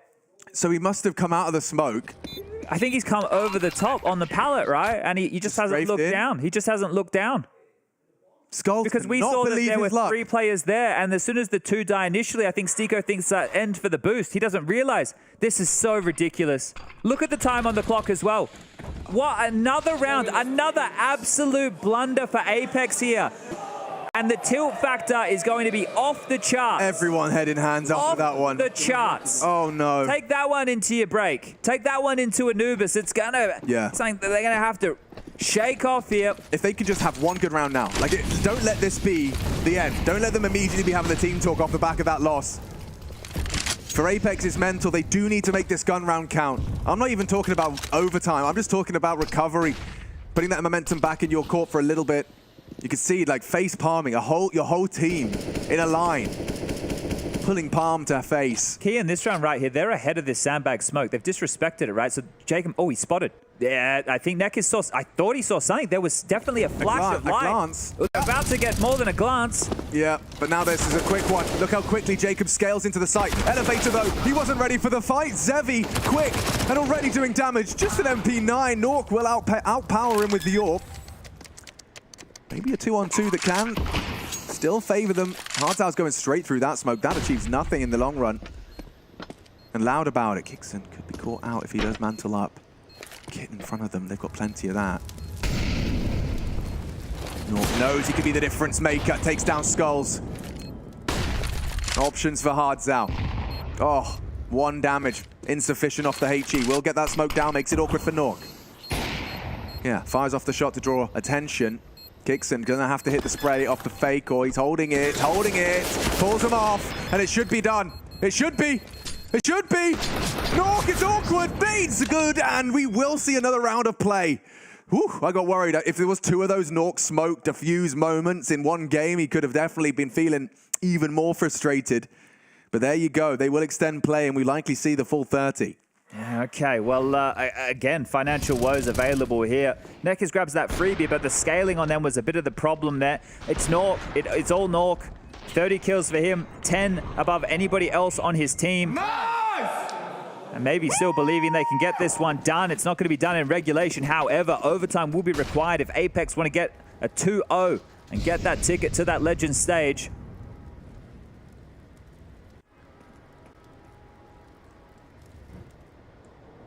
Another round that should be pedestrian at best, considering the very, very light investment. I think we've got 1,800 invested over all 5 of the Pain members here. What do we got? 700 for Deagle. Is that a P2K or a P250? It's a P2K. I got tricked. Yeah, they are. I mean, one's just slightly smaller than the other. I got bloody tricked. So it's not that much at all. It's only 1,500. I do like that P250. You actually just unboxed one then. Yeah, we've been doing some case openings while we were in between matches. I'm going to do one now. All right. No, I shouldn't. Why not? I've got a job to do. Yeah, but you could do it now. Which one? Revolution, Recoil, Snakebite, Clutch? Let's go Snakebite. Okay. I opened some good stuff, I thought. There we go. Oh, yep. First frag done. And a second, third. And yeah. 5. You saw what happened. Yeah. Oh, everybody died. Let's have a look. All right. Now, I've never opened a knife. Have you? Yes. Yeah, the Dragon Law thingy. Yeah, that's the one. So this is a real opportunity right now. If we're going to set the level, if we're going to understand exactly what Apeks can do, they can take us to overtime. We're going to talk MR3, 10K, if they can get there. They just need 2 more rounds. And to get there, if they win this round right now, round number 29, they are in the best position possible. Loss bonus into the next 2,900. Pain don't even have enough for all the bells and whistles right now going into this very round in front of you. So Apeks, they're not in the driver's seat, but they got a chance to overtake. Oh, 100%. It all hinges on this next round of Counter-Strike. And it's a quick one. 1 minute 30. Already friction. Sandbag spotted. Needs help. Big Uzera, free smoke to try and elope. Nekiz and Zevi do need to bail him out. There's HEs on his nose, down to 50. But they are uninterested in fully accelerating. They wanted to try and force him into an uncomfortable start. Oh, that's awkward for Kixon. How does Nekiz get both? JL and Kixon cut down and out of the round as Payne just 3 frags away from taking us to Anubis. Yeah, Nekiz is one of the names we haven't been saying an awful lot here, but he's going to light up the server and light up the scoreboard. Almost gets the third bite of the cherry there onto Jacob. Mad. Down to 10 HP, and this one has to be done. Perfectly timed. We've seen Apeks lose rounds with more, so this is going to be very difficult for them to try and steal this one back. It would have to be more heroics from Nork, and there's the first. 45 seconds. It's all Nork. Incredible haul. 31 from the Swede. Jumping across his Stiko. He's got a lot to contend with, and Zevi will cut him down and out of the round. Nork and Jacob now just Nork. That full 1v4 ace. Just to extend play. It would have to start right now, not to be. We are off to 3. Anubis required in order to secure the legend spot. It is between Payne and Apeks. We will see you on Anubis, and we'll see you after the break.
tail end of the Challenger stage, just 2 more days of play, and it feels like this is the best opportunity for both of the teams here. As you can see, Pain securing themselves a trip to the third. We do have Anubis ahead of us, and it's one that we're very excited for. I say we. I am Alex, I'm joined by Chad and Apeks, managing to force it to 3 with a nice win on their map pick. So we find ourselves ending at the pointy end of the spear. And what do you reckon of that take, Chad, that this is the best chance for both of them in order to get the job done before you fall into that very scary 2 wins, 2 losses. It's a stacked old group. I'd agree, and I think that because the pressure amplifies tomorrow, and it depends on your matchup. Maybe you go up against a team that maybe has a little bit more experience in this type of environment, maybe a Liquid, but you can see some of the shots here, the teams using the final moments of sunlight here to have a bit of a chit-chat, recharge, get the fruit in them. I can see you doing the same, a banana and a mandarin in the other hand here. Mandarin, I'd go Satsuma Mandarin. Maybe it's Mandarin is a Satsuma. Maybe I'm just weird. I don't know. I used to work in a produce shop for a good 2 years. So literally the same. Yeah, I've never heard the term Satsuma. Yeah. But it is a citrus fruit. I always have a Satsuma in my lunchbox. This is going to take me right back. Right back. Well, I hope they're refueled. I hope you're refueled at home. And we are somewhat. He hasn't eaten it yet, but maybe at half time, just like the oranges when you're out playing football. But this one right here, Anubis, I feel this is the perfect map for a team like Apeks. I think that they're an all-in team. They like the aggression. We saw that on Ancient, them charging down, fighting B lane, getting involved in a lot of those fights. They also were trying the same thing on Vertigo with A-ramp fights. So a map like Anubis where you should kind of be encouraged, whether it be out the gates or at some point within the round, going for some CT aggression. I think this can be great guns for them. Nork had a really good showing on this map the other day against G2, even though they couldn't get it done. Nork was being consoled there. I don't know if it was consoled, but Mitha was taking him to one side, right? And the looks on Nork's faces throughout this series haven't been the best of. And frustrations and tilt were a conversation on Vertigo, because you look at the scoreline, I think if Apeks had tightened up a few of those silly rounds, and there was a lot of those silly rounds, especially in the second half, maybe they could have had it done in 2. Like straight up, if I bring up Apex's Vertigo results, I think that result is the best they've ever looked on Vertigo. Yeah. You know, and even with those flubs. The silly. Yeah, there's lots of words for it. You know, I didn't say any of it. But yes, it was some unfortunate twists of fate for them. And you got Nork dropping bombs. Of course, we expect to see him be able to replicate that performance versus G2. That is it's a big ask, no doubt about it. You can see Cuban, of course, he is going to be having, this is his perfect moment. This is when you've got the full, unfiltered, as much time as you need to get your boys in the right frame of mind. You know, this is something that a lot of players, you know, this is where experience does prevail when you are in that third map, when it's do or die. You're coming in tomorrow with additional pressures. You've just got to get those 2 maps out of your brain, those little, you know, those things that we're saying you could have tightened up. It's irrelevant now, right? Like, you've got a map ahead of you. It's much better to be focused on the task at hand. Oh, this is where you get that crossover of experience meets the pressure of this moment of knowing that if you do flop this chance, you still have one more tomorrow, but it becomes infinitely more harder. And the other side of that is that experience factor of Stiko and Jacob having the most out of everybody else in the server combined. I feel like that could be a fair surmise of the situation here, as you do see the bums getting in the seats, getting ready to get things underway. And I'm curious to see how this one unfolds, because both teams, with the Counter-Strike that they've shown here, could be deserved. But this is the thing with majors. You don't deserve, you earn. And to earn your way, you need 16 more rounds.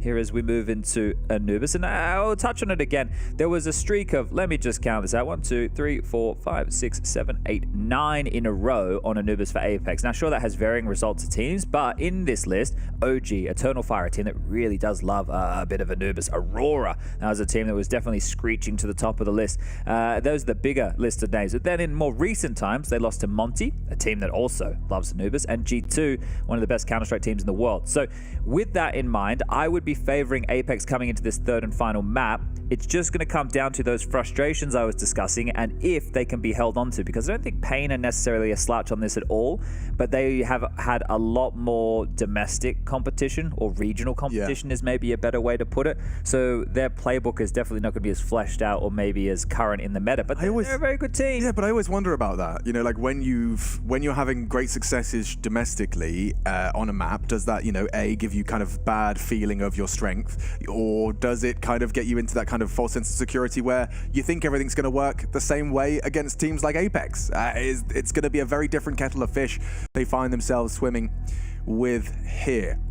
Now, this man on your screen, I was just going to say, the highest rated player for Pain on Anubis. So keep your eyes on Zevi, followed up by Big Yozera, and then Skulls, who's actually, as far as rating goes in the last 3 months on this very map, in the exact same conversation as Hardzow. It's Nekiz who's down the bottom, but everybody's positive. So that's what we're looking for around here.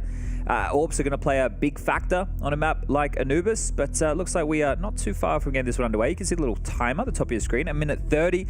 And also, if there's not enough Counter-Strike being pumped into your eyeballs, make sure you head on over and check out Grayhound versus NIP, which is currently live on Mirage. Much closer than I think most people would have initially anticipated.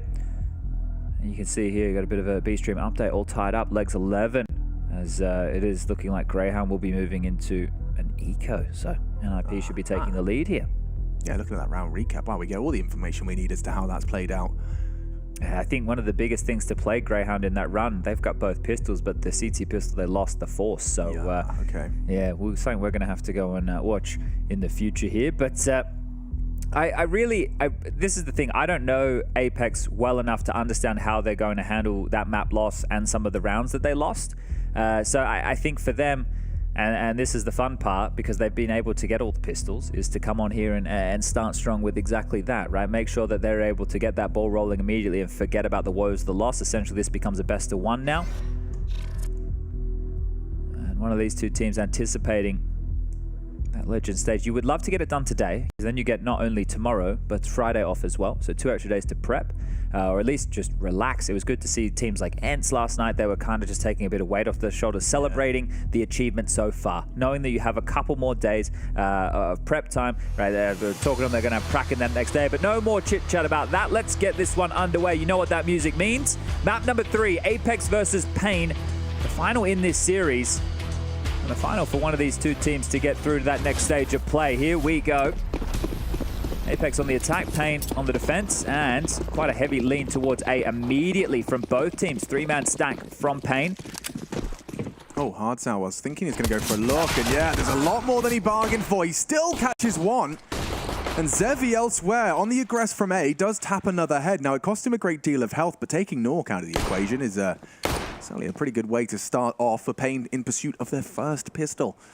They still have a lot of this utility if they want to try and follow through with it still. Could get the Molotovs in towards the A site, one towards the Heaven position, one towards Bricks, or maybe Connector, and pick their poison on the fights. A bomb to be scooped up over towards T stairs, and right now, Pain really don't know where this one's going to finish. Okay, well, yeah, it looks like the game plan is clear. So much util.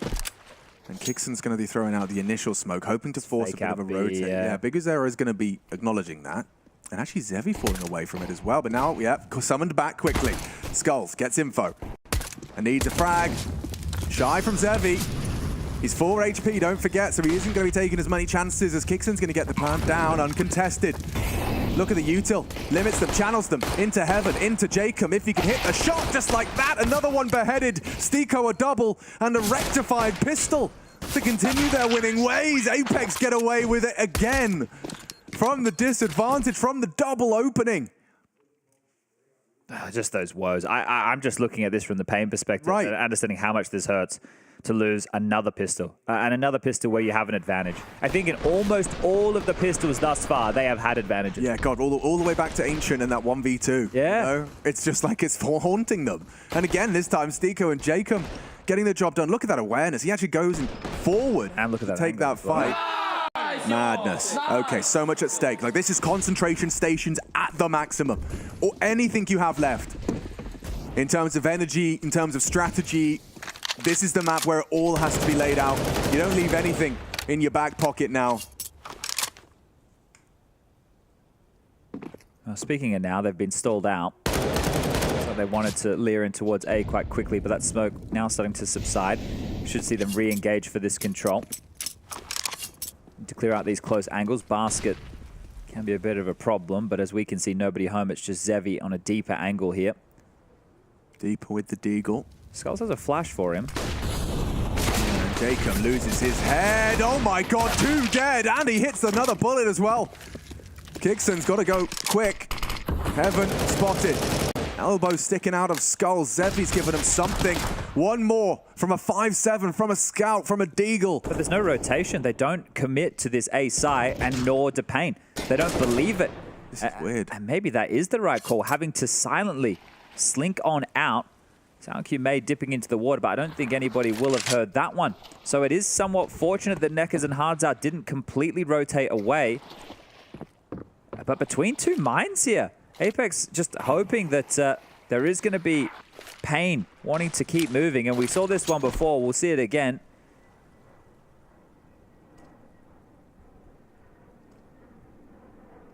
Oh, it's worked. It pulls him away from heaven just as Biguzera is isolated. Not an ideal range, but Skull makes it work. A great tap to the head of Nork. Bomb to be planted. Jaw, but what a shot! Skull's nearly 3. Knife, looking for it, shy of the spine. Kixon, trying, hiding, pushing, and Hardzout will find it. That is a quick recovery from Pain. And a team effort across the board as well. Well, this is how the second half of Vertigo kicked off, right? It was the pistol conversion yet again for that of Apeks on the T side, and then the follow-up where they ran through a smoke, and I think it was Skull's 5-7 close B that was an absolute nuisance. But there was the wombo combo of Zevi and Skulls at the start, and look at it! This is going to be great here. We can really keep tabs on this.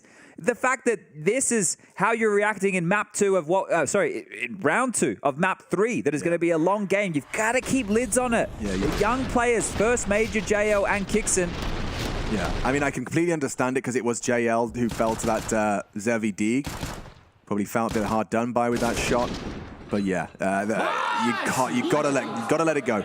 It's just got to be water off a duck's back. Like Jacob. Yeah, you know, that was like, okay, I'll give myself half a second and I'm focused on how we go from here. Admittedly, it is going to be a Glock Eco. I'm so curious about some of these guys' buying patterns.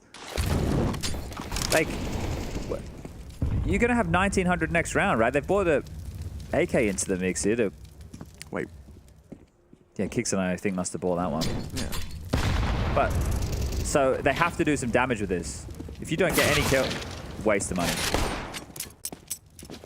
Thank you very much, says Neckers. Yeah, like that is what you would see a top team do, and they take their time, they wait out all the CT util, they'd group up together, and they try and get a kill or two out of the AK. And then you do damage, so then when you move into what is going to feel like a bit more of a surprise buy round now, which is going to at least get them 4 AKs, poor Kixon's going to have to operate with something a whole lot less, but that's what happens when you take those type of risks.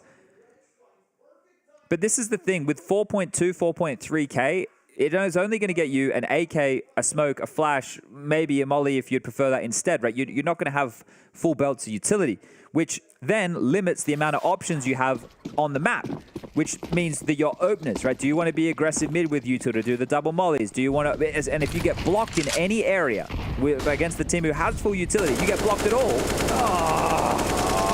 Oh, it's JL as well.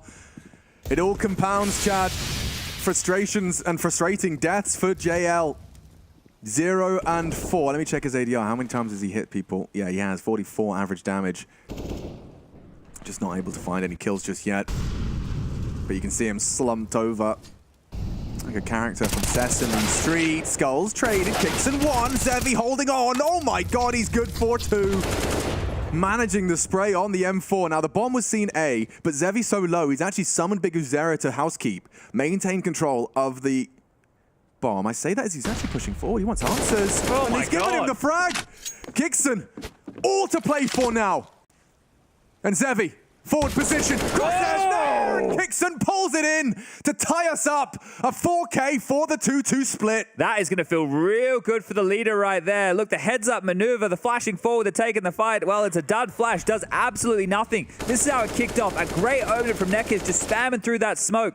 This is fantastic work over towards A main. You feel that's the round, but Kixon, he won't go down without a fight. A big 1-on-2 for the first North Macedonian to be at a major and the in-game leader of this team. Oh, I got goosebumps after that one. Just seeing that kind of sudden belief on Nork's face, like he knows that was a gift.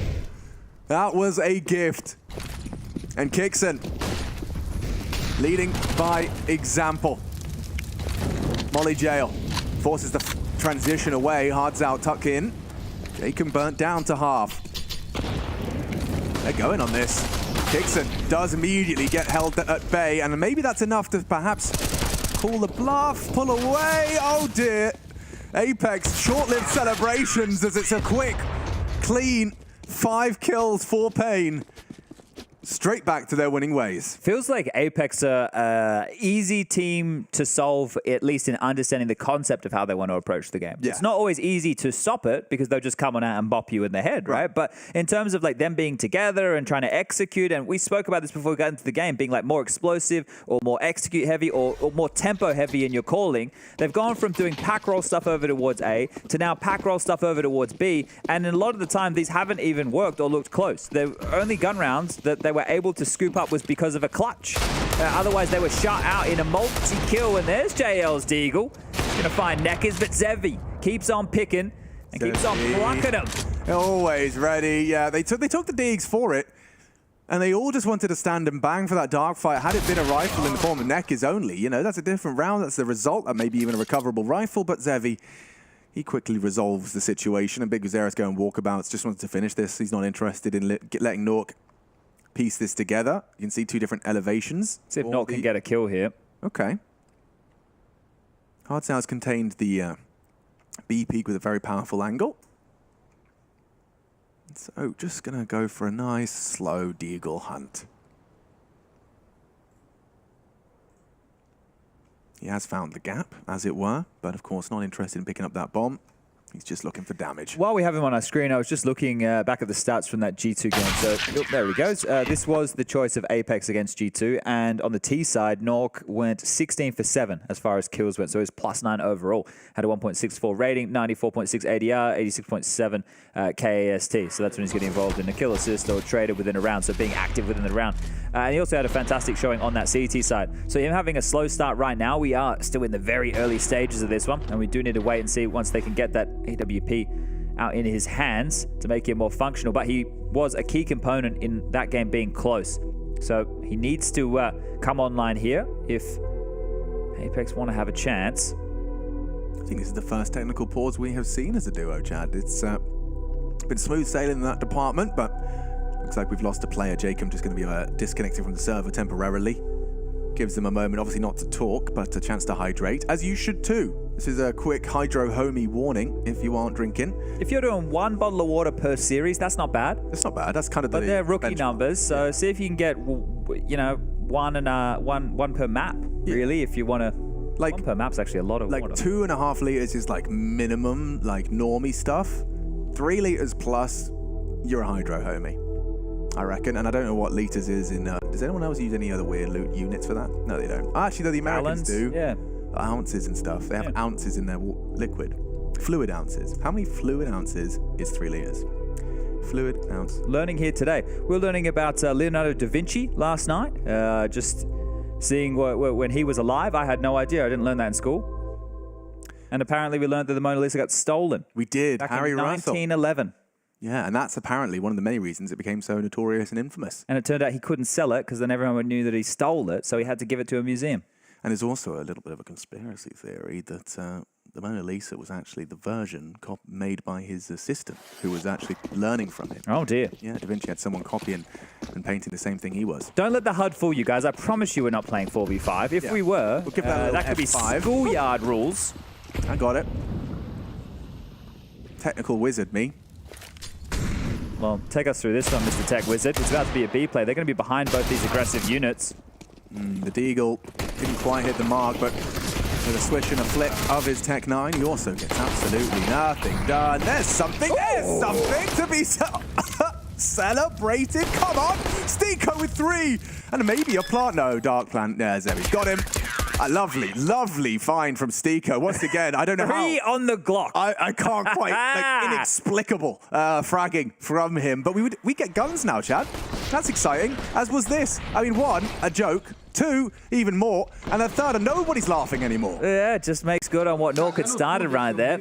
But again, with this Nork conversation, yet to frag. We're about to move into round number 8. This would be the time for him to come alive. No AWP available for him here, but that's not the conversation on the other side of the server. Pain. Double big greens, and we saw that was something that was prevalent on the defensive side of Ancient at the start of this series. Yeah, they play a good brand of Counter-Strike to Pain. Like, it's keeping Apeks humble. From watching Pain, it's quite clear in their approach they do an awful lot of theory. Right? They sit and they talk through a lot of their ideas together. Right. Which is kind of signature of the region. You know, like that was what during the LG path to domination. One of the things they did better than anyone else was the theory side of Counter-Strike. Fallen in many an interview explaining that that was something they talked through deliberately. It was better to prioritize the theory over some of the practice back in those days. Right. Well, yeah, especially. And that was even the glory days of North America as well, right? So it was still few and far between. But this default spread starting to come to at least a maneuver from Apeks now. Grouping up in middle, taking a main control. You can see the util that they've used to be able to pull this one off. Smoke, molly. Clear the baskets and a flash for good measure. But this boost is going to catch Seeko off. So thinking on each other's heads are pain. I see what you did there. Yeah, his feet on the head of Skulls, and that leads to a rather frustrating opening death. Oh, God. Okay, another in the feed from Zevi. Catches Jacob trying to pincer in. It's falling into place just too easy. One by one, they topple. And Nuke gets a frag, and it continues. Bobbing down the canal with very little to celebrate. Yeah, it feels like those frustrations have chased them from Vertigo now into Anubis here. I will remind everybody that Anubis is a T-sided map as it stands in the map pool, and Pain have already managed to accrue 6, what should be 7, considering the finance situation, and thus Cuban's timeout. And, well, Nuke giving the monitor a light little love tap there is indicative of exactly where this one could be going. And one of the problems of younger teams or newer teams to this level of Counter-Strike is going to be the tilt, is going to be the frustration. This is why LAN Counter-Strike is the purest. And LAN Counter-Strike at a Valve-sanctioned event, a major, that's all the difference. Because this is where everybody wants to be. This is where you're in the spotlight and you get to put on your best face of Counter-Strike. And that was beautiful. Well, yeah. Woo. Wow. Didn't get baited by the jump. Precisely. Really good awareness. He's a switched-on player as Zevi. And also just that gimmick, you know, call it a gimmick, call it what you want, but that boost, setting it up. The A main player is now extra cautious when he wants to take that space early. Yeah, imagine if they try and reuse that util set. It's a new consideration here that Steeko is going to have to keep in the back of his mind. I suppose different pathing could account for that here, but... no surprises, Steeko is not going anywhere fast towards A main. But just Eagles and a scout, JL. Decapitates Neckers. And a tag onto Hards Out. This is promising. It's certainly more than just damage now. It's a conversation. It's a smoke. It's a flash on Kixon. And it's a regroup B. They might have to move into more of a retake setup on B right here because they will be overrun. So you can see they're starting to configure that now. Big Uzera doing an awful lot of talking. And this is what I love to see. They're not just allowing their players to float across the map. They're removing Hards Out. I think they're taking him all the way back around to CD spawn long lane. And yeah, Big Uzera now will call that the fight is coming. They can boost over this smoke as well here. That's going to be an option, but it seems that instead Big Uzera is going to go around the world. And Hards Out, this is what he's been waiting for. They don't have a smoke for this cross. They have to brave it. JL onto Big Uzera. He could get another. Oh, Hards Out spotted. Can he finish what his scout started? He tagged him up earlier, working with just 30. Skull's coming dark late. Missed shot. Doesn't make the same mistake twice. And now JL's scout no longer a threat. Hards Out can crawl. Bomb is down. Can Apeks really make a round out of this? This is a conservative Deagle round. Saving up the pennies. Oh, and doesn't find lethality. Nuke again unable to find the frag. That's 0 and 9 as it all falls onto Kixon. 1, 2. Oh, and the third for glory. Kixon, more impact from their leader. That is 2 clutches for this kid right here, right now on your screen. Stepping up when he's needed most, just as they were finding themselves down in the dumps. Another reason to believe here for Apeks. Oh, I thought they were down in the dumps. Look at this. Zevi trying to go for the clear. Perfectly timed. And 3 1v1 headshots. That is a banger-ranger. He is responsible now almost single-handedly. Well, you can attribute a little bit to JL right there for chipping on in. But that is 2 rounds where Kixon has had the close. No, that's a defibrillator round. Like you were looking dead in the water. It's a T-sided map, we said. Staring down the barrel of a 7-2, it wouldn't feel like that. But Kixon's just given him something. Surely, you know, we talked about kind of shaking it off and the pressures of the moment. That's got to give them something to hold on to, something to celebrate. They can't just throw it all away with a haphazard push. Okay, 1 and done. Zevi another, the perpetual problem for his opponents. What a flick out of Nuke. That's one way to break his silence. He takes down the B player. Neck is still there. Skull's A side with Zevi. Up for debate now. Yeah, they've got to regroup here, right? There's still so much time, so they're waiting for the CT info play, that re-aggress. You can see Nuke burrowing all the way back towards the T stairs here. Needs to be careful with his movements to Stiko. Doesn't want to give away a sound cue that he is lying just on the other side, because Skull's starting to get inquisitive, and has the barrel been spotted as Stiko clears through. Definitely seen him now. What do you do with that, though? You know, yeah. It might lull you into A. Precisely, and that's Zevi, who's just an absolute beast. Just always a thorn in Apeks' side. Stiko is making it seem like an A commitment that will keep Zevi busy for a moment longer. Neck is though he's pushed out of B main. Will this be overlooked? No, is the answer to that. Oh, he made noise. True, he did make noise as well. Jacob's aware. I don't know if they heard him. I think they definitely did now. Yeah. Oh, well, a nice one there from Apeks. A good one to piece together, considering how that one looked like it could have fallen apart. That all in mid play. Again, loving the pushes through the smokes, aren't they? But this time the high risk does pay off with the high reward, and they will turn this into a 2-round game, unless Nekiz, who actually is having an inquisitive glance here. Stiko's completely left the site. He's waltzing on in. They've foregone the bomb, and it's not planted. Now, if he missed the shot, then there was a chance to defuse right there, but Nuke will make sure that doesn't come to fruition. Yeah, because if he did miss that shot. Yeah, I was about to start screaming, he has a kit. 5-second defuse, had Nuke missed that, that would have really been an awkward run for Jacob. But yeah, let's recap this. Jacob did manage to catch Big Uzera with the flame, and this is great from Stiko. Not only does he get skulls, he keeps Zevi busy and finishes him off on that Canals fight. Round, boys. Come on. Yeah, trying to keep the juices flowing in the right direction, because Apeks, they're just still trying to shake off a disruptive Vertigo loss, feeling like a map they weren't expecting could have gone their way. Now this one here is going to do a lot for them, though. It is worth 2. So see Payne just down to some light pistols here. Just Hardzal's dig. And where's he off to? Aggressive out B main.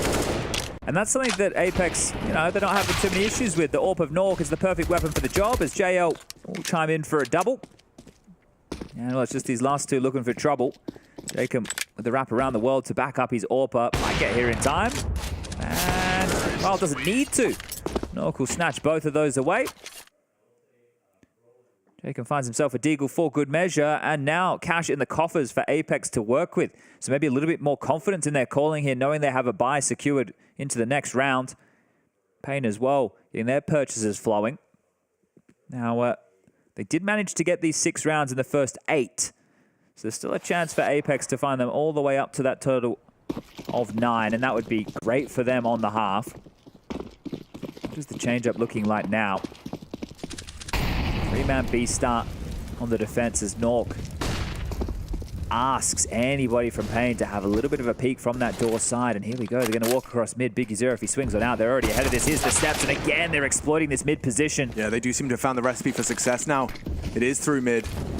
And it is a very potent util pairing. He cannot disrespect that smoke.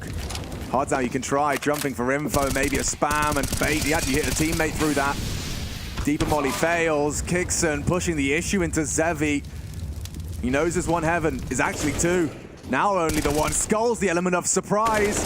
Good trade. Needed more. Jacob caught and brought down by Hardzal.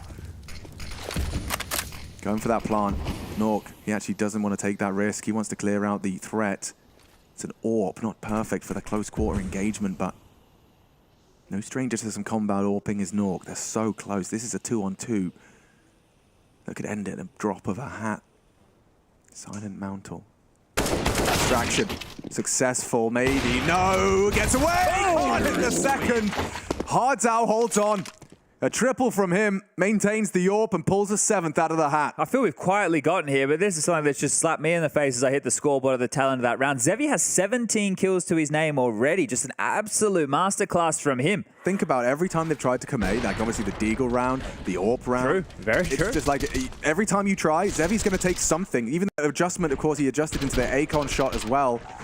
Like, it's just, yeah, you can't touch him. You can't touch him. And we did mention on Anubis, he is their highest rated player, so living up to his namesake here. And not feeling any of that pressure. You know, everything we've been saying about Apeks, it goes both ways. Payne are feeling it. They're just not showing it as much.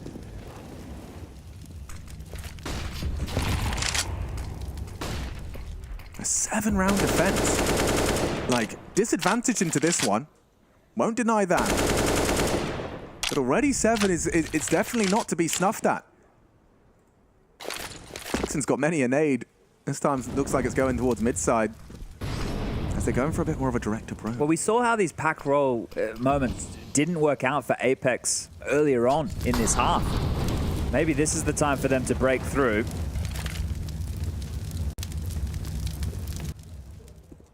Pyjamas is not convinced by the mid push. He's going to be there in support. Can Zevi continue to... Oh, is that Miss Molly? It's definitely supposed to be heaven. Pyjamas. Oh, brought down. Big one back. Skulls does deliver. Zevi's gone, but Skulls still gets 2. They have the sight. Do they have the round? Not easy for Nekis. And a good duel won by JL. But look at this. Nekis. He's got the element of surprise. Onto Nuke. 1. JL low. Main a threat. This is awkward. Dumping his util as he looks to go around the world. Fair play. It's enough to keep him busy. It's actually the perfect decision upon review. Here's it now, looking to jump onto that bomb. First challenge will be Kixon.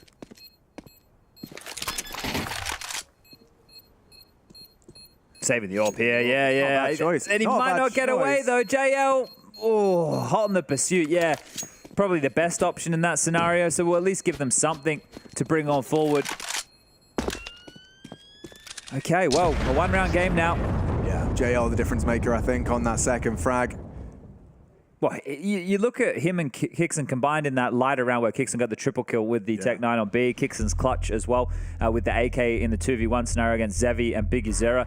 Like, those two in combination here have been a key reason that Apeks are working with as many rounds as they are. And then go back to the pistol where Apeks then lost the force. Well, that pistol, Stiko and Jacob found some impact there. So everybody is contributing. There's not anybody slouching right now on the Apeks side, as Kuban will take the second time out here to try and get them the half victory here going into the break. They'd love to get these next 2 consecutively, and they understand the position that Pain Gaming may be finding themselves in here. It is just the saved AWP in the hands of Zevi. The rest are going to take the economical.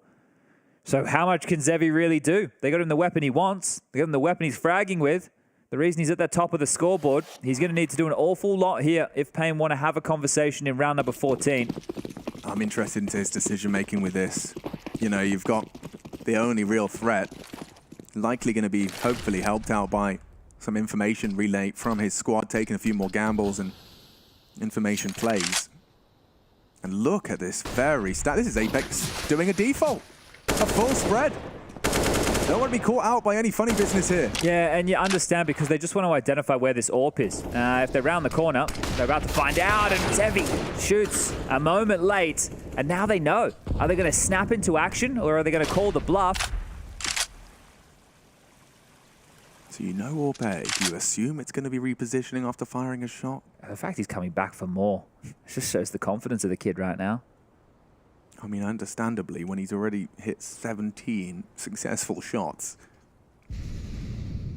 Oh, they're really starting to clamp down on this B site now. Yeah, they've used what little utility they had. Skull's the only one with the smoke, but he's A-side, so don't need to be pushing any smokes. I think they're just, with those sound cues, now they're going to have to be a little bit more diligent when they clear dark. So they're going to have to clear their hard right. Whereas with that molly before, maybe if they hadn't heard that, they might have not been as worrisome. There's the first from Jacob.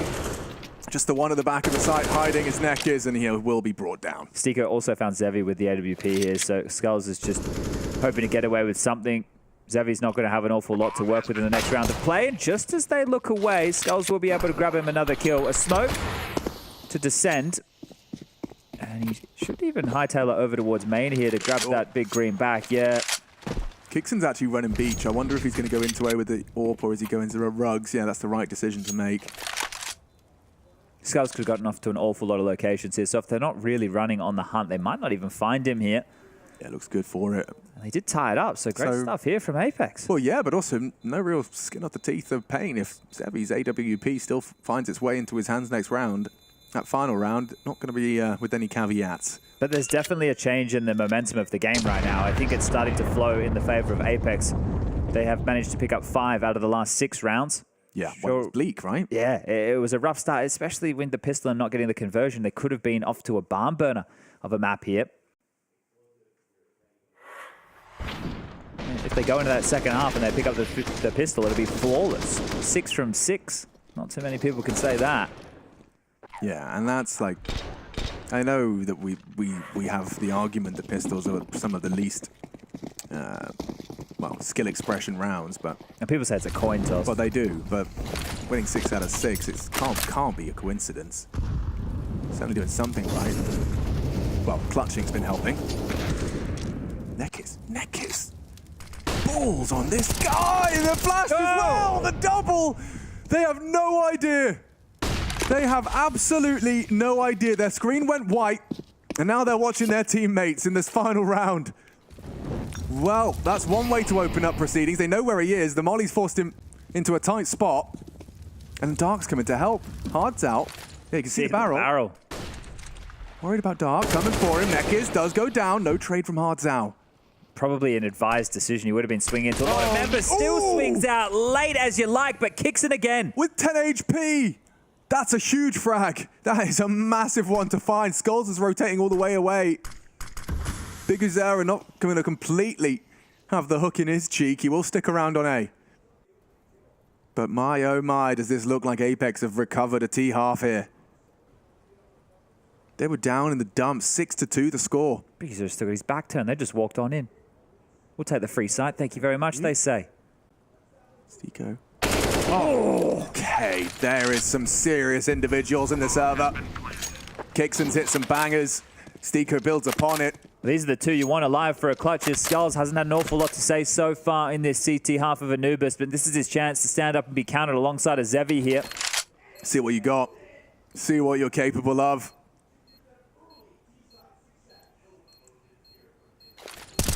Waiting for the fade, and off they go. There's really no time for this. This looks great for Apeks. One more bullet will do it. They can pace off the peak, keeping him blind, lost, confused, and surely dead, as their hopes for this one hinging on Stico. There you go. 8 secure. Apeks, an incredible recovery from 6-2 down and 8-7 half. A good haul on the T side.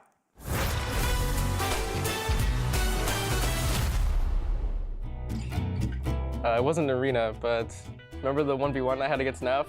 Okay, it was like the all-Canadian round. Yeah, okay. Yeah, that one was actually all funny. right. Yeah, rewatching that, I laughed for sure. This is Canada versus Canada. Nothing can go wrong here. I've never been so apathetic to an outcome in my life. Right. I'm going to apologize no matter what happens. I'm already smiling. I'm happy for whoever wins it and sorry for whoever loses. Sorry. Oh, he's just bleeding time off the clock. Oh, he's playing twist like a God, fiddle. Canadians are so smart. No kit either. It's done. And in Canadian fashion, it's full pacifist. No one shoots each other. Sorry I had to blow up your site, eh? Yeah. Oh, no problem. It's just your job. That's wonderful. Yeah, the most pacifist clutch ever. You both survived and walked away. It was No just, damage taken from either opponent. Okay.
Ladies and gentlemen, one final half to determine who gets that spot in the Legends stage.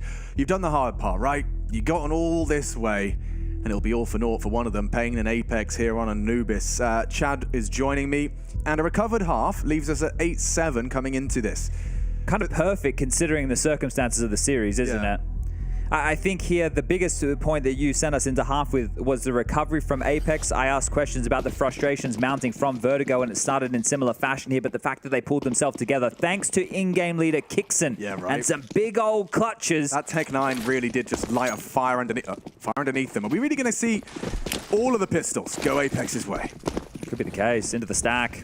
Yeah, oh, dreamy start. He's taken down the hard hitter of Zevi.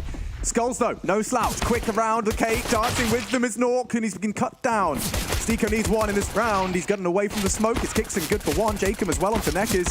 And Big Uzera, how is he alive? 5 HP and Jacob can't find him. They're screwed, they're pinched. Yeah, they should be, unless Skulls can dig him out of trouble. He's already got himself a second frag. He's evacuating, straight through Akon. He can try and hightail it. He's forced Stiko away. Oh, and Big Uzera hiding on the side. Jacob doesn't know, he's assuming they're both gone. Oh no! Surely from behind, he's going to go down. He does take down Skulls. That should be the no! It's happened. Guben happy with that one, understandably. Big Uzera, a little bit of a red face. Oh, he was low on HP. I understand it. Yeah, and it's shooting in the back as well. It's the classic on the pistol. But his teammate's going to be feeling pretty hard done. He's like, how has that happened? How is that happening? You could see that Skulls at least acknowledged the possibility for it, but you see the bullets painting the wall and the dual Berettas. No need to reload, and now believing once more. Clutches and pistols, the way for Apeks to find success throughout this series. Yeah, that is a two-word death segment, Chad. Clutches and pistols. If this goes Apeks' way, otherwise Pain are going to do it the hard way. Okay. Just a nice, slow P250 and Glock round. There shouldn't be anything to be said about this one. The 10th, a formality for Apex's collection.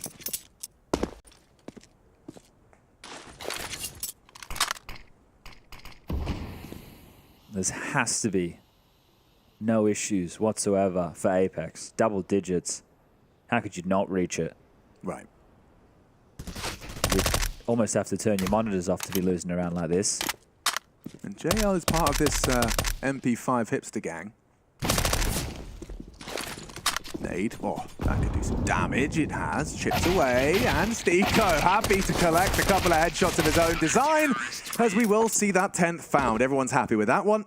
JL's definitely part of the emotive gang, that's for sure. Yeah. No issues wearing that heart on the sleeve and showing some of his emotions here. Some conversation with Nuke, but now the guns will come out for Pain. The chance to try and level this back to just a 2-round game.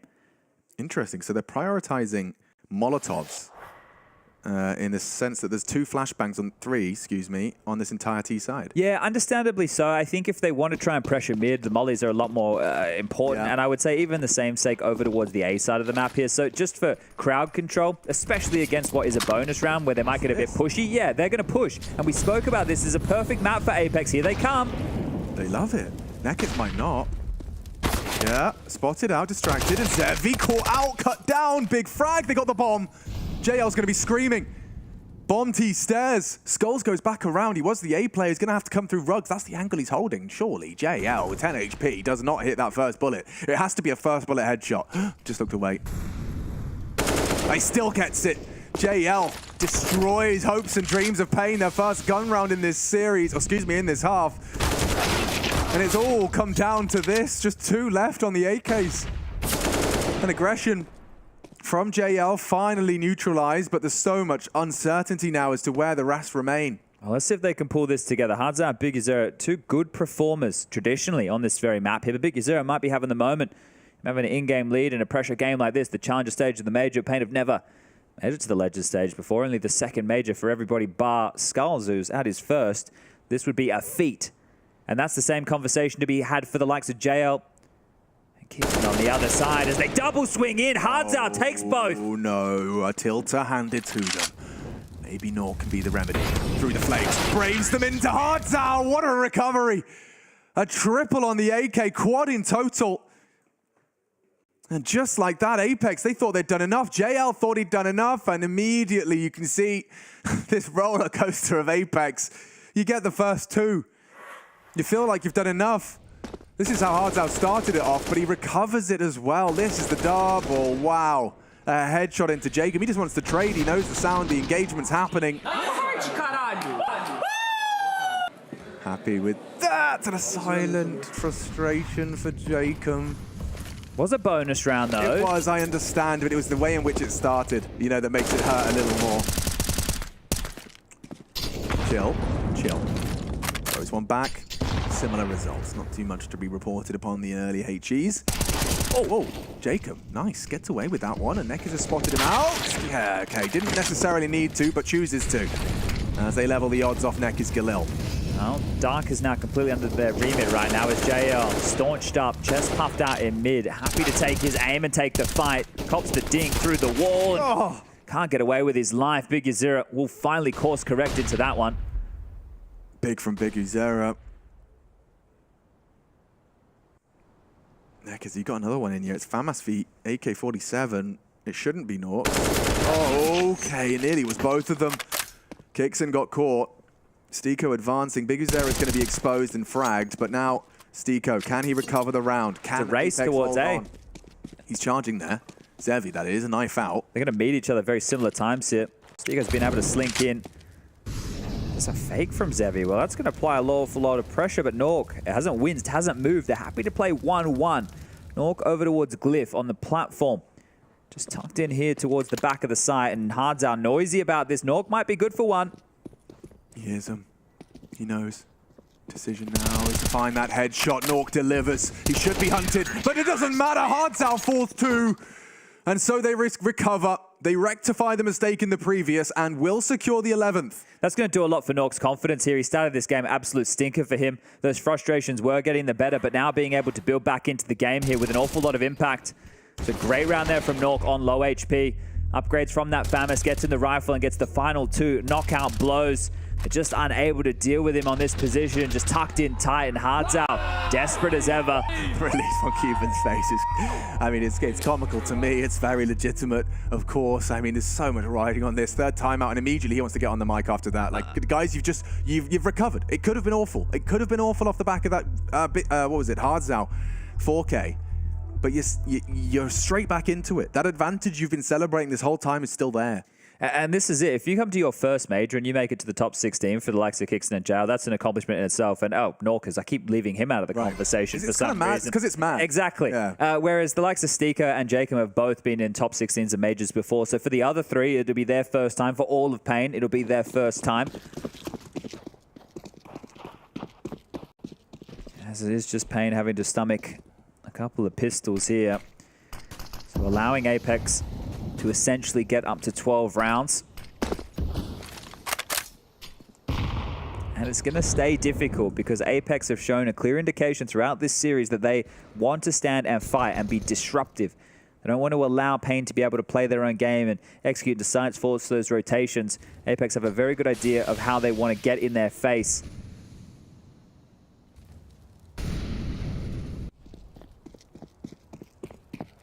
I don't necessarily need that one, but may as well take it with you, as might want to group up and see if they can trade out for a kill or a plant or anything in between.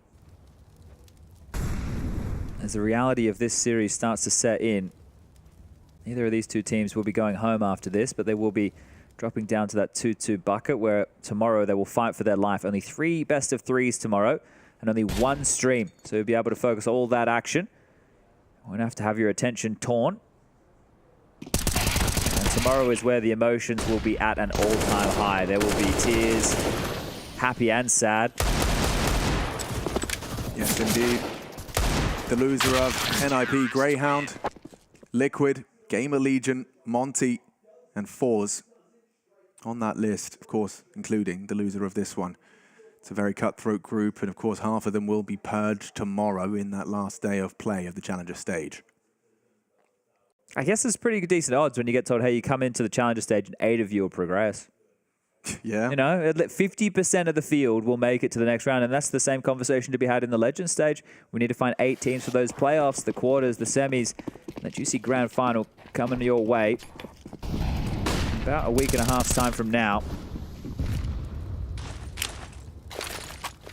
As There's only going to be a few more opportunities for gun rounds available for Pain. They've got their default spread underway. One of the differences here is they have two individuals lurking and looking for picks towards B, and they've dropped a bucket load of damage. Oh my god, his arms are hanging on by a thread, by a nerve. Jacob, yeah, okay, definitely swap out. I'll take the MP9 and I'll just be a scout, a probe. One of the bigger things as well is just being a name still available on the scoreboard. Yes. Because if they are functioning in a 5v5 mindset... Oh, that's some information and an intriguing form of it. Nade seems well placed, a little damage. They do manage to skirt around it. Just a bit shy. JL, lovely presence in middle. It's not an easy position to play. He's got mollies, smokes. He chooses to aggress and gives them a man advantage, albeit with a 3 HP discrepancy given Jacob. You can just see that they're not harassing mid, so he feels that he has this luxury to be able to search for frags or be a little bit more aggressive like that. If they could tame him, if they could make sure that he doesn't feel like he can get away with being aggressive in middle, it will remove a big bit of confidence for JL here, but they're going down. And probably the right call, but it is the stack. They'll hear this. Nork, eyes on the monitor, eyes on the prize, empty-handed, but not from Kixon. 1 second, glorious, maybe going to overlook this position. And that 3 HP is all he needs to collect. Leaving it all onto Skulls. 13 seconds. This is why it's so difficult. And that is Jacob again. Just puts himself in the headshot angle and delivers for 13. Cuban can sense it.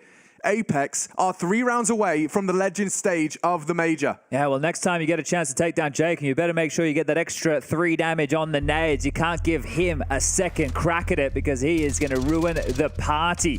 JL through the smoke, a tidy one. And just beautiful stuff from Kixon again, who has really been a factor on Anubis here. 17 frags for the in-game leader. His first major, first North Macedonian at a major. And I look at Zevi. When was the last time we mentioned his name in the feed? 17 kills was how we left the first half. He is yet to find a frag. Things have cooled in a big way. Bit of an ice age for Pain right now. Bloody hell, yeah. And there's no comic relief in this one. It has to be the Pain train with absolutely no breaks after this Tech 9 run of the show. Let's see what they can get done. You got some util, you got a bit of intention, 3 flashes, 2 nades, a little smoke in the mix as they head B off the rip. Shouldn't be a problem, I say with bated breath. They're lining up these HEs again. They're going to throw these and explode, I think. Yeah, there we go. It's a different look with a same start. Oh, they finish him off this time. And they get another. Nekis gets some double from him. And looking for the triple on the spray was Kixon. Does deny the plant. That's a massive frag. Extends play. Gives them something to hold on to as the rifles come into play. JL closes it down. They got concerned, no doubt. But they hold on for 14. Okay.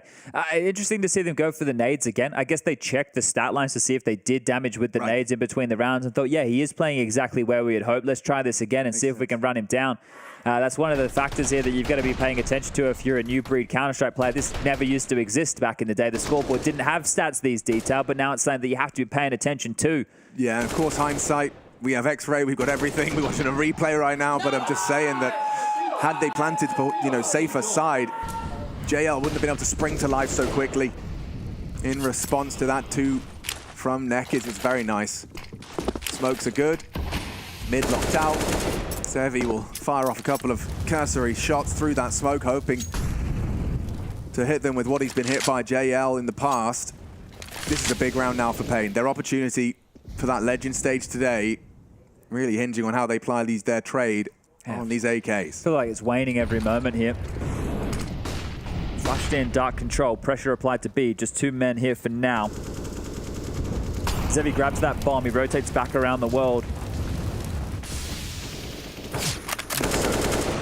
They've got 1B right now. It's all on Jacob's shoulders. There's a whole team around the corner. He's used his utility and he's going to play retake from there. JL in the meantime has cleaned out mid and he's not stopping. It's too quiet.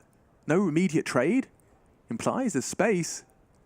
And oh, timing favors him. Can't get the crosshair back. That's a big response, but not ready for this one with his knife out. Uh-oh. Kixon does convert. Bomb B. Rotations through. Not to provide support. It's Jacob's site and he has Had a couple of entrances through that dark position. Skulls, nice onto Kixon. Can we get a double? Okay, Jacob will convert.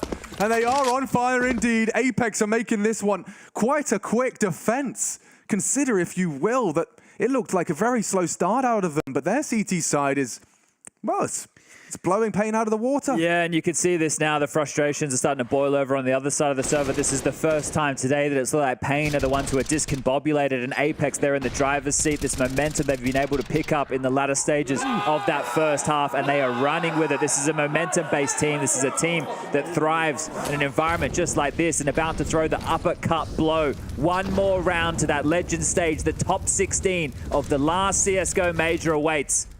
They impressed us, qualifying through that RMR, now find themselves qualifying for the top 16. If they could just find and put away 5 more Brazilians. Neckers is kicking up a storm. He's gotten them into the site again, and they're staring at so many smokes. They have to wait, play for the fade. Good nade. Wow, everyone's health just lowered to a more manageable degree. Do you go for this, and do you need to? That's the question. Put the rod in the water, understand just how many rounds you have to work with. Feel it out, see if there's a way back in, but don't give everything away for naught. You know what kind of corner they'll preference? Hard clear. Onto Skulls, and yeah, we'll take at least one AK away. Investigating his JL. Gets one, gets the second. Oh dear, oh dear. Heart's out, nervous, and he does hold on with Pyjamas. Do they keep going? You don't need to. You've done a lot of damage. They've called it off. They've called it off. It's the right decision here. Okay, a save, but damage inflicted. Pain survived for one of the brutality ahead of them. They've got 6 more of those. 6 more required just to survive, just to extend play to OT. Understandably, you got the towel out for your sweaty palms. We're still yet to see Zevi have a kill in this half. Really? Yeah, still on 17. He's on ice. He is on ice. Frozen in place. And this is the thing, the experience, it doesn't exist for this team. There is no experienced member. It is the second major for 4 of the players in this roster. Skull's first major. And this is a learning experience right now. Whereas we spoke about the difference on the other side. Kuban, part of the Golden Five, a coach of Virtus Pro. Yeah. Somebody who is highly experienced in environments like this. And then you have Stiko and Jacob. Right, these two have been to plenty of majors before. The last time we had Jacob at a major, he was in the semi-final. 2019, looking to return after a several-year drought. Just one more round away from doing so. Hasn't given up. Yeah, right. He's an older player as well. Jacob's not a young buck by any means. Yeah, he stuck it out. Joined a roster of lesser-known names and have, over time, become a force to be reckoned with. Here we go, Pain on this journey back into the game. Apeks, it only needs to strike once more. And that legend spot is theirs. They're posturing for an early A finish. JL's close by, isn't he? Yeah, he is. Well, that's the combo on Vertigo, JL and Stiko. The mid and B defenders, well, this time mid and A defenders is Kixon. So much info, so much info. They're going to be quick on this rotation. Yeah, Pyjamas coming down, spotted out and executed. They know there was presence there. 3 more kills. Stiko, he's caught Skulls. Straight through the smoke, he's alone, but he's still managing to provide frags. 3 more kills, make it 2. Apeks won that legend spot, and it's Stiko to take them there. Locked in. A first for some of them, and straight to the legend stage. There is the euphoria they've been chasing over the last 3 days. All pays off. That is going to feel real good, especially for the new boys on this level of competition. Nort, Kixon, and of course JL here for the first time, straight through to the top 16. A best of 3 that goes the distance, a hard-fought battle, but Anubis, they are proved to be a class above. A map that seems to suit their playstyle very well, and Pain on the other side of the server. They'll have one more crack down to that 2-2 bucket. A chance again tomorrow, or elimination lies in wait for the Brazilians. But this one's all about Apeks. Oh, it has to be. I mean, Apeks, you know, they have continued to impress, and their path here, a 16-0, you know, just to get the proceedings started. A little bit of a struggle versus G2, sure, but best of 1s against Liquid, Grayhound, and now taking Pain across a full 3-map affair. The legend stage is theirs. a magnificent feat, and one that definitely should not be blown away or disregarded. They came in as an underdog in almost every single affair they had. Even Apeks Pain, the odds were slap bang in the middle in this head-to-head. World ranking actually favoring the South Americans, who will have to play tomorrow, Chad, and I will reiterate just how brutal tomorrow looks. Liquid, GamerLegion, Monte, Forze, and do be sure to check out NIP Grayhound, because that's going on right now, but not before you hear from the victors. Let's hear from, I assume, a rather happy Apeks. Alex, I'm sure they're happy, and this man had a smile on his face straight away. What a crazy game as well. A lot of back and forth, a lot in it for sure. But just tell me, what does it feel like for you guys? Because this has been an incredibly tough journey. I mean, it was our goal to get to the major, and everything else is a plus, and this is a huge plus. This is absolutely taking pressure off of our shoulders moving forward. I also believe that this wasn't a fluke. Like the scoreline and the performances we showed here, we're at the peak of our game right now, and Pain played well, but I'm gonna be honest, we were a better team, so good luck to them in 2-2 matchup. And when you say about being a better team, pistols, mate, you won every single one of them. You lost a couple of force-ups afterwards, but your pistol game was on point. They didn't know what they were doing.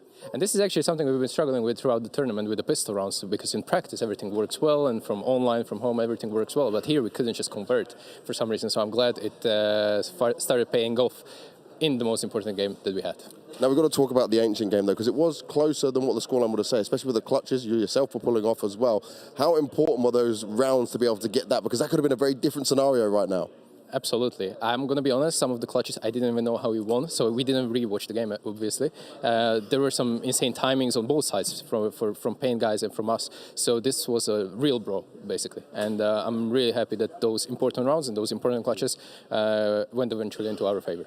Now, I want to ask as well, when it comes to the likes of JL and Nuke, we see on their faces there's a lot of emotion being shown, up and downs throughout all of it. How is it to manage some of these guys? I mean, we're trying our best, but this is our most important tournament of our lives, of their careers. They're here for the first time. And it's an emotion roller coaster. We've been putting everything we have into preparation for this tournament throughout the whole year, basically. It's been 5 months. And you know, when you're so invested into the game, the emotions naturally just flow through you, and this is the beauty of it, and I'm not tired of it after 10 years of playing professionally. And that's it, right? You've got a lot of experience between yourself, Jacob, Cuban as well. Is that helping these younger guys to be able to perform on this level? Because it didn't seem like there was just one player carrying you guys throughout all of this. We've seen peaks from everyone, including yourself, including Jacob. This is something that we're working on. Like, we don't have a star player. We are a star team, you know. So this is what we're focusing on when we are trying to improve, and we're trying to look for the, you know, improvements that we can implement into the meta.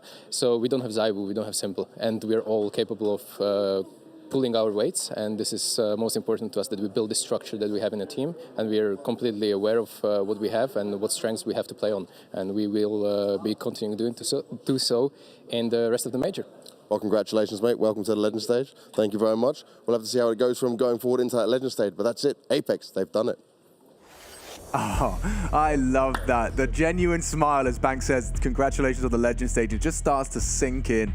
And you can see how it must feel. JL, we were kind of with him for the ride. We kept checking in with him throughout this full 3-map affair, and of course his first major. And Stiko's interview, just building upon what we've been saying, you know, in terms of everyone working with what they've got and making the best out of the weapons and tools they have. Kixon's clutch, for example, over on Anubis, just catapulting them to a finish. Yeah, I think that's one of the keys right there, is Kixon on Anubis. He was this factor in that T-half which got them believing, and you saw that in their reactions on the camera after he won out that 1-on-2 situation on the T side, and then that Tech9 1-on-3. Massive stuff from a young gun. Exactly. And Myth very happy with that. We've got the scores on the doors right here, and Kixon's name towards the top of it. JL, Kixon, Stiko, all with 21 apiece. And Zevi on the other side, we were talking about it, an absolute force in the first half. Up to 17 kills within what felt like the first 8 or 9 rounds of play. Didn't manage to get another frag for what was the entire game. So it was a little bit of a cool off, and this is where the pressure of a moment like this for an inexperienced team like Pain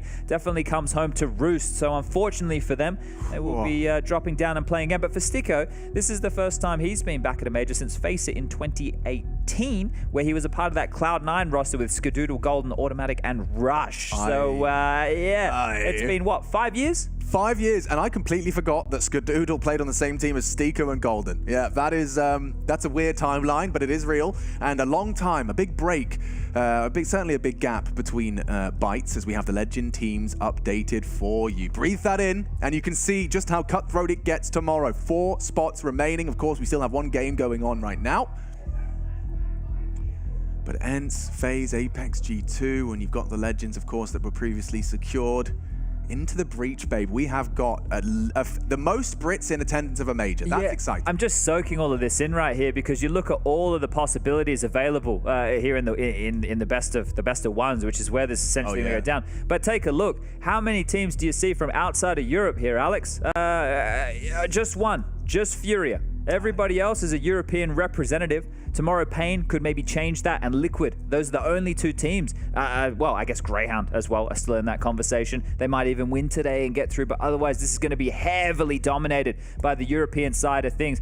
And fortunately today we had FaZe go through, which means we have Heroic, Na'Vi, FaZe, Vitality, and G2, which to me, that's the 5 you want to be seeing. I'm watched the celebrations as a 9-6 half goes into a Grayhound pistol. Can they convert the second round? They haven't won a single second round after the pistols in this series so far. I have been keeping tabs. It is disappointing. They have had opportunities. Let's just see. Here. Can we do this round? I know it's not our job, but can we just watch it? You want to just watch it? We're not going to cast it. They've just been miserable in these. But like, in your mind, you convert this, you've got a very competitive Inferno now. Yeah, it is their map choice. The problem is if they get to Vertigo, I don't see them winning Vertigo. I saw them get blown out by MIBR on Vertigo not even that long ago. It was an absolute drubbing. So I've seen, like, because we have the luxury here at the last TV major that we got the A stream on just to watch when we do have a moment, and I've been seeing, you know, like that same roller coaster of emotions. I've seen Alistair ripping headphones out, Brolland just, you know, lost in frustration. It's been going both ways, and of course the stakes are incredibly high for both of them. It's that same kind of conversation we were having, in the sense that no one wants to be in that 2-2 column. Sure, you get one more shot at it, but there are teams you don't want to trifle with, and we get to see if they can get that second. And they're going to lose another second round. All right, well, it was fun while it lasted, everybody. Yeah, I mean, we had fun today. We did. We'll go watch the rest of this game through our fingers, but before we go, we have predictions to take. Okay. Well, I predicted Grayhound. So I don't know how that one's going to unfold here. What do we got? What's the highest? Scornia 18. He is a bit of a scientist. Yeah, Maniac's got 18. Pimp at 19. Okay. Ooh, okay. Well, he's going to be as smug as usual about that. Well, hold on. You haven't seen me yet. I don't know. Who did you predict? Pain or Apeks? Pain. 18. You're not far. You and me are not far off the pace. You, me, Jason. 18 on the drop. Hugo B. Byron. We see you there. All right, Mr. Hugo's been keeping up with the traps. It is competitive, though. Yeah. Like, we're going to be bringing it to Legend Stage with anyone's game. Yeah, there's only a couple separating top to bottom here. So, well, yeah. Actually, yeah. There's still this result. He will get a victory on NIP if they pick this up. I know that he went for them, whereas I will lose one there, and I'm sure you'll went for NIP, so you'll join the boys. But yeah, that's been another day of Counter-Strike here from the Blast TV Paris Major for 2023. We've got one more day of the Challenger stage coming up tomorrow. 3 games. One after the other. One stream. All best of 3s, one stream. No need to be crazy with the action. And that is going to be it from Machine and myself for today. Thank you for joining us. We'll be back tomorrow, bright and early. Bonne nuit.